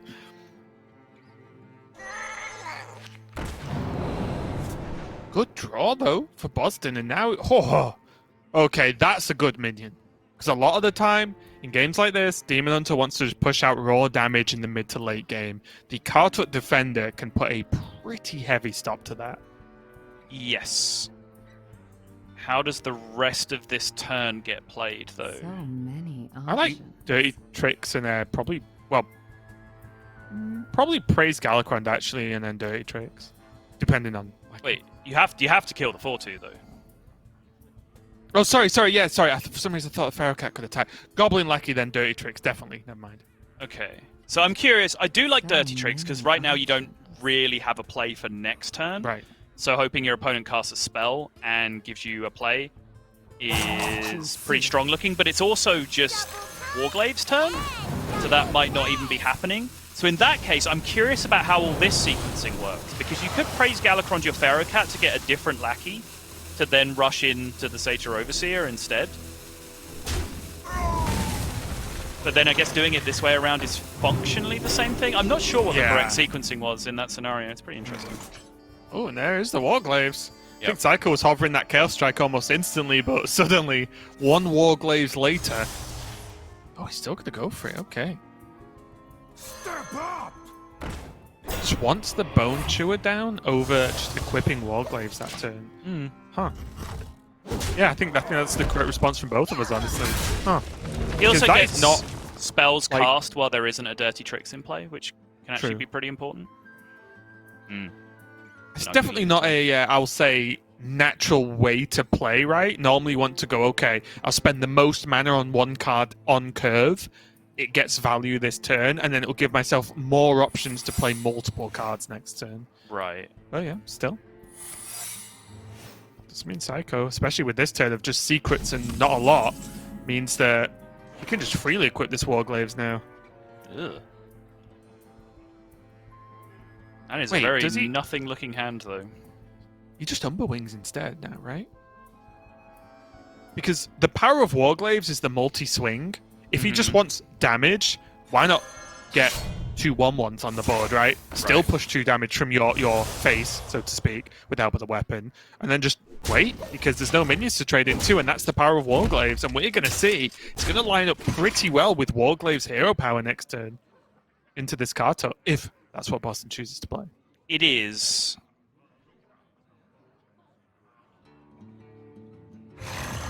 And Psycho ends up with 2 1/1s for his trouble, which is pretty solid, honestly. Yeah, I was going to say the problem comes when you like draw a minion and then you haven't already invested the mana into the Warglaves, and then it gets slightly more awkward to like play your minion and then deal with the ambush token that's going to come out on the other side. But I think that's a pretty niche scenario based on the advantages that you just outlined. Yeah. I think with a board this big now, the Warglaves is always, even if it's not great, it's always good enough, because at worst, it will protect your board you have built. Right. And then the minions can come again afterwards, like, you know, with a Shadow Weaver and whatever Psycho draws. Well, that's, I actually like that's that 2/4/4 rushes. Don't be fooled in thinking it's a legendary that gets you a bunch of secrets. It's not. It's a pair of 4/4 rushes. It's just an activator. That's all it really is.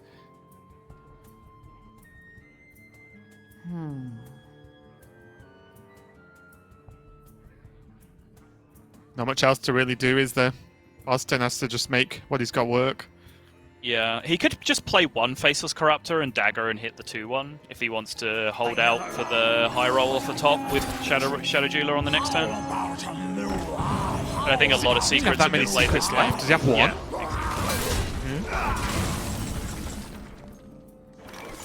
Wow, well.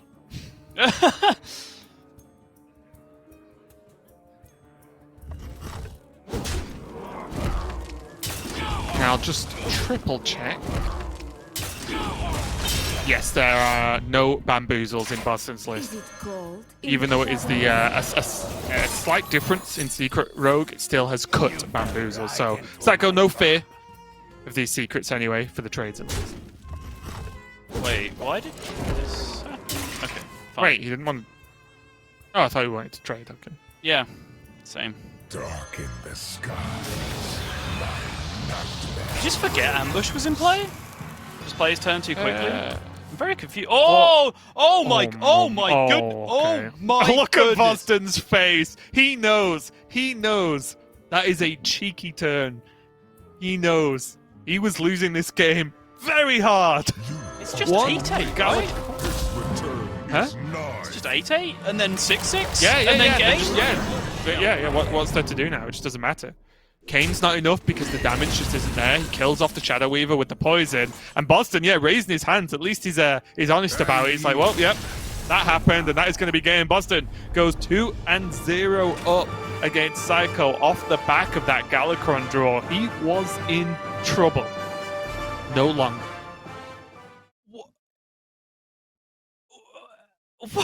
What? What just happened? That was absurd. Galakron, please. Colossus of the Moon was just chilling in hand, didn't even get his chance to shine because you just ended the game too quickly. Unbelievable. I was about to touch on before that happened the weakness of Rogue. I feel like we've been seeing over the Grandmasters, over this just rotation from Rogue at this point where it's at now, is sometimes it just doesn't quite line up to hit card draw, in which you end up starved, right? And it's not the first time we've seen it. We've seen it, fairly regularly, which I think is what the only thing keeping Rogue in check at the moment is that sometimes it just doesn't hit the card draw. But then, obviously, if you're going to just rip the Galakron and get an exceptional set of cards, the Kronk's obviously making the taunt, and then just having that Van Cleave to back it up. He just drew, what, a 7-mana 20/20 that turn? Like, more or less, yeah. That's not okay. You Absolutely sort insane. of pile all that up with the fact that Psycho just drew weapon, basically, for like 3 turns straight and just did not have any minion presence. Sure, I'm not sure what was going on in the end there with the ambush activation, which, sure, we can call that out, but otherwise, like, I don't really see what Psycho could have done that game. He just got Galakron scammed into oblivion. Yeah, he did pretty rough overall, but we're moving swiftly on into a game number 3, and it's Highlander Hunter versus Demon Hunter. We'll get the spectator to just move the mouse off Demon Claws just in a second, no doubt. But for now, we are just seeing the nice clean up there with the help of that Chaos Strike, just to allow this Battle Fiend to keep chugging away at the face. Probably going to be Coin, Zixor, or Weapon. The Scale Rider not live, of course, with no dragon in hand. Yeah.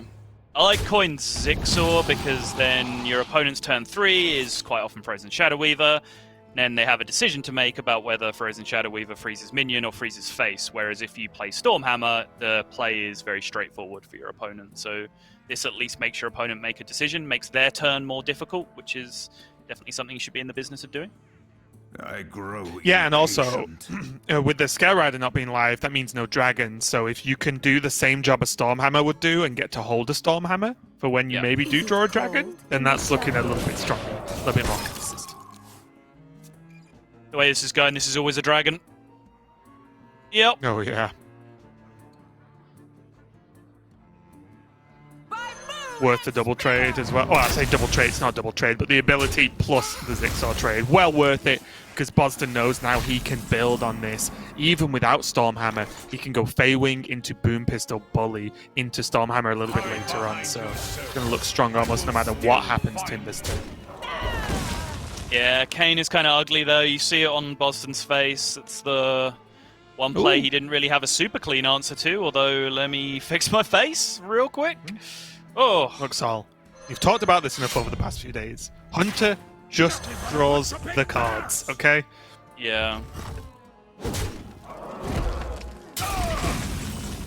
And not only is it a little bit awkward because it's 3 health and Psycho doesn't have a good way to kill it, this Dwarven Sharpshooter is actually a Demon Hunter's nightmare because it just allows Boston to effectively use his hero power to kill most of their minions. Yep. I grow impatient. And this is going to start to stack up, isn't it? Because this Dwarven Sharpshooter is not going to die. And there can just be follow-up after that. Feywing, trade. It's going to look pretty spicy. Yeah, the turn is slightly awkward for Boston, though, just because he doesn't have a play that allows him to hero power as well. Animal Companion does fix that, but it doesn't allow him to get another free swing out of his weapon, which is also something that he'd be interested here. The absolute nuts there was, Primordial Explorer off the top, which I'm honestly quite surprised was not what got drawn from Boston. Sol's on the Hunter Salt train right now. No, I just, honestly, Boston's been getting the run of the cards this series. I think that's true. I don't think that's a controversial statement. The way that we've seen Horde Pillager into that Galakron come out. Yeah, I'm just enjoying the rant you had in our Discord the other day. Yeah.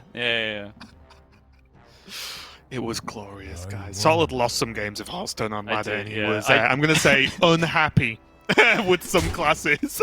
I dropped from like 180 legend to like 1k. I lost 11 out of 12 games. Like, you know, it was like 10 in a row. Then I won one. Then I lost again. Then I gave up. And yeah, and then Sol chose to tell us about it. Yes, I wrote an essay in our Discord about everything that was wrong with Hearthstone at that point. Yeah.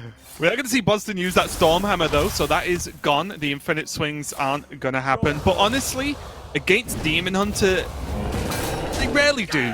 You really, it is more of a priority to use it as a removal tool than that never-ending damage tool that you see in some other matchups. Although it feels great if you can do both, obviously. I do like Boston's choice of saying, you know what, me holding on to this is not worth Psycho having an extra minion on board. Mm-hmm. I wonder. And also just to note as well that Desert Spear is also fantastic against Demon Hunter, so there's still another weapon he can draw that can get some good work done too.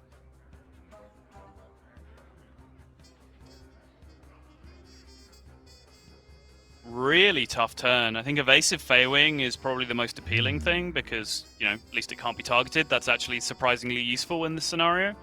But then what goes with it? Fairy Dragon feels miserable. Hero Power kind of feels like a waste. Tracking is floating mana, and you're not really that clear on what you want to be tracking for right now. I do think you go double dragon, honestly. It feels Good bad, old Bimmy but... and Jimmy. It feels bad, but okay, the 2-1 kills the Fairy Dragon. Then what kills the Feywing is the question you want to force, right? The tracking did work out pretty well, getting hold of that Scavengers. Wow, really? Was not expecting the Boom Pistol Billy this time. Yeah, me neither. But, well, okay, I was post-tracking, though. Because I think just dropping the Feywing off curve would have felt a bit bad.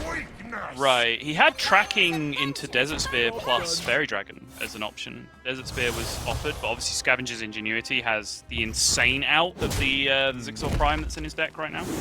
And we can see the plan. Scavengers going into turn 7. Well, yeah, guess what snap getting played now?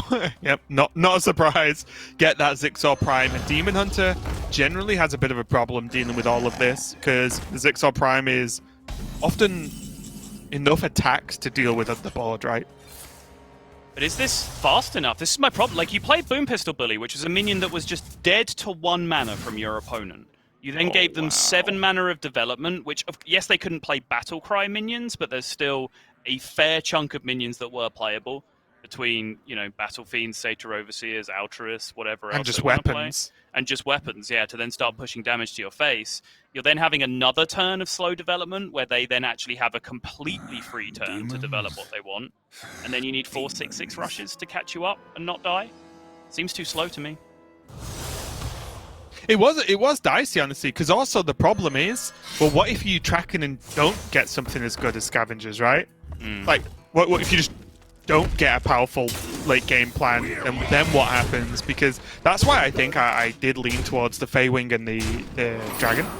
Well, I liked the tracking. I was just curious as to why it wasn't Desert Spear immediately that turn. Then you can win board with the Desert Spear and the Fairy Dragon. Yeah. Oh, Desert Spear would have been nice.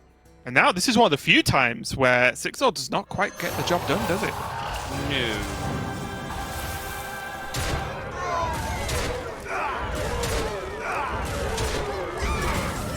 Now there's what, 2, 3, 4, 5, 6, 7. Yeah, it's like a million damage. Won't even bother counting it. I counted the board, glanced at the hand, 1 mana Altruist, all you need to know. Spectral Sight is cheap enough. Doesn't really matter what the card does, it's just the number in the top left corner is all he's interested in. Would have easily been enough damage anyway, right? You didn't need that much damage coming from Altruist. There's the concede. Psycho getting the win with his Demon Hunter at last. over Boston's Highlander Hunter, but still got a bit of an uphill climb now, because if there's a couple of decks that Highlander Hunter can get some work done, it's versus Priest and Quest Warlock. And by no means are these matchups just foregone conclusions, do not get me wrong, but I would feel more comfortable sitting in the Hunter seat than the Warlock or the Priest seat right now. Yes, agreed. I think the Priest matchup is arguably worse. It seems one of those matchups where just about whichever way you slice it, unless there's some serious shenanigans coming out from the Priest, like if it goes fast, Hunter tends to win. If it goes slow, Hunter tends to win. You know, it just doesn't really seem to matter which way the matchup plays out. Hunter just seems to have the edge. Quest Warlock, on the other hand, it doesn't take a great deal to stop Hunter in its tracks, because a lot of the times with certain draws, Highlander Hunter is very linear in the way it approaches, and suddenly, you know, healing for 16 on one turn can really shut off a lot of very linear approaches from your opponent. So depending on, you know, whether they have a very damage-based draw or whether they have a very board-based draw, Dark Skies / Moarg Nether Breath can blow those out quite convincingly. I do still agree with you that, though, it is a slightly favoured matchup for the Highlander Hunter. Yeah, looks like we are going to be going into the Hunter versus the Priest matchup, though. So again, the worse off one, I would say, for Psycho, just trying to get the worst matchup done first, see if you can get a win there. For now, Boston, again, is playing that Escape Mana Saber. For me, personally, Boston not playing what I would say the most well-rounded or the most consistent Hunter list that I've seen, but it's one he's stuck with for a few weeks now, and Boston looking a little bit dicey at the start of Grandmasters round robin. Well, he's still here, right? So it's doing something, as he's pretty consistently submitted this Hunter as well.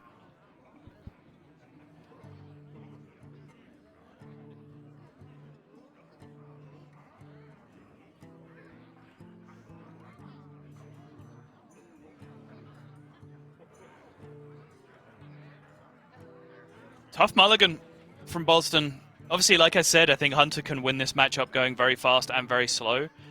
But this is kind of a tale of two different hands right now. The Mana Saber Dino Tamer Brand combination is honestly pretty effective looking in the matchup. But at the same time, he might want to mulligan more aggressively to find 1 and 2 drops. So I do like the single keep of just Dino Tamer Brand. And he's rewarded with a Blazing Battle Mage. And honestly, it's one of the ways Hunter can lose versus Priest, and it doesn't happen super consistently, but if Priest gets to play a minion, it sticks, and then they buff it, and you just can't quite kill it, whether that's a Fate Weaver a little bit later on, or a Veil Weaver now, it can be tricky, right? If you don't get access to a weapon, then Priest can keep you off the board pretty well, whilst keeping their minion either healed up or just too high health to bother anyway. So you can get pushed off a little bit sometimes, but it is not that. Sounds like you're talking about Shaxi Priest now, Raven. You're speaking my language. Let's go. Well, literally the best deck to ladder with day one. So is that the deck you're talking about? Bad. Oh, people spectacularly missing the point of that tweet. Made me so happy. Now, though, the Tolvair actually getting a good job done. Very similar to Bone Chewer Brawler that isn't in Boston's list.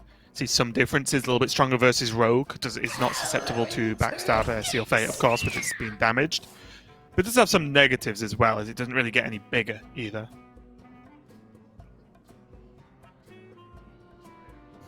What do you even do? Alright, Zigzaw's a good draw. That certainly helps clean up a great deal of this mess, but Boston's going to have to run every implication through his mind of this Zigzaw being committed to the board right now. But again, remember that this is a 1 Shadow Badness list from Psycho. What if he just doesn't play Zigzaw? Just kills one, plays Primordial Explorer instead? Yeah, I think that's just better. Nothing bad can... Oh, the Primordial Explorer gets stolen and kills your 2-1. Okay. It doesn't die, which means you get it back. You know, so I think that's actually just better. You still have a dragon for Rottnest, because obviously Primordial Explorer summon gets you a dragon. You rip a Dragon Queen on Extraza like an absolute god. And yeah, I think this is actually better. Just remove the shenanigans, right? What about regular Alexstrasza? So, this is the one matchup where I would consider it. You know what? I'd probably consider it versus Quest Warlock as well. Because with the opening that Boston's seen Psycho have, you know, with these 2 minions that to trade into, he's not really pumping any damage through, right? Yeah. So the natural or the regular Alexstrasza would open up options to deal a lot of damage. My problem is if he's got a board to really cash in on that anyway, then does he even need the Alexstrasza and is just an extra on curve Dragon Queen just stronger on average? Yeah. I think not picking Dragon Queen is mostly nonsense in just about every scenario when you are just pick it naturally versus playing Questlock, though. When you are just naturally playing a Highlander deck. But yeah, I mean, sure, that might be something. But yeah, I think the only reason I bring it up is, you know, if you're playing Hunter and you're able to Alexstrasza your opponent for value on turn 9, something's gone very badly that game because you were supposed to have done that work already. However, something has gone very badly this game. Like, Psycho spent the entire time just ahead on board up until now. So it was something I wanted to bring up, but yeah, I think it's nonsense not to take Dragon Queen when you're already playing Highlander. Well. Wah. So, although, yes, there is the negative outcome here of Psycho getting his getting Zigzaw, it is on a better turn for it to happen to Boston, right? Because he keeps his poison if that's the case. Mm-hmm. And also, Psycho doesn't often do anything else. And if his whole turn is he killed Atutu, then okay, he can just follow up. But this... Oh. I think I would have traded the Zigzaw first there, honestly. Wow. Cowardice. I'm not even Raven. joking. Cowardice. With Scavengers in hand. Doesn't guarantee him because he plays a Griffin and he plays the Mana Saber, so I guess that's the reason. Yeah. But still, I think I would have just traded the other way there. I don't know, I just think you're pushing so much damage here that if Psycho has to spend his entire turn 5 playing Shadow Madness on your Zigzaw, you're probably just getting there with Dinotamer Bran, Unleash the Hounds, and Hero Powers. And also, funnily enough, it's kind of the same issue of last turn, where is Psycho really going to Shadow Madness this Zigzaw, or is he going to Shadow Madness the poison and kill off your 6/5? Right, and exactly. the 2/3, right? So actually, this is not giving him a good Zigzaw Shadow Madness turn. Now, only one more turn away till big Dino time.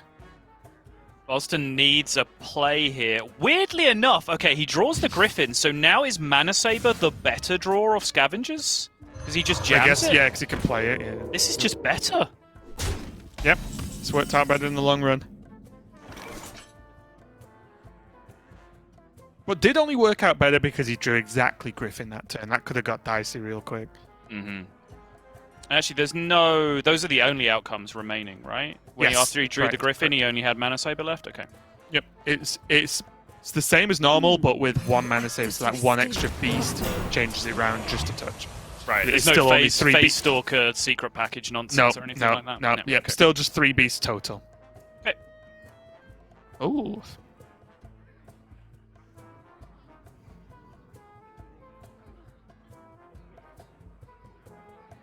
Oh, is it ever Boom Pistol?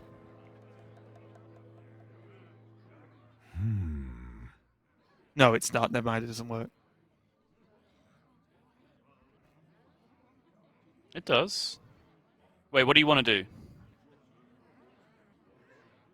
I think Griffin... No, it does. I think Griffin double trade attack Boom Pistol was That's pretty strong. That's what I wanted to do, but I was trying to do it the wrong order in my mind. I'm sorry. Okay. But that is correct. Yes, I would like that. If I was Boston.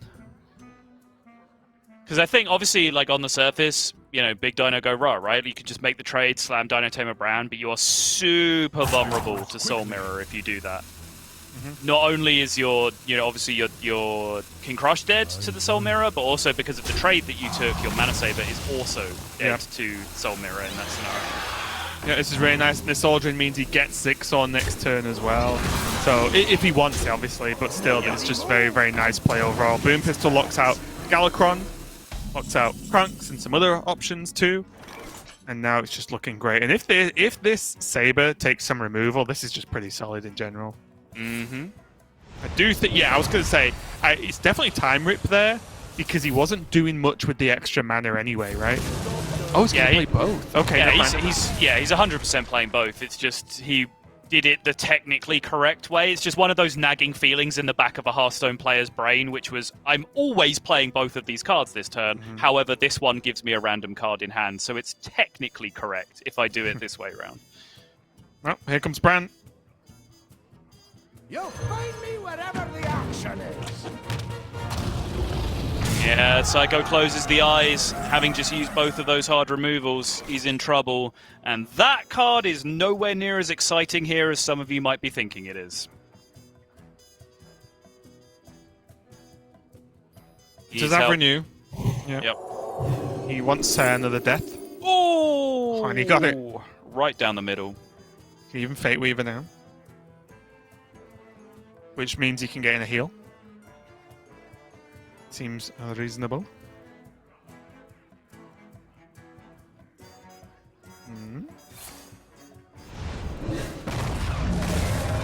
How about a new rhyme?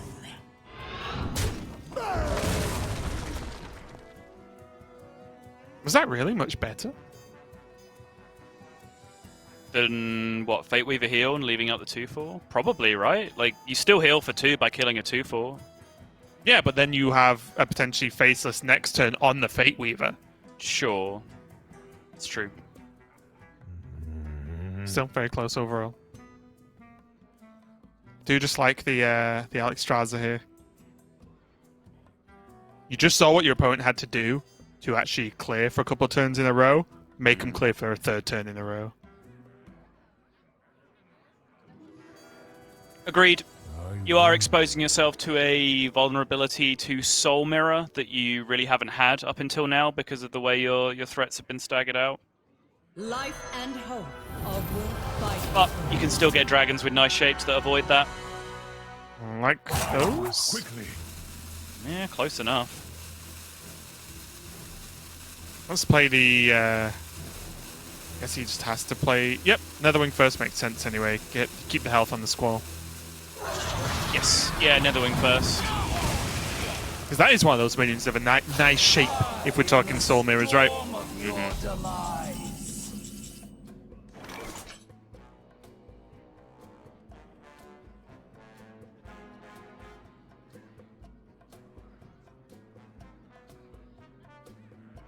So we can Soul Mirror and heal. Leaves 5 damage on board, goes up to 11, 7 with the hero power. It's still looking rough, isn't it? You know what he really wanted to draw this turn? Penance. Oh, okay. Right, Soul Mirror, you have your own spell damage plus 2 guy, and then you penance for the spell damage. Oh yeah, that would be sick.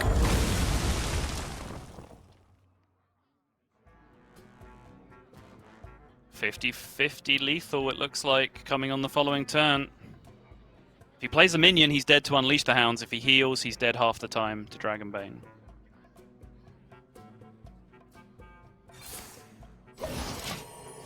There's the heal. Still draws Boston can get that can help this as well. Could get. Oh, he couldn't. Sorry, because he's only got 8 mana. He's overloaded. That'll do it. Kill command off the top means Boston is going to march on, and unfortunately, that means Psycho season has come to an end. But still, a very successful one for a player who had his ups and downs, his trials and tribulations in the previous year, but I think has refocused this year and shown everyone that he is a phenomenal Hearthstone player.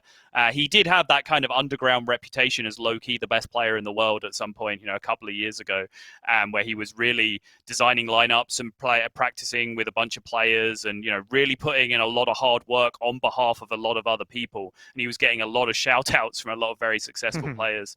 So I'm very happy to have seen him progress to the level now where he's putting a very, very good showing again here in Grandmasters. But it's Boston that's going to be the one marching onward.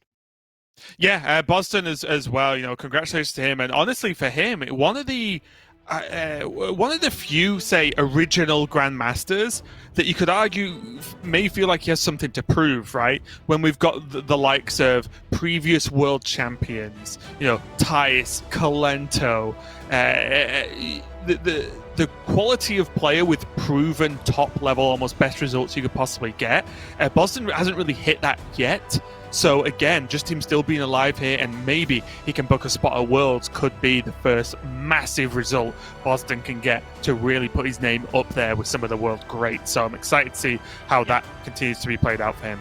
Yeah, for sure. And I mean, he really should start feeling like he belongs, and I'm sure he absolutely does at this point. This is something that he did talk about himself last year when we interviewed him, but I certainly hope he's come around now to, expect that he belongs in this kind of company, because I mean this with no disrespect to the players involved, but he's now outlasted Orange, he's outlasted Calento, he's outlasted Pavel. He's fighting for a spot at Worlds while Hunter Ace is facing against relegation later on. He's progressing. Exactly. He's progressing through a bracket now that Viper and RDU and all of these. Sorry, Viper and various other potential names and Psycho that he's just defeated are no longer progressing through, and yet his name is still in there. So for sure, Boston is in it for the long haul. He is here to stay. So if you don't know, now you know. Yeah, pretty impressive overall so far, and we are not done yet. We still have 2 more matches left today. It's going to be Boston versus Bunny Hopper up next, and then we're going to have our relegation match, our first relegation match of the weekend after that to finish off our day here in the European region. But we are going to go to a break while we let Boston have some time before he gets ready for his next match. Don't go anywhere. We'll be back with some more Hearthstone Grandmasters. Hello Hearthstone fans, and welcome to episode 7 of Mull It Over, a Hearthstone review show where we talk about key early game decisions by the Grandmasters starting from the mulligan. The round robin portion of GM has concluded, and one of the breakout decks of the season is of course Quest Warlock. First brought all the way back in week 4 by APAC Grandmaster Rivius, the deck was something of an anomaly in a zoo heavy meta. But after the nerf to Imprison Scrap Imp, more GMs began to recognize Quest Warlock as a powerhouse, not only because of its late game OTKs, but also because of its stellar healing and removal options. Quest Warlock is incredibly complex, and the science behind it is still being figured out, so while I'll be giving a few mulligan and early game tips for the deck, most of today's video will be important points and observations. Also, shout out to Orange once again for consulting with me on this video. So let's begin. Point number 1. You keep Supreme Archaeology even against aggressive matchups like Demon Hunter. While this might seem obvious, it's not unheard of in Hearthstone to play a quest deck but not actually keep the quest in the mull. The idea for the old Quest Warrior, for example, was that you could simply outlast aggro matchups and would rather have another shot at a removal card in the opener than the late game value from quest completion. So I understand where Calento was coming from when he tossed the quest versus Demon Hunter on day 2. But the problem with that is because Demon Hunter runs so much card draw, it doesn't usually fizzle out until it actually hits the end of its deck. So instead of pure attrition, the general consensus from the pros is that the way you approach the matchup as Quest Warlock is to go for removal in the early game, then you find a window in the later turns to build a big board and threaten lethal yourself. That's of course a lot easier to do when you have an active quest giving you 0-cost dragons or abyssal summoners, and indeed on day 3 Calento keeps the quest in the same matchup. Point number 2, general cards to keep. Across the board, you want to keep Questing Explorer, Plot Twist, and Sense Demons, since they all help with quest completion. Sense Demons in particular is debatable, especially in the mirror when you might want to save it later on for healing from Aranasi Broodmother. But at the same time, you could keep it just for on-curve card draw, as Bloody Face and Language Hacker demonstrate. Point number 3, matchup-dependent keeps. Dark Skies is an excellent card to remove early threats from Demon Hunter, Highlander Hunter, and Rogue. However, you definitely don't want it in the mirror when neither player develops threats until about turn 6. Against Spell Druid, Dark Skies is debatable as a keep. Calento keeps it to make sure he has a check for an early Glowfly Swarm.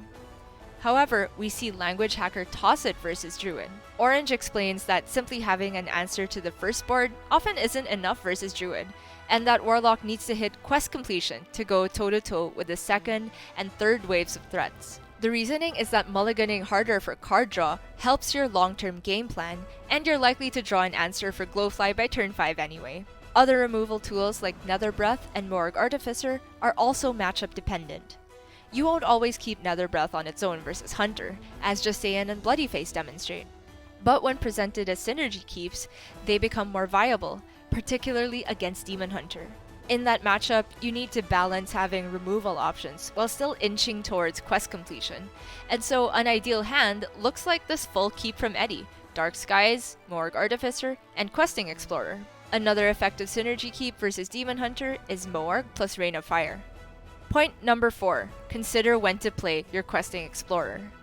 If you're not under much pressure like in the mirror matchup, ideally you want to end the turn with 8 to 9 cards in hand, depending on whether you're going to tap the following turn. So when you're on the play, you forgo the questing on curve, as Just Saiyan demonstrates. When you tap on turns 2 and 3, followed by the tap plus questing on turn 4, you end up at the ideal 9 cards going into turn 5, like what Rivius does here. But when you're on the coin, you start with an extra card in hand, so you can go for questing on curve, like what Bloodyface does. Against Demon Hunter pressure, you don't have the liberty to tap as much as you want, but players are still divided on whether it's better to tap on turn 2 or play Questing Explorer. This is likely dependent on several variables, like whether you have the coin or not. Let's take a look at an example of either situation. For Possessi on coin, he's facing down 3 minions on surrender side of the board. I think playing questing over tap here is absolutely correct, because he has Morgue Artificer plus Rain of Fire for a follow-up play on the next turn. At worst, say if surrender plays Chaos Strike and Hero Power to remove the questing, it still saves Possessi some damage to the face, and at best, the questing is able to soften up the larger Battle Fiend, creating the perfect board state for Morgue plus Rain of Fire, which is what pulls Possessi ahead on the following turn.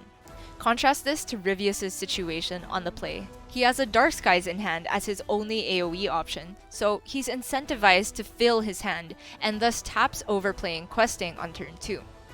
On turn 3, he has the same decision to make, but again goes for the tap to make sure he ends the turn with 8 cards in hand. The perfect amount to deal with Alutamu's best turn 3 play of Satyr Overseer and attack, which would have left 8 total health on board. Foregoing the questing also plays around Alutamu's other potential play of Frozen Shadow Weaver, which he did have in hand. Had Rivius gone for questing, Alutamu could have frozen it for a total of 10 health on board, and Rivius would have needed to commit an additional spell alongside the Dark Skies for a full clear. And for the final point, consider your Dark Skies timing. Versus Hunter, we see Zim play Sense Demons on turn 3, as opposed to clearing the board with Dark Skies. Sottle explained why really well. The most that can get added by a single minion here is 5 to the board, which makes an even 10 for the Dark Skies on the next turn. Actually, really respect the greed from Zim. I think that's the right play. And that reasoning is similar for Shaxi in his game versus Demon Hunter. In this spot, Shaxi was guaranteed to heal for at least 4 from the Sense Demons, and he saves the Dark Skies for the following turn as a good check for either Kain Sunfury or Satyr Overseer plus Hero Power on turn 4. Derek debated with me on this one, but the more I watch Questlock games, the more I see the merit in holding off on Dark Skies when you can instead play Sense Demons like an Ice Barrier that helps your quest along. All in all, the technology for Quest Warlock is still developing, so you can expect to see many different takes on how to play the early turns next week on Grandmasters. But for now, that's how I mull it over anyway. See you next time.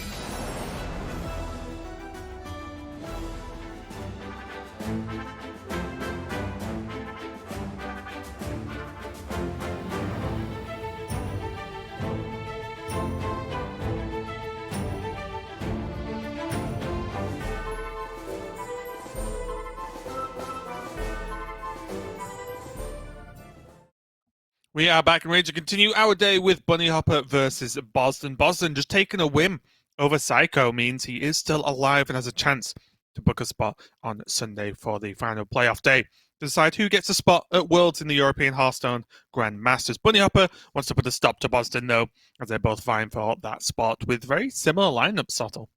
We having a little snack there again, Raven? I was, yeah.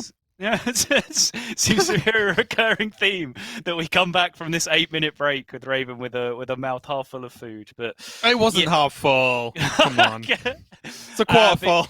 But yeah, we get to move on here, and I think honestly, these two players have kind of bullied Psycho out of this bracket, and that's saying nothing to Psycho's ability or the way that he's played whatsoever.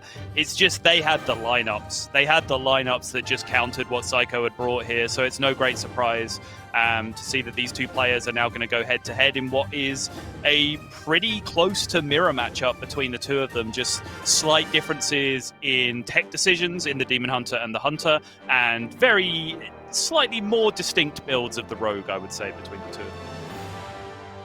Yeah, and it's going to be a really close series. We've seen, we've seen 3-0 today. We've seen some pretty one-sided in terms of lineups in regards to Psycho's effect his lineup has had on the other players. But for now, we are just going to see, as you mentioned, pretty close to just mirror matches, which is going to be a tough one, I think, for both these players. I think the game does get significantly harder when your opponent has had pretty much the same read and approach you've had, which means you are just playing off very similar decks against each other.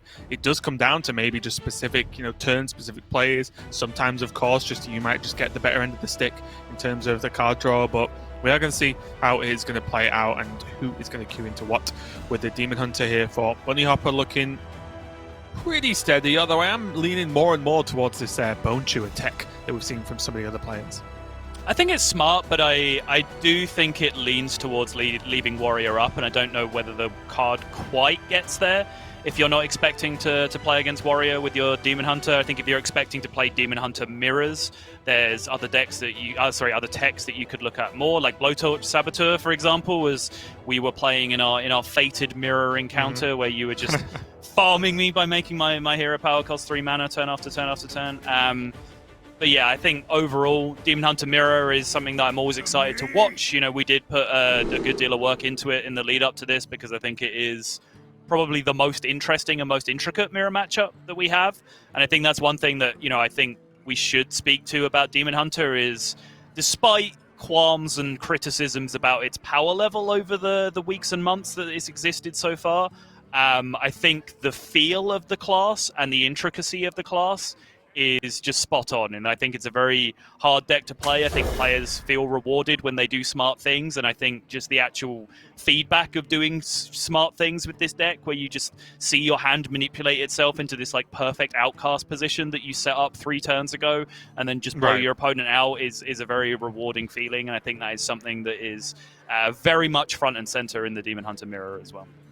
Yeah, and I think when you get to the end of this mirror, and a lot of the time you find yourself in a tough spot to pinpoint the exact moment things started to go wrong. I think that's when there's a lot to learn, right? Because I do think that's quite difficult. Outside of the obvious blowout games, a lot of close matches are just I'm not even sure where, one, if there was particularly large errors made, or two, what the large errors were. Because I feel like the game hinges on every single turn and every single card that's played. And already there was a decision here from Boston. Played Beaming Sidekick on 1, which I think is a given in most contexts with most hands. It might not seem obvious to do so to a more casual player, but I think most players at a high level would just snap play this on 1 because it's super important, so you have 2 damage represented in play on the following turn. So if your opponent plays a big, more aggressive 1-drop like a Blazing Battle Mage or Battle Fiend, you're able to take it out with hero power. However, in this scenario, Bolston had Chaos Strike locked and loaded to be able to do that on turn 2 anyway, in theory. So maybe there was slightly more of an argument to hold on to the Beaming Sidekick. However, he then drew a second Beaming Sidekick, which sort of mitigates the effect of not having that power play in your hand where you can just make a key minion bigger on a following turn. And also meant that he really just wanted to have a minion in play so he could land that buff on it with the second Beaming. Yeah, we can see it has actually paid out for him in this way because it was just the Umberwing from Bunny Hopper, which means that suddenly he has 2 1/2s on the board and has some decent follow-up. Now we're moving into some of the later turns, whereas Bunny Hopper does have his work cut out for him with double Umberwing and just that sidekick. It's looking a little bit slow. Maybe he has to just bump one of these minions and then just re-equip Umberwing this turn. Feels bad, but... It's interesting because Bunny full kept that hand. Everything left of Sidekick in his hand was a keep. He kept Sidekick, I-Beam, Umberwing, Umberwing. Time grows short. So you then lean to Umboing this turn, at least unlocks the I-Beam and Sidekick next turn in a good chunk of circumstances. But the minions do get farmed, so there isn't actually a guaranteed target for this Sidekick either. And now this Shadow Weaver goes to town. As I said in a previous series, there's 2 turns, essentially. There's turn 5 and there's turn 3 when you've seen an Umberwing come down. Yeah, it's a 1-2 punch as well, isn't it, for Boston? Because he can Shadow Weaver this, which locks out some options for Bunny Hopper. And then he has Satyr Overseer plus Hero Power next turn if he doesn't receive a Shadow Weaver on as a response from Bunny Hopper here. So really powerful couple of turns to set up the board as strong as possible here for Boston. Looking to put himself in a good spot. Yeah, the question, though, then becomes, you're looking at kept cards from your opponent that haven't been played, right? Because, as I said, this is a full keep from Bunny, and you haven't seen your opponent play either of their 2 other kept cards. You've seen 2 of them, it's the 2 Umberwings. So what other cards are your opponent keeping that they're not just playing out on turn 1 there? The answer could be quite a lot, because you did go first and play Beaming Sidekick, which, you know, Bunny Hopper might just have a Battle Fiend in his hand that he didn't feel like playing on turn 1 into your 1-2 that would just farm it. But I do think one of the possible cards is I-Beam. I think that is generally a keep in the matchup, and I think that's something that you can account for here. So it's possible that you could consider this Frozen Shadow Weaver doesn't represent enough pressure here, because normally, you know, it's kind of like what Ball Control did in his series is like a hyper representation of this, where even the decision to play Frozen Shadow Weaver on turn 3, where it's effective, you still have to feel like it represents a lot of pressure, because it does lock out way more stuff if you drop it down on turn 5 and can be more impactful in the game. But sometimes this early snowball can just get you there. Is it cold? Yeah, and it's at a certain level of payoff as well. One card I do think you can write off is Twin Slice, because it would have been used by now for Bunny Hopper, so at least you know there's unlikely to be any Twin Slice shenanigans. Obviously not that turn, because it was frozen, but even going forward, it doesn't seem hyper likely. Boston, though, does have to face that Shadow Weaver on the response, which means he can't really go for this Satyr turn. He still just froze face. It's so funny to me. There's just a 4-3 in play, no sign of any weapon, 4 mana, so that, you know, Gladebound and Warglaives aren't coming down yet. He still just says freeze face. And that's just the point. It's just Demon Hunter always wants to use their face to attack things, even when they don't have weapons. You can see here, Chaos Strike, Twin Slice, all just unplayable cards in Boston's hand. Satyr Overseer, no payoff because the face got frozen. 4-3 just dies to 4-3 on board, but Bunny Hopper just feels like that's worth it for all of the potential punishes that Boston could have in his hand. I will say, you said unplayable. I think we could be looking at a Chaos Strike into Spectral side this turn and just draw a ton of cards. Just say, well, if I can't attack anyway, can't do anything else. Just gonna go for the Satyr and trade. And this is where my understanding of Demon Hunter goes out the window, Saul, because I do not understand that turn.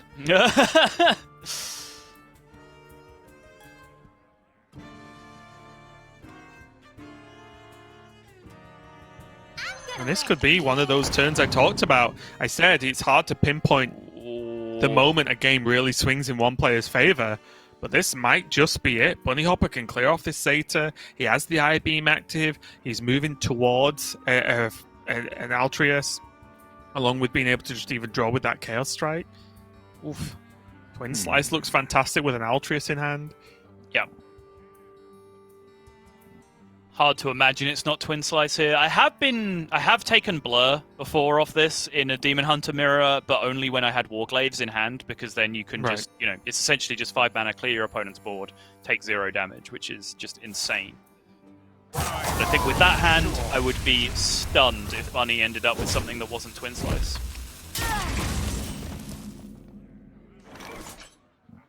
Yikes. And this was kind of my problem with the last turn.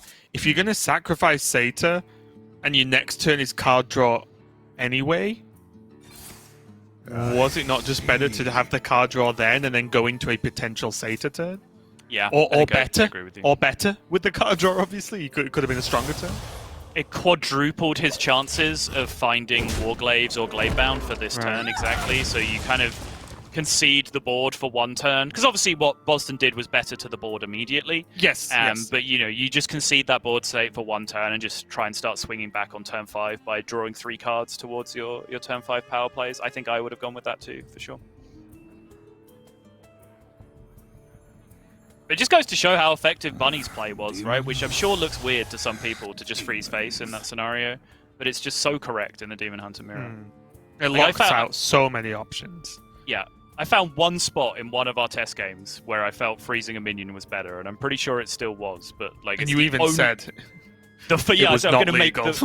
make the I asked everyone else on the call's permission to make the forbidden play of freezing a minion, and then had to explain why until they agreed with me. Time grows short. Bunny Hopper has the option of dropping a sidekick down this turn, but honestly, with exactly Altruist and Gladebound in hand, it is so powerful. It's so powerful on those minions as they're so low health comparatively to how much mana they cost. Austin does have the chance now to just slam a Kane, maybe, and still go for that. Yeah, I think I like that actually. If you go Kane Umberwing, it equips a weapon, so you don't have to pay mana to activate a Gladebound next turn if you don't want to. And it puts a 5 health minion on the board along with 2 1/1s. You're going to get value out. You're going to get value out of the Umberwing before you want to play Warglaives, though. Follow-up question: does that matter? Are you happy just to play it for the 2 1/1s and one swing? Yeah, I think you can play it for 2 1/1s, swing now, and then swing next turn and go for the Gladebound. And if you have to just bail out and go into Warglaives, then who cares, right? You got your minion. Yeah. I think it's a really good turn.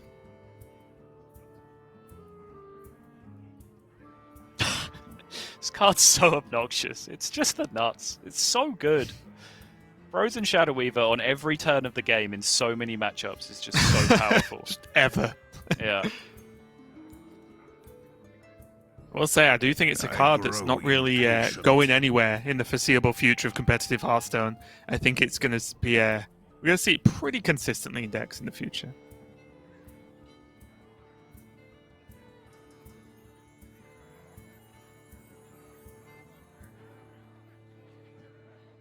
It's just going to go. I grow impatient. Go sidekick, twin, second, twin, second. That's what, 4/5 damage. It just clears the board. Puts a 4/4 Altruist there and pushes what, 4/5 damage. What? There's 2 twin slices in full. Each half of the twin slice is 2. He swings 5 damage. Oh, okay, yeah. It's a million, right? Yeah, but by like clearing the board, I included that damage hitting face from the Altruist, and then I push 5 more with the swing from the weapon. Apologies if I wasn't specific. But yeah, it's insane, to sum up. Yes. The Twin Slice and the I-Beam. Just deal with a chunk of this. Not that he needs to Twin Slice to deal with it, but to get the I-Beam active. And then can drop the Gladebound as well. If he's going to do that, he can actually go the other way and just push the extra damage to face. I-Beam the 1/2. Gladebound the 4/4.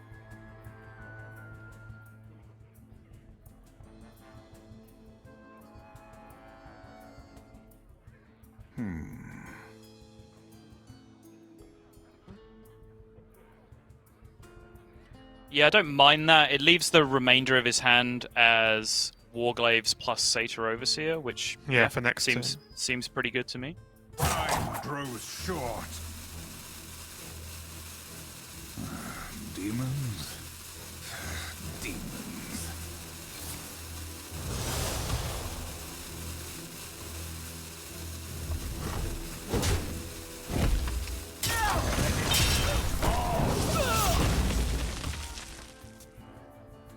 Boston, though, choosing to save the I-Beam instead, which is interesting. Obviously, he would be shooting a pretty small minion with it on that turn, but it does feel like maybe that's an opportunity missed, where he gets himself a slightly more stable health total and then is able to smack a couple of minions with the Warglaives next turn and generate a fairly lethal-looking board with the Satyr Overseer.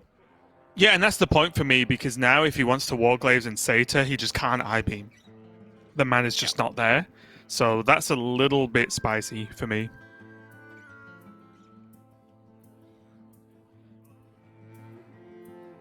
Again, on a similar note, though, Bunny Hopper can't really utilize his hand that well either, unless he goes for the Frozen Shadow Weaver instead and leaves the Glaive Bound up. But Glaive Bounding a Glaive Bound is pretty powerful in general, so it's almost always worth doing. Ooh. Second I-Beam now as well is incredibly exciting. It's possible that Boston's line just led to this as well, that you know when you're playing a Demon Hunter mirror. If you are forced to Glaive Bound first, the nightmare is that your Glaive Bound just gets sniped straight back again by your opponent's Glaive Bound. But then in that case, one I-Beam doesn't really do the job anyway. Yeah, exactly, right? He has to swing into it anyway in some way. Mm-hmm. But 2 I-Beams. Sign me up.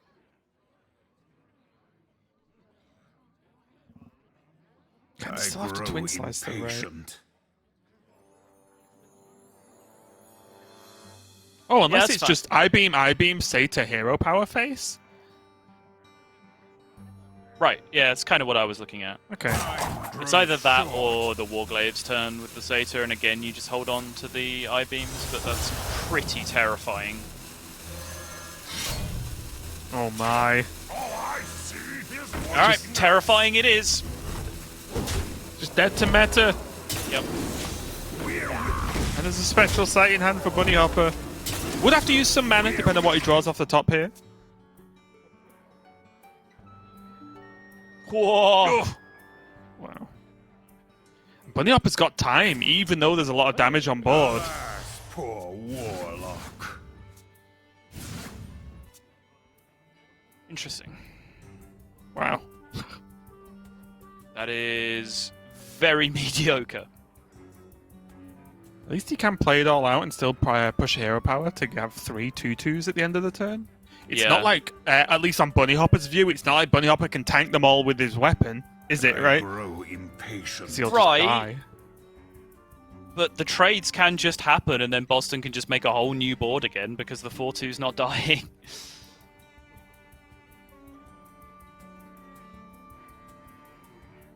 Also means Bunny wouldn't get to Spectral Sight this turn if he wants to hero power, because right now he can just dump his hand and just play Spectral Sight to draw more cards again for the following turn. Find more outs for lethal on the follow-up, but then his Battle Fiends are 1/2s and they just get absolutely farmed. If you're Bunny Hopper, do you think Boston would trade all the minions away? Or do you think you'd even trade one away with his weapon? No, I mean he can trade his minions into the opponent's minions, and then just he's still got a Satyr Overseer in play, right? Oh! The Spectral Sight finds the Twin Slice. Okay. Now that actually became a pretty solid turn. There's double I-Beam, though. At last. Please, Boston. A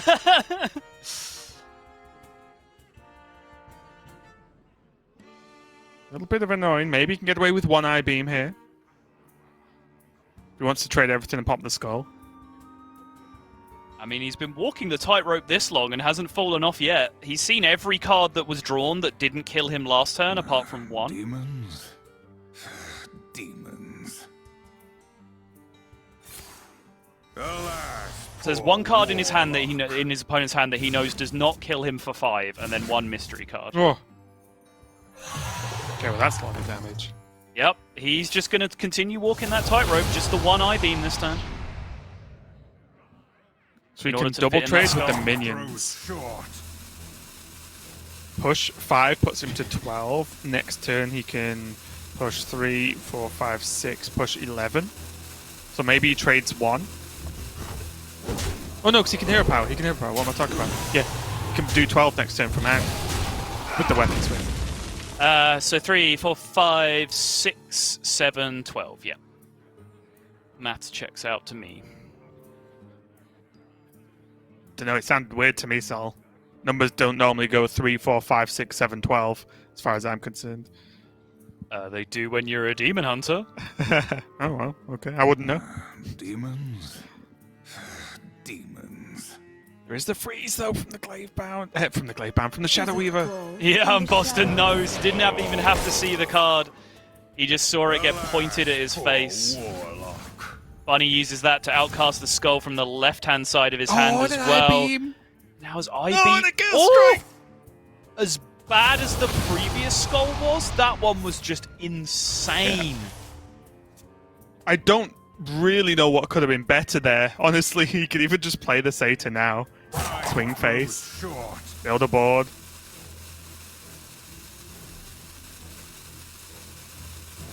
Is he considering not playing Satyr here? I see his weakness. There's no way. It's just the old bunny hopper rope. Yeah. We're with you. Oh! What's that even mean? It means he drew another useless card that he can't play this turn. Okay, so he can I-beam down one, he can metamorphosis the other, but that leaves 2 and 3 with the swing. So it leaves him at 3 health effectively on board. Oh no, more, of course. What am I talking about? Leaves him at 6. Now I am complete. And he still has meta loaded for 5 next turn. He has 4 more from the Gladebound, which actually, all things considered, is a pretty good draw that turn, because it allows him to set up very consistently for 2-turn lethal now. Bunny here finds the Warglaves, but that is only 6 being pushed. Wow. Saving the I-beam was right all along. I mean... whew. That was one of the closest games.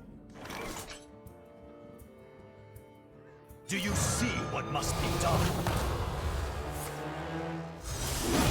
For a second, and I was like, wait a minute. Yeah, I mean, this is fine. It's more than enough damage. He's more than welcome to do it this way if he would like to. Yeah. I was just scared for a second, okay? Yeah, plenty of damage there. And Boston going to take game number 1 in the Demon Hunter Mirror. But wow, what a way to start this series. That was extremely close with strong plays coming out from both players. Boston gets it. And maybe Boston is just going to go all the way here. All the way from Division B, all the way through his playing match that he played out yesterday. Now he beats Seiko in the previous match. He might take down Bunny Hopper, and he might just turn up and play on Sunday. It's crazy. It's going to be a strong run if that's the case. And it would be a huge juxtaposition between our 2 players that qualify, right? If Boar just rocks up, wins 3-0, gets through, job done, and then Boston has to grind it out all the way through yesterday as well, just to get to the same position. But again, of course, that is representative of the work that they have done over the previous season. Boar is in that luxurious position because he deserves to be so based on his performance over the 7 weeks that have come previous to this. But that was just a fantastic game of Hearthstone. There is just something great about 2 decks that are just actively trying to kill each other that it just makes me happy when games go like that, and there's like a bunch of crucial decisions. Boston's giving me just heart palpitations based on how greedy he's being with those I-beams. A couple of draws for Bunny Hopper to be able to find the metamorphosis or combinations of 2 cards that would be able to end the game there. I think there's also question marks on both sides about a couple of plays. Even the mulligan, right? From Bunny Hopper was interesting. Even the mulligan, sure, is worth talking about, and maybe that's something that Gia can cover if there's going to be a season finale mullet over to wrap all this up. But then even like the Altruist turn, for example, from Bunny Hopper, like it didn't achieve much. It pushed a lot of damage, but it wasn't like there was a board state that he couldn't deal with otherwise. And I think the Altruist was just going to continue to get better over time. Whereas he had a pretty solid looking Gladebound adept turn that turn. But then you get into that dynamic of, he who Gladebounds first ends up losing the game, which isn't quite the most catchy idiom I've ever come up with, but you get what I mean. Definitely storing that one away for later. Yeah. So Demon Hunter mirrors are awesome. That's basically where I want to end that entire spiel. Yeah. And I can tell when a matchup is pretty interesting and wacky when, and I don't even mean that in a bad way, of course, I mean in a very good way. It's like when we went through testing and we were looking at all the decks that were submitted and everyone's lineups, and I just went, can we just play Demon Hunter mirrors all day? Because there's so many different things and so many different ways that mirror can play. Yeah, I feel like it'll still take us ages to work that out. And that may be up until we get another expansion and maybe Demon Hunter changes shape and everything like that, right? But I think even up until then, we're still going to be working out some plays, because I bet for that one, the pro players watching right now probably have a lot to talk about in that match, because there were so many different options for each player. Very, very interesting overall. But although we could talk about it all day, we will not, as we move on to game number 2. Boston going to be on his Rogue versus Bunny Hopper's Demon Hunter. And just a reminder, Boston playing the secret package Rogue, no questing adventurers, but he is playing those 2 Spy Mistress that we don't see in his open hand, but we saw to some great effect in his last series against Psycho. Boston's hand looking like it's a secret away from a good time right now.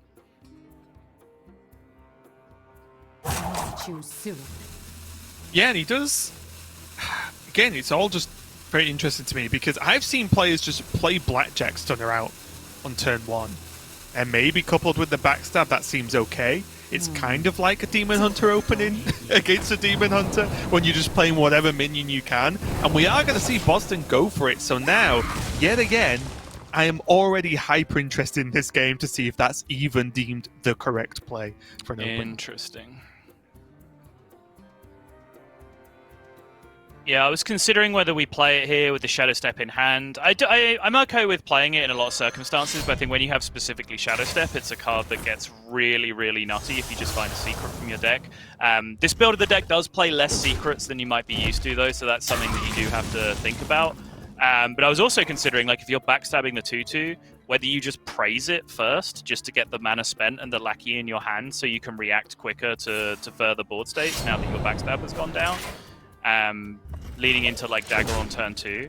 But now, with the Edwin Van Cleef alongside that Shadow Step, Boston has a lot of ways he can play this out, and again, he would quite like to have that lackey in his hand and have it be a high-value Shadow Step lackey as soon as possible.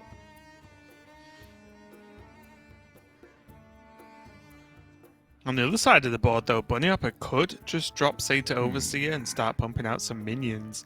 Or he could take it a little bit slower, but honestly, I don't see much of an argument for trying to take things slow versus a rogue, because I feel like that's when they'll get you.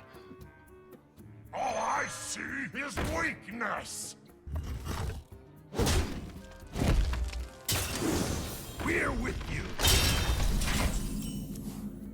Boston needs some help here. Oh, there's the secret.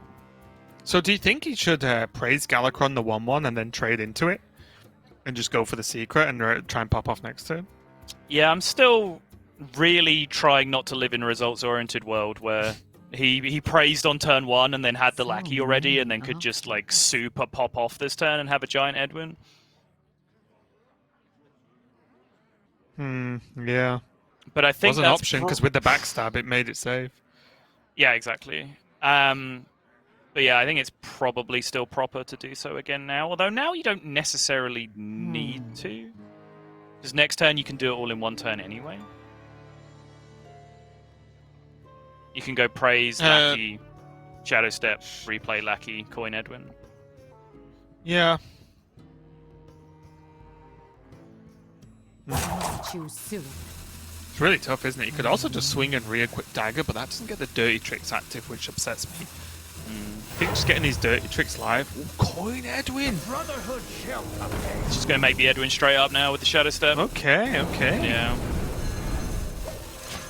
We were going too deep, Sol. The real answer, nah, just go for the Edwin now. Is lacking the value that you can get from bouncing a lackey, of course, as well. So, although this looks very strong, and it is, there is downside to this, as now Boston is pretty much just relying on these Dirty Tricks to praise Galakron to get him some more value in the near future. Yeah.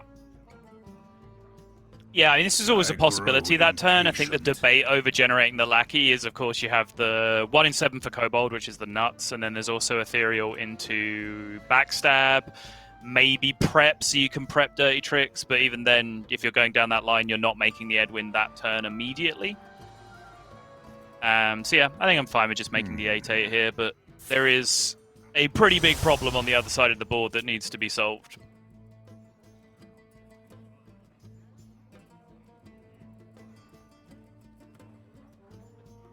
Time grows short.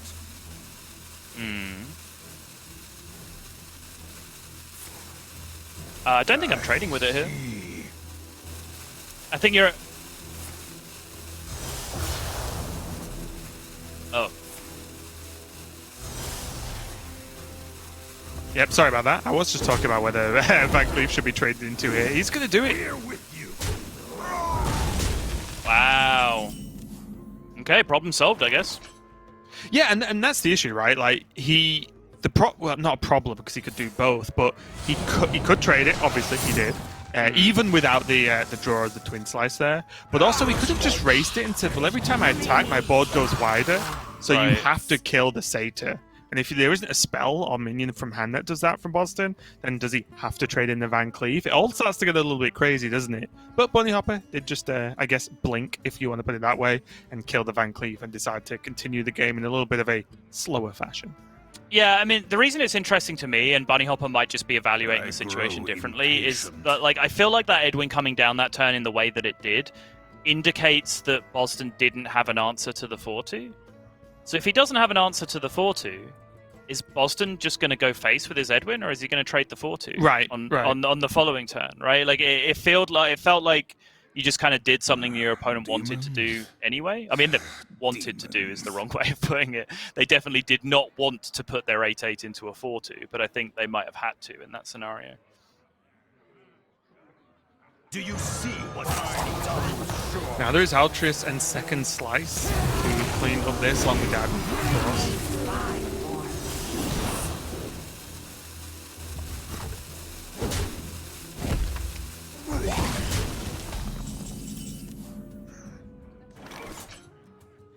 Yeah, a bit of an awkward Altruis, not doing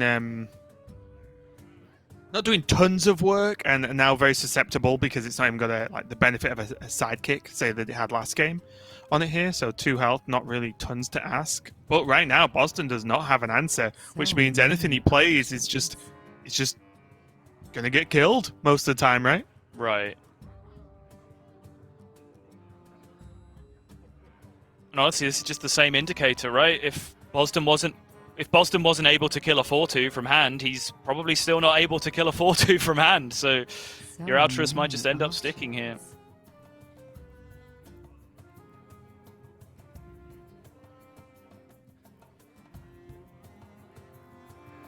I'm still staring at this Praise Galacross.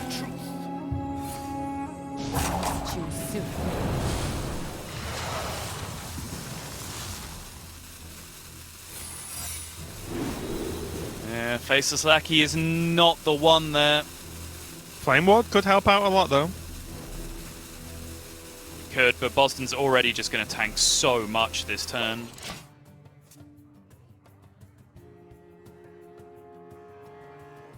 Ooh. Oh, okay. Well, that also plays around dirty tricks as well, doesn't it? Is playing the Warglaives will do the 1 damage to the Hanar. You can trade with the Warglaives and then go face, push an extra, 4, 5, 6, 9? 10. Seems good to me. Grow impatient. Pushes 11 this turn. The Altruis proc does 1, the Warglaives does 4, Warp does 6.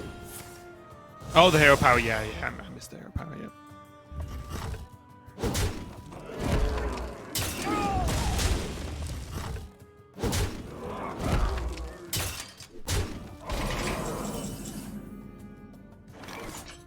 It turns out that dealing exactly 11 is a pretty big deal there, because now Hero Power Metamorphosis Hero Power. Even if this board were to get cleared.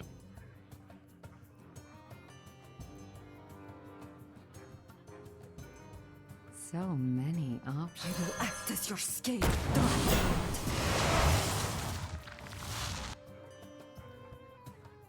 Finally, Boston finds the reactive lackey he's been looking for.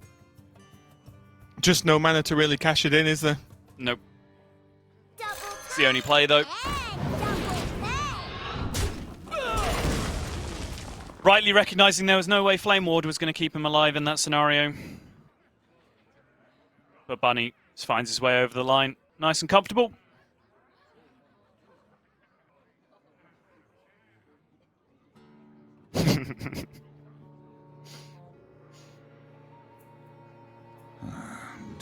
Double checking no bamboozle Yeah, before he's he makes checking his the turn, I secrets, guess. isn't he? Yeah.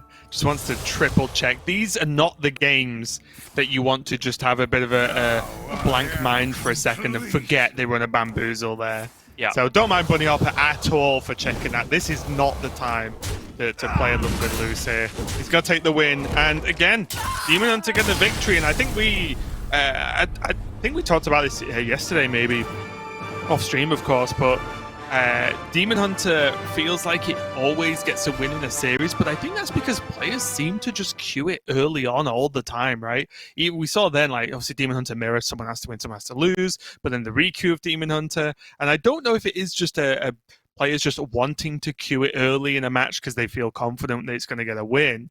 But this is where I think some of the weird Demon Hunter stats come from. It's like, or maybe even not stats, but just feeling like, oh, Demon Hunter always gets to win the series. It's like, right, because they play it until it wins, and it's not often it loses 3 times in a row. So, yeah, sure, and maybe we see other classes that take more losses because they have less chances at it. But it's just interesting to see that it's just Demon Hunter, Demon Hunter, Demon Hunter at the start of all the games.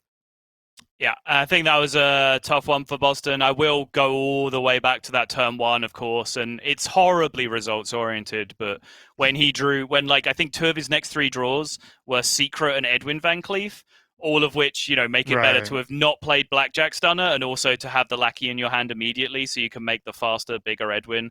And then, if you got Spell Lackey, if you got Shoot Lackey, if you got Faceless Lackey, you could have had an insane turn there against the 4-2 instead.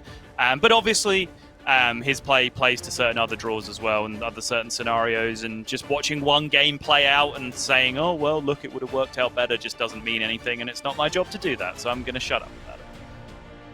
Great, so let's move on to game number 3 here. Boston is going to be playing his Highlander Hunter, going up against Bunny Hopper's Rogue. And just a reminder, Bunny Hopper is playing the questing adventure version of the Rogue there. So the 2 ambush, 2 dirty tricks, 2 quest adventurers, along with that 1 prep in there, which was a card that Boston does not play.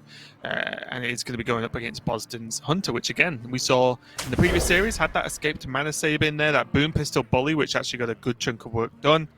But overall, a pretty weird matchup, in my opinion. I'm not even sure which class I think is favored in this one. Yeah, Questing Rogue, certainly a deck still under development. It's a week or 2 old at this point. A lot of players have had a lot of success with it, both on ladder and in tournament. I do like the build overall, because I think just the addition of that card in Questing Adventure really does help to shore up some of the matches where some of the matchups on ladder that were really kind of forcing Rogue out of the metagame, and the same thing in the competitive landscape as well. Like Druid, for example, where it felt like the abundance of Druid just made Rogue pretty unplayable, because there's only so many games you can draw the nuts into Flick to be able to keep up with what they're doing. Every other scenario just felt like you were just losing, whereas now you at least have the opportunity to just make this huge snowbally minion in the early game. But at the same time, it just triples the amount of Edwin Van Cleef-like effects that you have in your deck against aggressive classes like this, where early Edwin was quite often, your go-to way of scamming out wins against classes that were just trying to hit you in the face really hard. Right, and up to a certain health point, Hunter especially just does not really have a way to kill a lot of minions, right? They always require some form of setup. This, though, it's just a good opening hand, isn't it? Sometimes you just know you're a Highlander Hunter player. Oh, yeah. Yeah. Oh, I still love what it wasn't this week because we did Demon Hunter last week.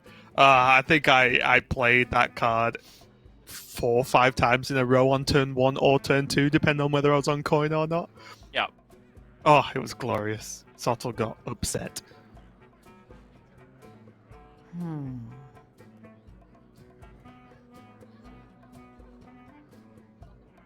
Bunny Hopper here might be very tempted just to greed his entire hand here because of the swing turn he can potentially create with the Questing Adventurer, but now that Imprisoned Felmore has come down, suddenly that doesn't look quite so appealing, because if he doesn't make it 6 health, there's a good chance that all his hard work going into the Questing Adventurer just ends up getting smoked on the next turn by the Felmore coming out of Dormant. Right, and I do like the secret here as well, right? Because nothing really adds up that well, and then you've got a chance that you can kill off the 1/3, and then maybe the dog goes into the ambush minion. So it's a good play here. If Hunter doesn't play a minion here, it's going to likely to either be a pass, a weapon, or say an animal comp.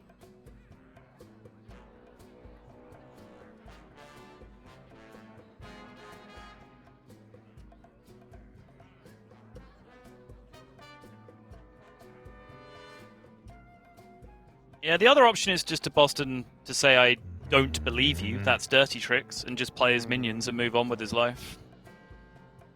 It's probably just okay with Scale Rider. The frustration is Zephyrus doesn't prop the secret before you can choose the option. Yes, correct. So you can't say, well, what are you on about? Just Zephyrus like Zephyrus Lightning Bolt, well you can't because the minion doesn't appear until after you've picked.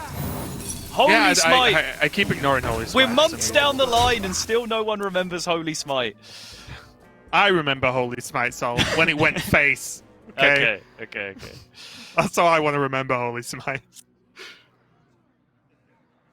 I do like the Scale Rider, though, honestly. I think if you're saying, oh, well, I don't have a clean way to kill this, so I'm going to stop playing minions on curve as Hunter, then you've not played enough Hunter.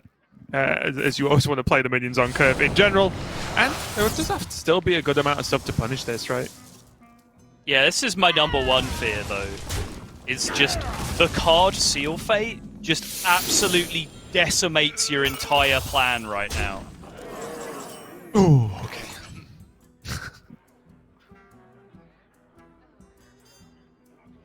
Boston got away with one. Actually, I don't know what I was talking about. It literally always hits face. There was zero danger. Pretty easy Zephyrus cleanup here, I think. Zephyrus, if it gets to live, is a nice target for Faceless on curve as well. Yeah, that's fair. And just get rid of this, right? Keep your 5-4 alive. You've just seen a Seal Fate too. So, like, just keep it up. Agreed. Holy smite. Where's Shadow Word Pain? My question. Why would it offer you Shadow Word Pain? It's strictly worse. Because now you have to float a mana. But you might have another card in your hand that you want to play. You know? Zephyr should know so. You feel me? I know it doesn't. I know it's not going to, but it should. Oh boy. That one mana just staring at us. I could have been used up last turn. Give me a quest. When the operator's going to go for the Quest Adventurer, though, does have a pretty solid play with a backstab and the Kobold, of course. Perfect. Yeah, backstab Kobold can also coin praise it if he wants to. I imagine he does. Because he still has Secret Miscreant on the follow-up.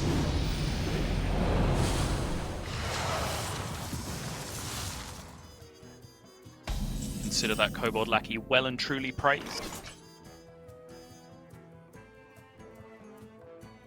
Pretty solid curve, actually, from Boston. Go face with the Zephyrus. Double trade the Corruptor. Next turn, you can go Mana Save into Bran. I mean, I agree with you. It's a good response to the situation. I mean, it's a okay response. The questing dies. That's probably the minimum acceptable thing that can happen this turn. Right. But it's... I mean, I don't know if I'd quite peg this under a good curve. A good curve would be there was nothing in play and you could just play his Mana Saber this turn and then Dino Tamer Brand next turn. That's my idea of a good curve. A good curve is when my opponent just doesn't play cards. Yeah. And then I win. Yeah. Now you're getting it. Curve? Oh well, again. I wonder how safe he feels just dropping Quest in secret here. I think that's reasonable. It's not bad, is it? Because he knows there's no Rot Nest. Because it just would have been trade Rot Nest, right? Yes, almost. And then at that point, you're running out of... Well, the main point is you run out of things that wouldn't have been played last turn that would kill this question. So you're really relying on, can I just dodge a top deck answer for a turn? Yeah. Then That's you reasonable go with his follow-up. And then on 6, you go Draconic, Miscreant, Lackey for 4 more procs on the questing. Yeah, or at worst, the Kobold probably lives, which means you can tog on curve. Yeah. That looks okay to me. And also, if they play a minion, you get the ambush token, like, which is still good. Like, I don't know. Yeah, I like questing here.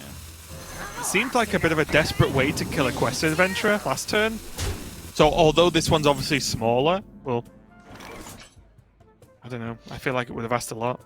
Because there's also what I'm trying to hide this hand from my mind right now. There's also corrosive breath that could be in there, but last turn was a 3/2 against a 6/6, right? So it still would have killed it on the previous turn if that was a corrosive breath alongside a dragon. Same for kill command. Yeah. Interesting. You fell right into my trap. Boston's getting very irritated by these ambushes. And this Titanic Lackey is monstrous this turn. I don't know if you can get off Heist Baron Togwaggle. Like, if you get to play it on 6, I think you almost always just slam it. But this Titanic Lackey is absolutely absurd on this ambush token. I wonder. Is it just a questing play and you just save a Lackey? Yeah, well, the problem is, I wanted to quest in last turn. I know. And this turn still looks like a good questing because honestly, he could even backstab his own miscreant if depending on how far he wants to go. Mm-hmm. So I don't know. The longer the game goes on, the worse I feel questing gets. Although maybe it gets better with the wand, obviously. But okay, we'll see how this pans out. It is still a lot of damage, honestly. And we can see that this Togwaggle, if it's ignored, it gets to push a turn, and if it's traded into with the Branwell, great. Yeah. 5, 6. Oh, is it just Bran? Everything face. Okay, explain yourself. You put your opponent to 7. Mm-hmm. You have a ton of health on board. The Mana Saber has to be killed too because it ramps into turn 9. I wonder. And if they're trading, they're not catching you up on the 23 health issue. So I don't know. I think at this point nothing feels clean because if he brands, then it's either face or trade into Tog. Trade into Tog seems bad, so you go face. But if you're not gonna go for that plan, then what is the actual turn? Like Desert Spear, ooze, great. You're gonna be farmed even harder. I think just go max aggro. So I guess what I need an explanation for is why all face is better than killing the poison minion. Oh, he's going to leave it stealth? Oh, okay. Well, this is the other option, I guess. And overall, well, I feel like the King Crush is going to die either way, and maybe just saving the health on the Mana Saber requires more awkward trades. I don't know. Now I'm kind of just on board with this not attack for the Mana Saber. Oh my. They're all Van Cleefs! Everything is a Van Cleef this turn! What if he just rushes this questing in to kill this King Crush? So he pushes 5, 6, 8 this turn. Just leaves the poison alive. It's like... Yeah. I mean... I don't know. That seems quite stupid, Raven. That's why I like it. Yeah. The Brotherhood shall prevail. Wow. Well, Deathwing, let's go. Yep. We'll take 1 Deathwing, please, Gasol.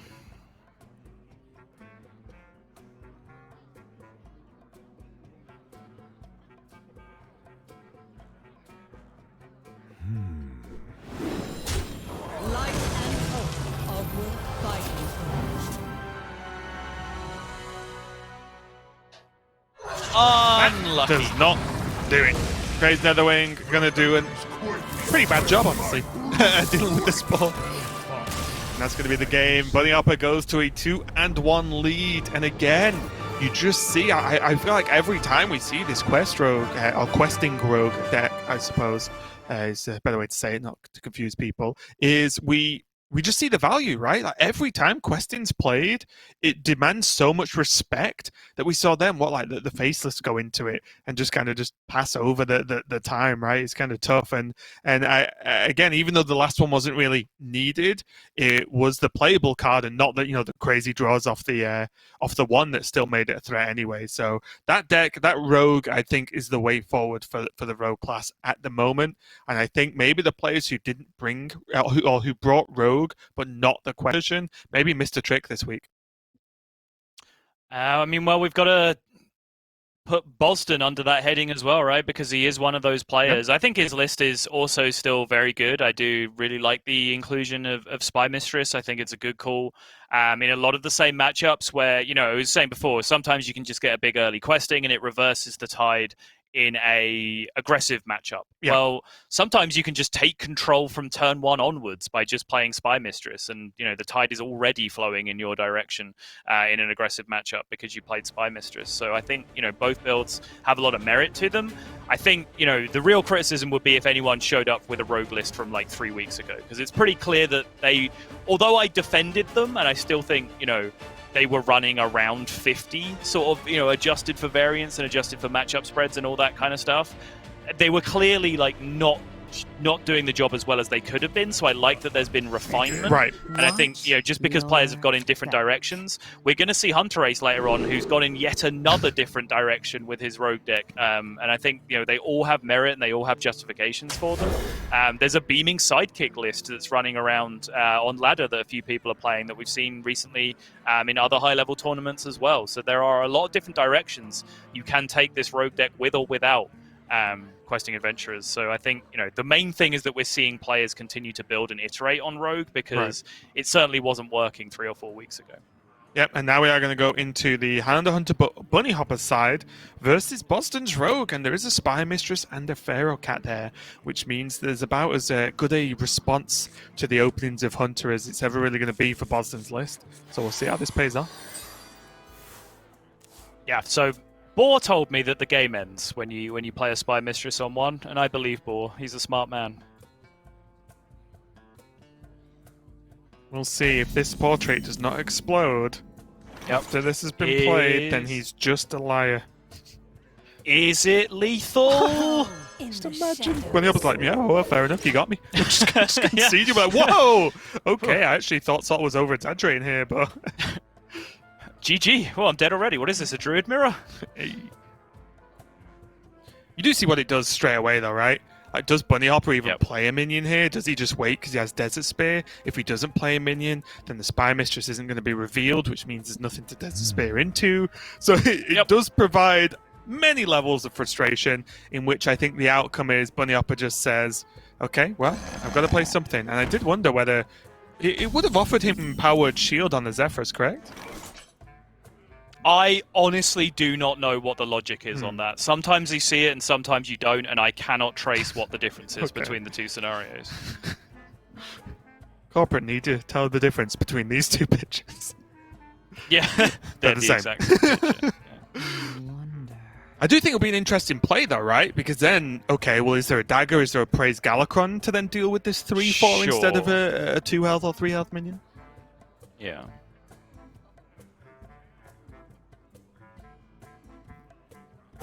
Too soon.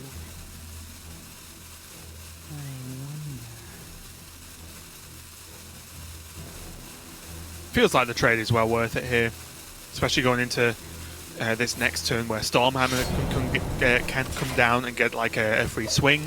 So I think it was more Boston there, not considering whether he's trading, but whether he's going to go for a Pharaoh Cat or not.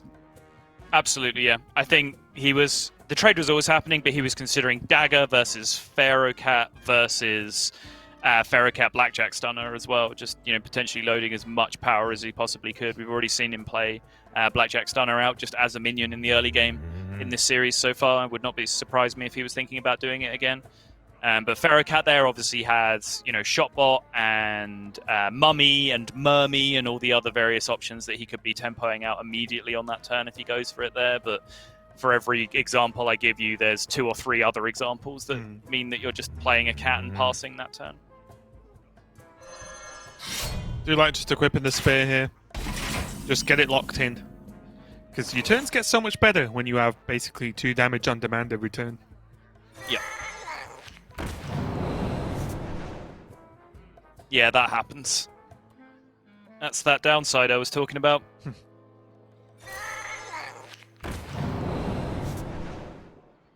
Is that Boston getting Colossus of the Moon twice in 2 series of Hearthstone back-to-back? I believe so, yes. The last time he got a Colossus of the Moon, though, things worked out rather well for him. Still so lucky charm. Yeah, see if he takes that as a good omen or not.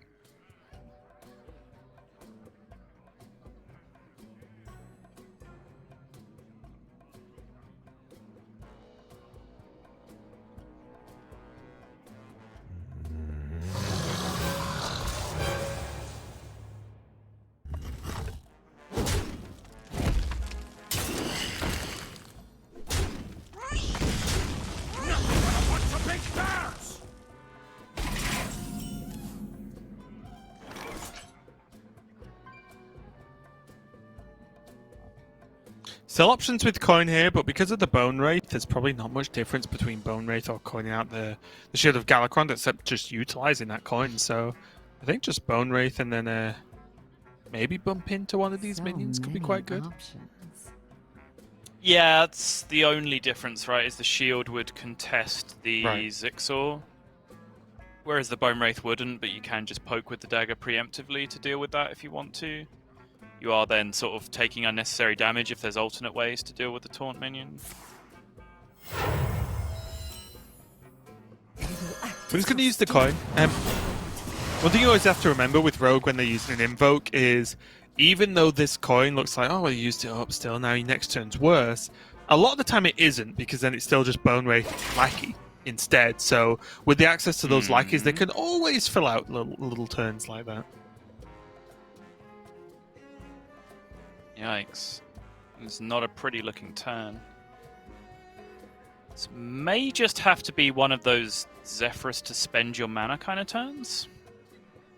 Or is it ever the Stormhammer override turn? I mean, what's the payoff? You don't even have dragons in hand to be able to like keep on trucking through the following turns. The payoff is a potentially better Zephyrus next turn? Your wish is my This turn's too miserable. I think you just got to do it. Although if he's not making any attacks here, what does he want? Okay, he gets given SI anyway. Interesting. Right wing, let's go. SI is what I was going to look for. I'm not quite sure what Bunny was looking for here. Yeah, honestly, on that specific turn, I wouldn't have been confident naming all 3 cards from Zephyrus. I would have guessed How is it Brightwing? Hang on. But that's it, right? Like, registered. I would have guessed SI7 Agent. I can't necessarily tell you I would have gone for Crazy Alchemist or Brightwing. Interesting. There was also... Wait, was Crazy Alchemist even better than SI there? So my default play there was just to look for the SI. Like, I would have made the attacks to get the SI agent that I wanted.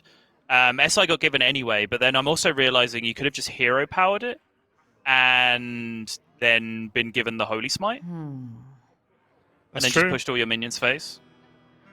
Which is pretty interesting as well.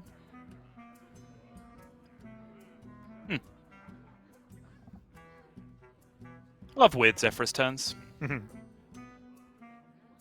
I mean, that's just got to... Well, it's not got to be better because he's got a 2-2 and not a 1-3. But...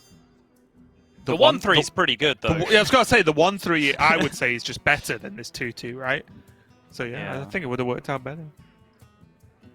Or maybe, I mean, for all we know, maybe Bunny Hopper just expected a completely different option that maybe we're even not thinking of. I think he did. He was so puzzled by the react. I mean, it's, again, like I said right at the start of the turn, it felt like one of those Zephyrus to spend your mana kind of turns, which do come up sometimes. It's just like, this turn is so miserable, I'm just going to play my Zephyrus so I can have a serviceable Hearthstone turn. Sometimes when you make that turn, you actually have no idea what you're expecting. So just about anything that you get offered might end up surprising you, right? Bunny Hopper doesn't have to think too hard about what the following turn from Boston is going to be after that.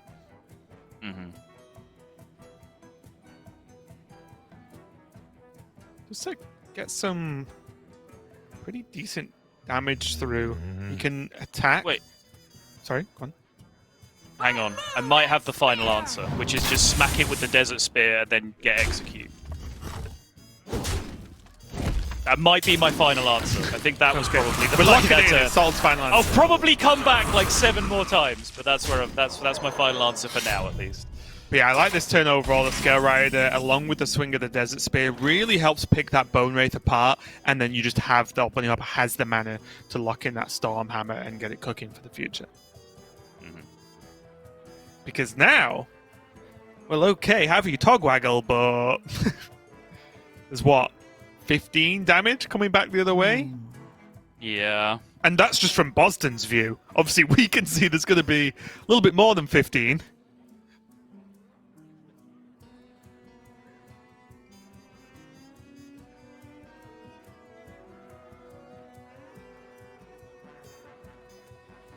Yep. Look at think crucially also, hang on, it's 3, 6, 8, 10, 11, 30, so it's not that much, right? Huh? It's 13? Currently? Oh, that's a Storm Hammer, isn't it? Sorry, Yes. I thought that was... Yeah, I was like, huh? Yeah. Boston sees 15 with hero power, but obviously with Bran it'll put him to... Okay, well, it's different now, but it would have put him 2 off, I think. Because he can't hero power, of course. But still, being 2 off against Rogue seems pretty solid to me. Yeah, there is one line here. Yes. And it's a direct line drawn straight to the center of your opponent's face.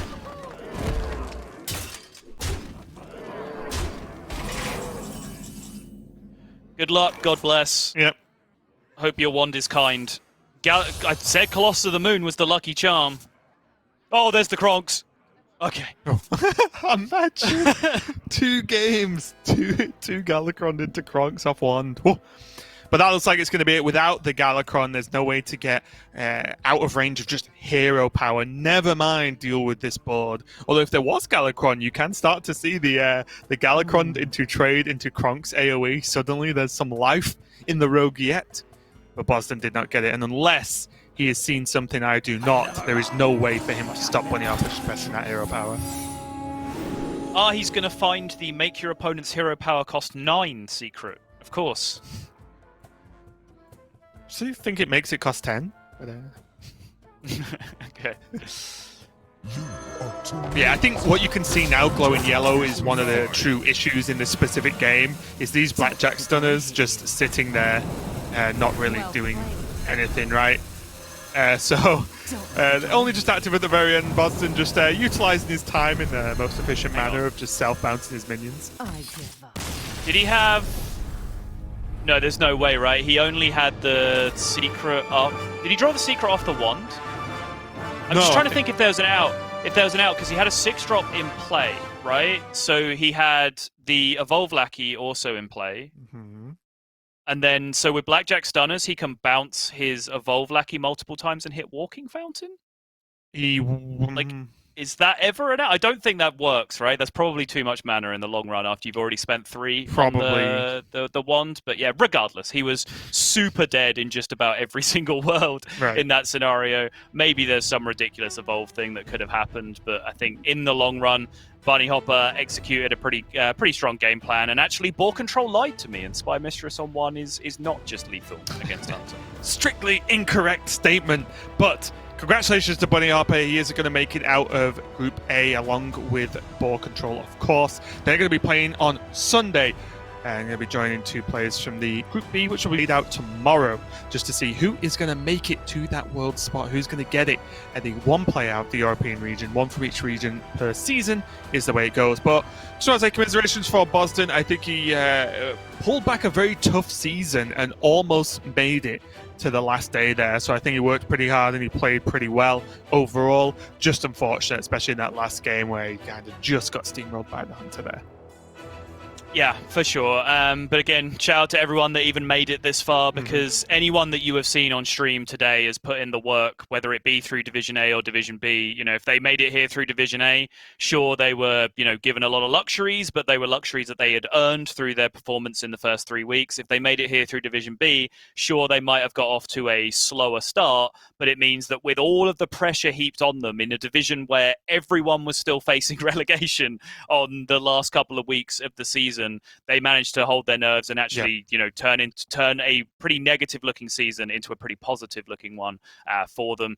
So again, huge congratulations to everyone that made it to this point. But we have Bunny Hopper and Ball Control, two of the world's absolute best, going through to Sunday now to fight it out for a spot at Worlds. Yeah, and that is our group finish for the day, but not our matches, as we have our relegation match. There are going to be 3 total over the course of the weekend, 1 per day, and we're doing the first one today between Hunter Ace and Felkane. It's going to be after the break, though, so stay tuned. There's plenty more Hearthstone coming up.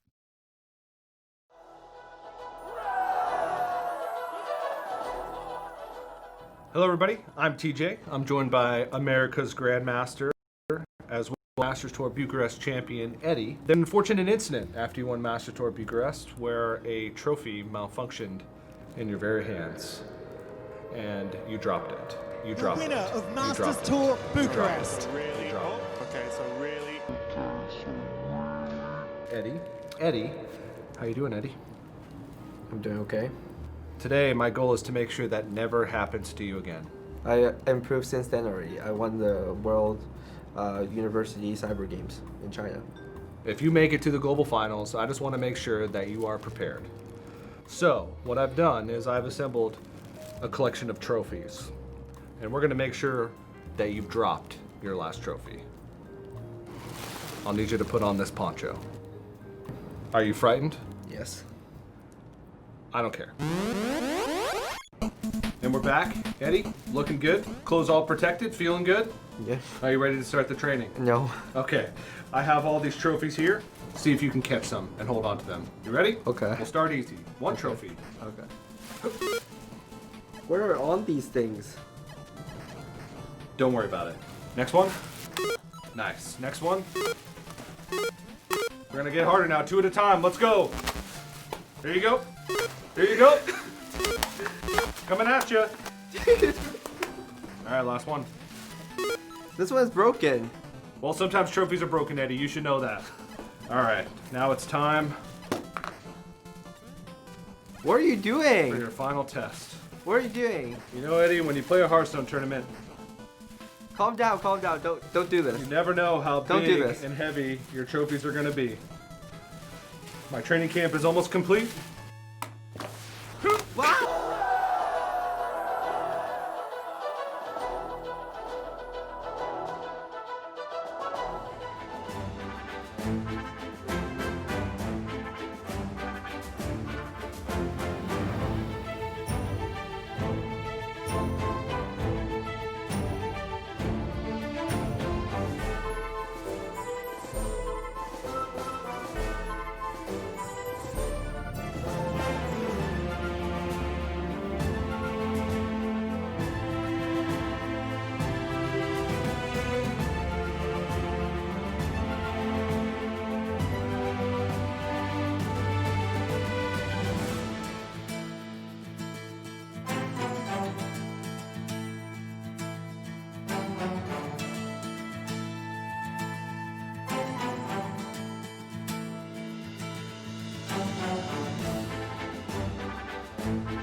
We are back and ready to get into our final match of the day. It is going to be our first relegation match. And that does not mean the loser goes home. That just means the loser has to continue fighting throughout the weekend. But the winner of this match gets to call it a weekend and call it a season. But it does mean they are still coming back, of course, next season. So still a lot on the line for these players now, as we are going to set up Huntrace versus Felkane as the first match of the day. The two players coming from Division A. Soto. Yes, and I do choose to end these days on a positive. I would like to frame this as ending the day by celebrating one player escaping the relegation bracket and not being relegated. Right up until Sunday, where obviously we're not going to end on a complete downer. The relegation match doesn't go on last on Sunday like it will on Friday and Saturday. So, I think it's important here that we do, celebrate these players that also get to remain in Grandmasters for the previous season, because there's an awful lot of pressure on all these players. And so the winner of this match, due to the position that they have from being in Division A, have multiple chances to get out. As you can see here, the loser progresses along the bracket towards that fated mark of relegated towards the end, whereas the winner escapes the bracket completely. So the winner of the match that you see today is safe. The winner of the match that you see tomorrow is safe. The remaining two players in the bracket that have lost all the way along, the remaining player that's lost both of those matches between match 1 and match 2 will play against Zim, and then only the loser of that final match will be the one that is relegated. Yeah, and just in case you're wondering why the players are placed where they are, it is based off seeding. So we see Huntrace and Felkane coming from Division A, means that they get better seeds, i.e. more chances to make them safe in Grandmasters.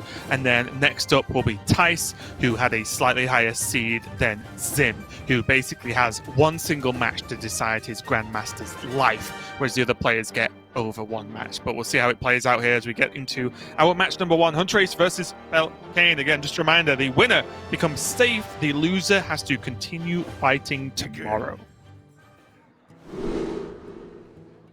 And Huntrace is going to kick us off hot with this rogue, which, as I mentioned earlier, if you've been following the broadcast throughout the day, you might have heard me drop in that Huntrace has gone just a little bit different with his rogue, even from what Bunny Hopper and Boston were playing in the previous series, who were each playing unique decks from each other.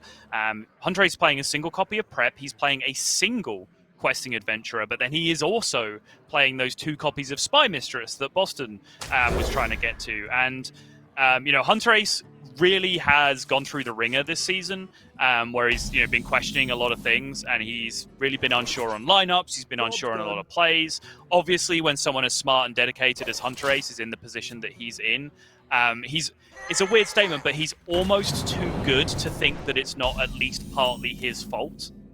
If that makes any sense. Like, a lot of bad players would just go, oh, I'm just getting high rolled every single series. There's nothing I could be doing about any of this. But Huntrace has the mentality of a successful Hearthstone player, which is to always look for things that he could potentially have been doing wrong. He was even messaging me just saying, hey, you've been sat there casting all of my series. Like, if you have any feedback, like, please let me know. And we talked about lineups for a bit, and he was talking about this rogue deck for a bit over the course of multiple days, where his confidence levels went from, yeah, I just really don't know about rogue. It seems pretty sketchy, to, nope, rogue is the nuts. I'm bringing it. I have the best list. Everyone else is building it wrong. I'm the best. And then all the way back to, actually, I played it a bit more, and now I'm not so sure again. So we will see, I guess, where this build of rogue ends up. Yeah, and I do think there is a lot more to this list than some of Huntrace's earlier attempts at submitting Rogue. Really, the Zephyrus Heavy Draw version didn't really pay off too well earlier in Grandmasters, but this looks like a much more reasonable go at it for me. Meanwhile, Felkane on the Highlander Hunter does again have that Mana Save and has a Waste Warden in this list as well. So again, just another bit of a mixed up Hunter list here. I'm not saying it's necessarily bad, it's just a little bit different. And even though the players, of course, have access to their opponent's lists, whenever you include a card that is just not even close to a common inclusion, there's always that chance that it catches you out, right? Like we saw Bunny Hopper, for example, in the previous series, just double-check the secrets before he made the final lethal attempt. Right. Yeah, I imagine expecting some amount of Druid, which is no great surprise. You often see players tech towards decks that they themselves are bringing, because one smart Hearthstone player will come to the conclusion that if they think Druid is the bring, then other people might also think Druid is the bring. And then, you know, packing a Waste Warden in your Highlander Hunter so that you can potentially deal with early Glowfly Swarm, which is the one thing that really beats you in the matchup. It seems like a reasonable idea. The counterpoint would be, well, they do it when you only have like 3 or 4 mana available anyway, so that's just not going to work. They do it when somehow you're on 0 mana. Yes, exactly. Here, though, Hunter Ace is going to just get this miscreant active, which means he has access to some lackeys, although maybe not the lackeys you're really looking for, depending on how the switch put turns out. Oh my, is that what? 2 for 2 in 1 day? Insane. Absurd. Insane. Like a Falcon, it's like, come on. You can't. Raven said earlier he'd never seen this happen before. I'm and overwhelmed. Now he's seen it twice. I'm overwhelmed. Yeah. But yeah, what was that? I'm lost. What was I even give saying? Him the business. Right? Oh, jeez. What if that happens? What if his entire board just becomes Replicatrons? Waste Warden into it. Oh my, I'll be so sick. So Kane's just like, hero power, pass. It's like, wait, what?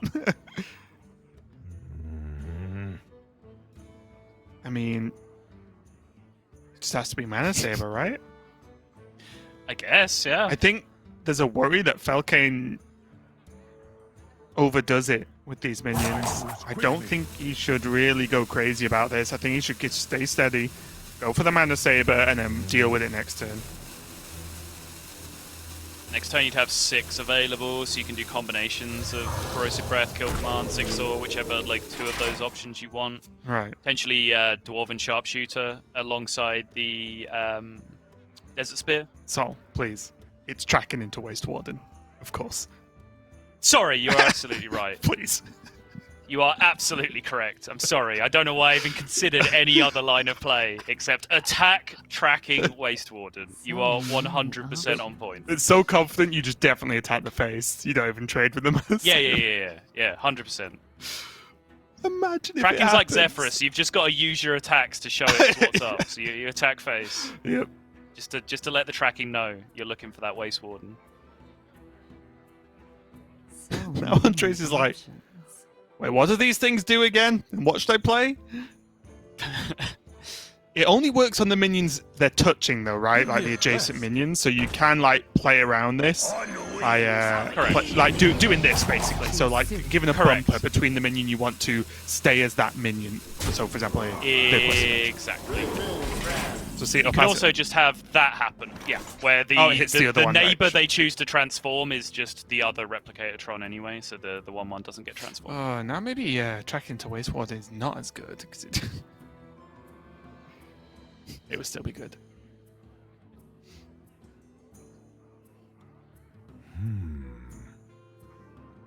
Good news here, though, actually, for Falcane is he can kill off I believe that was the actually a guaranteed outcome. Because they'll trigger left to right on the board, so the left one goes first and then transforms the right one, and then the right one doesn't get its transform effect anymore because it's only just appeared at the end of the turn, so it wouldn't go on. So I think that was always going to happen. Sorry, my Replicator-tron mechanics are not 100%, so I might be wrong on that. And mine are non-existent, so I'm throwing that out there right now. Mine just, I've literally... When I said I'd never seen it in a game, I am not lying for any kind of joke or emphasis. I literally, until today, have not seen that card on a board in a game of Hearthstone. All I know is that the golden art is pretty popping. Okay, I'll have to check it out. I have to make that a craft.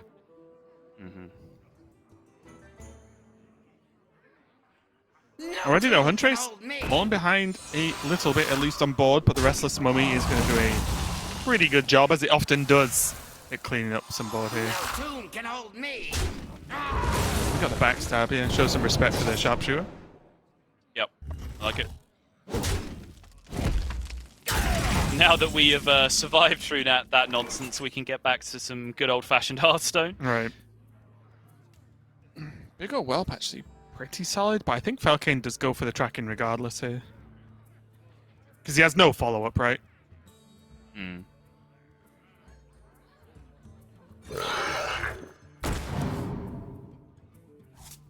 Oh. Well, you could do that, I guess.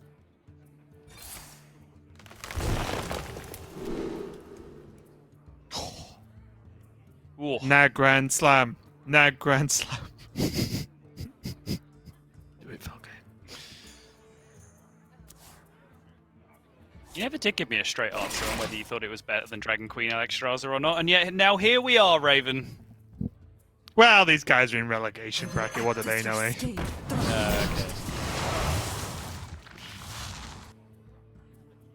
Depends. The answer to that question against Rogue is whether they've played Flick or not yet.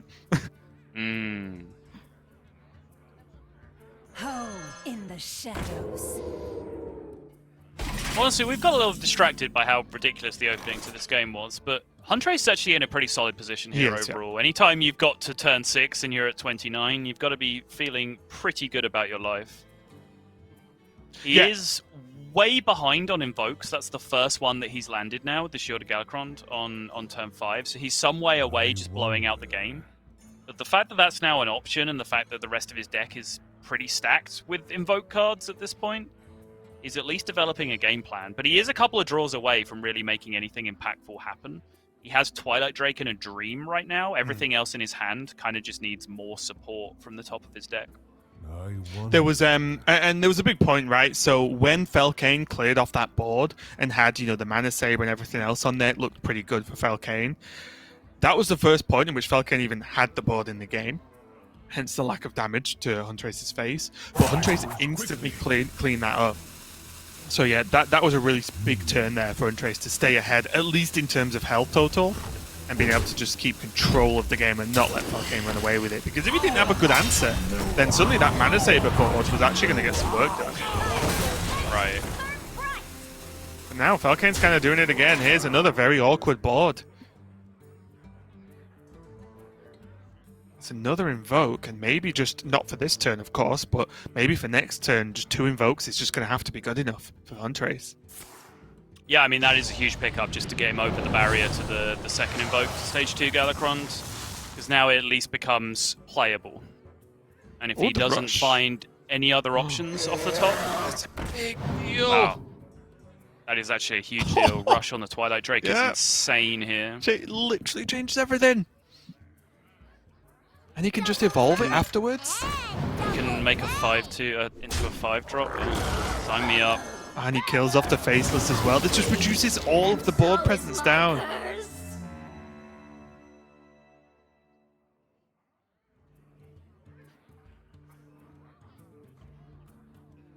Oh, you have to trade, right? It's considering Shadow Step the Rush Lackey and then Rush the 5-5 before clear, maybe? I don't know. I mean, you could just rush the 1-1, I guess, if you really wanted to. Keep the full health on the 5-5. Sure. Does it have the Corrosive Breath plus the trade to kill off the Anchor? Most importantly, this Primordial Explorers give him something positive to do this turn, because otherwise that like Unleash is not good enough, I'm afraid.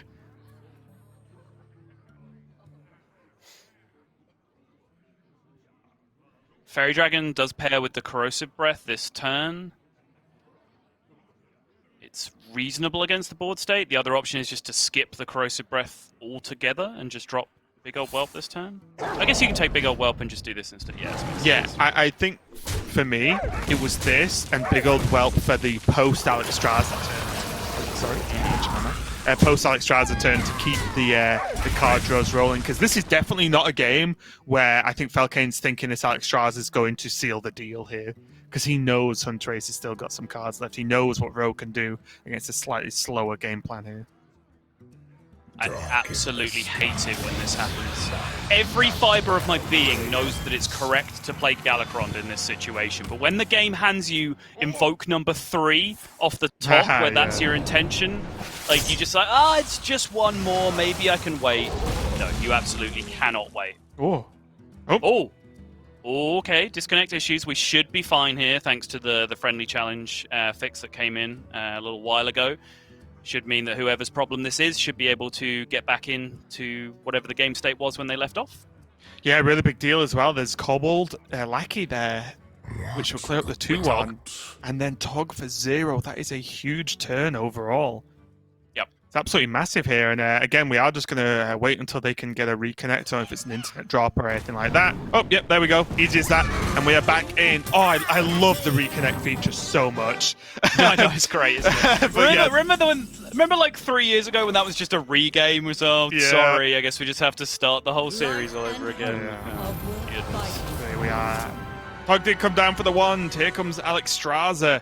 The Varanus and the Evasive Feywing are great, but I do wonder if it's worth...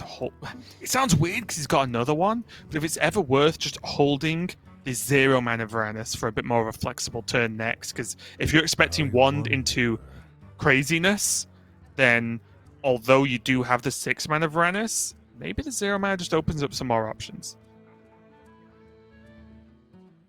He just used his Unleash, though. That's the real sad thing about this scenario. Right? This hand would be insane looking if you still had an Unleash the Hounds to be able to swing back against the power plays next turn from Hunter Ace. Got kill command right now, which helps. It does, but it's not just going to be one big target, right? It's going to be just a whole mess of things coming down next turn more often than not. Really? I think it's likely to be one big target if it's anything that's a huge problem, right? Because look at his board already. I'm like the fear factor, I think, is the Van Cleef or the one questing. You are too late. And as long as you can kill like a big threat, then it should be okay. This is obviously worse because he's just dead. But but what I mean is that the Varanus kill command would have been a reasonable answer if he wasn't just dead.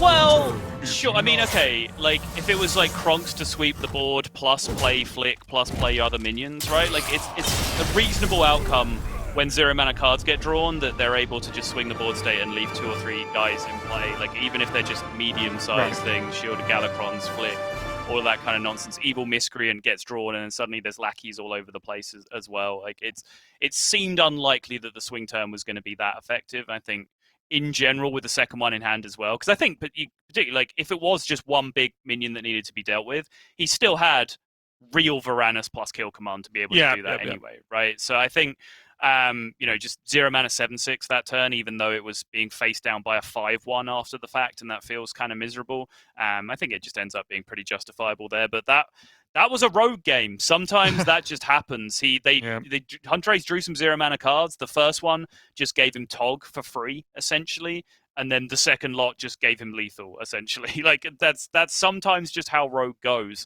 But honestly, that's more down to the early game, because we saw that exact situation in Boston versus Bunny, where Boston tried to just go for the greedy Togwaggle, but there's just too much damage being represented in the early game from the Hunter, and it just ends the game. And then suddenly, even though Boston did hit a pretty solid wand, it's just nowhere near good enough when there's early game damage being pushed through and Dinotoma Brand to follow that up. Whereas when Hunter Ace just takes complete control of the early game as well, and then does that, you don't beat Rogue pretty often when those things happen. Right, and it was the I don't know the name of the card, the 3 mana, the 3/3 mech guy. Replicatotron, Raven. Yes, of course, Replicatotron. That obviously coming off the back of a Witchy Lackey, which it then makes into a 3/3 itself, is obviously huge. And then even the follow up of the Lackey with the Questing Adventure again just added a bit too much. And although Boston dealt with it, in dealing with it, it made his turns and his game plan too slow. Felkane. It's because we were just talking about Boston.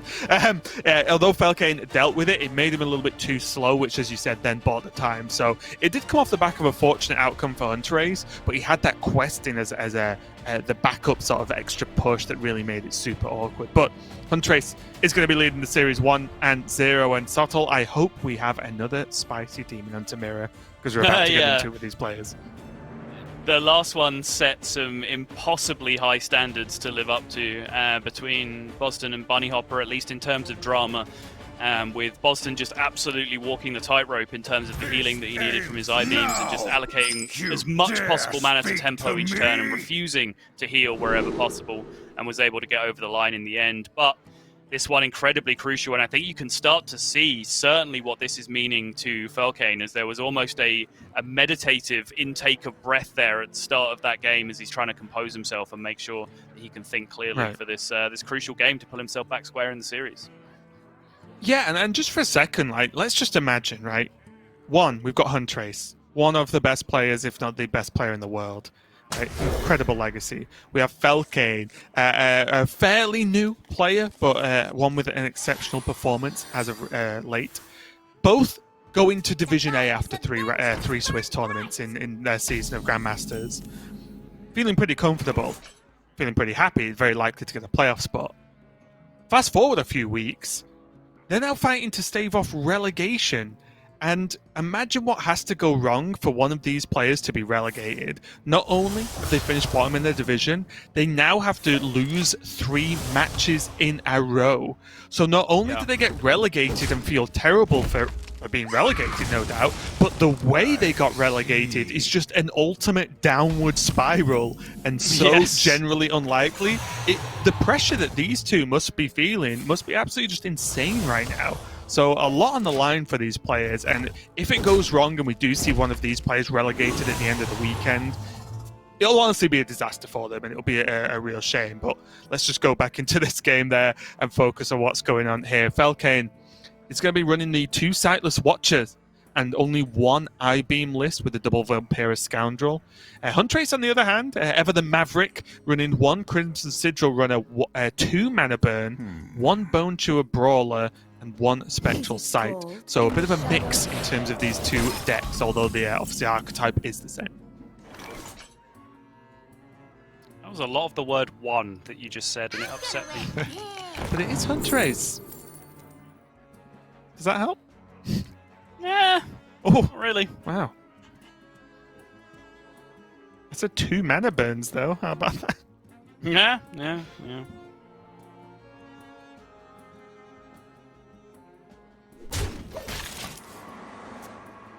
Blade Dance pickup here with a handful of Chaos Strikes and Second Slices is looking pretty reasonable.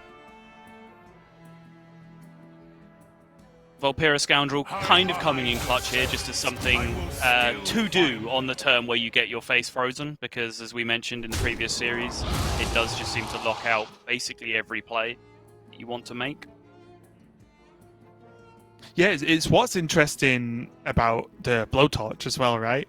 Is it not only is playable if you're frozen, but also kind of freezes your opponent's hero power out as well. So it has that kind of the double attack there. It's pretty powerful. I'm surprised we've not seen more players in EU submit it. Yeah, it made its appearance in Americas first, I believe, the Blowtorch Saboteur tech, and a few players are running out there, and it does seem incredibly effective in the Demon Hunter mirror. Obviously, it doesn't lock out cards like like Twin Slice and like Chaos Strike and all of those kind of cards that can still be used to activate attack effects like Gladebound and everything else. So it's not quite as effective as Frozen Shadow Weaver, but it's still a heck of a card to get hit with as a Demon Hunter. Here, though, Hunter is currently pretty heavily ahead on board, but there is Coin Second Slice Warglaive, which would clear up everything here.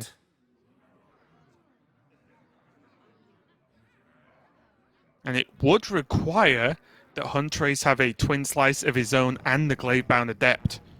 Sorry, did I say Warglaive? Gladebound Adept, I meant from Felkane. It does mean that the Twin Slice will be required from Huntrace to be able to Gladebound him back, so I think I like this play overall.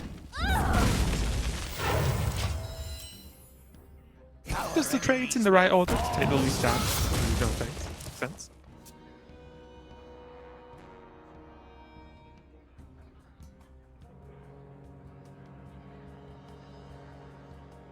Oof. Feels a little bit bad overall, doesn't it? Is Twin Slice the best card in the deck, Sottle? It's up there, for sure. Feels like it's certainly up there, yeah. I mean, so in this scenario, in the Demon Hunter mirror, it honestly feels like Frozen Shadow Weaver is the best card in the deck, because there's so many lines here from Hunter Ace that do involve tanking a lot of damage, sure, but you feel like you can get like really nice 2-turn setups to swing the board back in your direction, right? Like if you just play Warglaives this turn, and then next turn you can go for like a huge swing turn with Satyr Overseer and Frozen Shadow Weaver of your own, or you can go for the Glaive Bound and pair it with something else that you draw on the following turn. The problem is if you make that play, if you just equip Warglaives and pass, and your opponent Frozen Shadow Weavers you, get out the game. You have just conceded this game of Hearthstone.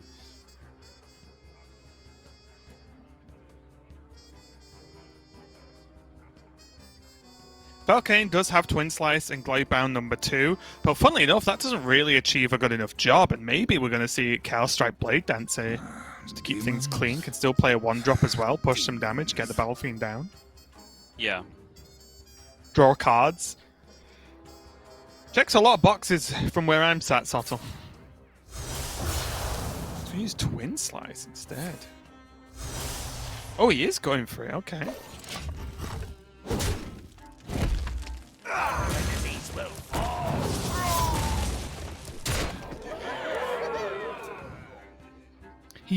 I'll phrase it like this. Falcon kind of sacrifices a lot of damage from the Gladebound that can be done to face to get the 6/4 on board.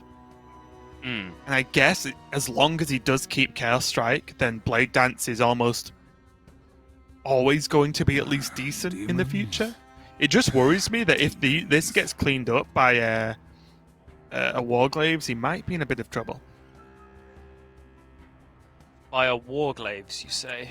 And don't get me wrong, Huntress takes a ton of damage doing it, but look at Felkane's follow-up. It's not impressive, is it? It's not. It is, what, 6 off lethal? Just going to give a double check. Oh, actually, a really big deal here. Huntress runs no I-beams. Mm-hmm.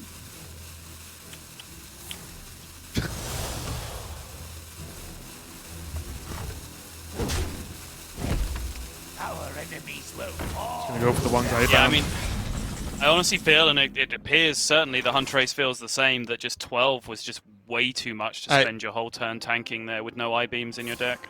Yeah, that's the thing I did not quite realise reading down Huntress's list when I suggested it. Yes, with no I-beams, I agree. If he had I-beams, I think it's worth consideration. Those without eyes truly see. Oh, wow. Chaos Strike versus I-beam here? Can't imagine a world where you want to draw second Warglaives of Azzinoth for Not 3 more 5 mana whole than the one you mana. already Yeah, I have. was going to say. Yeah. I like I-beam.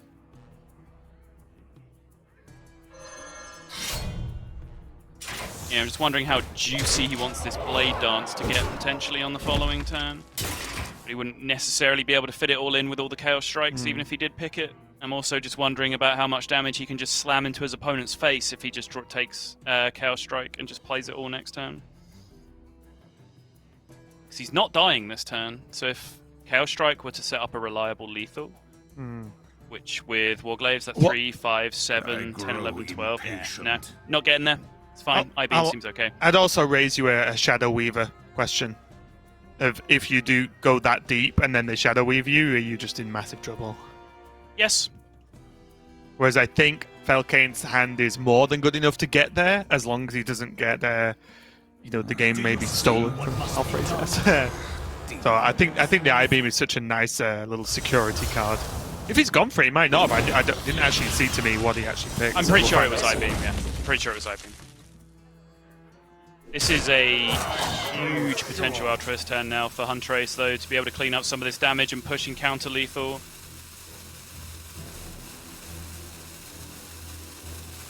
It's got to be Freeze the Face, right?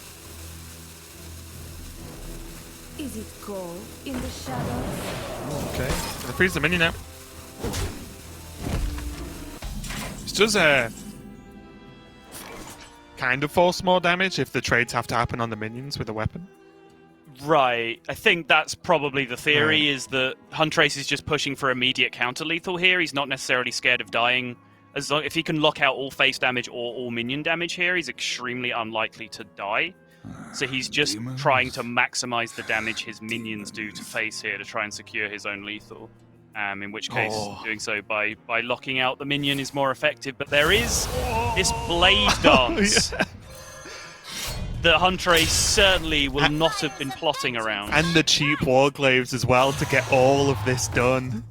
Yep. Job done. Insane. Not out of the woods yet. It's looking pretty good for Felkane, especially with that Chaos Strike going to make up some damage next turn. Oh, well. Imagine if they were I-beams, Raven. Imagine. Honestly, I first to admit I'm not the best deck builder in the world, but I don't think I could bring myself to cut I-beams from Demon Hunter. I think the card is so insane.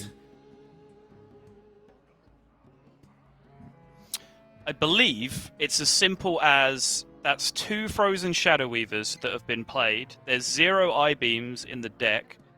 There's 11 damage represented even without the weapon. Therefore, the only removal Huntrace has is hitting minions with his own face. Yep, and that's Therefore, going to do the job for him. Here.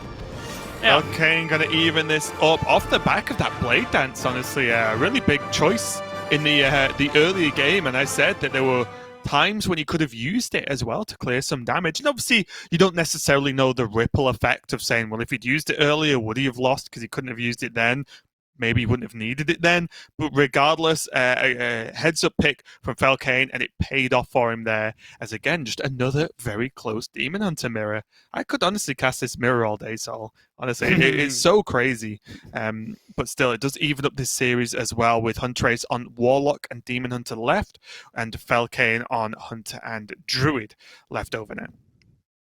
Yeah, and it's a problem that I have with the no I-beam list, and Huntrace's list in particular, which is also not running Vulpera Scoundrel, but I am not Vulpera Scoundrel's #1 fan by any regards, but that situation I was talking about at the end was sort of trying to illustrate a point where when you're playing no Vulpera Scoundrel to sort of discover random nonsense like a Blade Dance in that situation, right, and you're playing no I-beams, suddenly your matchups just become very linear because you have no real removal that isn't just using your own face. So if anyone can ever get a significant amount of minion presence up against you, then they can just kind of count down the damage until you lose, right? And I totally take the argument that a deck being linear isn't necessarily a bad thing if your cards are just more powerful than your opponents, and your curve is more consistent than your opponent, and you curve out and consistently do the same thing every game by just playing the best cards and not worrying about playing defensive cards for when you fall behind, then that can certainly be a way to win more games of Hearthstone. I'm just not entirely sure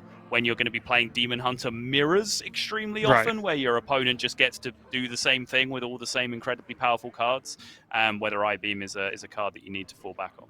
That's it, right? It's like the old Rogue matchups where against older versions of Rogue, quite a while back now actually, every point of damage was done forever, right? Because there was no way for them to gain armor. I know there was a time where they were running like Earthen Rings, but in general, all the damage was permanent. So it was your plans become a little bit more straightforward against decks like that. But we are moving on into our game number 3. Relegation match number 1 of the weekend. Huntrace on the top on his Demon Hunter, Felkane on this Druid. And I will say, maybe it's not needed, Soto, but if there's ever a matchup Mana Burn is going to get some usage in, I feel like it's going to be against Druid. Sure. But I do think this matchup is more than good enough already for the Demon Hunter without having to worry about Mana Burn. You can certainly help him lock out the situation more so, but this is a 70+% matchup for us in GM right now. I'd argue that, true statistics, it might actually just be worse than that over a large sample size of 2 players playing perfectly. But yeah, here we are. And why is that, right? Like, what's the key factor that makes Demon Hunter specifically so good against Druid? Incredibly aggressive openers, which the Druid can't deal with. A Battle Fiend can just start dealing 6, 10, 15 damage, depending on how many times it gets to attack before it eventually gets met with a Crystal Power or a Bog Beam that comes out from the opponent's hand. The ability to spread wide early with Satyr Overseer, which multiple minions isn't really something that Druid can deal with. And then also the fact that you don't just lose when they do their power turns. Even if they ramp into Mount Seller and Ironbark their Mount Seller, the Demon Hunter can just equip Warglaives and just smash through the whole board with a Warglaives and just not care. Like, they'll take, 17, 18 damage or whatever, but the board is clear, which is a win in that position, because the Druid has just dumped their whole hand into doing one thing that wins the game. The Druid can't just jam Glowfly Swarm because Altruist is a card that just ends the game in a lot of scenarios. And even if they do so, by that point, Demon Hunter quite often has 4 or 5 minions in play that are beating you up anyway. It's just, whichever way you slice it, whichever way you look at it, Demon Hunter just has the answers for what Druid's trying to do. Which is why I do like the way Felkane's approaching this early game. Make a minion, give it the taunt, just force it to be too big to be ignored. The taunt. Yeah, make it a problem, right, this early in the game, because a lot of this matchup and a lot of times, Druid almost passes these turns, right? And just lets Demon Hunter play everything out. Felkane, at least in this position, has not, and has said, actually, mate, you've got to deal with this Panther, right?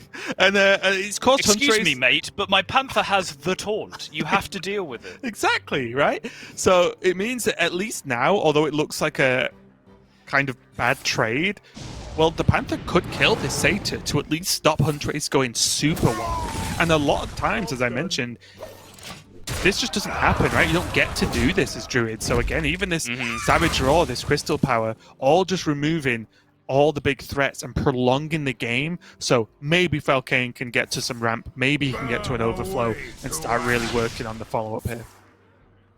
Yeah, I do really like the way that Felkane's playing this so far. His hand has been absolute garbage in the traditional sense, but he's, trying his best to turn it into gold by just playing out his cards and using them to fight for maximum tempo. And what that's doing is buying him time. Right. But that time doesn't really pay off unless he finds something to do on the following turns. Huntrace does manage to block an Overgrowth top deck here with the Mana Burn, but that is now still going to be available on the coming turns. But Felkane needs to find a Mount Seller. He needs to find a power play to actually start doing something. And like I said, even then, there's just a Warglaives that can be able to push through the board, especially with how small the hand size is. It's unlikely that a big Mount Seller board will be effective enough, but now there's hope. Overgrowth this turn, Overflow the turn after, giant Mount Seller board the turn after that. Or, in a perfect world for Felkane Sol, Ysera's coming off the top.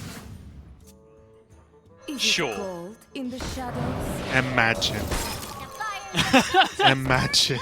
Just off the top. Oh, close. He still has to overflow first, right? Pretty sure. Because the problem is, as you mentioned, a Mount Seller itself can be punched through, but if you're just making a Mount Seller and one beast, well, that's just going to be ignored by the Demon Hunter, right? So Felkane does have to go for the overflow. It does heal him up for 5 and draw him a lot of cards, and suddenly, with this hand, his next turn is looking mighty fantastic. If he can survive. This is getting unbearably tense, Raven. Is this hand good enough? Like, it's really good, but the start was so slow. Like, is it good enough this late? I don't know. I'm going to say no, because there's a 1-mana Cane in Huntrace's hand, along with that Warglaive. So Huntrace can kind of just do whatever he wants. Like, That's very fair. Okay, never mind. Yeah. Never mind. Wow. So the problem now is, I agree with Felkane's plays. I think he's played very well this game for what he had. But look at all this damage. He can go Metamorphosis. Well, he can Hero Power, Metamorphosis, Hero Power if he wants this turn. Push a little bit of extra. And then Felkane can't make a board, taunt it, remove Huntrace's board, and heal. If he can't do all of that, well, maybe he can do close to that, actually, based on his hand. He can kind of do all of that. But even with all of that, there's the second Metamorphosis hit, with a Cane dealing 3 extra and ignoring taunt, and the Warglaives, which is just too much. Yeah, he can come close to doing all of that, but he's going to need some help from the boys, from the Griffin and the Zigzor. Yeah. Vic, call in your friends from Asia Pacific. They seem to be good at this bit. And the Kane just gets played, which means it now has to be killed as priority target number 1, which protects the 6/4 on board. 5 health is hard to kill. Actually, without rush minions for Druid, it soaks a lot of removal.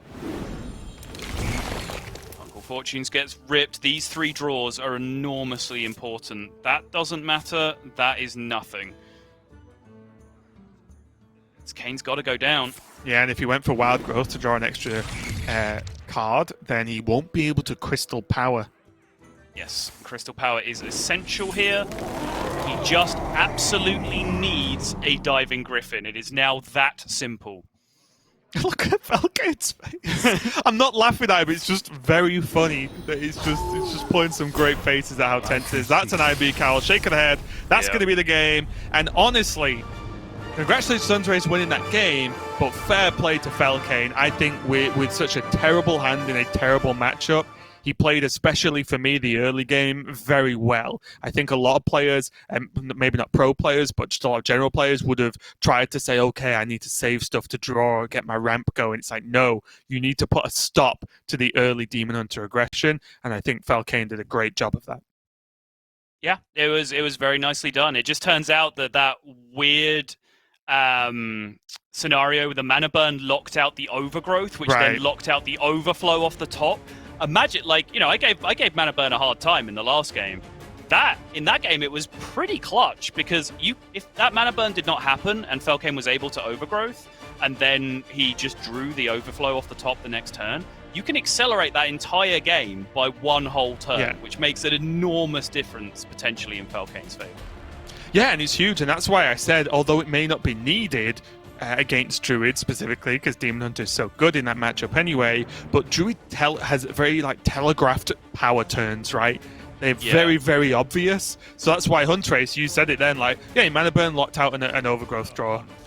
Well, he just did. It's not like, you know, whether he had it or not, it just couldn't be done, which is then limits the power so much because they're reliant on those ramp turns, they're reliant on those mount seller turns, and so on. So good play there. We saw the Mana Burn get some use, but now we're going to go into a Quest Warlock. The last deck Huntrace needs to get a win with if he wants to knock himself out of this relegation bracket and survive to fight another season in Grandmasters. But it is going to be going up against Falcane's Hunter. Bit of a rough one in terms of the matchup.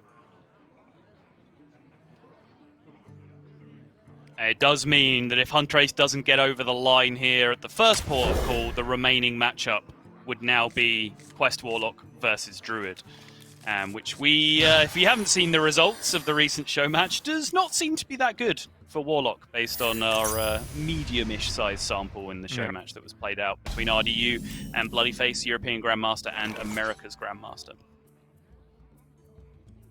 I mean, all I saw was Europe beating America's 8-3. I don't know if anything else was relevant in that scenario. Agreed. Yeah. Okay, got a tough choice here. I think I would already be on turn 3 of this game, so I would have just snap-coined out the Imprisoned Felmore. But yeah. Just going to go for the seems to be neglecting the idea that your opponent is Huntrace, so you certainly would not be on turn 3 of this game. If my opponent was Huntrace, I would be at quite high legend ladder, and I'd be probably pretty happy anyway, so I'd take it slow. Okay. Or I'd be in Grandmasters, which raises all sorts of strange questions, honestly. That's just not a hypothetical I even want to delve into, Raven. Like, let's just wind it back. The year's 2021. Sottle's casting Raven playing in the playoffs of Grandmasters. What would have to happen? Oh, glorious. In the meantime, though, there's a Stormhammer, which is a pretty good card, I've heard. Especially in this matchup when you want to just pump out as much damage as possible, as quickly as possible. Yeah, I think the big break point, though, is Imprisoned Felmore on one side and no Dark Skies on the other. Imprisoned Felmore is kind of the one card Hunter has that's good enough in the early game that they can sometimes overload Dark Skies by the fact that their 2-drop has 4 health, which is too much health for a 2-drop. But if they don't have the Felmore, then Dark Skies can usually just blows out their entire first 3 turns, meaning that Huntrace can just happily life tap away. However, there is no Dark Skies in hand for Huntrace, so the dynamic has completely shifted here, where these minions are a lot more permanent on Felkane's side, and Hunter Ace feels like he just drops the ooze, and Felkane calling his shot directs the 5-4 straight to the face. I don't know what he's worried about. I've already told you, it literally always goes face. Yeah, and that might look like a silly play from Hunter Ace, right? Like, oh, you played ooze, it didn't even, get traded into, and then the weapon gets equipped. Oh, how silly.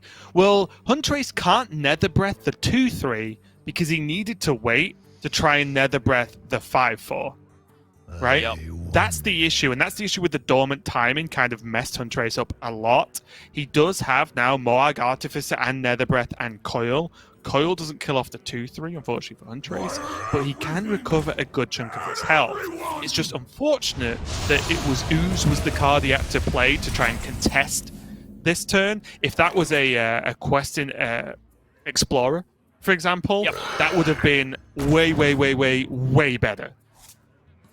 Yeah. But you've got to make those plays sometimes. Right. I mean, it's kind of a weird argument because if it was a Questing Explorer, there wouldn't be an Ooze in his deck and he'd be in the same scenario, right? Like, I get what you're saying, but generally those two cards are like competing with each other directly. But sure, the problem of not having the Ooze is a very big deal. Yeah, I'm saying in this instance, Hunter Ace is running 2 Questing Explorers and 1 Ooze. Yeah. So, yeah, if it was just the other playable card, it would have looked significantly better. Of course, Hunter Ace is a 1 Soulfire gamer, isn't he? Yes, I completely forgot about that. Yeah, unfortunate play, but it's one that kind of had to be made from Hunter Ace's point. He's starting to stabilize a little bit. He's gone back up to 28, but the problem now is with 2 Nether Breaths gone, there's not like the Omega heal in the mid to late game, right? Of just going up to game plus 16. That's just done with now. And there's just this dragon still alive as a 5-1, so even as the crush comes down, Felkane gets another free swing of the Stormhammer, and this whole game has been disastrous for Hunter Ace up until this point. Again, making no comments of his play, it's just the way everything is lined up. No Dark Skies early.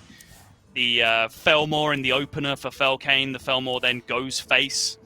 And then the perfect curve into Dino Tamer Bran with maximum Stormhammer after the use has been used. Like it's just the absolute worst case scenario for Hunter Ace in this spot. Yeah, these are the games you don't really lose as Hunter. And there's the 2 Questing Explorers. Not going to get too much done now, and that's the issue, right? If he wasn't forced into Nether Breaths early, then maybe Moag Nether Breath comes down in this instance, and then he can maybe stabilize if there's Dark Skies or Rain of Fire, whatever as well. But it's just not going to be enough. It's even that. Look at the resources used, right? Not sure what's the discard. Okay, not a bad discard. But now, like, Plot Twist doesn't do or achieve really anything. There's Zephyrus. What's that? 5. Doesn't quite get it right. Is it 8? He's 1 off because he can't Lava Burst. 6. He's 1 off. Yeah, I think maximum. Oh, he could get it to 1 this time. Yeah. Nah, it's fine. Still.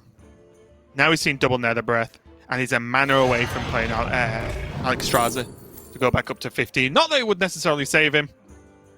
It's all looking good for Felkane in this game. Yeah, so Huffer would have been lethal there because he could have then gone Zephyrus Abyss, I believe, if he had 2 left. Zephyrus Soulfire if he only had 1. Pretty sure it's 2. Yeah, Wind Fury as well. Wind Fury the Huffer. Yep, good point. Plot Twist, I believe there's still just the 2 Aranesi Broodmothers, unless I blinked and missed Hunter Ace playing one. Oh yeah, I didn't add that to the list. He also plot twisted for 0 healing after I'd explained everything that had gone wrong for him this game. Oh, okay. And then 4-card plot twisted into 2 dragons again? Like, what?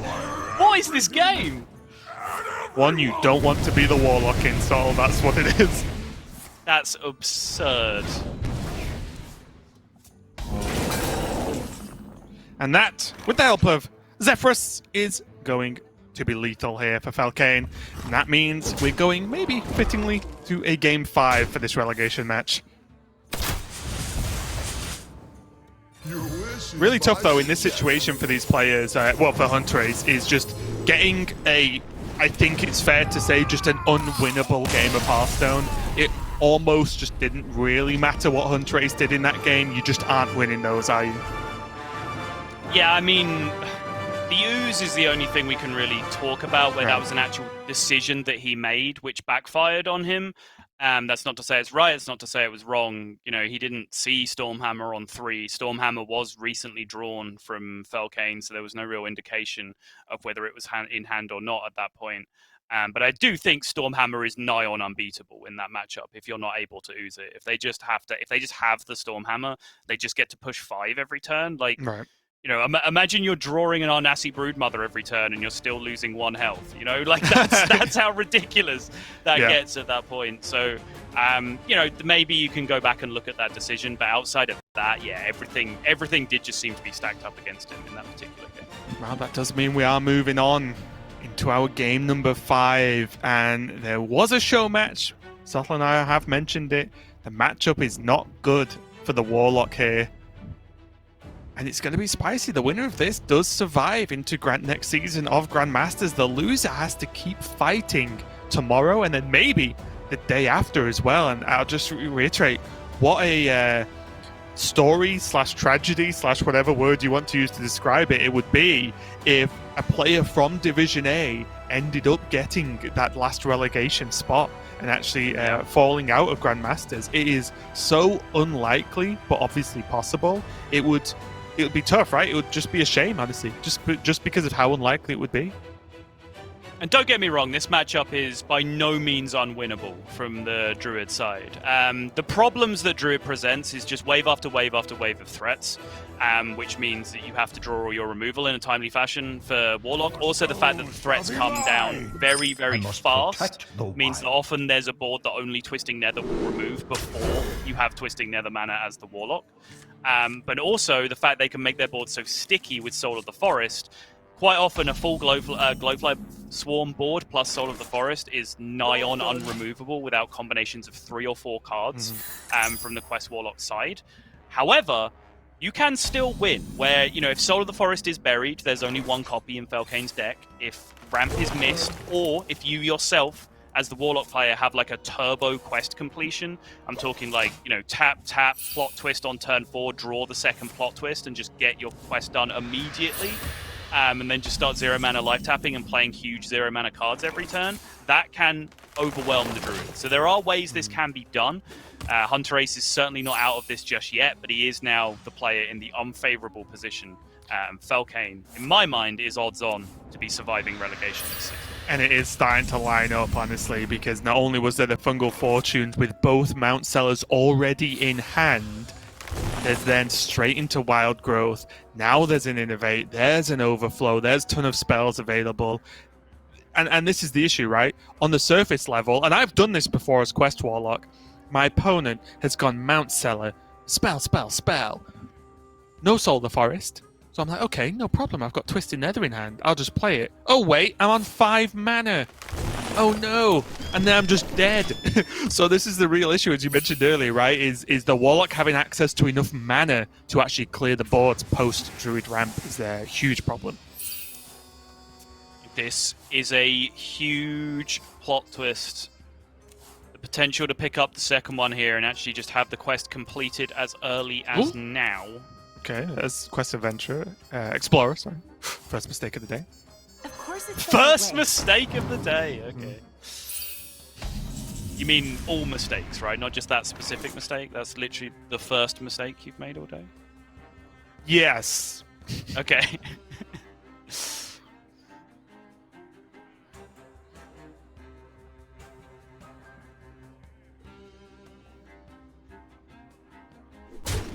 Really weird turn, actually, isn't it? I think it is just... There was never a reason to innovate a Mount Seller, was there? No, I don't think so. That's just silly, isn't it? Or is it? I think it's quite silly, yes. Okay.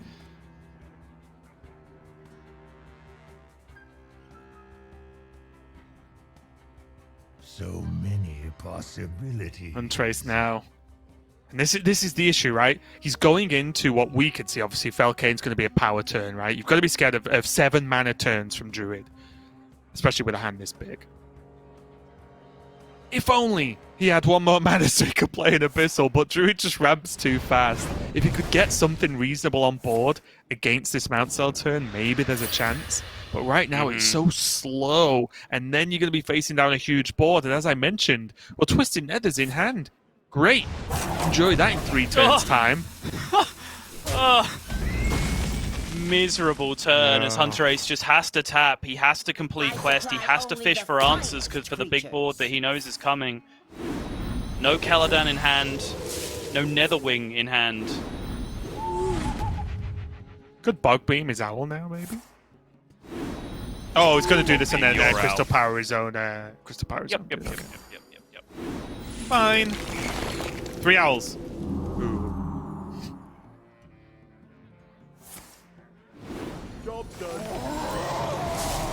Okay. Begging for a minion that survives Crazed Netherwing and found one. Okay. I was gonna say this board is atrocious here from Felkane. It was really not that powerful with 4 minions with 2 or less health. Incredibly bad.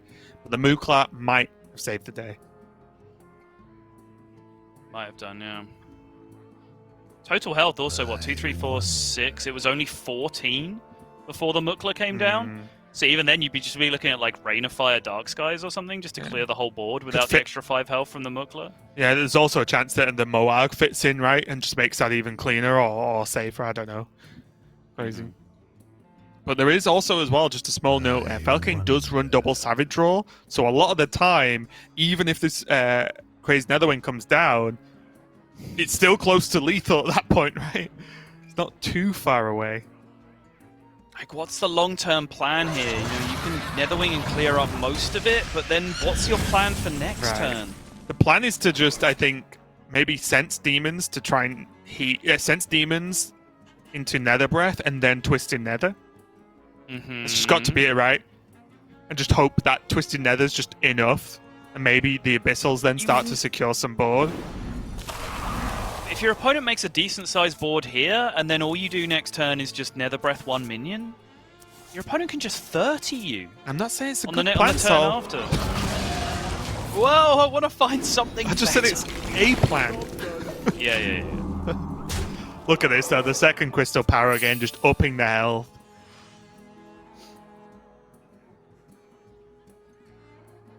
$19 in play. And the problem is, if he senses demons, he loses one of the draws, right? Yes. So he can't even reliably sense demons Nether Breath with Moag, can he? Correct. Is there 2 Moags and 1 Aranati? I believe so, yeah. So even that, the fact his hand is so large is actually a bit of a problem with that plan, at least. Just gonna hope he lands 4 on the Mount Cell. Yeah. You're like, yep.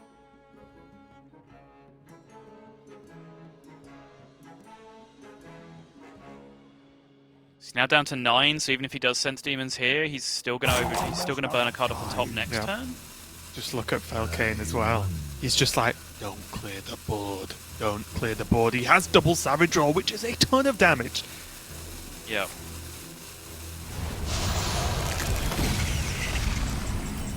So there's 20 with double Savage Draw. That's 22. Oh, wait. He can't do it all anyway. He can't do it all anyway with He can Hero double Power. Savage Draw and Wrath his own minion. Wrath the Porcupine, Double Savage Draw, Wrath his own minion.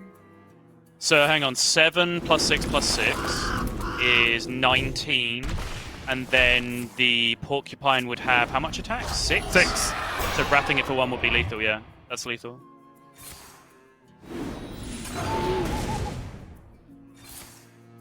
We are now going into the Twisted Nether turn. Soul of the Forest is played, though. So that is the safety net for Felkane. Going into Twisted Nether turn, if we come down without that Soul of the Forest, he might be in trouble. But now with Twisted Nether, Yep, he just saw it. Yeah, he knows he missed it. He knows he missed it. You've got to look at that Porcupine. That porcupine! Actually just a 5-year-old Raven, honestly. I don't care. I spotted the lethal. Falcane didn't. I can be a 5-year-old if I want to be. What? Jeez. Pettiest man alive over here. Come on. Look at how distraught he is, though. It's don't get me wrong. It's not funny, but considering of how good a spot he's in and how distraught he is, just shows how important that Miss Lethal was to him as a player and in the situation he's in right now. If this was a ladder game, you'd be like, oh, I'm stupid, but whatever. I'm probably going to win anyway, who cares? This isn't just a ladder game. If he wins, he is safe. Listen, I've seen the situation before. This is the play. You acknowledge the person in chat that told you it was lethal, and then you say, oh, it doesn't matter, this was lethal anyway. Because it literally is! Like, that play is also lethal. But the scenario now is that Falcane is the one who has escaped relegation. He's certainly not looking like a man who's escaped relegation in that scenario, because he will be kicking himself, I'm sure, long into the evening for that miss scenario, which maybe against the deck that life tap 0-cost cards, you gave your opponent some kind of ridiculous scenario where combinations of cards would then get them out of that. But unfortunately, that just wasn't the case. It does go to show yet again the level of stress and torture that's put on these players as they get to the end of seasons, and emotions are absolutely running high. But what that means in the long run is that Falcane has escaped the relegation bracket, and now Hunter Ace marches one step closer to his doom at the end of this bracket, and now he has Tice to contend with tomorrow, Raven. Yeah, and this is what I was talking about like much earlier on today, is that it's would be heartbreaking to see Hunter Ace lose these matches and end up being relegated. But it's also heartbreaking just to see next match in the relegation bracket, right? Hunter Ace versus Tice. One of them may be relegated if the loser cannot beat Zim. Then that one of these two players will be relegated from Grandmasters, and we will not see them return for Season 2. So it's just crazy, but that's the extent of where we are in the European Grandmasters, right? Not only the player quality incredibly just stacked, is someone has to do worse than someone else, right? We saw it even in the division splits right early on in the season. You might go, oh, it's crazy. We see Tice, Colento, RDU, Viper in Division B. They did worse than the other half. Guess what? The other half are the other half of the best players in the region. Like, something has to happen, right? Someone has to go. And we've already seen Colento and Pavel go this season, and we're going to see one more player. And it's going to be crazy overall. It really is. But any final words, Zottel, before we go for the day? No, I mean, I think you summed it all up very nicely. You know, emotions are going to run high, and, you know, as much as we're going to sort of try and make it as entertaining as possible, of course, our heart goes out to everyone that is affected by, you know, relegation coming through, and anyone that, you know, potentially feels all the stress of everything that's mounting up on top of them. But there's only one thing left to do at this point, and that is completely ruin the mood by asking you all to subscribe to our YouTube channel instead. Because it's now, even though Grandmasters is coming to an end, all of the esports on Hearthstone Esports YouTube channel will keep coming. Masters Tour in Yongshiping is going to follow very, very shortly after Grandmasters is finished. And then, of course, we will roll forward into further Masters Tours and Season 2 of Grandmasters, as well as hopefully keep producing some more outside content for you guys to feast your eyes upon. So please do hit that subscribe button under the video player here on Hearthstone Esports YouTube. And make sure you join us tomorrow, because the drama is only going to ramp up day on day on day as we decide A, who's going to the World Championship, and B, who we will no longer be seeing in European Grandmasters. Yep, it's been a crazy day, and there's plenty more where that came from this weekend. We'll be back tomorrow and, of course, on Sunday to finish out this season. But from Saul and myself, we are done for the day. Make sure to stay tuned, though, because Frodan and Doa are going to be bringing you the Americas start of their final playoffs weekend here. So thanks all for watching, and we'll see you tomorrow.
Hello, everybody. Welcome back for another week of Hearthstone Grandmasters. It is time for the final countdown to truly begin. Who is going to playoffs?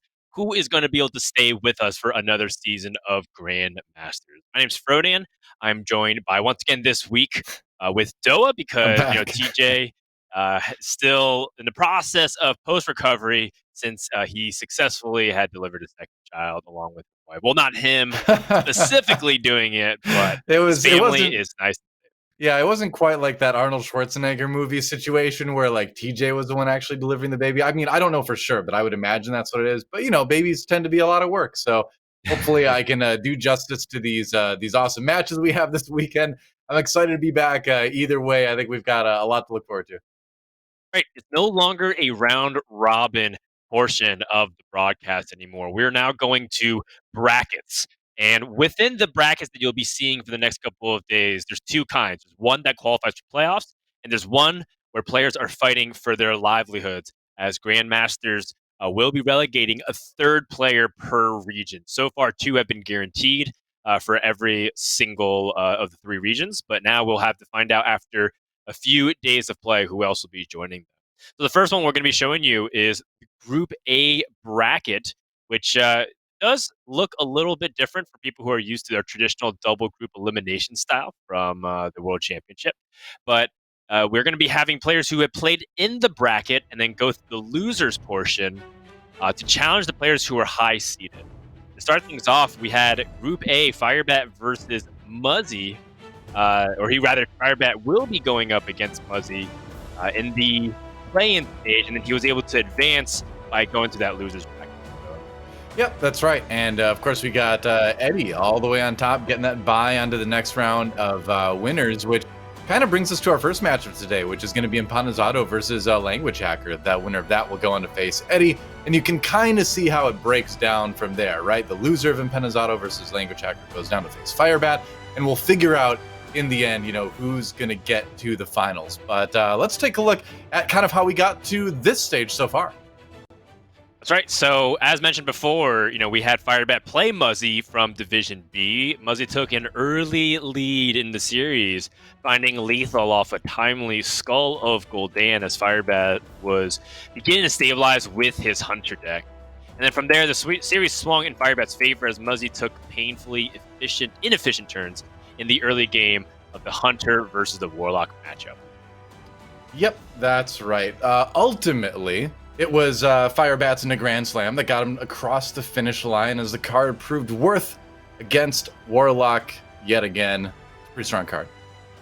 Yeah, but then the biggest beating of the series apparently came in Game 3. Oh, man. Where Firebat made 7 3/3 Glowflies off of Glowfly Swarm on turn 5 before Muzzy found any of his relevant removal. As many times Priest tries to stabilize here with cards like Breath of Infinite, Holy Nova, but Muzzy, of course, had no such luck. Firebat would then go on to win the match 3-2 and advance into the bracket to have a chance to play for that global final spot. So, what do you think about Muzzy bringing Priest to begin with? We didn't see any of it last week. I believe he was the only player to attempt to bring it for this week of matches. It didn't work out for him, obviously. But what's your take on bringing it at all right now? It's a pretty ambitious attempt because you're anticipating people to stop playing as much Warlock because people feel like Warlock is very beatable when you start bringing Druid and Hunter.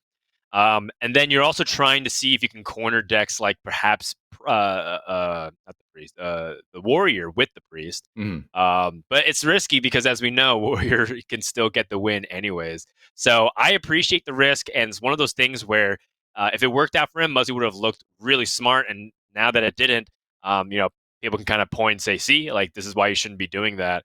But at the same time, I kind of admire the boldness here from Muzzy. Yep, why not? I mean, hey, if you've got a shot, sometimes it's worth it to pull out something a little bit unorthodox in a crucial match like that. That's right. That's right. And over in Group B, which we're going to be playing for the other side of people who finished high in the standings for Division A and from Division A in the round robin stages, we had another couple of really intense matches about to happen, and also those who will be playing in it. We're going to start things off with Frozen versus Soleil in terms of the explanation. And we often don't see a turn 4 Outrus to Outcast being backed up by all these twin slices, but Soleil pulled very far ahead in the game in the Demon Hunter Mirror against Frozen, whose hand was weighed down with a pair of inactive Skulls of Gul'dan. Yep, and then things took a turn for the worse in Game 2 as Frozen lost yet another mirror match with the Hunter. Yeah, that's right. In terms of both board presence and life total, Soleil was ahead from pretty much start to finish on that one. And Game 3 was probably the most competitive of the match. Frozen committed to an Unleash the Hounds line, expecting his Zephyrs to back it up with a Savage Roar, but since the Savage Roar didn't offer lethal damage, and Frozen was facing down lethal damage himself, Zephyrs only offered defensive options, which hurts. It hurts Frodan. Definitely hurts. And so the match ended in a clean 3-0 sweep, as we were talking about. And so the bracket has been set as Soleil sliding into that loser's bracket. Bloody Face awaiting with that bye in the winners. Then Gallon and Just Saiyan will be playing in the initial matches for Group B. And then from there, we're also going to have 3 matches, for the relegation spot, as we will have Division A's 7th and 8th seed play, and then the 5th seed from Division B will play the loser of that match. And then, of course, the loser of that will continue to play. And if it's a little bit confusing, don't worry. We'll just guide you throughout the entire process. There's a lot going on. Don't worry, I'm very even a little bit season. confused. I'm trying to catch up. It's a very different season than what people are used to in Hearthstone. Yeah, it's basically what it all boils down to is there's going to be a ton of drama this weekend. Some of it positive in terms of, getting to see who goes to the finals, who ends up winning the season. Some of it a little bit bittersweet in that there will be players kind of leaving Grandmasters. And but one thing's for there's going to be a lot of drama. There's going to be a lot of micro-analysis of every single little decision these players are making. But for us, anyway, we get to just be observers and enjoy watching these big brains like smash into each other. It's going to be a lot of fun. That's right. Now you're speaking my language. Brains smashing into each other. That's right. You brought it up earlier. Yeah, exactly. It gets ugly. It's real mushy in there. You brought it up earlier, which was, things like bringing Priest feels like a risky strategy when just a couple weeks ago, hot off the patch, people were bringing Priest. Right. A huge portion of the field. Let's talk a little bit about what we're seeing this weekend, because remember, we don't get the opportunity for players to change their decks after, mid-tournament here. They only can change it week to week. So this week, we have Warrior and Demon Hunter, once again, being the guaranteed 2 picks. And then deck number 3, people thought it was kind of unanimously agreed upon to bring Warlock, but there still is some debate of whether or not it's a good bring or it's a risky bring because of all the other classes out there that can target it. I mean, I think we do see a drop a little bit. I believe it was 75% last week and it's down to 71% now. So not a big drop, but a little bit of one. And I agree with what you're saying, where people are maybe not quite as confident as they were before. It tends to be one of those decks that sometimes just doesn't hit too. Like sometimes you just don't draw the plot twist. Sometimes you just don't draw the removal you need to draw. So it's a deck that can feel very strong, but it's a deck that can also feel just kind of the opposite as well, right? Where you're like, why did I even bring this thing? I think overall it's still a good deck to bring. I think you can see when people have chosen to only bring a Spell Druid 36% of the time, that the majority of pros agree that they would pick Warlock over the Druid, and I think that's kind of one of the bigger choices. But yeah, I think it'll be strong, but I think people are starting to have some questions about it. Yeah, and we saw it struggle a little bit, even just at the very end of that last series where Hunter Ace just kind of got ran over by Druid, and Druid is still hanging in there because it does have some pretty decent matchups, can give Rogue and Warlock a lot of fits, can even really challenge the Hunter as well. So it's funny because some of these decks that are like the fourth deck are trying to prey on other fourth decks. Right. And so we'll see how that ends up shaking out here. But at least in terms of Americas, we still don't see any mage, any paladin, or any shaman, which is a little bit sad because we saw a little bit in the other regions. Yeah, that's kind of my one complaint with getting to sort of sub in here for the last couple of weeks, is that it would have been cooler to see more variety of decks. But it seems like in the Americas region, there's like very much a very distilled sort of opinion about what classes are strong right now, and we're seeing that pretty consistently week to week. Yeah, and I think it's largely because this is where it all comes down to. A lot of players who at least are safe in playoffs for their Grandmaster spot, they are just as motivated to win because they want to get to that global finals here.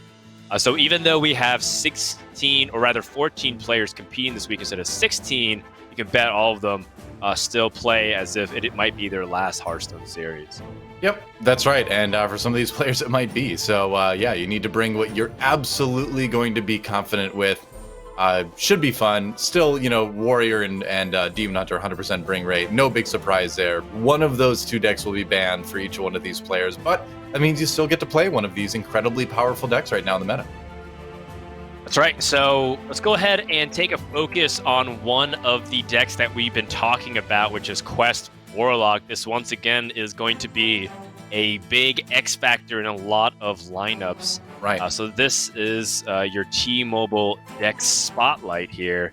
As you know, we don't really know how often the Quest Warlock is getting the guaranteed wins unless it's playing against Priest. Even in matchups where it feels like Quest Warlock is unfavored, it seems to pull rabbits out of hats. And then at the same time, it can sometimes just lose because, Warlock takes a lot of damage and your opponent plays any reasonable curve and you just don't have the right removal. Yeah, I mean, I think, every deck kind of has, every deck in every card game kind of has those games where you just don't draw what you need. Quest Warlock is one of those ones where I feel like it's kind of like 80-20, where 80% of the time it's incredibly powerful. It's nearly impossible to beat. You can pull these wins kind of out of nowhere. But then there's sort of that 20% of games where you just don't hit, right? And in a tournament situation, I suppose you'll take a deck that feels very strong in a lot of matchups most of the time. And that is kind of what players have done. But I think this week more than last week, like we mentioned already, players are starting to not be quite as high on Quest Warlock as they were. That said, look at those win rates. It's still performing really, really well so far in Grandmasters. Yeah, and it could be a carryover of, what's been happening week to week because, again, Quest Warlock doesn't have nearly the sample size as a lot of other decks have been there since the beginning of Grandmasters. Very true. Compared to, say, everything else that we see, the Demon Hunter, the Rogues, the Druids, and Hunters. But at the same time, it's still impressive in its medium sample size. And after this weekend, I'm pretty sure we can definitively draw some conclusions. But at the same time, people have been saying Quest Warlock was the right bring weeks ago before people started popularizing it and being brought. So they feel like the power level is dropping every single week for this deck. I think the thing that stands out to me most on this this graphic here is that it's a 50% straight up coin flip against Spell Druid. And in that last match from the European region that we saw too, we did see Warlock struggle against Druid because that's one matchup where you really need to have your very best removal at the right time. And if you have it, that's fine, you can win. But if you don't have the very specifically correct removal at the right time, that Druid can run you over. So I think that right there is a case for bringing Druid, especially if you anticipate facing Quest Warlock. Yep, that's right. And with that, we have those questions, but I'm sure there's going to be plenty of answers and debate around them. So that is your T-Mobile Dex Spotlight, brought to you by T-Mobile, America's largest 5G network. And so with that, the stage has been set. Our first match of the day, we're going to be dipping into that Group A bracket with Language Hacker versus Empanizado, and then the winner of that will go ahead and play Eddie. And from there, we'll go ahead and guide you based on how the bracket transpires. So we're going to take our first break of the day, and then when we come back, we're going to get started with the final week here of Season 1 Grandmasters. Hearthstone Grandmasters is brought to you by T-Mobile. Switch today and rank up to America's largest 5G network. T-Mobile. The Masters Tour is officially upon us. Pull up a seat by the fire and join us as the action unfolds. And the Holy Wrath Paladin makes it all the way to the grand finals. You can see the relief on his face. Oh, big stats. Beltane has it. He's got the burn. He's got the trophy. He is the Masters Tour Soul champion.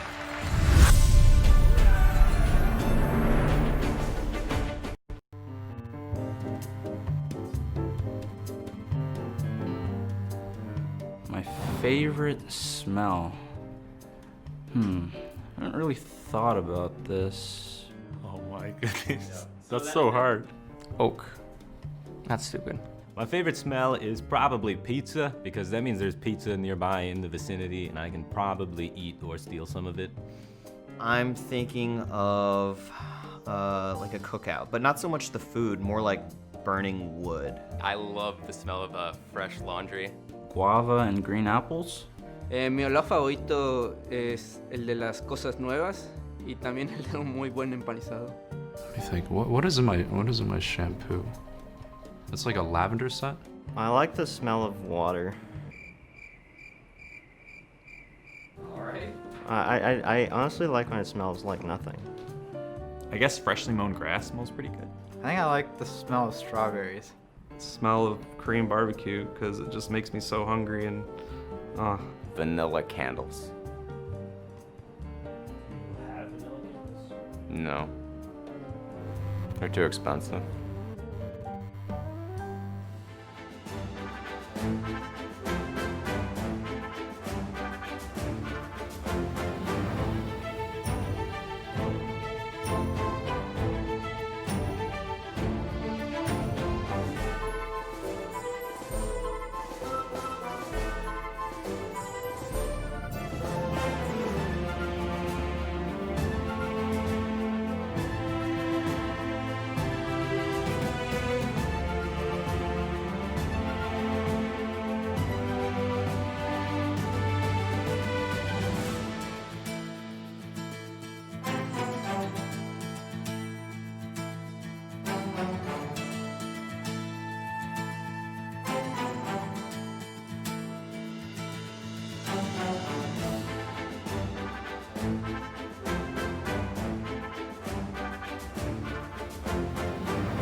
Welcome back, everyone, to the Hearthstone Grandmasters kickoff match for week number 8, aka the final week for this season, as we're going to be having a champion of the region as well as a player that will be relegated from the bracket.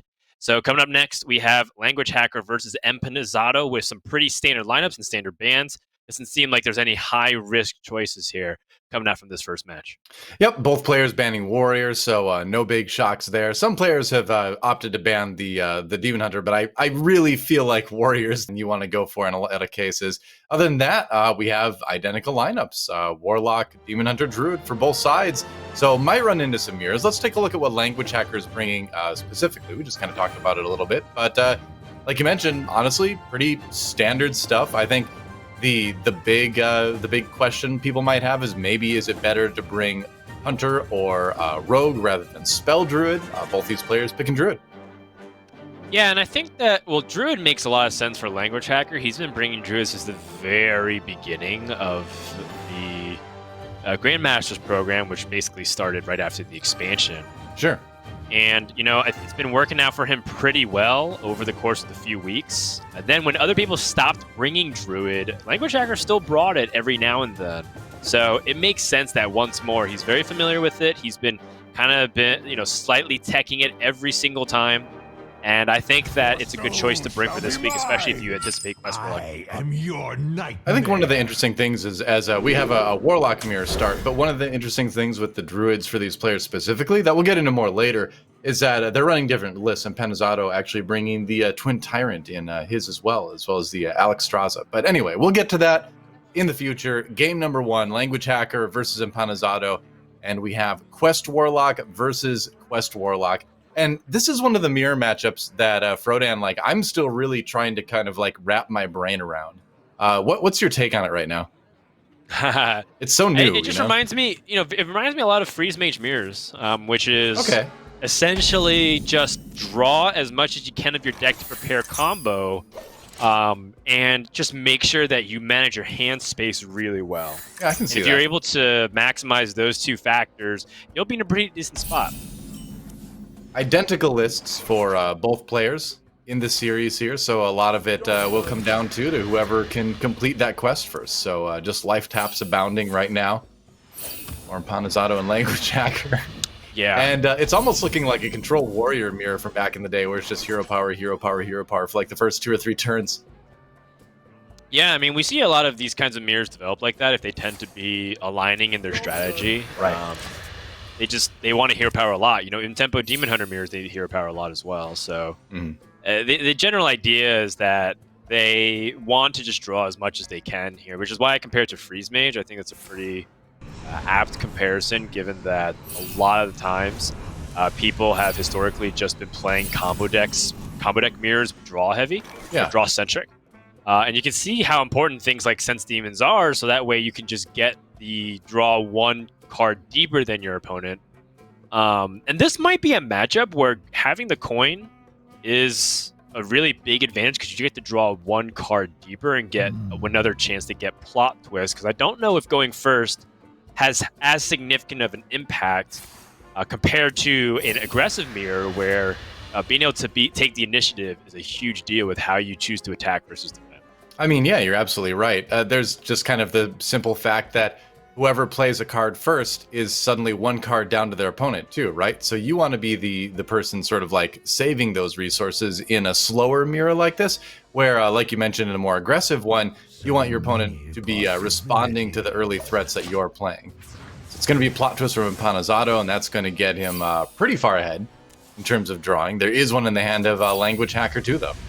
Yeah, oh no, but he's drawing both of his big dragons. Yeah. And you don't really want it in your hand because you want to be able to tap into it so you can get it for free. So definitely not a happy moment here for Empanizzato, despite the fact that he got his plot twist off first. Yeah, that's right. Hopefully he'll find another one so we can toss those back in the deck. But if you're not getting that free Malagos, that free Alex Straza late in the game, it's sometimes pretty tough to close things out when you get to those high mana turns. Yeah, definitely. So, Language Hacker on the play decides to, get a draw out of the Questing Explorer, but also, perhaps just as importantly, put a little bit of threat on his opponent. See if he can draw a card out, or maybe do a little bit of damage. Yeah, and I think that the important thing is that for Language Hacker here, he has to just make sure that if he does plot twist, that he's also has a play for the following turn. Yeah. And he does have the Abyssal Summoner already ready to go. More Excuse me, artificer. sorry. I like choked on air. That happens sometimes. Apparently. Yeah. But yeah, so I like holding on to the plot twist in this specific instance because Empanizado is prioritizing the quest and Language Hackers can prioritize tempo. That seems to be the case. The only downside of Language Hacker's play is that by playing Morg Artificer, he's essentially going to leave his Abyssal Summoner to be more open to things like the Nether Breath and the Mortal Coil that's in Empanizado's hand because it's going to take more damage. Yep, exactly. So what's the play from Empanizado here? There's a couple things you can do. You don't really want to use a Nether Breath so early, but your Questing Explorer is going to be answered fairly easily as well. He's got 9 in hand, so a tap would mean he has to play something if he doesn't want to burn a card next turn. That's right. But Questing Explorer, it's, you know, you're drawing one, but you're leaving it open for possibility for your opponent. Immortal Coil it does draw the Dark Skies. If he had had that in hand before he played the Questing Explorer, it'd be a lot more appealing play, I suppose. But he's just going to go ahead and pass. Yeah, and, you know, it's one of those things where he doesn't want to have his hand too full, so he needs to keep it a little bit more open. Right. And cards like Dark Skies feels like premium removal, so if he could avoid doing it, he's going to try. That's the idea. So Language Hacker now, you built yourself a little bit of board. You want to do some damage to your opponent, maybe. But he does have the trade into Mortal Coil play, so can translate minion damage into a card draw, finds a Nether Breath. This might be the plot twist turn because, you know, Empanizado hasn't played a minion, so he knows he's going to open himself to vulnerabilities if he's not careful. Yeah. So he goes ahead and replaces it, finds an Abyssal Summoner, which is really important. Yeah. Abyssal Summoner going into turn 6. He also finds 2 Dark Skies, which is nice to just kind of have in hand. And he's got to be fairly close. Yeah, I think 16 out of 20 is what I saw for a second to finishing the quest. Yes. Does look right. So doing okay. No crazed Netherwing or anything like that. And there's a little bit too much on the board, including that Morag Artificer, to make Abyssal Scepter a really kind of tempting play this turn. He does have enough cards in hand to clear with Dark Skies, though. I think that's just a play. It's hard to say. I think in his mind, if he does end up playing the Abyssal Summoner, it's going to be the exact same position that Language Hacker was in, and that is going to make it super vulnerable. Yeah, I was kind of advocating Dark Skies there, because it would have cleared the board. Quest done for Language Hacker. But yeah, I wonder, because you would think you would have a way to handle this. At least if you make your opponent Nether Breath this, they don't really benefit from the healing side of it. So I suppose that feels a little bit better. That you're kind of quote-unquote wasting the healing.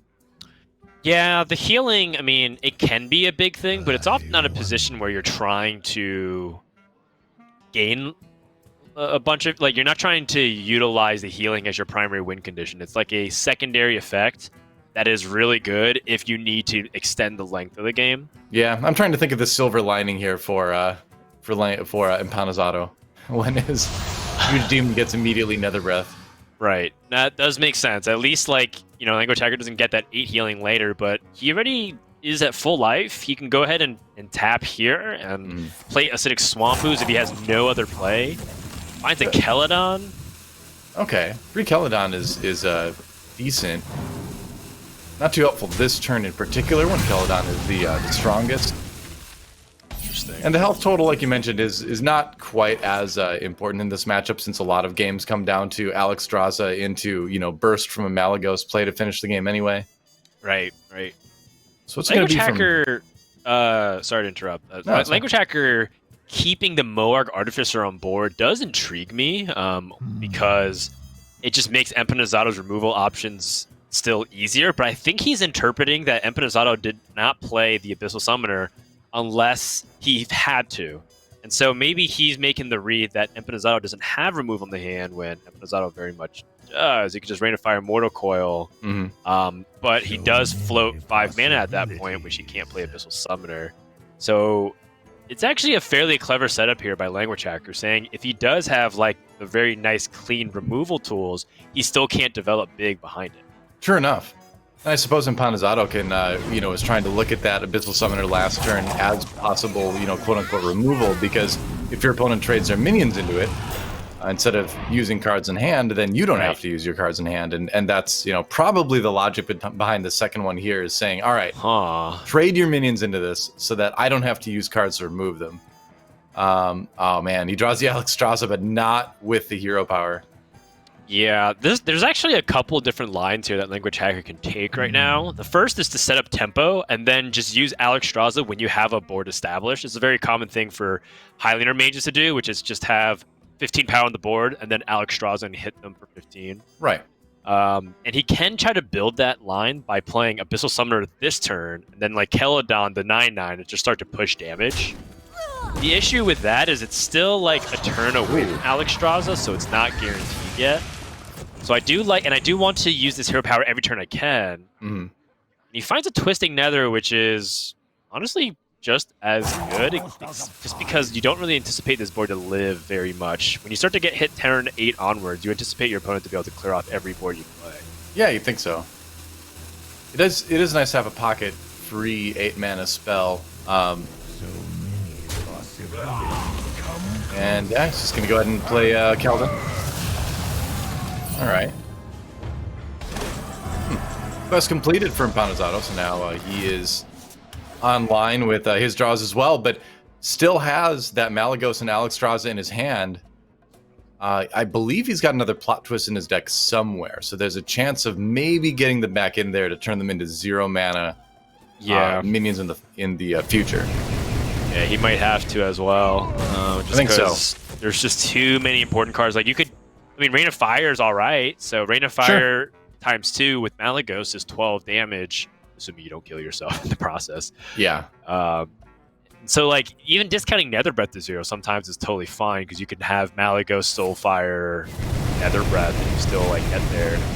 Look at Empanizado dumping hand space here. Gotta do it. Yep. You don't wanna risk burning anything that's vital for a kill. There's the Abyssal Summoner for Language Hacker now. He's got 2 in hand. That's pretty big. Yeah. It's gonna be another big taunt. And it's gonna require another, response from Empanizado. And like you mentioned, the goal might be to just try to build a board that, sticks for maybe 1 turn to make some sort of Alexstrasza play, but it is difficult. The Abyssal Summoners are kind of one of the only things that gives you a health total that maybe contests your opponent's removal at this point, as long as they don't have Twisting Nether. Now, Language Hacker has really pushed Empanizado to show his hand. He's already given him several boards which he can play cards like Crazed Netherwing and Nether Breath and get really efficient trades and swing health, and he hasn't. So in Language Hacker's mind, there's no need to necessarily rush with the hero power, because if he did, say, land a really important minion he needs to hold, like Malygos for 0 mana, that's great, but he still needs that next draw. So in his mind, just playing this Abyssal Summoner is still threatening enough. For sure. Not to mention that he still has 8 damage from the hand in Nether Breath and Soulfire. So there might be a chance that Language Hacker could just draw lethal next turn if this board's not dealt with. I mean, if he draws a free Malygos, I believe you're really close to that point.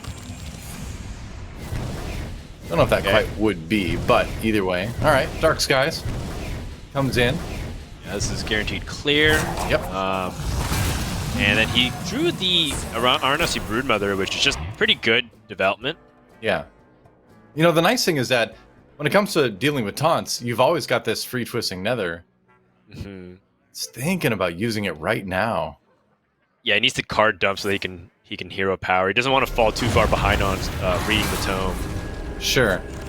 So, okay. So he still wanted to be able to tap and then play the Abyssal Summoner. Yes, that is the key. Right. Okay. If I'm Empanazato, this Twisted Nether still looks pretty good to me. But first, of course, you want a hero power, most likely. Yeah. Another alternative is if you want to play some of your other cards, you could Celadan because the 2/2 is not that threatening. Yeah, you could Celadan the 9/9. I mean, you could even Nether Breath the 2/2 if you were really worried about it. I don't think Empanazato is, but it's a possibility. Free Swamp Ooze, yay! Yeah, probably one of the weakest draws in Empanazato's deck. You heard the enthusiasm in my voice.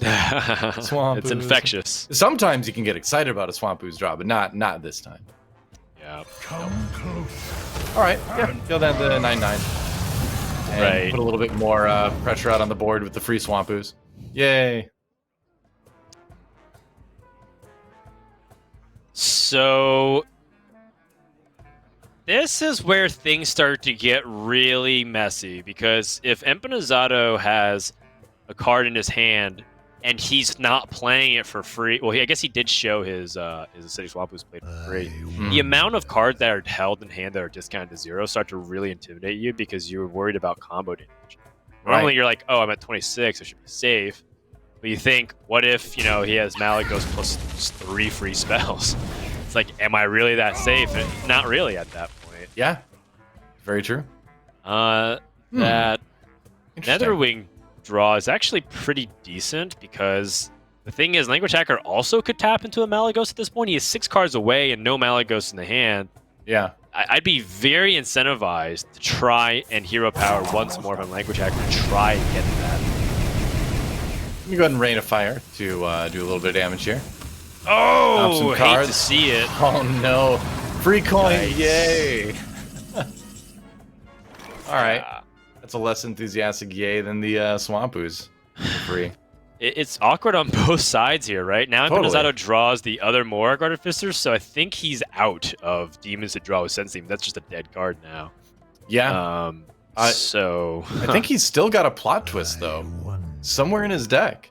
He does, but if he hero powers, he's actually not developing much besides the Aranasi Broodmother, and Right. he might realistically just want to hold that in the hand. Possible. It is super awkward.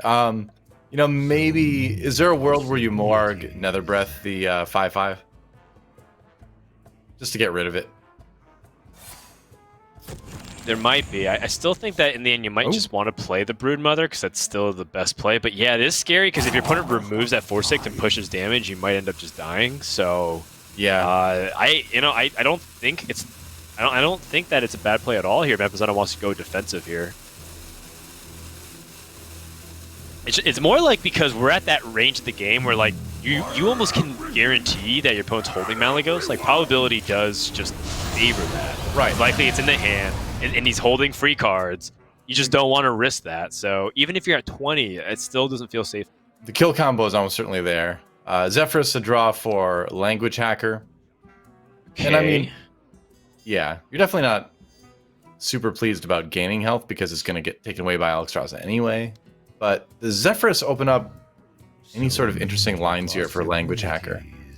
What is interesting to me is that we actually haven't seen a game in a long time where coin's been available for this long, so it does give Language Hacker access to a little bit more mana off of Zephyrus in the future. Yeah. But for now, he's just going to hero power because he has a 1 in 4 chance to hit the Malagos. Hits a Dragon Queen Alexstrasza, which is also Oh, good. all right. And immediately dump the coin for it. I was going to say, yeah, it might not be bad to just kind of slam that now, see what you get, pull out probably your opponent's Twisting Nether. Oh yeah, you're anticipating Twisting Nether, so if I'm Language Hacker, I'll obviously extend onto the board to threaten, but don't overextend here. Oh, all right. No Storm Moon, No Alexstrasza. Storm Moon. All right. Or Ysera, rather. Yeah, Ysera will add a card to your hand, so you do have to play another one. Right. In this case, Monarch Artificer is the choice here, so that way he's not putting all of his biggest threats. Yeah, why not? All right, Ysera gives you a... Oh, okay.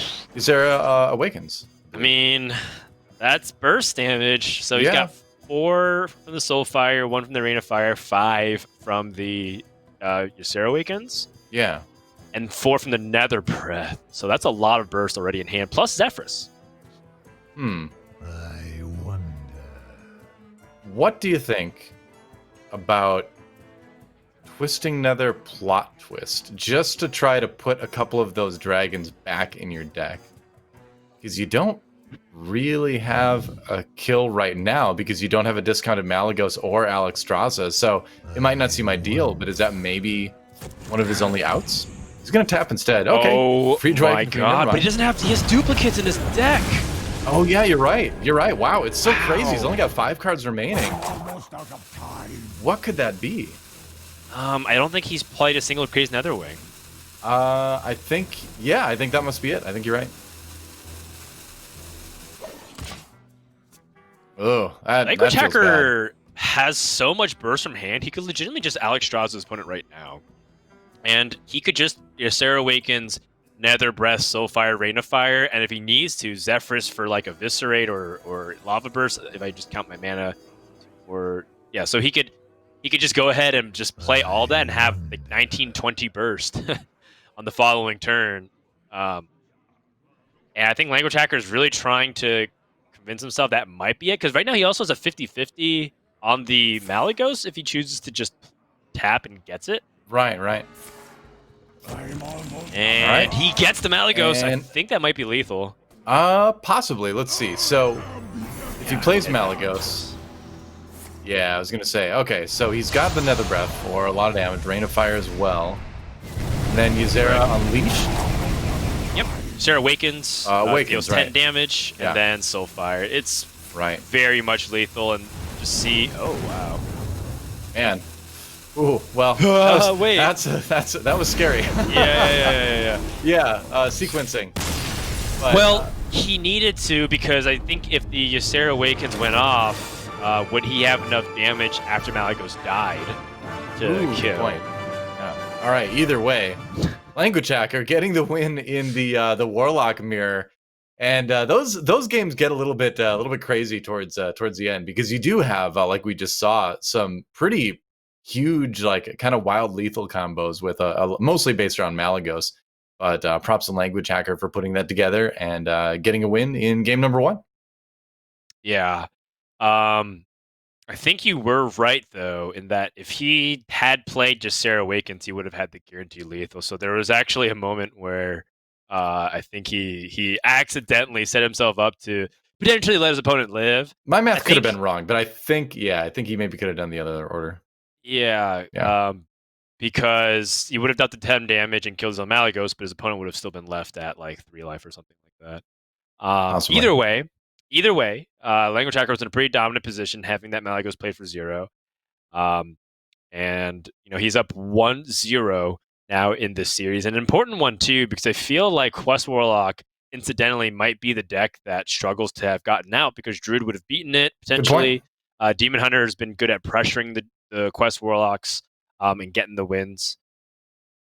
Yeah, that's huge. You do feel a lot safer if you get that win with Warlock. I feel like you can say that about Druid as well. But let's move on to game number 2. And Penizado sticking with Quest Warlock. Now he has to face the Demon Hunter, Tempo Demon Hunter of Language Hacker. I tweeted last night that Demon Hunter, like when it first came out, I played a lot of games with it. I really didn't like it, but I kept going with it. And now it's become one of my favorite classes. And it turns out the problem was that I'm just bad. But the more I've learned about this class, the more it's become fun, because I feel like it does really kind of make you think differently about your turns, especially in terms of, when you want to focus on card efficiency, when you want to, push for a more aggressive like board state and maybe, drop some cards you wouldn't normally drop otherwise. Ooh, that's a mulligan. Either way, Demon Hunter's a fun deck. Yeah, this is a tough hand for Demon Hunter. Yes, it is. I ponied up. I actually have been avoiding playing a lot of Demon Hunter on ladder. I've only played a lot of it during practice sessions, but this season I was like, I'm just going to play Demon Hunter and see like if it... Because people are saying like Demon Hunter's still OP and it's still like the best class in the game, etc. Sure. And I was like, well, yeah, of course, it seems really solid. So I decided to just play some Demon Hunter on ladder finally instead of practice. And I went on something stupid like an 18 out of 20 game win streak. And these kinds of hands with double skull actually ended up being the hand I wanted in a lot of Quest Warlock matchups. Not necessarily the second skull, sure, but the idea that you don't really matter about the early game damage doesn't really matter nearly as much as the ability to ramp up your damage and burst your opponent with big plays turn after turn. All right, I can see that. We've talked in the past about how Demon Hunter really comes alive during the mid game anyway, and in kind of a similar way that Quest Warlock can set up a lot of big damage combo turns, Demon Hunter kind of excels at that as well, where you save Kane for like a later turn, negate whatever taunts they have up, and push in for lethal. Yeah, it's interesting. I can see being happy about the Skull of Gul'dan. It still makes me feel weird seeing 2/6 mana cards in the early game like that, but I can see how it would work out in this matchup. Yeah, it's almost to the point where I have started also adopting what we saw last week, which was throwing away sometimes one drops. Like I see a hand of like Blazing Battle Mage, Battle Fiend, and Beaming Sidekick, and I throw away 2 of those things. So I'm like, I have a turn 1 play. I'll just go ahead and try to fish for my actual power cards like Warglaves or the Adept and whatnot.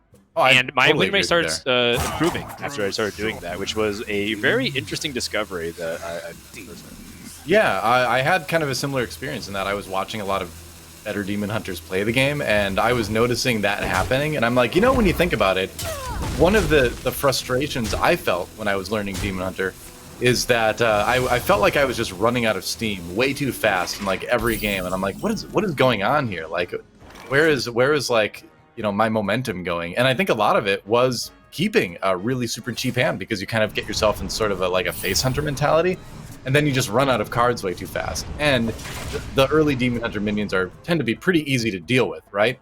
So yeah, I think a big part of it is being very selective about what 1-drops you keep in your opening hand, and definitely helped me too, for sure. Yeah, and I think that when you look at this early game here, Language Hacker is entirely planning around the mid game. He didn't even use his I-Beam on the 2/3 to get free tempo and damage, because again, as you just saw, Warlock can heal it all back very quickly, and the swarm approach that Demon Hunters can often try to go for in the beginning of the game, which is just deal 2 damage here, another damage there, another hero power there, that doesn't work nearly as effectively on Warlock. Yeah, that's very true. You need to set up those big combo turns because of all the healing that exists in the Quest Warlock deck. You can see him being hesitant even placing the Battle Fiend out, because it's just way too easy to clear right now. And I like this. You're doing 5 damage here. That's not insignificant. You're still kind of putting something out there that is going to force your opponent to respond. Obviously, it's only going to take a rain of fire, but still, and if we look at Empanizato's hand right now, he has the Dark Skies, but man, using it on a board like this just doesn't seem like an option. So it's a little bit of a tricky hand for Empanizato. A little bit of a tricky board state to deal with. That's a hard hold here from Language Hacker. It's not easy to show restraint in that situation, because you want to play the Battle Fiend, because then if your opponent doesn't answer it, you play Wargaze of Azzinoth. Right. They play any minion, you swing twice, go to the face, you dealt 3 damage and buffed your Battle Fiend by 3 attack. Yeah. It's a lot of damage. But he's aware of, like you said, Dark Skies. He's aware of Coin Craze Netherwing, which is often the play you're looking for on turn 4 when your opponent's on the coin. So if you're in Empanizato's position here, is it a Dark Skies? If you're not going to Dark Skies, are you going to play anything this turn? It's tough. I mean, you're a little bit hesitant even tapping. I kind of like the Morg play just to put a 4 health minion on the board. This at least could clear a little bit in theory. We know that Language Hacker has a lot of ways to do that, and you kind of expect the Demon Hunter to have a lot of damage from hand to boost their attack and swinging into a 4 health minion rather than send their own minions into it. But we'll see what he goes for here. Do you think Warglaves is a play? It generally feels like it is on turn 5 for a Demon Hunter, especially where he's got a couple Skulls of Gul'dan to look forward to. But is there another option here? Yeah, you generally don't want to just play Warglaze and equip, but you can totally just do it if you anticipate your opponent not having the acidic swamp ooze. But wow, this swamp ooze does hurt. I mean, it's not something that you often see being kept, right? Like while it's great for the swamp ooze to hit anything, it's not 100%. It doesn't come out a lot of time because it's just a 1-up, right? So you can't always respect it. Doesn't even worry about the Morag Artificer, you know, and why would you? 1 damage is 1 damage. You know, it doesn't matter if he's doubling something that is going to overkill his 1 health minions, I guess. Right. And just keep putting pressure on your opponent. You take the risk. There's only 1 Swamp Ooze in the desk most of the time, so you're like, all right, well, maybe he doesn't have it. But at least you've got these Skulls of Gul'dan to fall back on. Right, exactly. And he needed to, like, I mean, he had a really good, like, optimistic pan out, too. If his opponent didn't deal with it and he got the Skull this turn, he got the clear minion, play Skull, potentially even develop. Oh, yeah. So, you know, you can see Language Hacker wasn't even super upset about that because he knew the risk going. Yeah. I don't think he's super worried about it. All right, Frozen Shadow Weaver, always good to see. And there's a 1-mana Cane. That could set up some very strong plays for Language Hacker later. Yeah, it's just hard to evaluate Demon Hunter's damage when they start playing Skull of Gul'dan and holding cards. Yeah. You can obviously account for, like, you know, a wide range of possibilities. Like, oh, is it just a bunch of burst, metamorphosis, Glavebound Adept? But then the opposite end of it is, like, is he just holding a bunch of cards for Altruist? And there's, it's almost kind of, it almost feels like a no-win scenario where it's like either way, extending onto the board doesn't feel like it does enough because, like you said, Kane could stop your taunts from working effectively, or they can just burst you down with Altruist, or they just clear your board. Just runs right past you, basically. Yes. So in Panazato, yeah, okay. Abyssal Summoner on curve. I think that's fine. It's an 8/8. He's like, all right, well, you've got half of the damage to kill it right there and your Shadow Weaver, but show me what else you have, you know? Let's see some of those discounted cards, is what Impanazato is saying to Language Hacker right now. Yeah, I'm trying to think if Language Hacker can get away with another Skull of Gul'dan here, and the reason why is because the Morag Artificer is still on board, so I-Beam's going to deal 6 damage to that 8/8. True. So he could just play Skull, and then he could play I-Beam. Yep, it is kind of fortuitous that they're right next to each other in the hand, so you can get the outcast from both. That seems like the play. You don't burn any cards doing this. You know, you don't burn any cards next turn, obviously, and that I-Beam helps out quite a bit. Yeah. Oh, Twin Slice. So he can use the Twin Slices and the Umber Wing, and then use it to gain back 6 life, and so he can actually keep his 4/3 on board. This is clever. Yeah, all right, I like this. A little bit of clearing himself. Removes a Morag Artificer. Ooh, and puts the Shadow Weaver just out of range of being traded into by the actual Abyssal Summoner. Yeah, this is smart. He knows that Crazy Netherwing's not in the hand because Empanazato would have played it by now, especially with so many like 1/1s that stay on the board for 3-4 turns. Yeah, you'd think so. Right. Yep. So an inactive Zephrys is a draw for Empanazato. So many possibilities. Yeah, Empanazato has Rain of Fire to help clean this up a little bit. His priority still is life tapping and trying to get his plot twist, but I wonder if instead he wants to tempo. So he could, for example, just play Rain of Fire, trade, and then the Aranasi Broodmother. Then on 8 mana next turn, he can play a coin Alexstrasza, maybe even on his opponent if he's like feeling really ambitious. But yeah, you know, we could just play reactively. I suppose you do need to get aggressive versus the Demon Hunter at some point. You know, if you just play defensively purely in this matchup, it seems like Warlock will just eventually get sort of worn down. But I totally agree with that. Yeah, maybe you can find options to run in and get lethal with an Alexstrasza play. So I like the idea of coin Dragon next turn. Yeah, gone are the days where you can kind of use Control Warrior and Hero Power and wait for your opponent to leave the game. Yeah, you have much. to actually threaten your opponent to like challenge them. or you have to really hope that your removal and health gain lines up perfectly with their damage, so that way you outlast their resources. But that's just rare. That's rare because you're expecting like you to have a really good outcome and your opponent to have an average outcome. So I feel like in the ideal outcome for Demon Hunter, Warlock's not going to out-heal that because they just have too much burst over the course of 2 turns. Right, and we've said in the past that Quest Warlock can feel like a control deck in that it has a lot of those, board control sort of cards, but it's not actually a control deck. It is still a sort of a combo deck, and you have to kind of realize the limits of the controlness of it. I like the Kayn Blood Fury here. Right. Yep. It's a good amount of satyrs out, so he knows, again, I think this goes back to what you were saying earlier, Rodan, that he knows that the Crazed Netherwing is not in the hand. And try and take advantage of that. Nether Breath, though, that will do a little bit of good for the life total. Yeah, that guarantees a board clear now because he has Nether Breath and Dark Skies. He does have to tap, so that way he keeps up in the card account. Otherwise, if he Dark Skies first to get the 8 damage, it's not guaranteed that he'll be able to clean it off with Nether Breath. Life tap into a Mortal Coil. It's even nicer. Yeah. He could actually just Mortal Coil this once instead of playing Dark Skies, because Dark Skies will kill everything. So by doing this, he actually has optimized 1 extra card draw, finds Abyssal Summoner, uses his mana perfectly. This is a great turn. Wow. Yeah, I like that.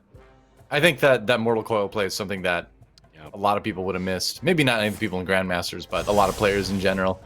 And Panazato showing how well he can play this deck, prioritizing getting that 1 extra card. Language Hacker now in the position of having to rebuild the board. He's got some good tools for it, though, in Glavebound Adept. Yeah, Battle Fiend definitely is coming out this turn. I would say Glavebound Adept has to come out this turn as well, just because you want to threaten a 2-turn lethal. Yeah, you think the so. The question is, how much do you want to extend beyond that? And, I think that Language Hacker says, this is my window, because if I take too long, Warlock will be able to find a way to recover. Yep. No twisting Nether. Oh, but the plot twist could draw into some removal here. Another Keldon would be possible if he throws it in the deck with the plot twist, gets it again. Also, I suppose, yeah, Dark Skies wouldn't quite do it. So if he plot twists, he should be finishing his quest. I think but there's so, yeah. no guarantee, obviously, of what he ends up tapping into. And then the problem is, he still shuffles cards like the coin in. So, we've actually seen that exact scenario end up hurting Language Hacker in the previous game, although it didn't cost him anything. Shuffling the coin feels really bad, but I don't know really how you live otherwise. He's going to tap. Yep. All right. And this is a good spot. Yeah, why not Language use Hacker, the when coin? he sees this is an act of desperation. Yep. I like the use of the coin there too, just to make sure you don't, redraw it at a later time. Gives himself 6 mana to use, but not a lot of time. All right, huge! Broodmother. Yep. Oh my god! Wow! What on Netherwing. Should go ahead and hero power. The biggest limitation is time, actually, right now. He needs to just go ahead and go for it. Yeah. Okay. It's gonna gain a lot of health here. Gets some Mortal Coil value as well. Okay. He's not even gonna hero power because he'd rather just go for the guaranteed clear. I think that's smart. I think you're still at risk for death in some fringe cases if you don't do that. Oof. Huh. And that big of a life gain is tough to come back from. 4 health from the Aranosi Broodmother, 8 from the Nether Breath. I think the other kind of rough thing for Language Hacker right now, you can see him shaking his head, is that he's not drawing into any hand refill like Skull of Gul'dan or even something like a Chaos Strike just to get a card. Gold in the shadows.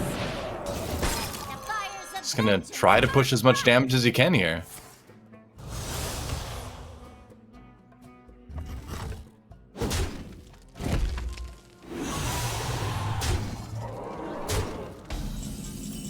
That is rough, though. Yeah, this is a tough position, and now Empanizado, as long as he is able to just weather this final storm, which I wonder if Dark Skies is good enough. Well, he'd be doing 6, and there's a lot more than that on the board right now. There's, 11 health on the board. He does But have he's Rain got of Fire. He's got Morag Artificer too. So I don't know why I missed Right. that the first time. Yeah. I'm pretty sure Rain of Fire Dark Skies is a guaranteed clear, and then you can just Yeah. play Arnosi Broodmother. And with Kayn already used, it makes me feel like that might be the line.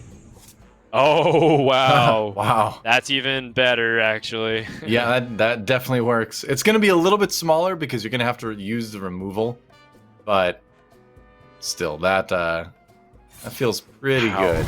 Actually, that's such a big deal because that actually makes it difficult for Language Hacker to push through if he draws a Warglaves next turn. Yeah. So, in Language Hacker's mind, he actually specifically needs to draw Metamorphosis, which he does. Huh, okay. So it's huge. Opportunity here, at least. But there's so much healing in your opponent's deck, though, you know? I mean, sure, you could do 5 and bring them down to, like, 7 health, but who's to say they don't just get that back next turn, you know? Right. Not to mention the threat of dying with an 11 showing on the board. Your opponent just has to play Malygos Soulfire and you're dead. Yep. So it might be a Metamorphosis clear, but the question is, how would you go about it to set up 2-turn lethal? If you draw Warglaves of Azzinoth, next turn you'll Metamorphosize for 5, and then you get the weapon for 3, plus the Twin Slice hero power is an extra 2. That still makes you short to kill your opponent. Yeah, you're definitely not finding enough damage that way. I think Language Hacker is going to be in a bit of trouble. Alex Strasza Soulfire would be a kill 2 for Impenizado, if everything on the board lives, of course. So from Language Hacker's perspective, if he knew the hand that Impenizado had, he'd actually just go Metamorphosis to the face. There's actually no other play. And is he going to go for it? I think he is. I think maybe that's your only chance of winning here. It's hard to disagree with. And it's the right play. That's a very hard read to make instead of just playing defensively. And Impenizado does not have Alex Strasza. He has the hero power for it. Or he has to go for a Dragon Queen Alex Strasza and maybe hope that can bail him out, but there's very few things that could. I mean, Dragon Queen Alex Strasza, would set up like a lethal the next turn, which he probably already has anyway, but I don't know. There's also another option, which is, with Metamorphosis, your opponent still doesn't have enough damage to kill you. That is true. Oh, there we go. That's that should be it, right? No, I think he's 11. So he has to actually do you're this. So Arnosi Broodmother, Language Hacker says, okay, he sees the Crimson Sigil Runner. He still needs extra help, but this second taunt has actually locked out a couple of other things that can help Language Hacker. He needs specifically a Warglaive, another Glavebound Adept. He's a 1 in 5 right now. Yeah. Or an Altruist. No. It's got a couple small options. Twin Slice is not going to do it. Yeah. And with only 4 cards left in the deck, that is actually a really, really rough situation because he actually had a pretty good chance to draw lethal there. He had a pretty good chance, and this is actually a reason why people want to play cards like Chaos Strike and Spectral Sight. Those are cards that constantly rotate in and out of a lot of Demon Hunter deck lists for cards like Spectral Watcher, or if you want to tech even more for other classes. Some people run double I-Beam, double Frozen Shadow Weaver, and whatnot. The second Spectral Sight that Xiao T has been trying to really push forward in some of his deck lists have been really good for these kind of scenarios, which is like in the late game where you don't have an opportunity to spend your mana, as you were talking about, Dodo. Yeah. You don't gas out nearly as much, and you can really capitalize on that extra resources.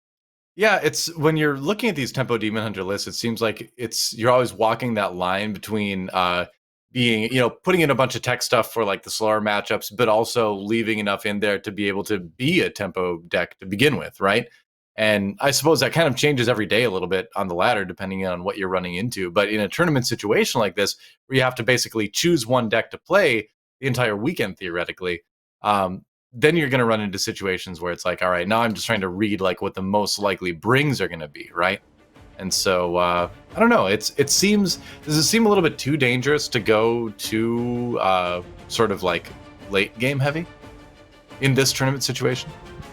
It's tricky because late game heavy decks tend to get really outpaced by Demon Hunter right now, or they get comboed out by Warlock. It's a tough spot to be a true control deck right now in Hearthstone, largely because of those two things.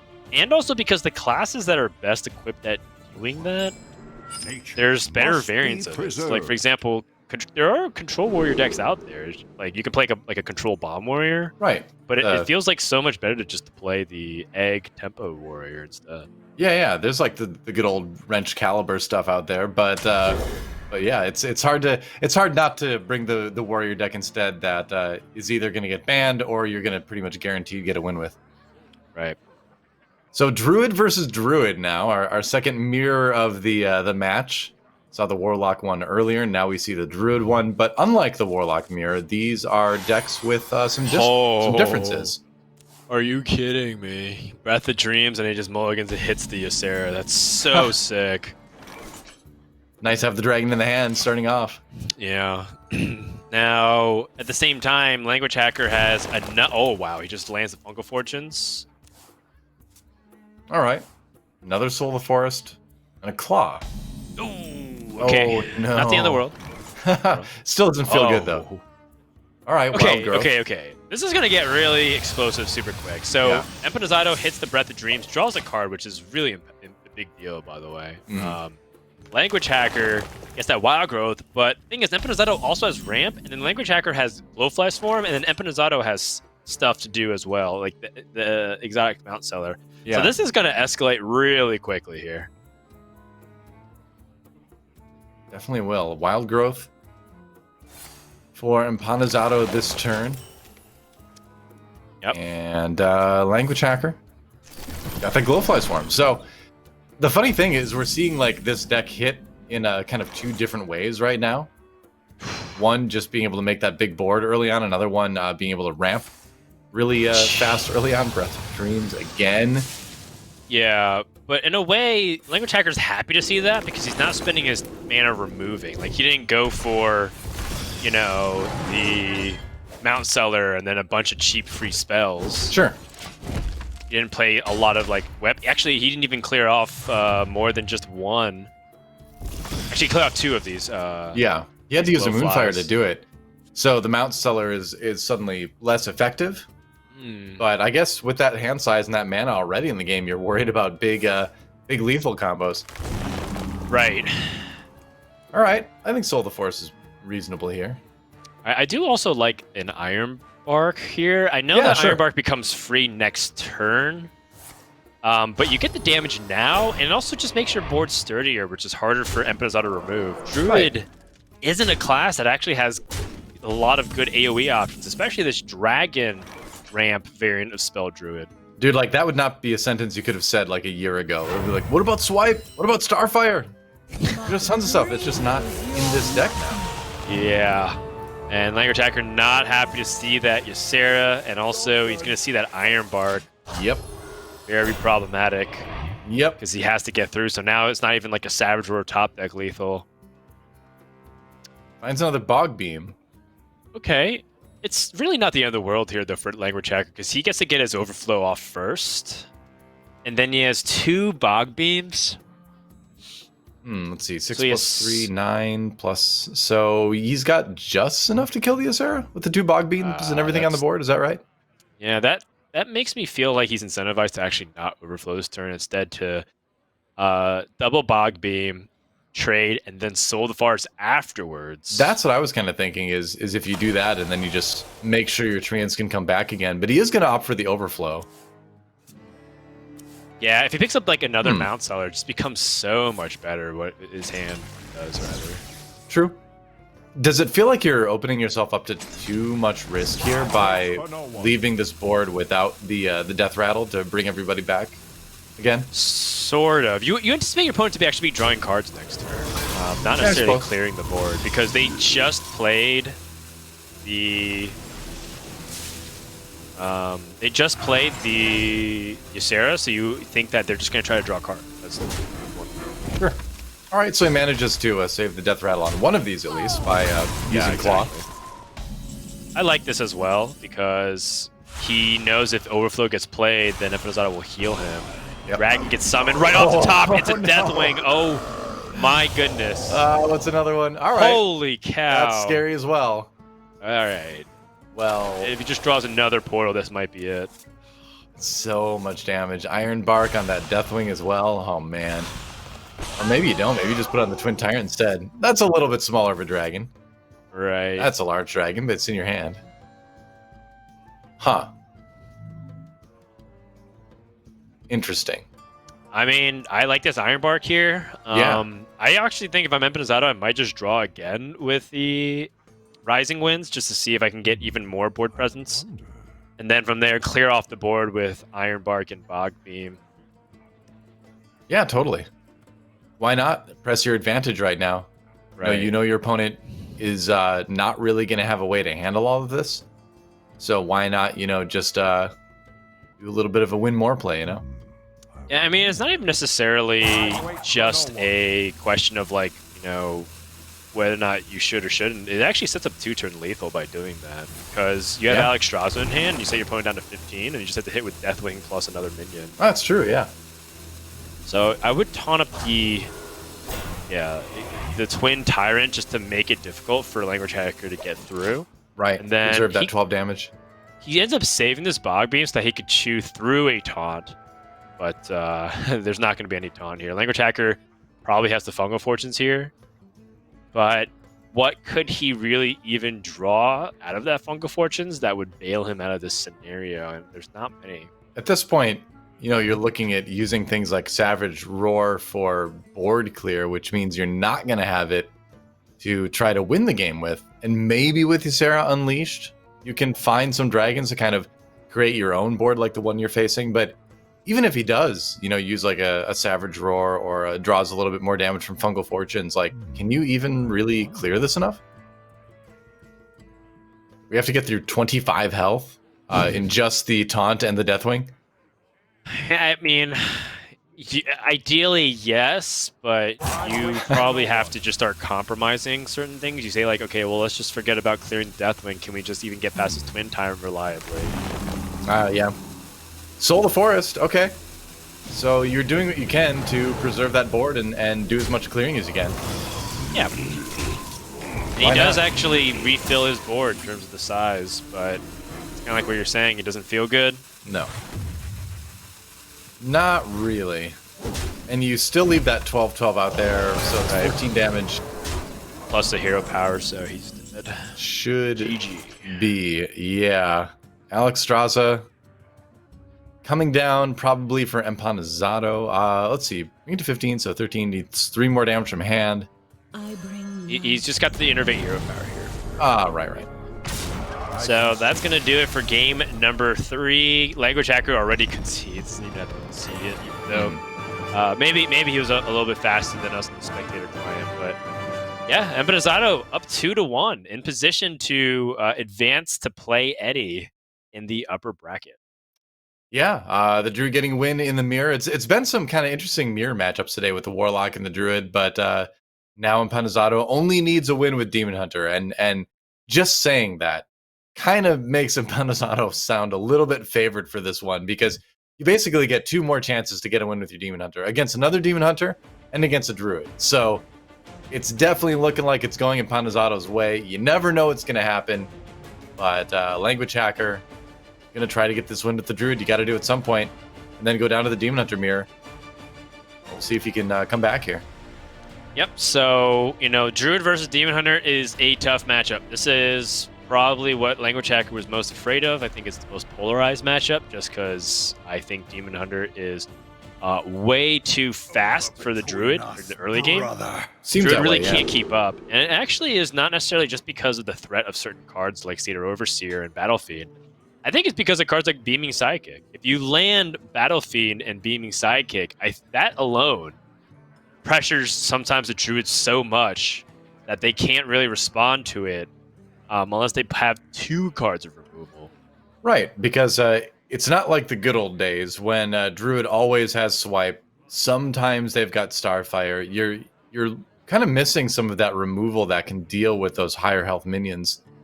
So Beaming Sidekick, although he's helping demons, which I don't know if he's happy about doing that. I mean, I guess maybe he's helping demon hunters hunt demons. I mean, still, his parents have got to be a little bit worried. But either way, it's good for the Demon Hunter in the matchup. Yeah, it would have been much easier if the Beaming Sidekick just, was a doctor or a lawyer like all the other cool beaming families have raised their successful Sure. children to do. Why'd you have to go Is that off what with you're the saying, Demon Doa? Hunter?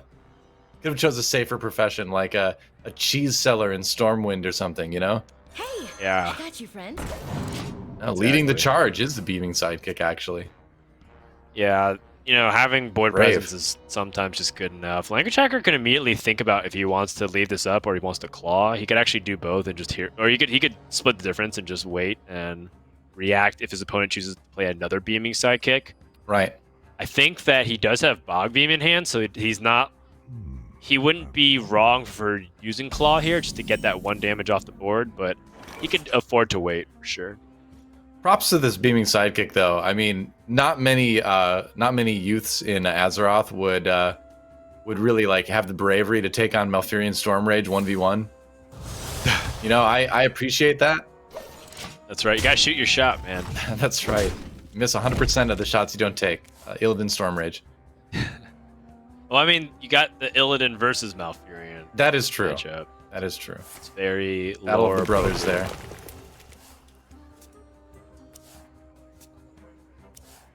And it seems like Language Hacker is just never meant to have Mount Seller in his hand. Guess He's not. discarding it through Fungal Fortunes. Seriously. Ooh, big draw here for Language Hacker. That is a really nice draw for turn 3. Yeah, you establish a larger minion on the board. You freeze the druid. You protect your beaming sidekick from things like the Deadly Claw.